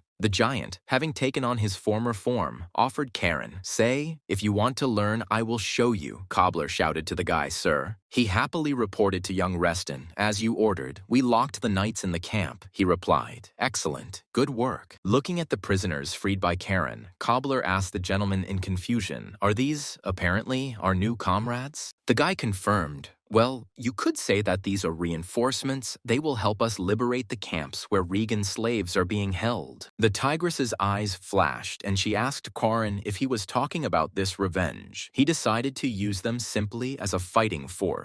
The guy confirmed that everything was correct. This was a chance to kill those who had captured them and chained them up in a stone cell, putting them up for sale. The tigress growled, "If we can finish off all these dirty slave traders, I'm in." Utula supported her. Cobbler quietly yelped. Tigress noticed that this guy in armor looked like a slave trader, but since he's your subordinate, Karen Reston, I'll overlook it. The guy grinned. "I would have used him as fertilizer myself." The frightened cobbler asked the gentleman in a trembling voice what he was talking about. Karen suggested splitting into two groups and attacking. Utala would go with Cobbler and he would go with the Tigress. That way, they would definitely finish faster. Utula took the slave trader under his arm and said good-naturedly, "I like you, Cobbler. For a human, you're quite attractive." Cobbler desperately called for the young master. Karen asked Utala to be easy on Cobbler and not to tear him apart. The Tigress asked Karen if he would let her deal with one guy. Her claws were itching to tear him into very small strips. He asked who she wanted to deal with so much, and the former captive answered, with the captain of the Knights of Regan, the creature Owen, who had captured her. Karen grimaced. It seemed the late captain had a long list of admirers. The Tigress worriedly asked the guy if something was wrong. He replied that he had already buried Owen. The girl frowned. What a pity. She would have liked to personally rip out the scoundrel's heart with her claws. Her eyes flashing, she asked Karen, "Then at least tell me where exactly you buried him. I'll at least mark his grave, since I can't kill him."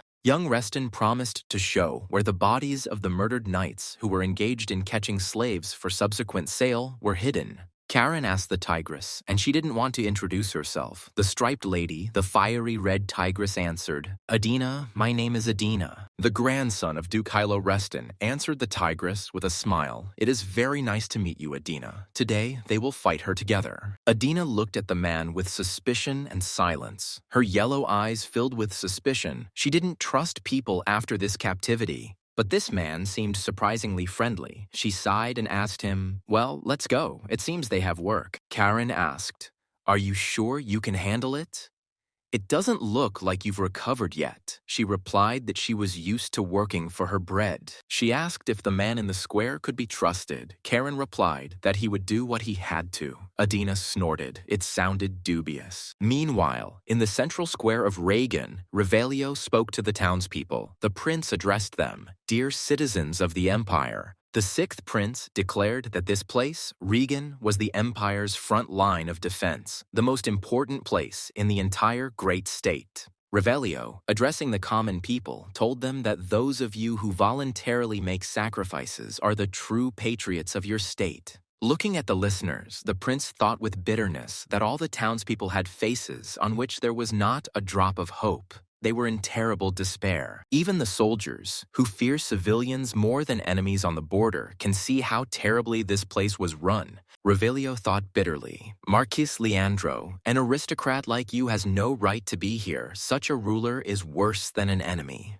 He declared, "I am the sixth prince, arrived in Regan, having received important information about those who are greedily devouring this city from the inside." He turned to Lord Mason and said to the people of Regan, "I present to you an accomplice who knows the whole truth about the Marquis." Revelio hoped that the truth that the people were about to hear about their ruler, Lord Leandro, would not be too much of a burden for them. Mason brought Noor onto the stage, stood him next to the sixth prince, and pulled the sack off the slave auction house manager. Revelio ordered the steward and confidant of Marquis Leandro to confess his crimes to the citizens of Regan. The manager looked around in fear. He saw a square full of ordinary people and several soldiers around the perimeter. Noor shuddered. But he feared Karen even more, so he said, "I am Noor, a close assistant of the Marquis. By his order, I was responsible for the sale of his slaves." The auction house manager continued. He said that he had recently learned something, namely, that the Marquis was planning to start a rebellion. One of the knights guarding the square angrily asked what this freak Noor was talking about. What kind of nonsense was this about their ruler? It was just nonsense.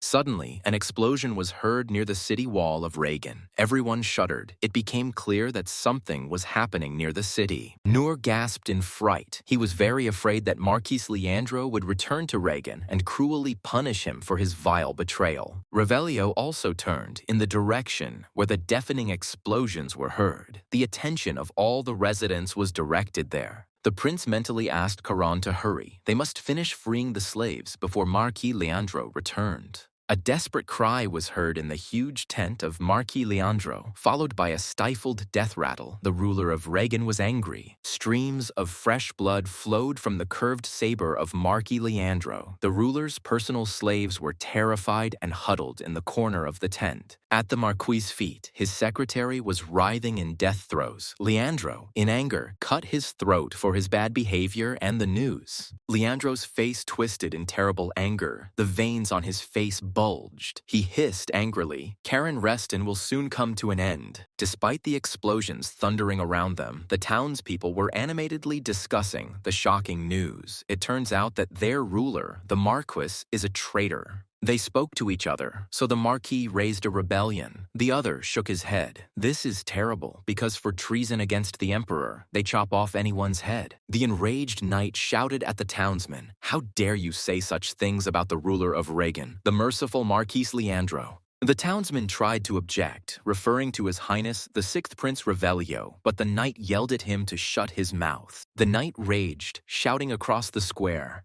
"How dare you accuse the Marquis? I'll cut out your tongue right now and shove it down your throat." And then Mason appeared on the square. He asked the knight what kind of setup he was talking about. The knight guarding Regan fell silent in confusion. And Mason angrily asked, "So according to this insignificant worm, the prince set someone up?" The officer mumbled, "Mr. Mason." The renowned warrior clenched his fist and harshly struck the insolent man for his brazen insult to His Highness the Sixth Prince of Revelio. It took only one blow from Mason for Regan's guard knight to not only shut up, but also fall to the ground, choking on his own blood. Revelio's bodyguard remarked on the audacity of doubting the words of the Sixth Prince, the son of the greatest emperor, Arias. At this point, the prince turned to Regan's soldiers, saying that if they were truly loyal to the empire, they must renounce the traitor Leandro. Revelio called them to join him, and together they will punish the traitor, Marquis Leandro, but they must choose. The rank-and-file knights were doubtful. They suspected that something was wrong with the Marquis, but at the same time, they were very afraid of the ruler of Reagan.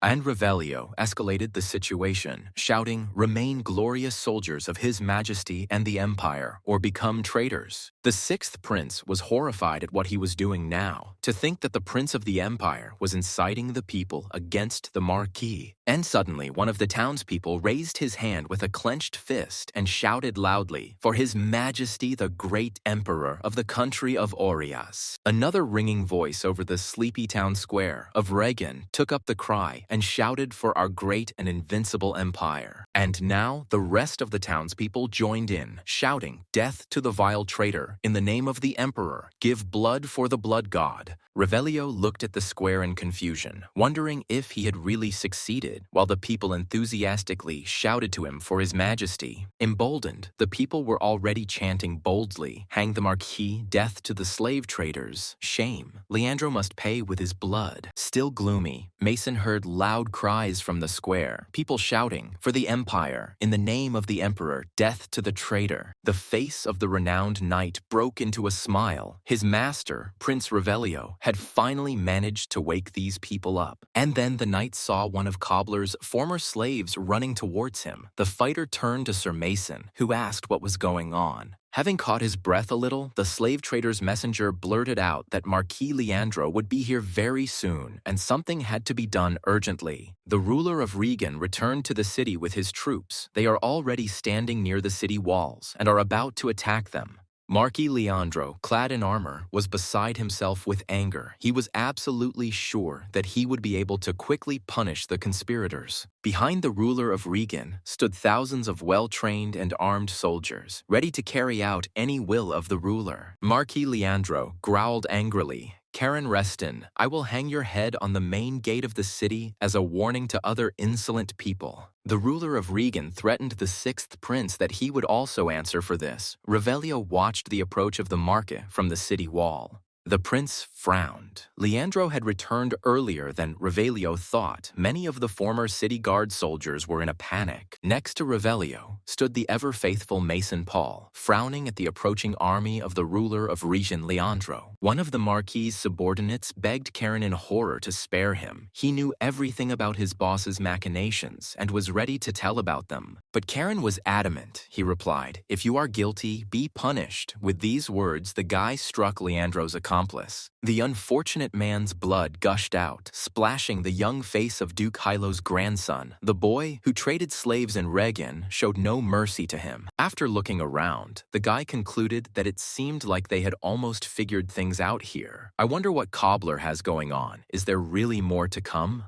And then he heard the satisfied voice of the one-eyed slave trader. He called out to his master. Karen, chuckling, turned to Cobbler. He reported that they had finished. The smiling giant Utula walked behind them. Karen praised them, saying that they were great fellows. The young master of the Reston house, looking around, concluded that almost everything was here too. He looked at his cruel accomplice, the tigress. She was tearing apart another knight of the Marquise. Licking her lips, she asked Karen Reston with regret, "You say you're already finished." Adina sighed. What a pity. Now I won't have anyone to take my anger out on. Cobbler hiccuped in fear and backed away towards the giant Utala. Karen, smiling, asked the tigress, "And the shaggy one will go?" Cobbler even jumped in fear. Would the gentleman really feed Adina? Cobbler, turning to the gentleman, reported that we had liberated all the camps, and what we were doing next was that people were standing in the street and waiting. The guy ordered that they were now going to the central square of Regan. The bald slave trader was stunned by what the guy was saying. He reminded them that the square was still full of the Marquis soldiers, and even if we brought in the freed slaves, they would be of little use.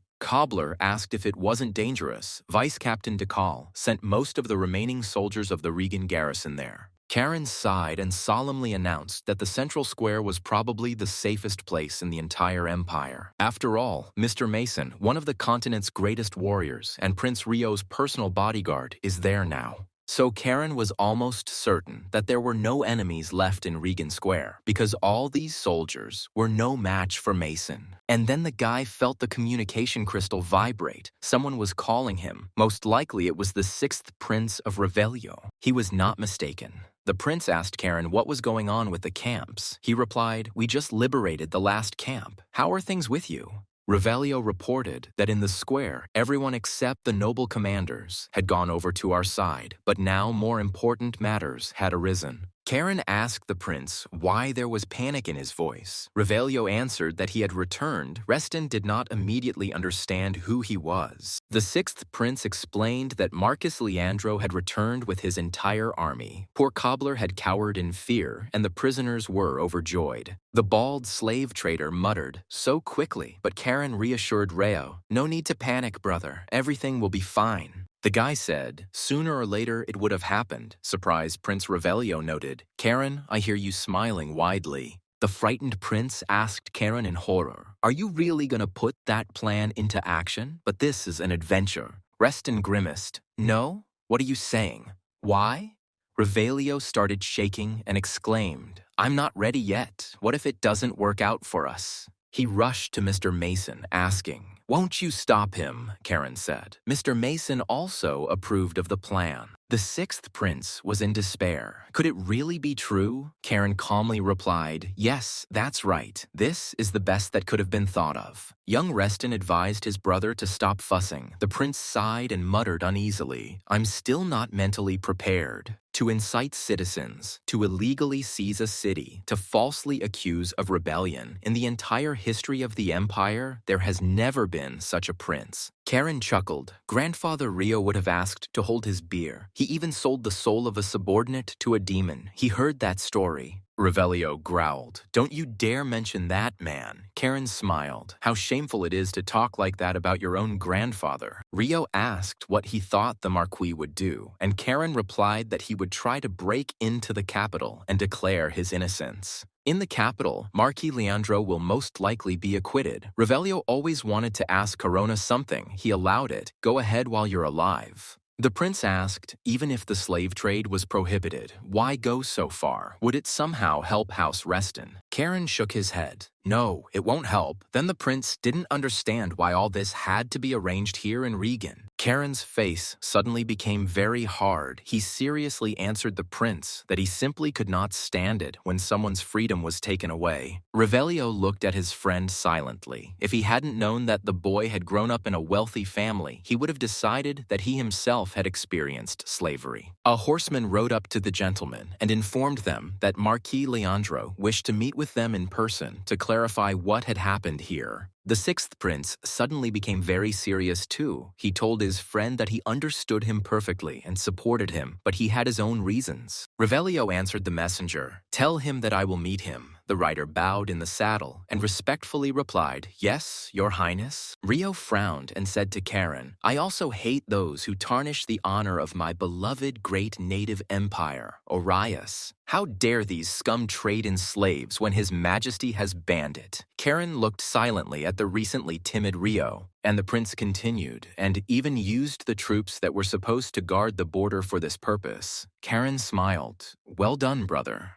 Halo's grandson asked his friends, "Let's go then. Let's kick that scoundrel's ass so that others don't get the idea to do something like that." An evil smile played on the guy's face. He was looking forward to finishing off the one who organized and encouraged the trade in human beings in the empire. Marquis Leandro indignantly declared to the prince, "I, the guardian of the border, am planning a rebellion. Even the last whore would consider this a joke." Rio frowned. This was not quite the appropriate behavior for someone trying to clear up a misunderstanding. The Marquis asked for forgiveness. Leandro exclaimed that he was innocent, that he had honestly guarded the borders, had never thought of rebellion, and had not harbored any treasonous thoughts. Rio objected. "My eyes say otherwise. Slavery is prohibited, but there is proof that you sent knights to catch demi-humans." The Marquis exclaimed, "Your Highness, this is—" But the prince stopped him. "I don't want to listen to this, for I have already collected all the evidence."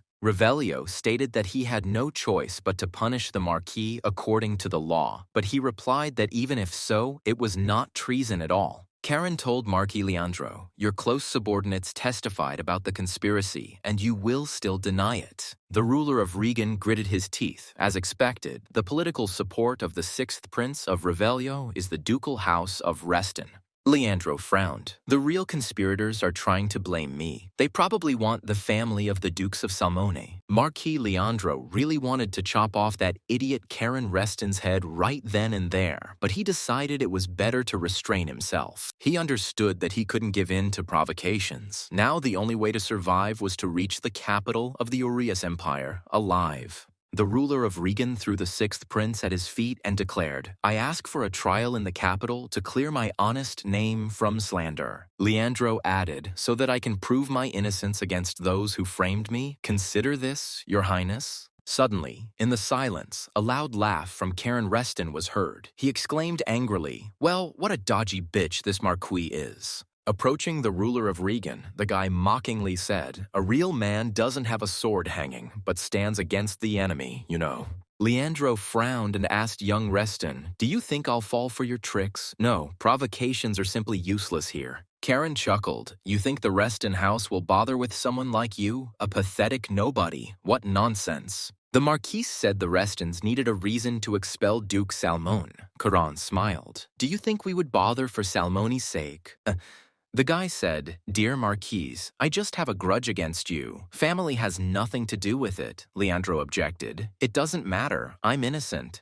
Karen Reston shrugged. "Whatever you say, but you know what? Crime, sometimes it's just created by someone's will." The guy smiled mockingly and said to the Marquis, "A crime can appear at the will of a stronger one. Familiar logic, isn't it?" After all, it was precisely this logic that Leandro was guided by when he took away the freedom of others and made them slaves, selling them at auction. Karen asked the slave trader, "Do you think everything will be resolved safely if you go to the capital of the Orias Empire for trial?"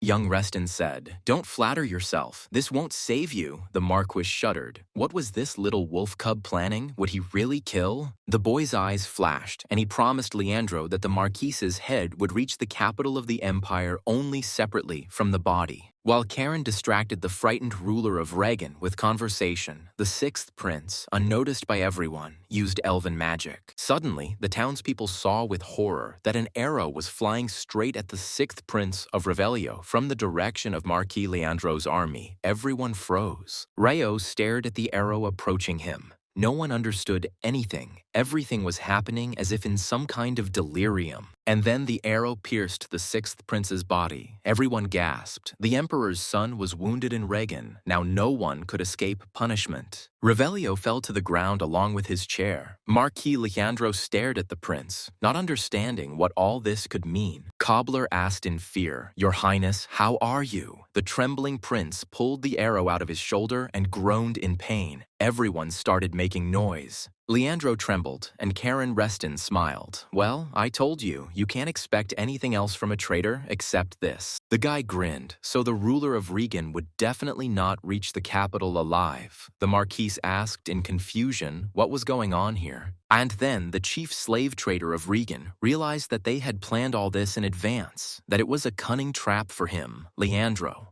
Was the sixth prince really wounded by an arrow? It was very risky because the emperor's son could have been seriously injured. But at the same time, Lord Mason simply watched without interfering, which means he was aware of what was happening and was confident that the prince would not be harmed. The Marquis quickly realized that this was a setup. He glanced sideways at young Reston, wondering if this boy, almost a child, could have really organized all this. Karen loudly declared that everyone had seen how the traitor to the emperor had just now shown his true face as a traitor to the homeland. The rebel wanted to kill His Highness Prince Revelio, who had come to Regan and conducted his own investigation here. The Marquis rushed to his knights. He realized that he needed to run quickly, otherwise these idiots would finish him off right on the spot. Leandro could not believe that Prince Revelio was really ready to risk his life to set him, the Marquis, up for battle. He shouted to the knights. The Marquis shouted to his warriors, "They are going to declare us traitors and kill us. The only way to get out is to fight."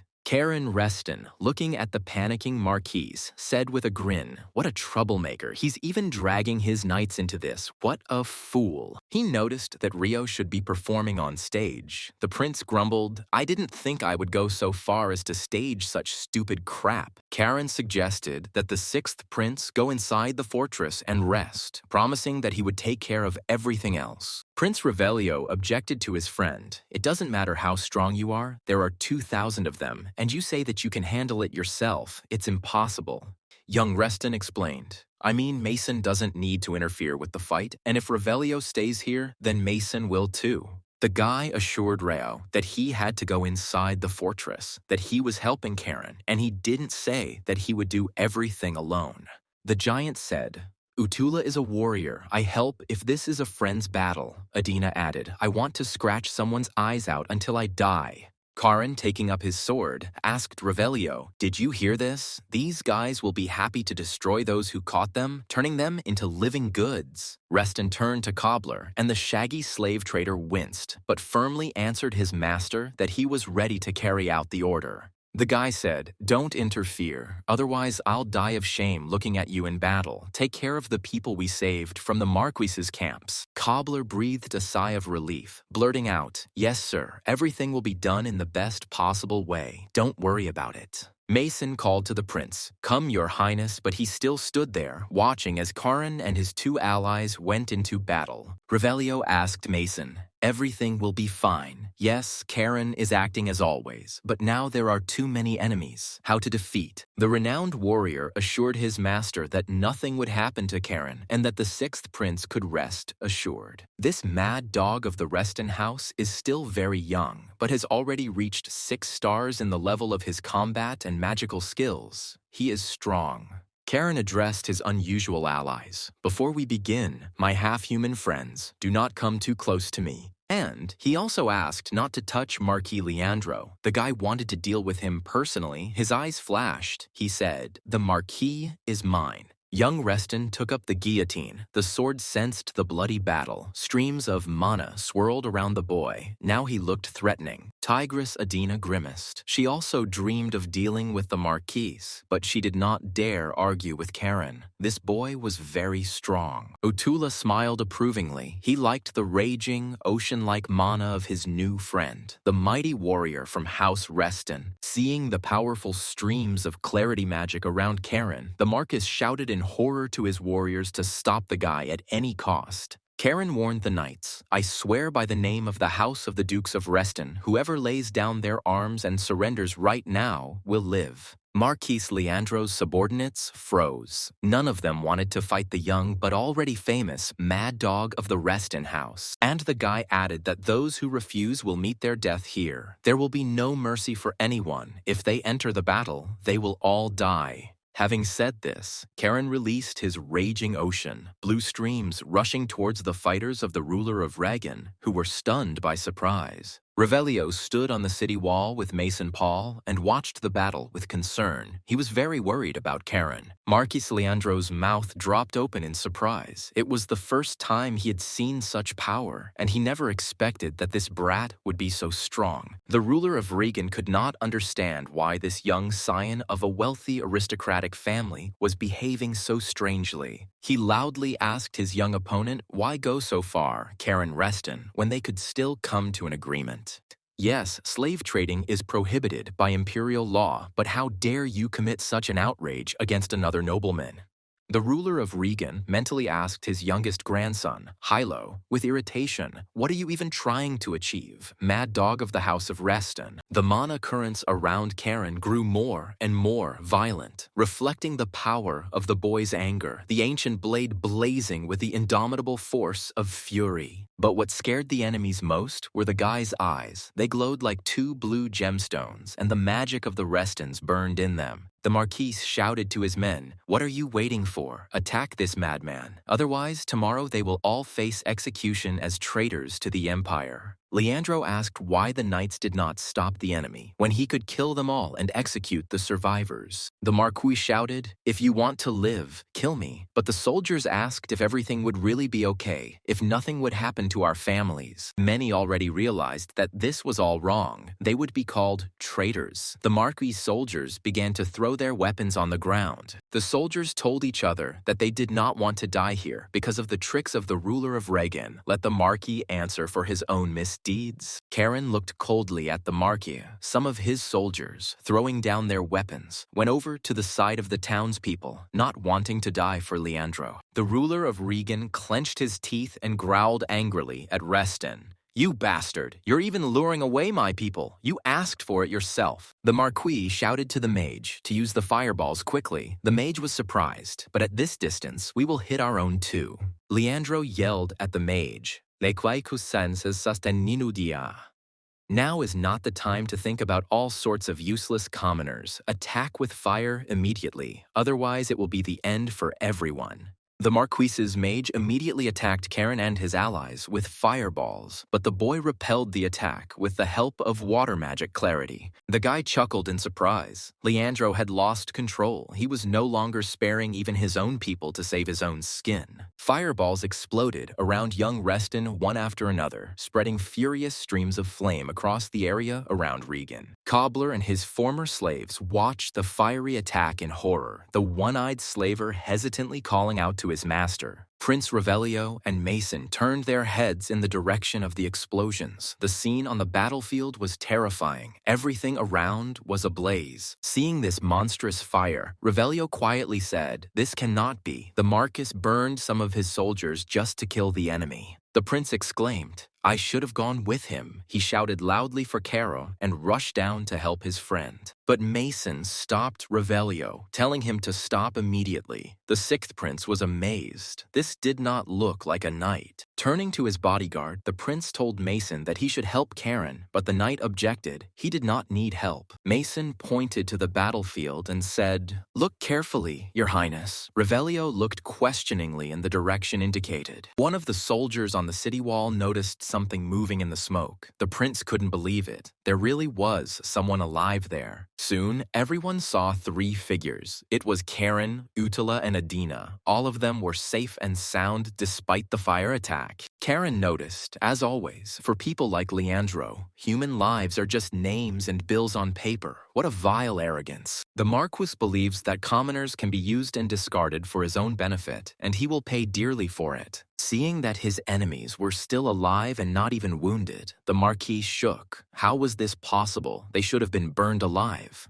But Leandro wasn't going to just give in to some mad dog of the Reston Duke's house. He ordered everyone to activate. The knight turned to the ruler of Regan and asked Marquis Leandro in surprise what he was talking about that they should activate. Marquis angrily clenched his fist and explained, "Release all your mana, damn you all. Is there really anyone here who still doesn't understand this? We must kill him and flee the Empire. Now all we can do is hold out until Duke Salmoni clears our names." The knights hesitated, silently exchanging glances at each other. This move was too dangerous. They could all easily die here. The prince's bodyguard was the first to notice what was happening and was very surprised that Marquis Leandro and his knights were really in such despair. Revelio also saw flashes of energy. He asked Mason if this was really what he thought, but it was deadly. Mason confirmed, "Yes, it looks like the knights are burning out their mana cores. The Marquis is even ready to sacrifice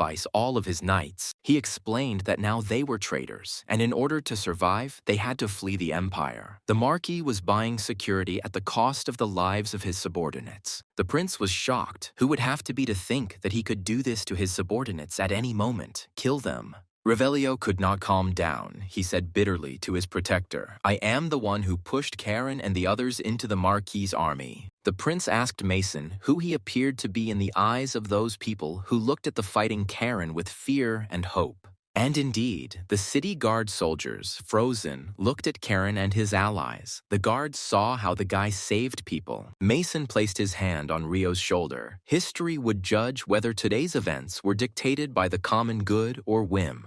Meanwhile, Karen was attacked by the Marquis's knights, who released their mana to the maximum for the final, decisive battle. The guy hissed in displeasure. They were so stubborn, they decided to part with their lives. Well, that was everyone's free choice. Karen's eyes flashed. He reminded the knights that he had clearly said that he would kill on the spot those who interfered. No hard feelings this time. Knight Leandro was surprised to see the guillotine sword flash ominously as Karen used one of his favorite sword techniques. As soon as the sword touched the ground, the battlefield was filled with a sea of splashing energy, and an energy of astonishing power swirled around Karen Reston. In the boy's burning eyes, the Marquis' knights read their death sentence. This young wolf had no intention of taking prisoners. Karen used the Hiran Knight's sword style, Form 5, High Tide, and the Marquis's men screamed as they lost their limbs. They looked at their feet in confusion. Instead of solid ground, water was splashing under their feet. No one knew what to do, how to fight. Leandro's fighters asked in bewilderment what it was, why they suddenly found themselves in the water among the seething streams, and it kept rising. In response, Karen Reston said menacingly, "Welcome to my sea, you worms, unworthy of being called knights, slave traders." Young Reston used the Hiran sect's sword style, 6th form, stormy stream, and cutting streams rushed towards Karen's enemies. The stunned knights of Regan's army looked in horror at the waves that appeared out of nowhere and carried them towards them like a raging stream. Those who were reached by the streams screamed in horror and pain, for the streams were like blades. They cut the knights into pieces, destroying them. The blue waters of the Corona Ocean turned a bloody red, and body parts of the Marquis's knights flew in all directions, accompanied by the groans of their enemies. The soldiers of Leandro's army were terrified that one man, and one so young, could cope with a strong army of trained knights. The flood ebbed, and Marquis Leandro looked in horror at the mangled bodies of his strongest knights and the streams of their blood. The ruler of Regan looked up at his opponent and again asked his youngest grandson, Hilo, why he was doing this to them. The Marquis, in despair, asked the young aristocrat why go so far. Karen Reston, couldn't he do it differently? The guy casually asked in response, "Isn't it obvious because I so want to do something with such vile creatures?" Marquis Leandro yelled at the young impudent fellow, "Explain yourself like a nobleman. You are not killing me because of politics." Karen replied with a smile, "Good morning. It finally got through. Who needs your politics? Of course not. This is my personal desire." Leandro still didn't understand. He continued to question. "Then why?" Caron answered the Marquis contemptuously. "You have manure in your head." The Duke's grandson's face became terrifying, his smile eerie. He told Leandro that he despised people like the Marquis, that the sight of them made him sick. The prince and Mason watched this bloody massacre of the Marquis's fighters. Revelio's bodyguard was silent. He was shocked. Analyzing the battle, Mason wondered what Karen Reston's strength was. 6 stars or even higher, he easily dealt with a large squad. Mason Paul has seen many who have been called geniuses, but the rate at which Karen's power has grown is on a whole other level, and it's astounding. What heights will he be able to reach very soon? 8 stars or 9? It's just a matter of time. His potential is enormous. But Mason was worried about something else. Karen was completely uncontrollable, and if he was uncontrollable, he could be dangerous not only for the prince. And Revelio, looking at Karen, exclaimed with admiration, "What a huge force. It seems he didn't waste any time in captivity. Yes, Mason." The experienced Mason was very worried. He feared that Karen Reston could soon become a threat to the empire. The 6th prince stated that he could not simply stand by and watch his friend fight the Marquis's massive army almost single-handedly. Mason looked at young Reston and wondered if the boy would remain a loyal ally of Prince Revelio or become an enemy. If not, like an uncontrollable raging sea, Karen Reston could become a terrifying disaster that will engulf the entire world. Streams of mana swirled around young Reston again. He turned to Marquis Leandro and asked, "Well, shall we continue the battle?" Like a sea demon, the boy with a sword in his hands moved towards the army of the ruler Regan, ready to destroy all 2,000 fighters. The waves splashed again under the knight's feet. The terrified Marquis Leandro hid behind the backs of his warriors, afraid of Karen. But Regan's chief slave trader saw the gloomy young Reston approaching him inexorably, and the Marquis screamed in horror and began to shake. Mason advised the 6th prince, "It's best to stay away from Karen Reston, your highness." Rio chuckled in surprise. The prince looked questioningly at his bodyguard, who rarely spoke, and he explained to him that the Sea of Karen would swallow everything around. Mason added thoughtfully, "This moment will definitely come someday, and you will be no exception, your highness." Revelio listened to the knight, but did not answer. The emperor's bastard clenched his fists. He had already made his decision. Rio's beautiful golden eyes were filled with sadness and determination. Yes, he was weaker than Karen, but he still had to help his friend. Revelio approached the fortress wall and answered Mason, "He is still better than me. Because of me, everyone around becomes unhappy." After a brief silence, the 6th prince added with a sigh of relief, "But Karen, it doesn't look like he'll be unhappy because of me. Maybe that's why he, Prince Revelio, simply can't stand aside when his sworn brother fights alone on the battlefield." Revelio leaned over the city wall and spoke loudly to the people of Regan, asking them to listen to him, the emperor's messenger. The prince also asked to listen to those who were freed from captivity by Marquis Leandro only this afternoon by the warriors of Karen Reston. Revelio said that right now, outside the city gates, Karen is confronting the army of the slave trader, the ruler of Regan, Marquis Leandro. If people truly want to achieve true freedom, they must unite and fight back against the oppressor on the battlefield. We must go beyond the city gates and help the glorious Karen Reston, who has spoken out against the slave trade in the glorious city of Regan.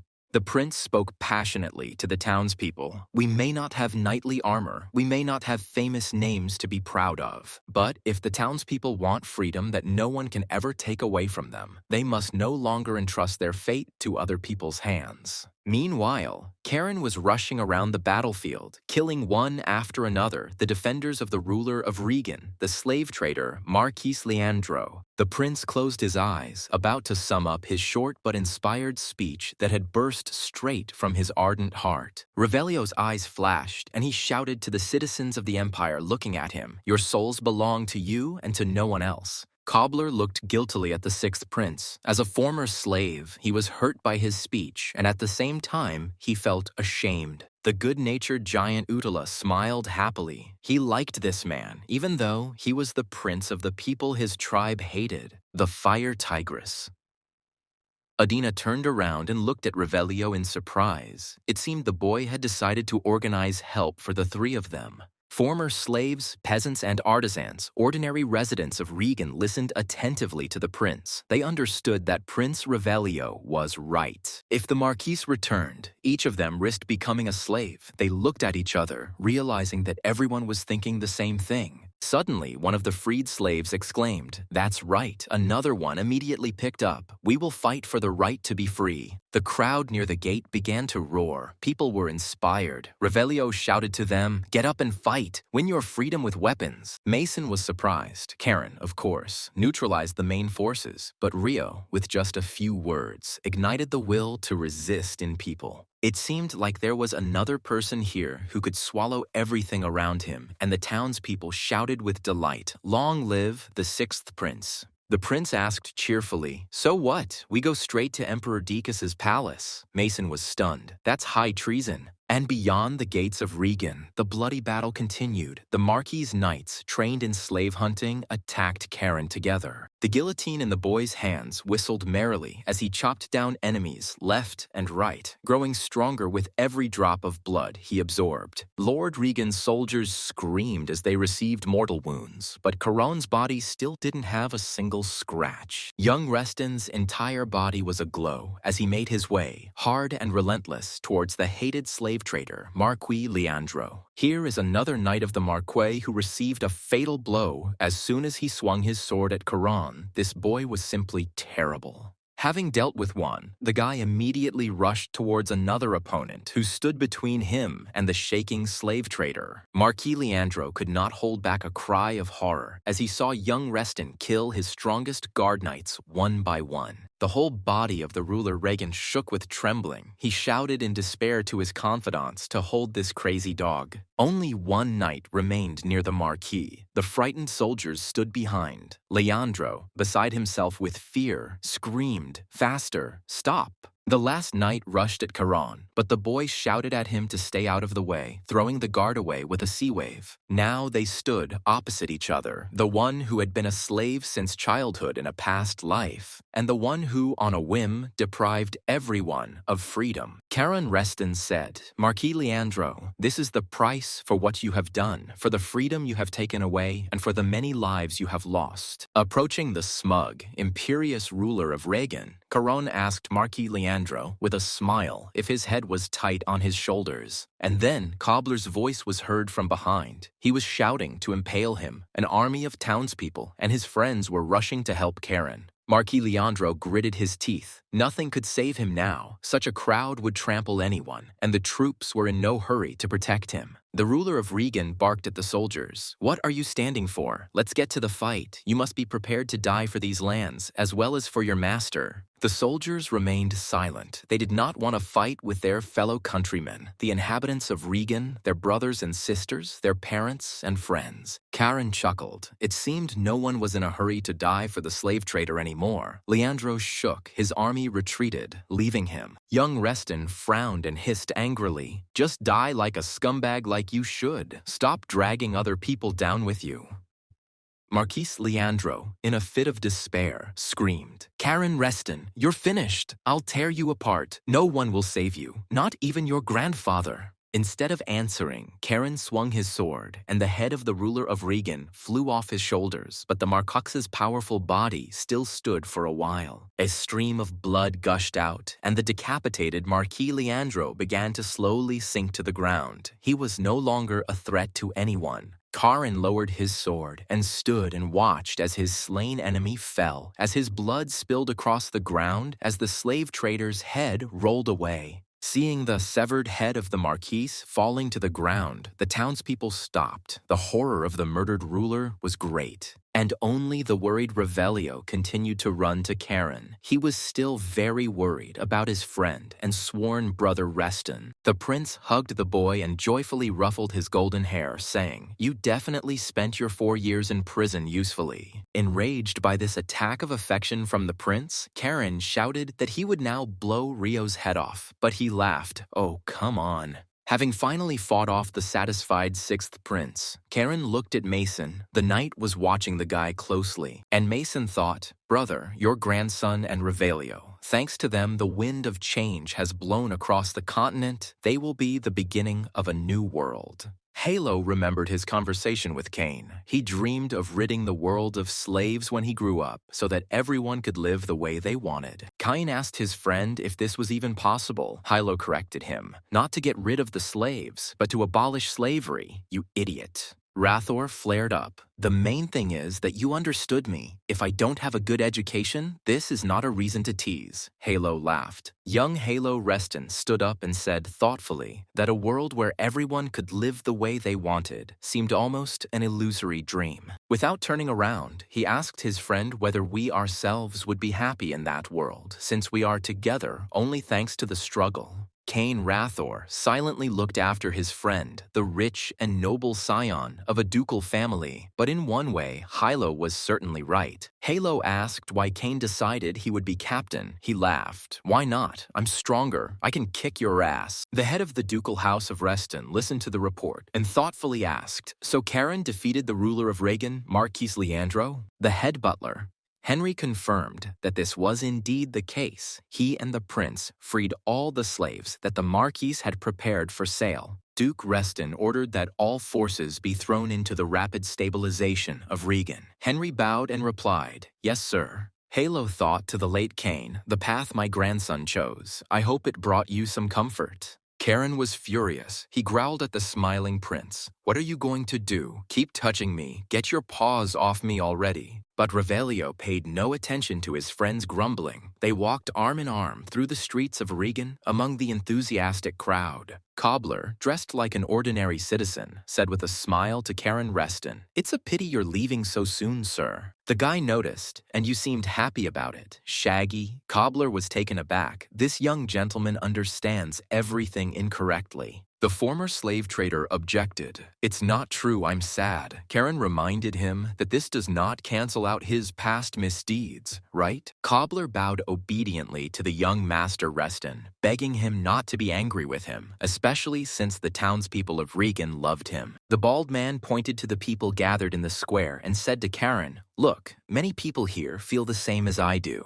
A little girl from among the freed slaves ran up to the guy with a wreath of daisies and turned shyly to Sir Karen. The girl said that these flowers grew near the shoemaker's house. He allowed her and her mother to live there for a while. The little girl wove this wreath for the sir. She blushed and muttered incoherently. "I hope you will accept." Karen was stunned. He asked in confusion, "Did you weave this for me?" The girl smiled happily and asked if I could put it on you. I tried very hard to make a beautiful wreath of daisies. Karen dropped to one knee and politely replied, "I'd be honored, young lady." Cobbler clapped his hands. "It suits you very well." The guy was touched almost to tears. He politely told the little girl, "Thank you. This is a wonderful gift, much better than any jewelry." Young Reston asked the confused girl her name. The former little slave replied that she was Leia. They were here with her mother. The guy said, "Since I received such a wonderful gift, when I return I will also give you something, Leia." She thanked him. The delighted girl ran to her mother, and Karen turned to Cobbler. "Listen here, Shaggy One. Develop everything here properly." The former slave could not believe such happiness. Could it be that this strange gentleman, Karen Reston, would make him the ruler of Regan? He said, "If you need to, use my name. You can even ask my father for help, but just do everything wisely." Cobbler thanked the gentleman with a bow, and he added, "Use your brain, otherwise you'll be looking at the surroundings while sitting on a stake."